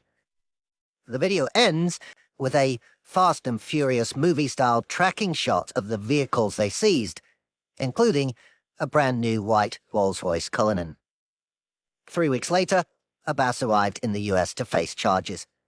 It was an ignominious end to the career of a man who started life hustling in the backstreets of Lagos and worked his way to the penthouses of Dubai. In prison, awaiting trial, Abbas worked cleaning windows and showers. He also studied in a number of education classes, including, hilariously, Intro to Navigating the Internet. News of his arrest and incarceration spread like wildfire, especially in his native Nigeria. Many there had long suspected that he never abandoned his criminal Yahoo boy roots, and his downfall was greeted by some with an outpouring of schadenfreude. Bloggers gleefully wrote about his comeuppance. On social media, his arrest seemingly did little to dent his popularity. Quite the opposite. His Instagram account stayed live for more than 2 years following his capture, and in the wake of his detention, his account gained 500,000 followers, even without his constant updates. And so, with both Abbas and Al-Amari behind bars, the long process of prosecution began. Abbas's lawyers argued that he was never the instigator of any of the crimes. They pointed out that Al-Amari was the one chasing Abbas for help with the crimes, not the other way round. And they claimed Abbas had no idea North Korea was involved in the Bank of Valletta job. In a handwritten letter to the judge, Abbas described himself as erudite, kind, funny, selfless. He claimed he only ever made $300,000 from the various frauds, but offered to pay $1.7 million in restitution, even volunteering to sell 2 Rolls-Royces and a Ferrari to help. Al-Amari, too, was shoring up his counter-arguments. His father wrote to the court to argue that the actual amounts gained from many of the thefts were far lower than the original amount targeted. It's a valid point. In the case of the Bank of Valletta, for example, it's often reported as a €13 million theft. The fact the bank retrieved most of the money is conveniently brushed over. Nonetheless, even by Al-Amari's father's own reckoning, his son was still connected to more than $18 million of losses, both in the US and internationally. That's a hell of a sum. In the end, both men pleaded guilty. On the 8th of September 2021, Haleb Al-Amari admitted 2 counts of money laundering conspiracy and was sentenced to 11 years, 8 months in prison. Just over a year later, Ramon Abbas got 11 years, 3 months for 1 count of money laundering conspiracy. There was also a 57-month sentence for Kelvin Desangles, the fraudster whose identity theft shenanigans had helped lead police to Al-Amari, and 6 months for Janal Aziz, the bank worker whose information helped him. In an odd twist of fate, at the time of writing, both Al-Amari and Abbas are imprisoned in Federal Correctional Institution Fort Dix in New Jersey, where their fellow inmates include Ikechukwu Amadi, the money launderer who worked with the Black Axe. One can only imagine what the dinner table conversations are like. It's possible that prison was the first ever place where Al-Amari and Abbas met. Al-Amari told Secret Service agent Glenn Kessler that he never went to Dubai to meet Abbas, although Kessler says there's evidence to the contrary. My attempts to interview them have so far failed. That's probably no surprise, particularly in Abbas's case. The story of a Nigerian Instagram celebrity who laundered money for North Korea is, as you can imagine, catnip for the world's media. There are multiple documentaries apparently in various stages of production. Some may even have been released by the time this book comes out. And with money being splashed around, there's an ugly, mercantile tinge to it all. When I approached one potential interviewee who claimed to have worked with Hush Puppy, he immediately asked me for a $10,000 upfront payment, which, considering I wanted to talk to him about his potential links to a man who conned victims using advance fee fraud tactics, was an entertainingly ironic response. Having never met either of the principal characters, I find myself in a strange position. Thanks to Hush Puppy's Instagram feed, I feel like I almost know the guy, or at least his carefully curated public persona. As regards Al-Amari, I've discovered a lot of information about his life from court records and interviews with the Secret Service, along with nuggets from sources like the Chateau Olivier website. But a sense of the man himself remains frustratingly elusive. There are hundreds of self-authored photos of Hush Puppy, but owing to Al-Amari's paranoid secrecy, despite all my research, I have only one picture of him, a grainy, low-resolution mugshot from which he stares out, expressionless and inscrutable. To fill in the blanks, I sometimes picture him in Fort Dix prison, wearing the cliched Hollywood movie orange jumpsuit, chatting to Ramon Abbas, comparing notes about their radically different upbringings, and trying to work out where it all went wrong. The ones who aren't behind bars, of course, are the North Koreans, who were accused of hacking into Cosmos Cooperative Bank, Bank of Valletta, and a host of other financial institutions, and using the likes of Abbas and Al-Amari to help them wash the money. The Lazarus Group's hackers and fixers, including Kim Il, who posed as sweet in his dealings with Al-Amari, are under North Korean protection and almost certainly safely back in the capital, Pyongyang. If the accusations against them are correct, the hackers would have been working with dozens of money launderers around the world, of whom Al-Amari was just one. It's likely they knew very little about his real life, and in fairness, they had little reason to care so long as he performed his job effectively. By contrast, Sweet would have gained a vivid insight into Ramon Abbas's over-the-top lifestyle in Dubai if it's true that the North Korean flew into the emirate on multiple occasions. Nonetheless, when news of the arrests broke, Sweet probably faced a heck of a job explaining to his most senior bosses the kind of people they've been relying on to launder the money from their attacks on the Cosmos and Valletta banks and others. Merely explaining the concept of Instagram to a high-level North Korean government apparatchik could be a recipe for bafflement, let alone the idea that it could be used to generate a massively lucrative income. Who knows what the North Koreans made of it all? But we can make a good guess at one likely reaction. Pyongyang's hackers must have looked at the case of Abbas and Al-Amari and wondered if there was a less messy way to launder money. As experts in computer crime, The idea of working with vulnerable and fickle meat-space money launderers like this duo must have felt frustratingly anachronistic. If only there was a way to use technology to keep things neater and more clinical, to use the kind of crypto laundering techniques we looked at in earlier chapters, but make them more efficient and effective. Conveniently for the North Koreans and other cybercrime gangs, the new world of digital finance is helping them do just that. It's a zone of minimal laws and regulations, painfully easy to hack, and free of the cumbersome laundering restraints of real-world crime. It's enabling some of the biggest thefts ever committed, sums that dwarf even the largest of the cases so far covered in this book. And, in a bizarre twist, in an already bizarre tale, North Korea's crowning glory in this new criminal endeavor would come thanks to a group of cartoon salamanders. Little Tamagotchi-like creatures that, unknown to most of us, were the guardians of a colossal fortune. Chapter 10, Tornado Cash. On the afternoon of the 12th of May 2017, Sky News began reporting on a cyber attack on a hospital in the north of England. Inside a nondescript building behind a Vauxhall Underground station in London, the staff were turning up the volume on the TV and paying very close attention to the Sky coverage. The building is home to the UK's National Crime Agency, the NCA, where it was rapidly becoming clear to the cybercrime unit that the hospital attack was far from a one-off. Organizations across the country were phoning in to the NCA to report similar attacks, not just hospitals, but mobile phone companies, car factories, local councils, and more. In every case, workers' computers had been locked and were displaying a frightening on-screen message. Oops, your files have been encrypted, alongside a timer ticking steadily down and a demand for a payment of Bitcoin worth $300. It was an outbreak of ransomware. The contents of the computers had been scrambled by hackers, who are now extorting money to unscramble the files.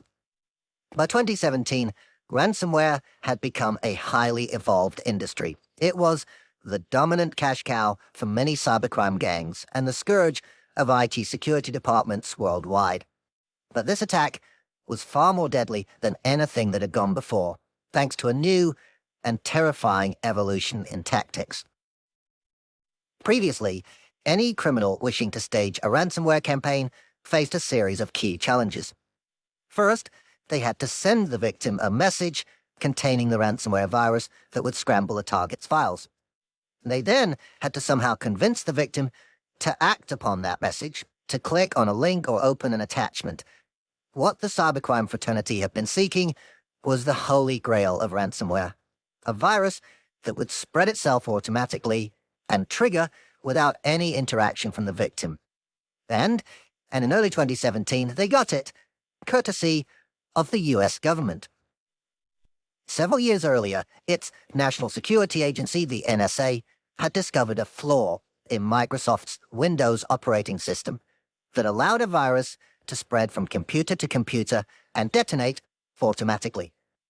The NSA opted to keep the discovery secret so they could use it against adversaries. However, in 2017, this incredibly powerful cyber weapon somehow leaked from the NSA and was picked up by hackers who made it available on the dark web. Soon enough, one innovative group of crooks had the brainwave of using the NSA's tools to spread ransomware. And that's what led to the 12th of May outbreak. In order to scramble the victim's files, the hackers made use of Windows' built-in encryption tool. Once encrypted, the scrambled files were appended with the extension .wincry, rather than .doc or .jpeg, for example. The May 2017 virus utilized the same tool to encrypt the files, and, in a darkly humorous twist on the WinCry name, it became known as WannaCry. Prior to the attack, Microsoft had found out about the flaw the NSA had discovered, and the company released a software update to fix it, but many people didn't install it. So when WannaCry broke out, they were sitting ducks. The virus to a path of devastation around the world.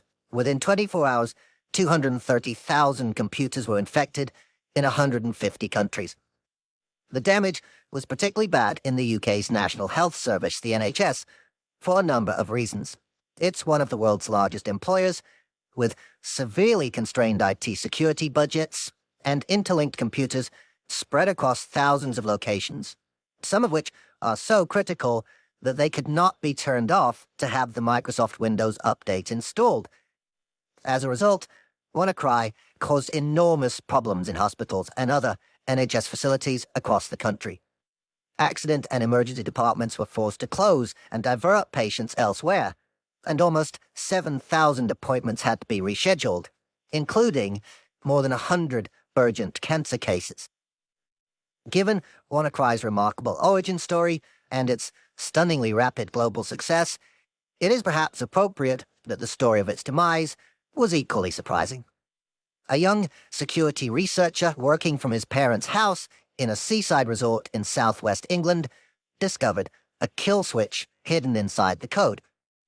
Marcus Hutchins realized that the virus was programmed to check a particular website before scrambling a victim's files.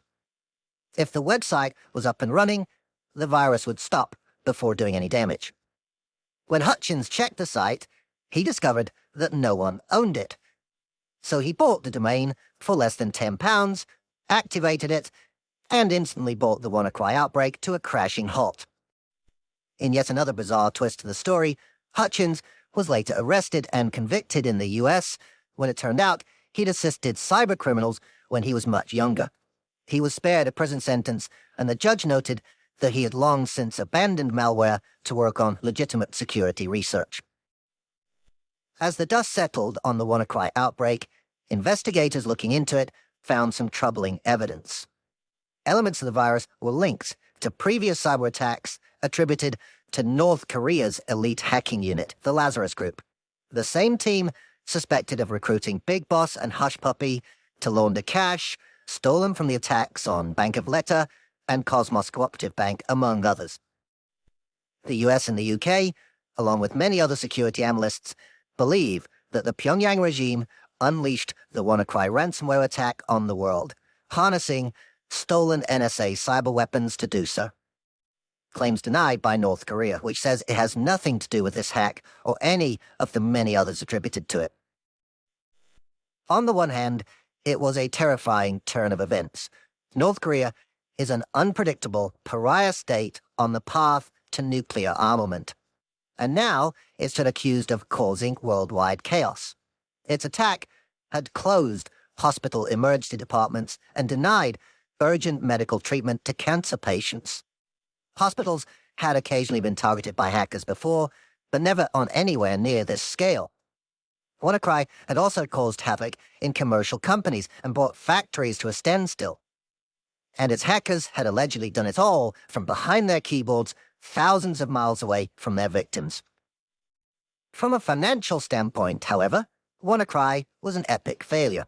Very few victims paid the ransom, probably because researchers publicized the fact that even if you paid, you wouldn't get your scrambled files back. In all, the attack earned only a few $100,000 in ransom money, despite its swift global spread. Contrast that with the revenue from just one strain of ransomware from one of the leading cybercrime gangs, which made $325 million in a single month. For professional virus gangs, making less than $1 million is laughable, barely enough to buy a Lamborghini. But those mocking WannaCry's profit margins were missing the point. Firstly, from a propaganda point of view, the attack spread fear and panic around the world and put the global powers on warning at how easily North Korea could strike at the heart of the digital systems that underpin most of modern society. Secondly, and more importantly in the context of this book, the attack taught North Korea's alleged hackers an incredibly valuable set of financial skills: how to launder cryptocurrency. And they would use these skills in criminal campaigns that were far more profitable. During the WannaCry outbreak, victims have been told to pay the ransom money into one of 3 Bitcoin wallets. On the 3rd of August, 3 months after the attack, at around 3 a.m. UK time, those 3 wallets were suddenly emptied.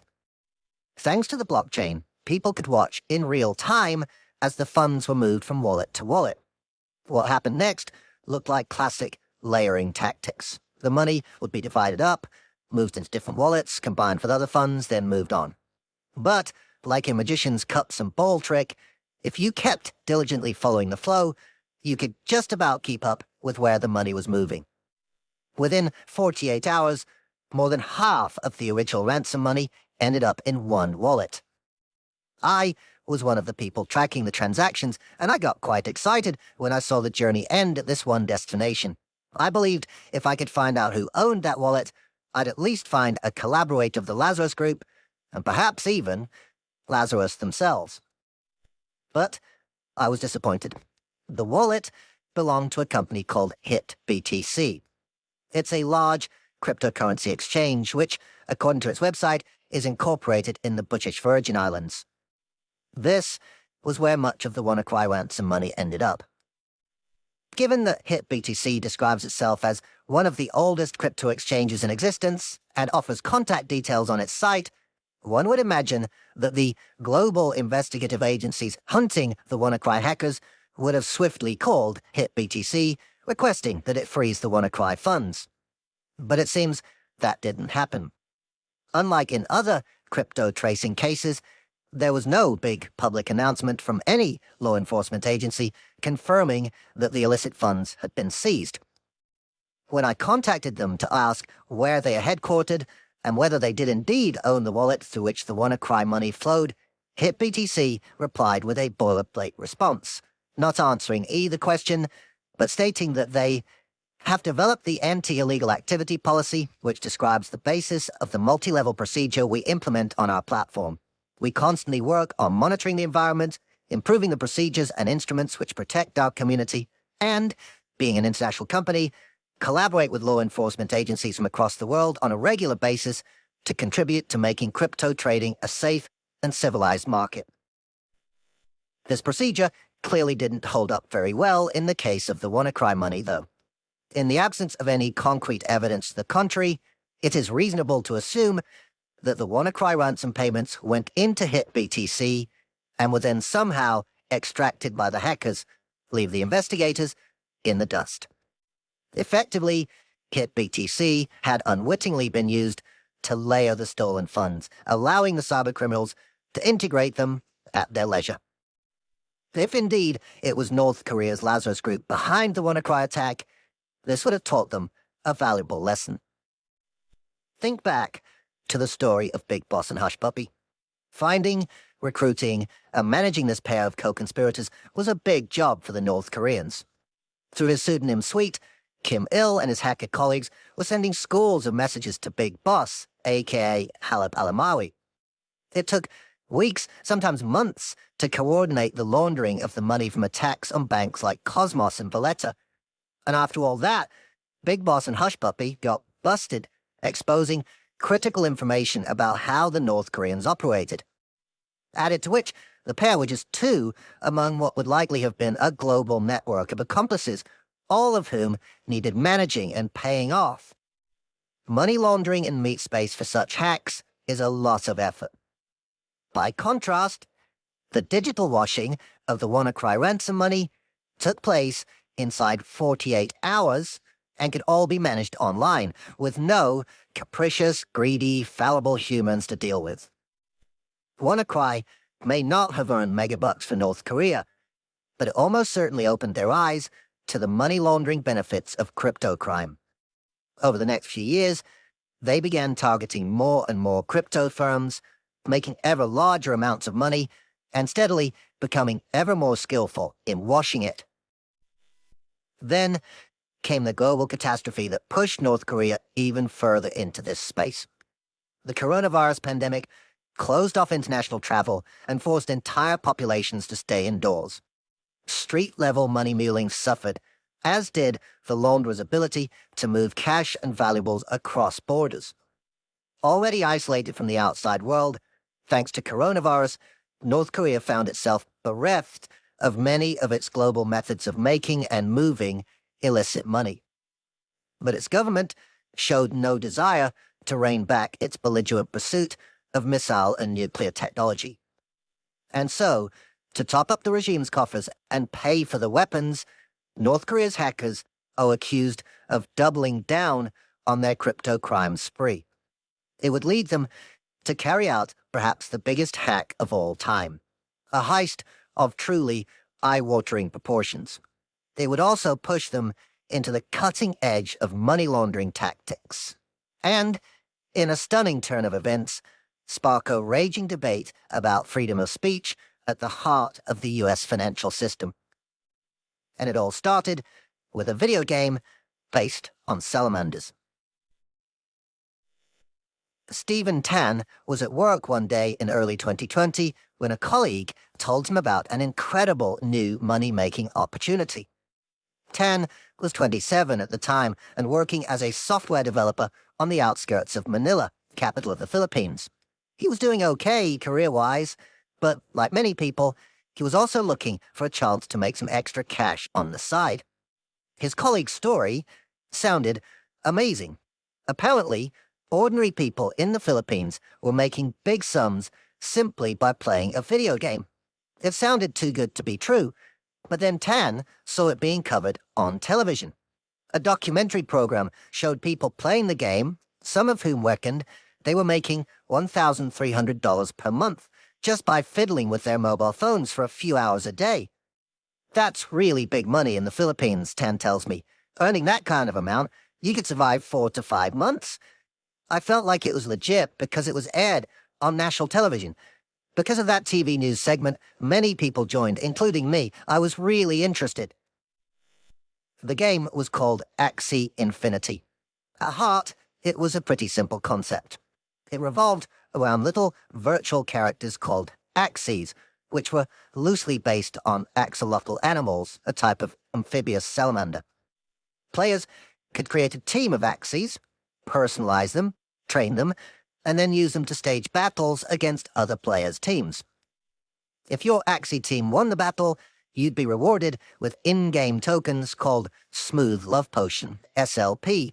This would allow you to breed Axies together, creating more effective fighting teams.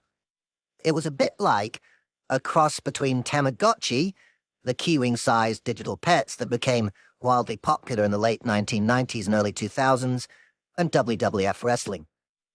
And, if that was all there was to it, Axie Infinity might well have remained a niche pastime for gamer geeks. But the company behind it, Sky Mavis, had an ambitious vision.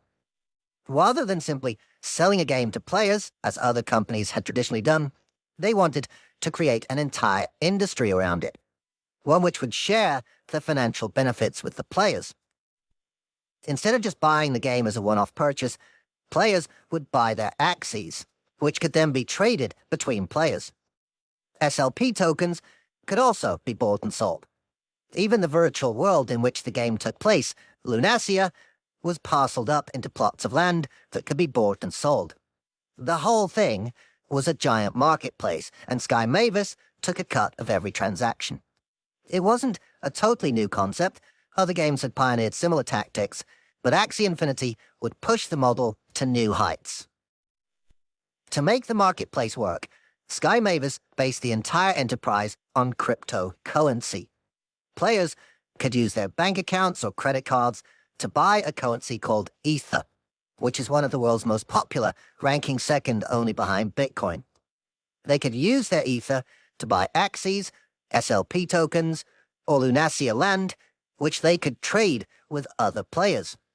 They could then swap these in-game assets back into Ether and thence back into real money. The more people played, the more valuable the in-game assets would become and the more money they could earn. At least, that was the theory. This use of crypto technology was pivotal in Axie Infinity's success. It took the feverish obsession of video gaming and combined it irresistibly with the Wild West gold rush of crypto hype that was reaching its peak in the years after the game launched. Stephen Tan was keen to get in on the action. He took about $1,000 worth of his savings money and purchased a team of 3 axes, the minimum amount needed to fight a battle. It was the cause of some arguments with his wife, who questioned what he was doing, throwing his hard-earned money into such a weird endeavor. But he reassured her, from what he'd seen on TV, he expected he'd make back the money within 3 months and then start earning profit. He might even be able to give up his job and play full-time, just as he'd seen people doing in the TV news reports. He wasn't the only one. Axie Infinity exploded in popularity, partly fueled by booming valuations for cryptocurrencies. Bitcoin soared to an all-time high of more than $60,000 per coin in mid-2021. It's no coincidence that Tan had heard so much about the game among his peers around Manila. The Philippines accounted for something like 40% of the game's estimated 2 million daily users. And as the coronavirus pandemic kicked in, its popularity soared even higher. Deprived of traditional sources of income, many in the Philippines and elsewhere were tempted in by the prospect of being able to make cash just by playing games. As the game boomed, prices spiked. In the end, a single axie cost upwards of $300, something Tan could just about afford, but well outside the reach of many in countries like the Philippines. This led to the creation of a shadow economy. Players or groups who could afford the axes formed guilds that would effectively rent out teams to players called scholars, who in turn would play with the axes, splitting the profits with the guild. For some, this was an economic revolution in the making. The idea that people around the world could support themselves through a share of the gaming industry's immense profits seemed radical. For others, it was a modern version of serfdom, in which desperate gamers would eke out a bleak living bashing their phone for hours a day, while those higher up in the chain raked in a disproportionate share of the cash. It's fair to say, all this came as a bit of a surprise to the game's creators, Sky Mavis. One of them was a Norwegian named Alexander Leonard Larsen. A veteran of the esports world, in which professional gamers compete, sometimes in giant arenas for huge prize money, Larsen saw the potential for a crypto-based game to share profits with players. He got together with 5 others to create Sky Mavis. The company is incorporated in Singapore, but headquartered in Vietnam, where 3 of its co-founders are based. They watched Axie Infinity's meteoric rise with pride, but also some concern. Obviously, we were looking very closely at what was happening, he tells me. Our goal as developers is always to make sure that the game economy is stable.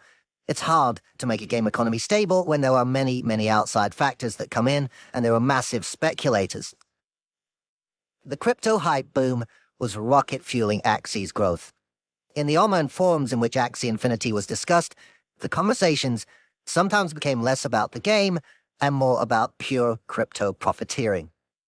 People who'd started out earning a little extra cash now found themselves sucked in to the febrile, heady world of speculation in a completely unregulated market. All of this drove prices ever higher. At one point, Sky Mavis was valued at $3 billion. A single plot of land in the virtual game world was sold for record-breaking $2 million. And it seems this didn't escape the attention of the Lazarus Group's gifted and crafty hackers. They set out to target the game and its extraordinary profits in what would become perhaps the most lucrative cyber heist in history. By March 2022, Stephen Tan had been playing Axie Infinity for more than 2 years. The game hadn't lived up to his lucrative expectations, and things were about to get worse. He logged into one of the game's discussion groups on Discord, a social media platform popular with gamers, to find some deeply worrying news. Players were talking about a hack on Axie Infinity's creator company, Sky Mavis. Details were still sketchy. No one quite knew what had happened or what the consequences might be for players' money. People inside Sky Mavis were already scrambling to answer those very questions as the problems came to light. Co-founder Alexander Leonard Larsen had just flown back to his native Norway from the Game Developers Conference in San Francisco when a colleague told him They'd had a report from an Axie Infinity player who'd struggled to withdraw his Ether currency from the game's systems. At first, Larson didn't think it was a huge problem, and that it was probably just a glitch in the code. But when his tech team started to investigate, they uncovered something that would shock the company to the core. Someone had sneaked into Sky Mavis's networks and stolen huge amounts of the players' money. As they totted up the damage, the picture got worse and worse. The hole in the game's finances was vast. The hack had begun months before. Employees at Sky Mavis had been contacted by someone claiming to be a recruiter who was eager to poach them for a well-paid job at another company. Such headhunting isn't unusual in tech circles, says Larson. Our employees are always high in demand because we have a lot of good people. One employee, a senior engineer, took the bait. They were interviewed for the job, reportedly over several rounds conducted online, before finally being offered the position. But the job offer was fake. It was all a ruse to maneuver the employee into a position where they could be tricked into downloading the hacker's malware. The employee was sent a PDF document about the role, which contained a virus. Once activated, it allowed the hackers into Sky Mavis's systems. It turned out that the person who they were interviewing and who downloaded this file had certain deep access levels to Sky Mavis's network, says Larson. Once the hackers have access to the system, they go really, really deep. Thanks to this level of infiltration, the attackers were able to spot a weak point lurking at the very heart of Sky Mavis. It would be the key to the theft of hundreds of millions of dollars. As we know, Axie Infinity players could use the cryptocurrency Ether to buy Axies, SLP, and so on. But there was a snag. Anyone transferring money using Ether is required to pay gas fees, a cut of the transaction that goes to support the Ethereum network, which makes the transfer happen. The fees vary according to how busy the network is. Not only does this incur an extra cost for users, but dealing with all the gas fees can slow down the speed at which the whole network can run.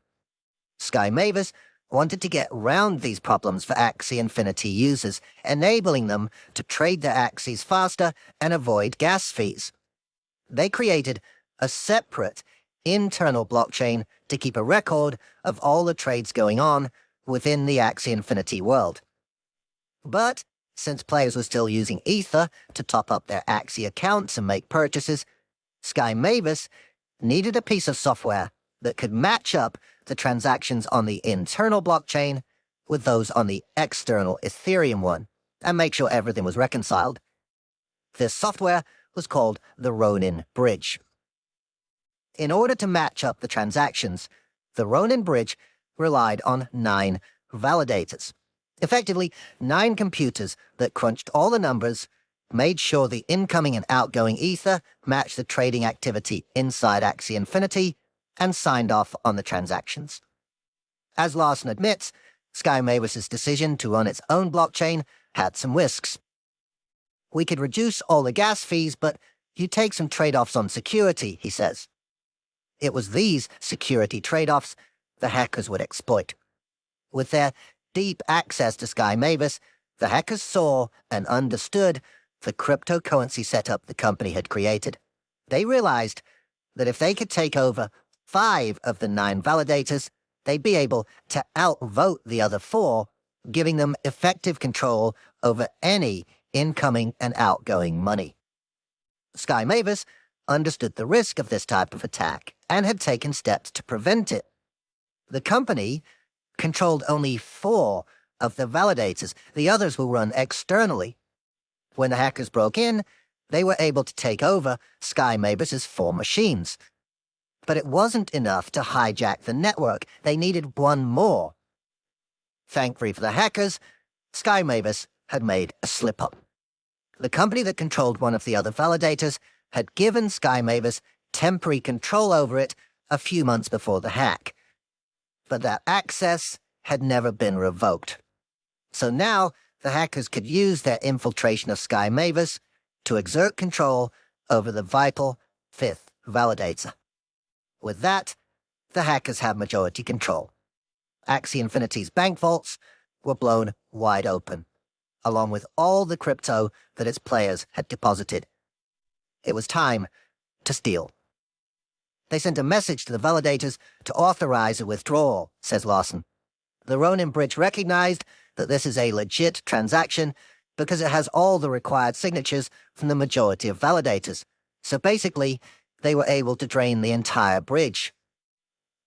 At 1:30 p.m. UK time, on the 23rd of March 2022, the hackers went to work, transferring hundreds of millions of dollars worth of crypto out of Axie Infinity. You feel violated, in a sense, Lawson says of his reaction at the time. He says he had to bottle up his emotions while he scrambled to deal with the fallout, but as each long day came to a close, he couldn't shut it out. It was hard to sleep because that's really when the emotions come up, he says. During its period of rapid growth, Sky Mavis had done extraordinarily well in raising money from investors, at one point being given $150 million. I asked Lawson why they didn't spend more of that money on security. That's kind of an easy argument to make in hindsight, he counters. When you're building a company, you're scaling fast. It's quite hard to actually catch everything that you need to do. As word of the hack spread, worried Axie users logged in to check on their in-game accounts. But when they did so, they saw their balances were unchanged. They still had all their Axies, SLP tokens, and so on, valued at the current market rates. On the surface, everything looked fine. But the reality was that the Sky Mavis accounts full of cryptocurrency that stood behind those assets had been cleaned out. It's a bit like logging into your online bank account and seeing a healthy balance, when in fact, the bank's vaults are empty of cash. Sky Mavis quickly understood the disastrous consequences this might have for players' confidence. It created a blog giving rolling updates on what had happened and worked hard to backfill the losses. The company did so using its own profits, which they'd kept separately from the players' own funds and which hadn't been affected by the hack, and also raised $150 million from investors keen to see the company stay afloat. They reassured players that their in-game assets were secure. That was true, but it didn't mean that players didn't lose out, as Stephen Tan discovered. He'd invested in Axie Infinity at the peak of the market, paying $1,000 for his 3-strong team of wrestling Axies. But the values had started to fall, even before the hack happened. Crypto prices slumped heavily from the tail end of 2021. Tan had tried hard to stem the losses, playing his team of Axies and trying to make back his money by earning smooth love potion tokens that he could then sell. But he was still down on his initial investment. Now, in the wake of the hack, he watched the values plummet even further and remain steadfastly flat.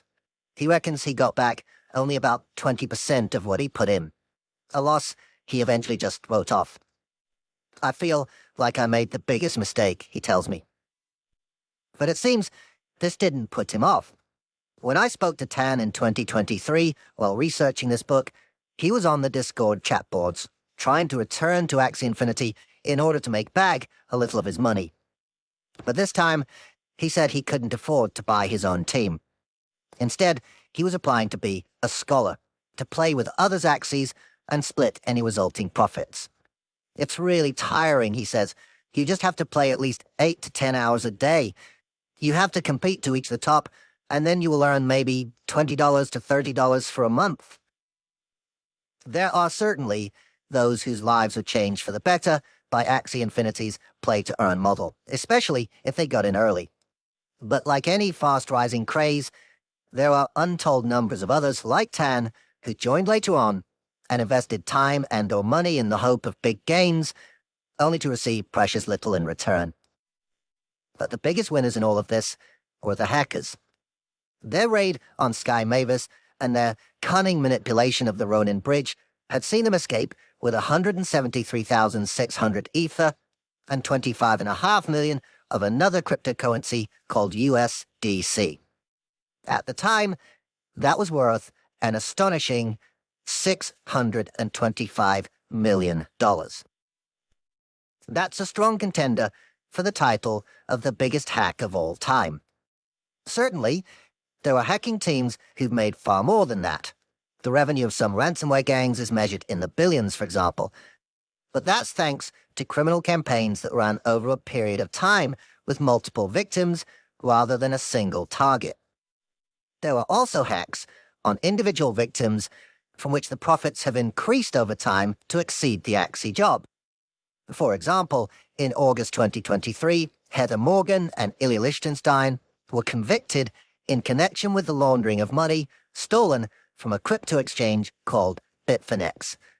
The case got a lot of publicity, not least because of Morgan's side hustle career as a cringe rapper under the pseudonym Razzle Khan.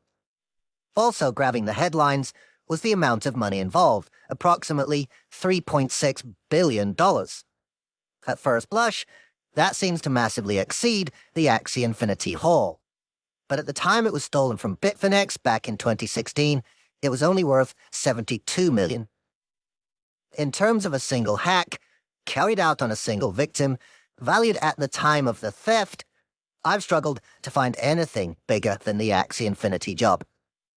And even if there is a bigger incident, it'll be hard to beat Axie on speed. The entire $625 million theft took 1 minute and 55 seconds.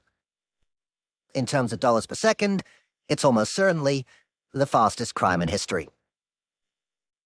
Regardless of whether the hack tops the charts, perhaps the more worrying aspect is the question of who was behind it. As various investigators examined the heist, they claimed the clues led to one suspect: North Korea. On the 14th of April 2022, several weeks after the attack, the FBI publicly added the Axie Infinity hack to its growing list of Lazarus Group activity. It became yet another entry in the global crypto crime spree that the Hermit Kingdom is accused of running in the years since the 2017 WannaCry attack. The total amount reportedly stolen by the North Korean state has been spiraling dizzily upwards. In recent years, every time a headline reported Lazarus's most audacious heist, the group would go on to pull off something even bolder. The Japanese exchange Coincheck was robbed of $534 million in 2018. The Singaporean exchange Qcoin was hit in 2020, in which $275 million was stolen. And now, $625 million from Axie, at the time of writing, the biggest yet, but at this rate, it may have been exceeded by the time of publication. Through these heists, North Korea is believed to have stolen more than $2 billion worth of crypto since the WannaCry attack of 2017. That's almost certainly an underestimate. The figure comes from the United Nations, the UN, and is based mainly on public reporting, so it fails to take into account other crypto heists allegedly perpetrated by North Korea that haven't hit the news. What's more worrying is where this money is ultimately spent. North Korea has recently been heavily ramping up its missile testing program, and its regional neighbors are experiencing frightening consequences. Within a 6-month period between 2022 and 2023, residents in northern Japan were twice warned by their government to take shelter as Pyongyang's missiles flew over their airspace. Analysts fear the country is frighteningly close to mounting a nuclear weapon on top of a long-range ballistic missile capable of reaching the US. All of this needs to be paid for, and, according to analysts, the crypto thefts are funding a large part of it, up to half, according to the US government. Within this context, the huge sum stolen from Sky Mavis represents a serious chunk of income for the regime, and therefore a big worry for the rest of the world. But to spend the money it allegedly stole from Sky Mavis, North Korea first had to launder it. Thanks to their experiences from attacks like WannaCry and others, the Lazarus Group have become increasingly adept at this. But as their skills have grown, so have those of the defenders. As we've seen, crypto can be traced, and if the criminals try to launder it at a legitimate exchange, law enforcement can contact the exchange and get the funds frozen before the thieves can extract it. That's exactly what happened to the money from the Qcoin attack in 2020. In the end, about 80% of the haul from Qcoin was recovered via this track and freeze method. In the case of the stolen Sky Mavis crypto, Lazarus Group's hackers initially tried to use above-the-board exchanges to launder some of the money, around $16 million. But the exchanges in question publicly announced that they would work with law enforcement to prevent the stolen funds being moved. The hackers realized that using legitimate exchanges wasn't going to be an option. The clock was ticking, and they needed a solution fast. They had to find a layering option that could outfox those pursuing the money. Where on earth could they launder $500 million, no questions asked? The answer to their prayers came thanks to a group of crypto devotees half a world away from Pyongyang. This small group of talented coders dreamed of a new, better world shaped by innovative financial tech. But thanks to the Lazarus Group, their dream would turn into a nightmare, pitching them into a running battle with some of the most powerful financial forces in the world.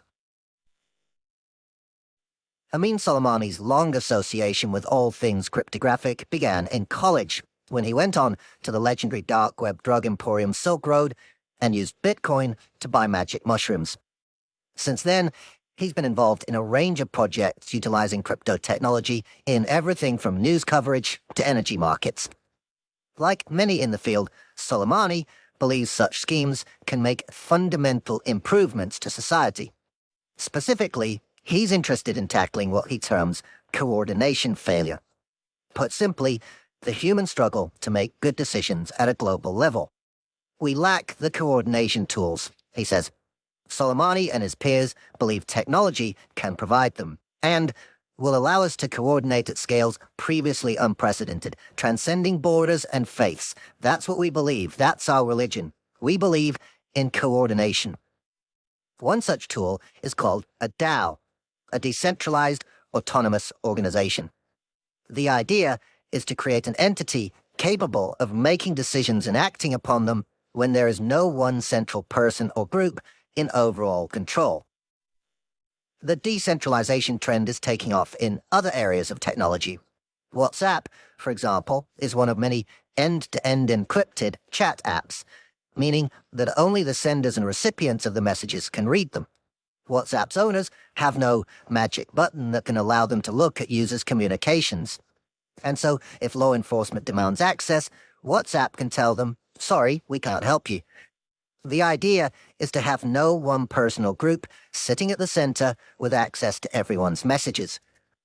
But of course, that doesn't mean that these apps are immune to requests for surveillance. For example, WhatsApp is owned by Meta, parent company of Facebook.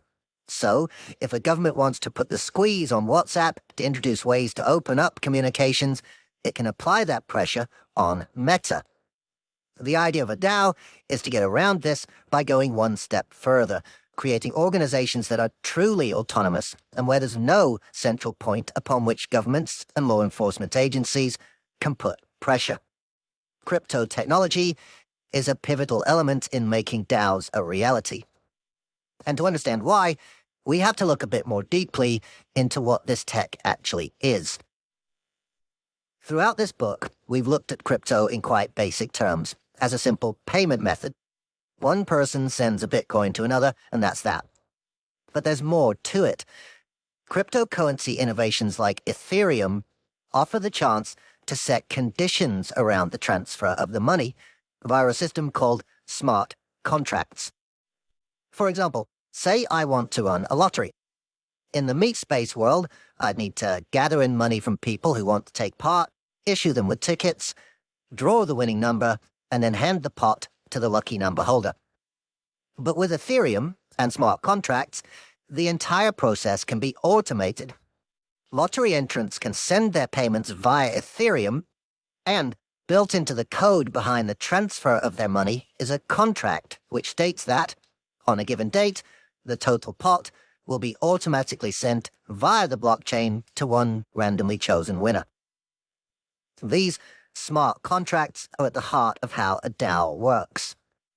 Anyone who interacts with the DAO is given a voting token, issued via the blockchain. Anyone can make a suggestion as to how the DAO should be run. Suggestions are then put to the vote, and, thanks to smart contracts, if the suggestion gets majority support, it's automatically put into practice. Soleimani believes such DAOs can help solve the coordination failure problem by creating truly autonomous organizations that can make good decisions regardless of borders and religions. It's sort of like you're giving birth to a thing that exists on its own, he says. As well as DAOs, Soleimani is also passionate about solving a conundrum that's been evident throughout this book, making crypto transactions truly private. Have you ever used the blockchain? It's entirely public, right? It's really, really annoying. We wanted privacy, he says. His solution was to help create a crypto mixer. But as we've seen in the past, such mixers have proved fatally vulnerable to investigation by the authorities. In the case of Helix, for example, US authorities were able to track down the man behind it, arrest him, and gain full access to the inner workings of the tech that was supposed to anonymize Bitcoin transactions. The problem was that there was a single point of failure. In that case, Helix's creator, Larry Harmon. Soleimani wanted to avoid this hazard. And this is where his work on DAOs came in very handy. Soleimani set to work helping to raise funds for the creation of a new mixer, one that would offer true privacy by using DAO technology to make an autonomous service with no central authority. It was called Tornado Cash, and according to Soleimani, it was developed by 3 coders: Roman Storm, Roman Semenov, and Alexei Pertsev, under a company called Peppersec. For having allegedly written the code, they did not remain in charge. In September 2021, 2 years after launching the service, they burned their keys, meaning they irrevocably revoked their ability to make changes to or control the running of the service. This would make the service unstoppable, Storm said.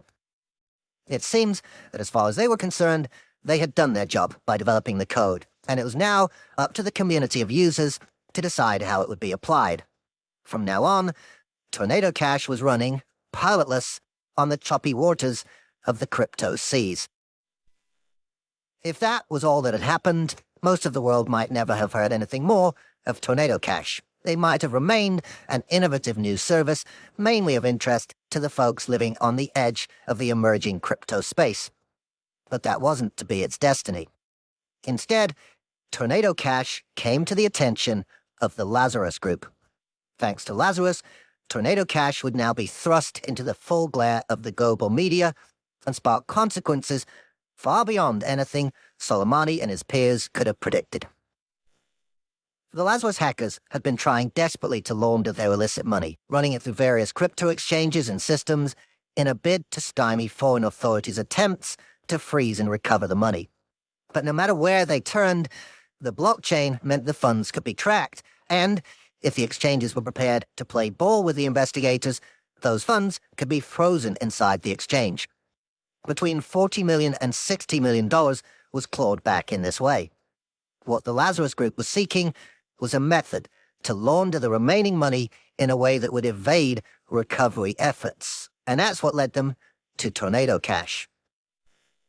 Soleimani and his colleagues did not create their mixer to encourage criminal activity, but nonetheless, according to Chainalysis, the Lazarus Group funneled $455 million of the stolen Axie funds into Tornado Cash.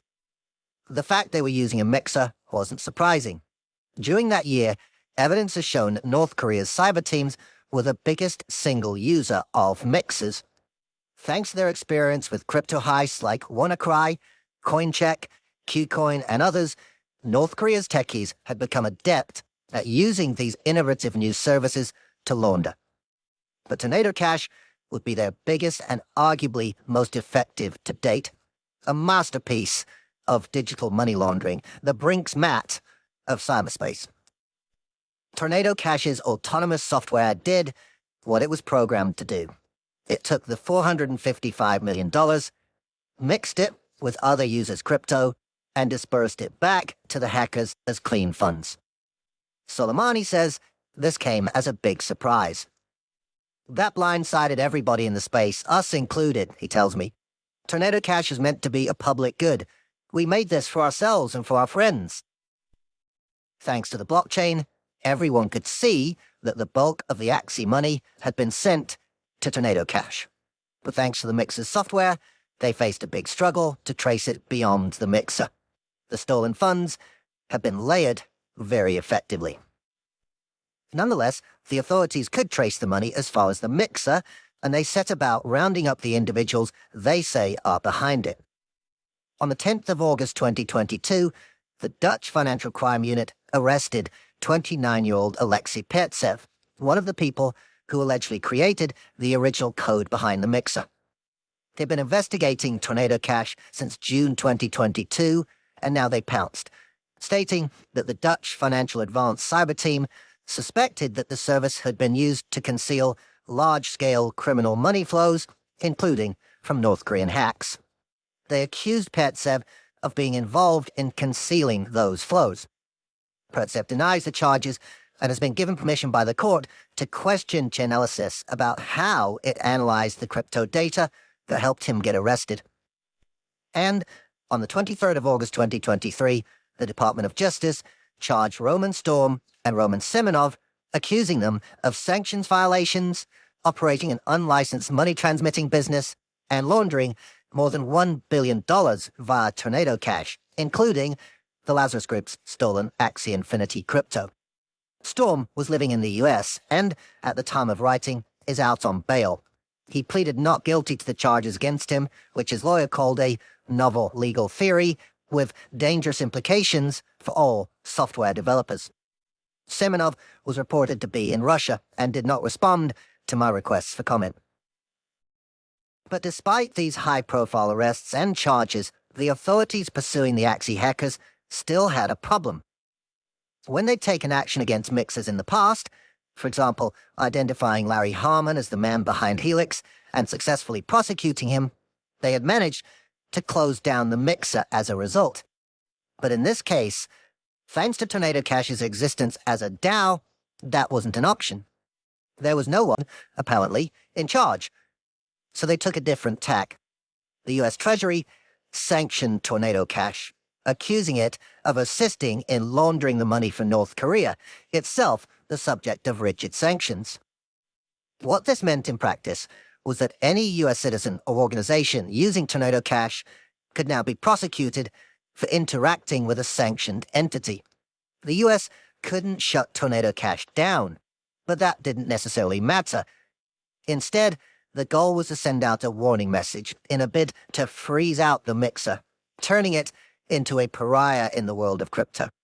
The idea was that, thanks to the sanctions, people would be so worried about using Tornado Cash that it would eventually wither on the vine.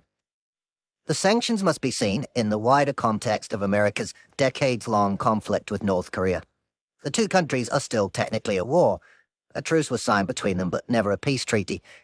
And as North Korea is increasingly accused of resorting to cybercrime to keep its regime afloat, the US government has turned the financial flows into an active battleground, targeting the regime's money laundering activities. North Korea's alleged push into crypto crime has expanded that battle to the crypto space, and sanctions have become a key weapon in the fight. The arrests of Pertsev and Storm, and the charging of Semenov, and the sanctioning of Tornado Cash itself sent shockwaves through the crypto community, which quickly rippled out into the wider tech world. Not only was it a challenge to the concept of a DAO as a leaderless entity, but it also raised the prospect that those who created innovative technology could be held personally liable for its misuse. Soleimani sums it up thus: "Are you responsible for every unintended downstream use of a product that you make?" As he points out, the authorities tend not to prosecute gun manufacturers when their products are used in anger. Just because somebody goes and buys a weapon that's intended for self-defense and then uses it to attack somebody else, that doesn't mean you should be liable for it as somebody who simply creates the tools to promote self-defense, and that's really what privacy is. The backlash against Pertsev arrest didn't just happen online. There were protests on the street in the Netherlands, as some in the country's tech industry spoke out against what they felt was the thin end of an extremely worrying wedge. At the time of writing, Pertsev has recently been released on bail pending trial. He's still living in the Netherlands, his movements monitored thanks to an ankle tag. A sizable section of the crypto community increasingly felt that the actions of the US and Dutch authorities betrayed a deeply worrying ignorance of how crypto tech works and a dumb, heavy-handed approach to policing it. One group set out to prove just how stupid they felt the whole exercise was, and to illustrate their point, they set up a stunt. It would target some of America's biggest celebrities and bring one of them toe-to-toe with the US government in an epic civil liberties battle. Like Amin Soleimani, Dave Hoffman is someone with a profound belief in the power of crypto systems to transform society. Thanks to these tech innovations, he believes we're on the cusp of an entirely new social order. At the heart of his thinking is the idea of getting out from under the sway of traditional financial institutions, or TradFi, as it's increasingly being called in the crypto industry. Hence the title of Hoffman's popular podcast, Bankless. Naturally, Hoffman has an Ethereum wallet, and the address is public, so that his podcast listeners and other supporters can make donations and take part in competitions. Then one day, in August 2022, Hoffman logged on to Twitter, now renamed X, to find some surprising news. Someone, somewhere, had made a payment to his Ethereum wallet. Normally, that might be a welcome contribution, but in this case, it was a big headache, because whoever had sent the money had wired it to him via Tornado Cash. Hoffman had used the mixer himself in the past, prior to the Axie Infinity hack. He believed it was a neat, privacy-preserving tool, and says he had no idea North Korea might be accused of laundering hundreds of millions of dollars through it. But now he, potentially, had a very big problem on his hands. Thanks to the US Treasury sanctions, anyone interacting with Tornado Cash could be prosecuted. And here was Hoffman, who had been very publicly revealed as someone receiving funds sent via the mixer. There was nothing he could have done to stop the payment being made to him. Any user of Tornado Cash can send funds to the mixer and specify any recipient address, with or without the permission of its owner. Because of the way Tornado Cash works, anybody can end up the recipient of money from it, he says. And that was the whole point. Whoever had sent him the money was trying to show how foolish the US Treasury had been in sanctioning the mixer by sending innocent people money through Tornado Cash. That really exposes the lunacy of this, says Hoffman. He says he has no idea of the identity of the prankster who sent the money. But Hoffman was far from the only target. It seemed that anyone with a big Twitter following and a public Ethereum address had been pulled into the stunt. Accounts connected to the comedian Jimmy Fallon and basketball legend Shaquille O'Neal had also been hit, among dozens of others. It's called a dusting attack, sending a small amount of money to a multitude of people to embroil them in a controversy. The sums weren't exactly enormous, just a few $100s worth for each recipient, but whoever was behind the activity was seemingly prepared to spend a total of $52,000 to prove a point, that the sanctions were a waste of time and impossible to police. Hoffman's initial reaction was one of amusement. It was comical, he says. I just broke one of the worst laws of all time. That's hilarious to me as a law-abiding individual. It's a farce.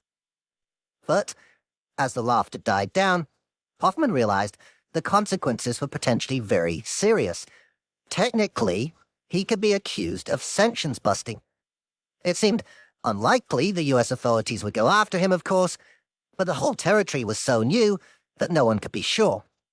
Hoffman's lawyer warned him that he needed to send a formal communication to the Treasury making it clear he disavowed the payment and he placed the money in a separate Ethereum wallet which he doesn't touch. And as far as Hoffman is concerned, this isn't a one-off. He's been told he needs to update the treasury every year. Hoffman's reaction was predictably blunt.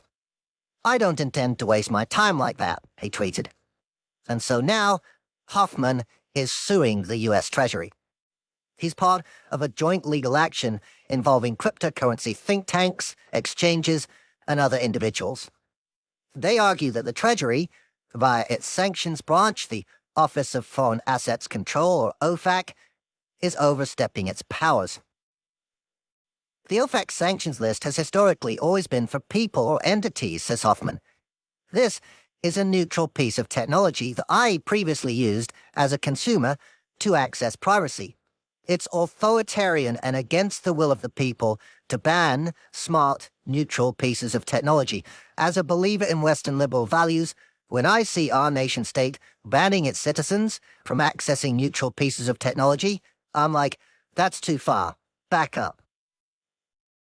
The debate has spilled out of the crypto community and into the political sphere. A few weeks after Hoffman was pulled into the dusting attack, Republican Congressman Tom Emmer joined those expressing concern about the Tornado Cash sanctions.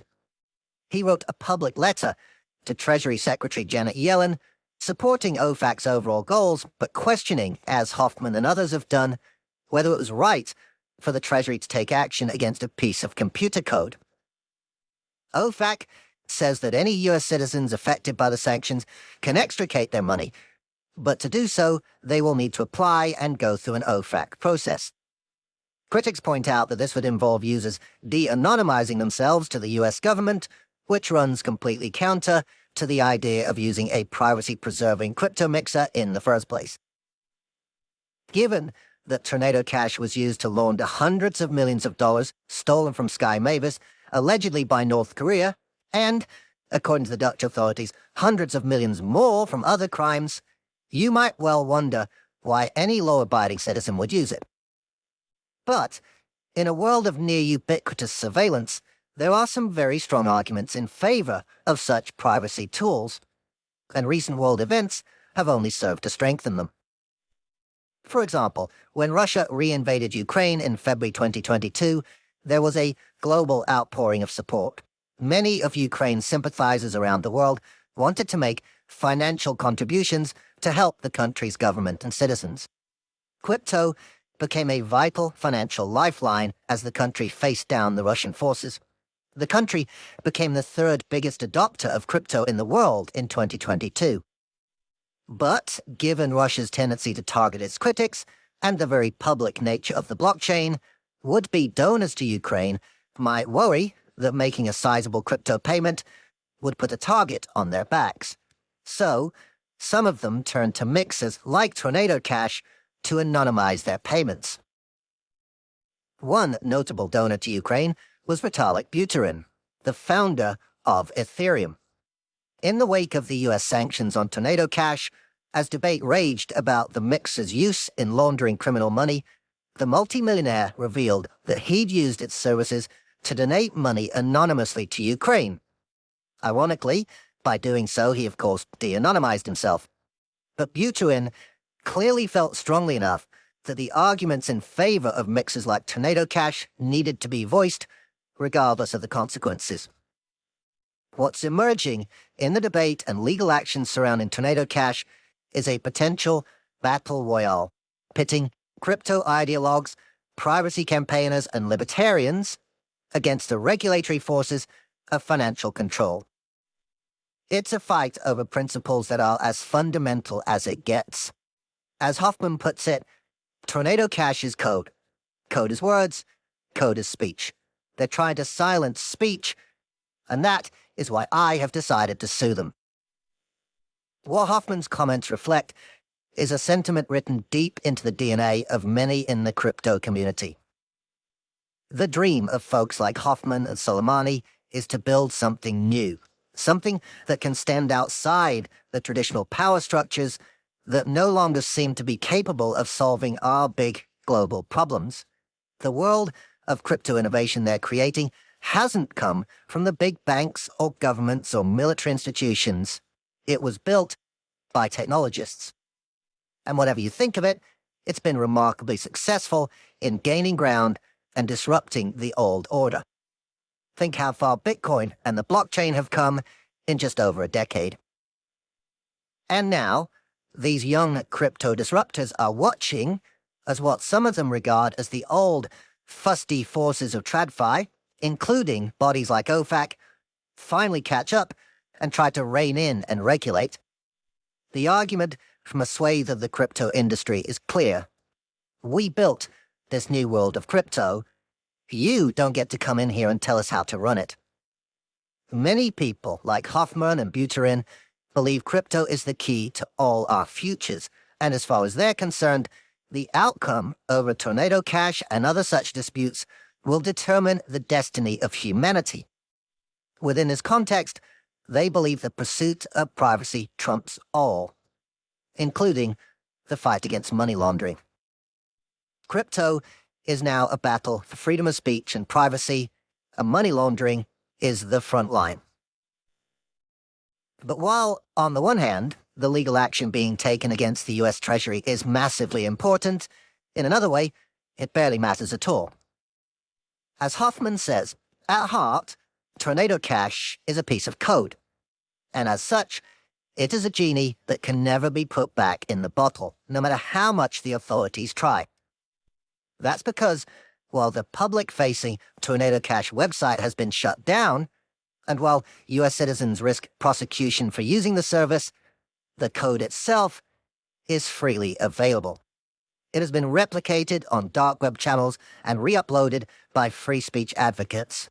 Anyone who wants to use it and has the technical skills can still do so at any time, and they are doing so. It's true to say that the sanctions have put a dent in its activities, and its usage has fallen heavily since the Treasury's actions, making it a less effective mixer. But, as Soleimani points out, Tornado Cash is on track to process $250 million a year, despite being sanctioned by OFAC. In Tornado Cash, we have reached, for now at least, the zenith of the tech money laundering relationship that we have traced throughout the course of this book. As a piece of unstoppable code, it sits beyond the reach of any government or law enforcement agency in the world. It provides financial privacy, certainly, but it equally enabled the laundering of almost $500 million allegedly stolen by one of the world's most dangerous regimes, which may well now use that money to build weapons of mass destruction that endanger everyone on the planet. Welcome to Money Laundering 2.0. Chapter 11. Future Money. I love telling people the story of the hack on Axie Infinity. I like seeing the look on their faces when I reveal the vast size of the theft. I take a guilty pleasure in unveiling the unprecedented speed with which the crime was carried out. I encourage them to take out their phone and calculate how many dollars per second it adds up to. When they finally comprehend the enormity of it, some are shocked and surprised that such a giant crime could have been committed, and yet so few people have heard of it. Why, I ask them, did they not know about it? Why wasn't it headline news? Why are heists like the Brinks-Mat theft and the Great Train robbery part of common language, but this jaw-dropping story is barely acknowledged? When you search online for biggest thefts of all time, Axie is nowhere to be seen. The answer is obvious when you think about it. Whereas other crimes involve tangible, traditional assets like cash, gold, or high art, the Axie job was about a type of cryptocurrency many people have never heard of, stolen from a video game most people have never played. It all sounds like funny money, only relevant to geeks operating somewhere in cyberspace. It doesn't seem real. North Korea's alleged hackers, of course, don't feel that way at all. For them, money is money. It doesn't matter where it comes from.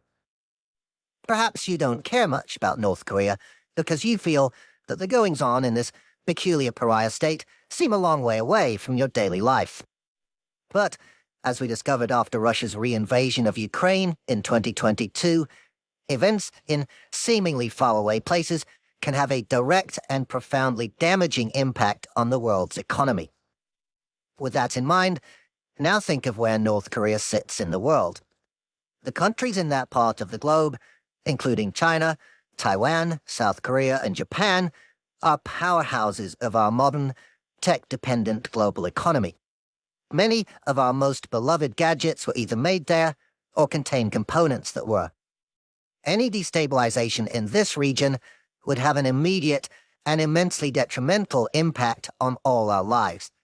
If, as the US claims, North Korea is now funding half its missile program from cyber heists, the $500 million of stolen Axie money could even now be paying for rockets and nuclear weapons material that will ramp up tensions in an already fraught world. None of this would have been possible without the high-tech laundering tools available to the hackers. Without systems like Tornado Cash, it's possible that the stolen Axie money would still be sitting, unusable, in crypto wallets. The fact that this crime and the subsequent laundering took place in a weird niche of cyberspace, the fact that so many of the crimes covered in this book are happening in hard-to-grasp, high-tech areas, is not a reason to ignore them. In fact, it's the opposite. It's an absolutely key aspect that we need to grasp.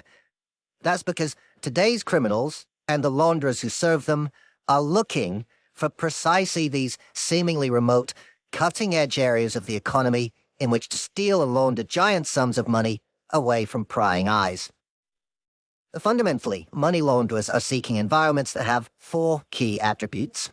Firstly, they want there to be lots of trading, so they can hide among the crowds of legitimate customers as they wash the money. Secondly, they want the asset prices to be highly flexible, so they can move big sums without arousing suspicion. Thirdly, launderers are looking for industries with little or no regulation, so there's less chance of authorities or law enforcement sniffing around. And fourthly, they're looking for a global industry, so they can easily move stolen funds from one jurisdiction to another. Think of those 4 attributes: high volume, flexible asset prices, lack of regulation, and global scale. That's exactly the kind of territory many tech innovators are desperate to inhabit. Think of the world of cryptocurrency, the occasionally wild swings in the value of Bitcoin, the frantic trading that accompanies it, its creation as a deliberately borderless currency, and the fact that governments are wrestling with the regulation of it. It's got all the attributes the launderers want. Video gaming is another example. Hackers are not just raiding these companies for money, as happened to Axie Infinity, they're also using them for laundering. One of the most popular titles is Counter-Strike Global Offensive, CSGO, made by a company called Valve. The gameplay revolves around butch plots involving bomb threats, kidnapping, terrorists, and lots of guns.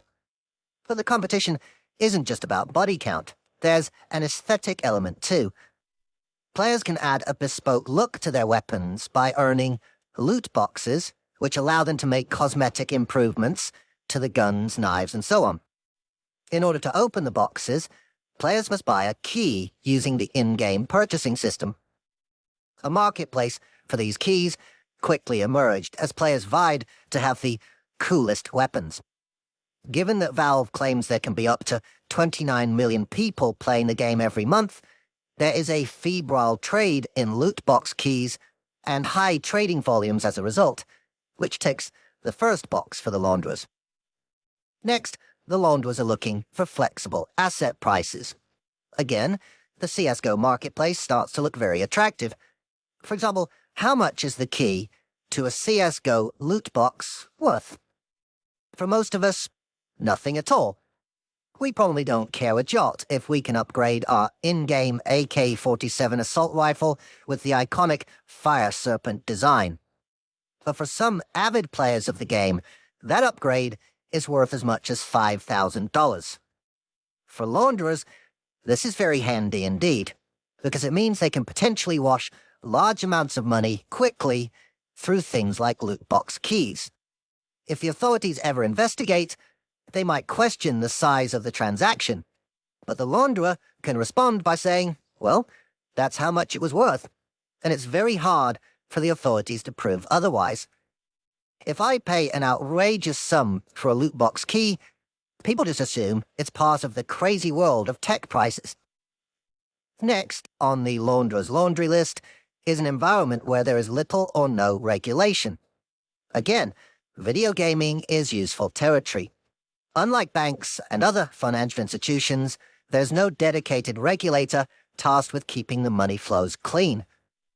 Lastly, launderers are seeking global economies so they can move money internationally. CSGO is an international franchise, something that its makers almost certainly pursued with gusto. Given all these factors, it's probably no surprise that launderers saw an opportunity to wash their criminal proceeds via CSGO's in-game marketplace. They used fraudulently obtained money to buy CSGO keys, then sold the keys on the marketplace and extracted the profits as clean funds. Over time, it seems they took over almost the entire economy. In October 2019, Valve put out a remarkable statement. It read, "Worldwide fraud networks have recently shifted to using CSGO keys to liquidate their gains. At this point, nearly all key purchases that end up being traded or sold on the marketplace are believed to be fraud-sourced." Valve took action, preventing the keys being traded, and continues to crack down on launderers attempting to use its services. There was no estimate as to how much money had been washed via CSGO keys, but with tens of millions of people playing the game, and keys changing hands for $10 or more, it's not hard to conclude that hundreds of millions of dollars could have been laundered via this game alone. And it's not just video gaming. Anywhere that the tech industry creates an economy with these four attributes, it's likely money launderers won't be far away. Take non-fungible tokens, or NFTs, for example. You may have seen the headlines swirling around this new technology as prices boomed in 2022. There were stories of people apparently paying thousands of dollars for cartoons of apes. It all seemed a bit mad, but behind it was something potentially very powerful.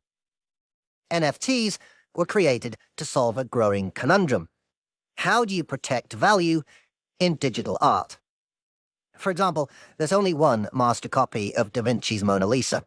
Any duplicates will never rival the original. But more and more artists are now creating digital works, and these can be screen-grabbed, downloaded, and photographed repeatedly with almost no loss of quality. So how do you stop people just ripping them off, in the same way people used to illegally burn CD copies? NFTs are the answer. An artist can create an NFT of their work, in reality, a unique string of letters and numbers, and sell that alongside the digital artwork. The transaction history of these NFTs is stored in the digital amber of the blockchain, and anyone who owns the NFT can use that record to prove they own the rights to the original work. Trade in NFTs skyrocketed as artists and celebrities hopped aboard the bandwagon. In the first few months of 2021, the value of all NFTs on the market increased by an astonishing 1,785%. Once again, it provided perfect conditions for money laundering, feverish trading, wildly flexible asset prices, and a global marketplace operating way outside any regulatory regime. Sure enough, it didn't take analysts long to turn up evidence that these criminals are starting to exploit the headline-grabbing NFT phenomenon. In April 2021, a user logged on to one of the big NFT trading websites to make a sale. From the outside, it looked like any other NFT trade. Everything went without a hitch, with the sale being made for 0.4 Ether, then worth around $800. But when investigators at Chainalysis looked more closely at the deal, they discovered something suspicious. Like any crypto transaction, NFT trades are publicly recorded on the blockchain. In this case, the NFT trading website listed the buyer and seller's Ethereum wallet addresses. And so, using the blockchain, Chainalysis could see the transaction history of both parties to the trade. They found that Shortly before the sale, the seller had sent the buyer an Ethereum payment for almost exactly the same amount that the buyer had subsequently paid for the NFT. It wasn't the only example. Chainalysis found hundreds of other instances of this particular seller sending money to other accounts, apparently funding them to make a subsequent purchase. It seemed like the seller was paying people to buy. Things got even weirder when Chainalysis totted up how much the seller had actually made from all these mysterious trades, including gas fees, the small percentage paid to conduct an Ethereum transaction. This seller had lost $8,383. It was a perplexing state of affairs. Why would an NFT seller pay people to buy their NFTs and make a loss while doing so? If you're a money launderer, however, it all makes perfect sense.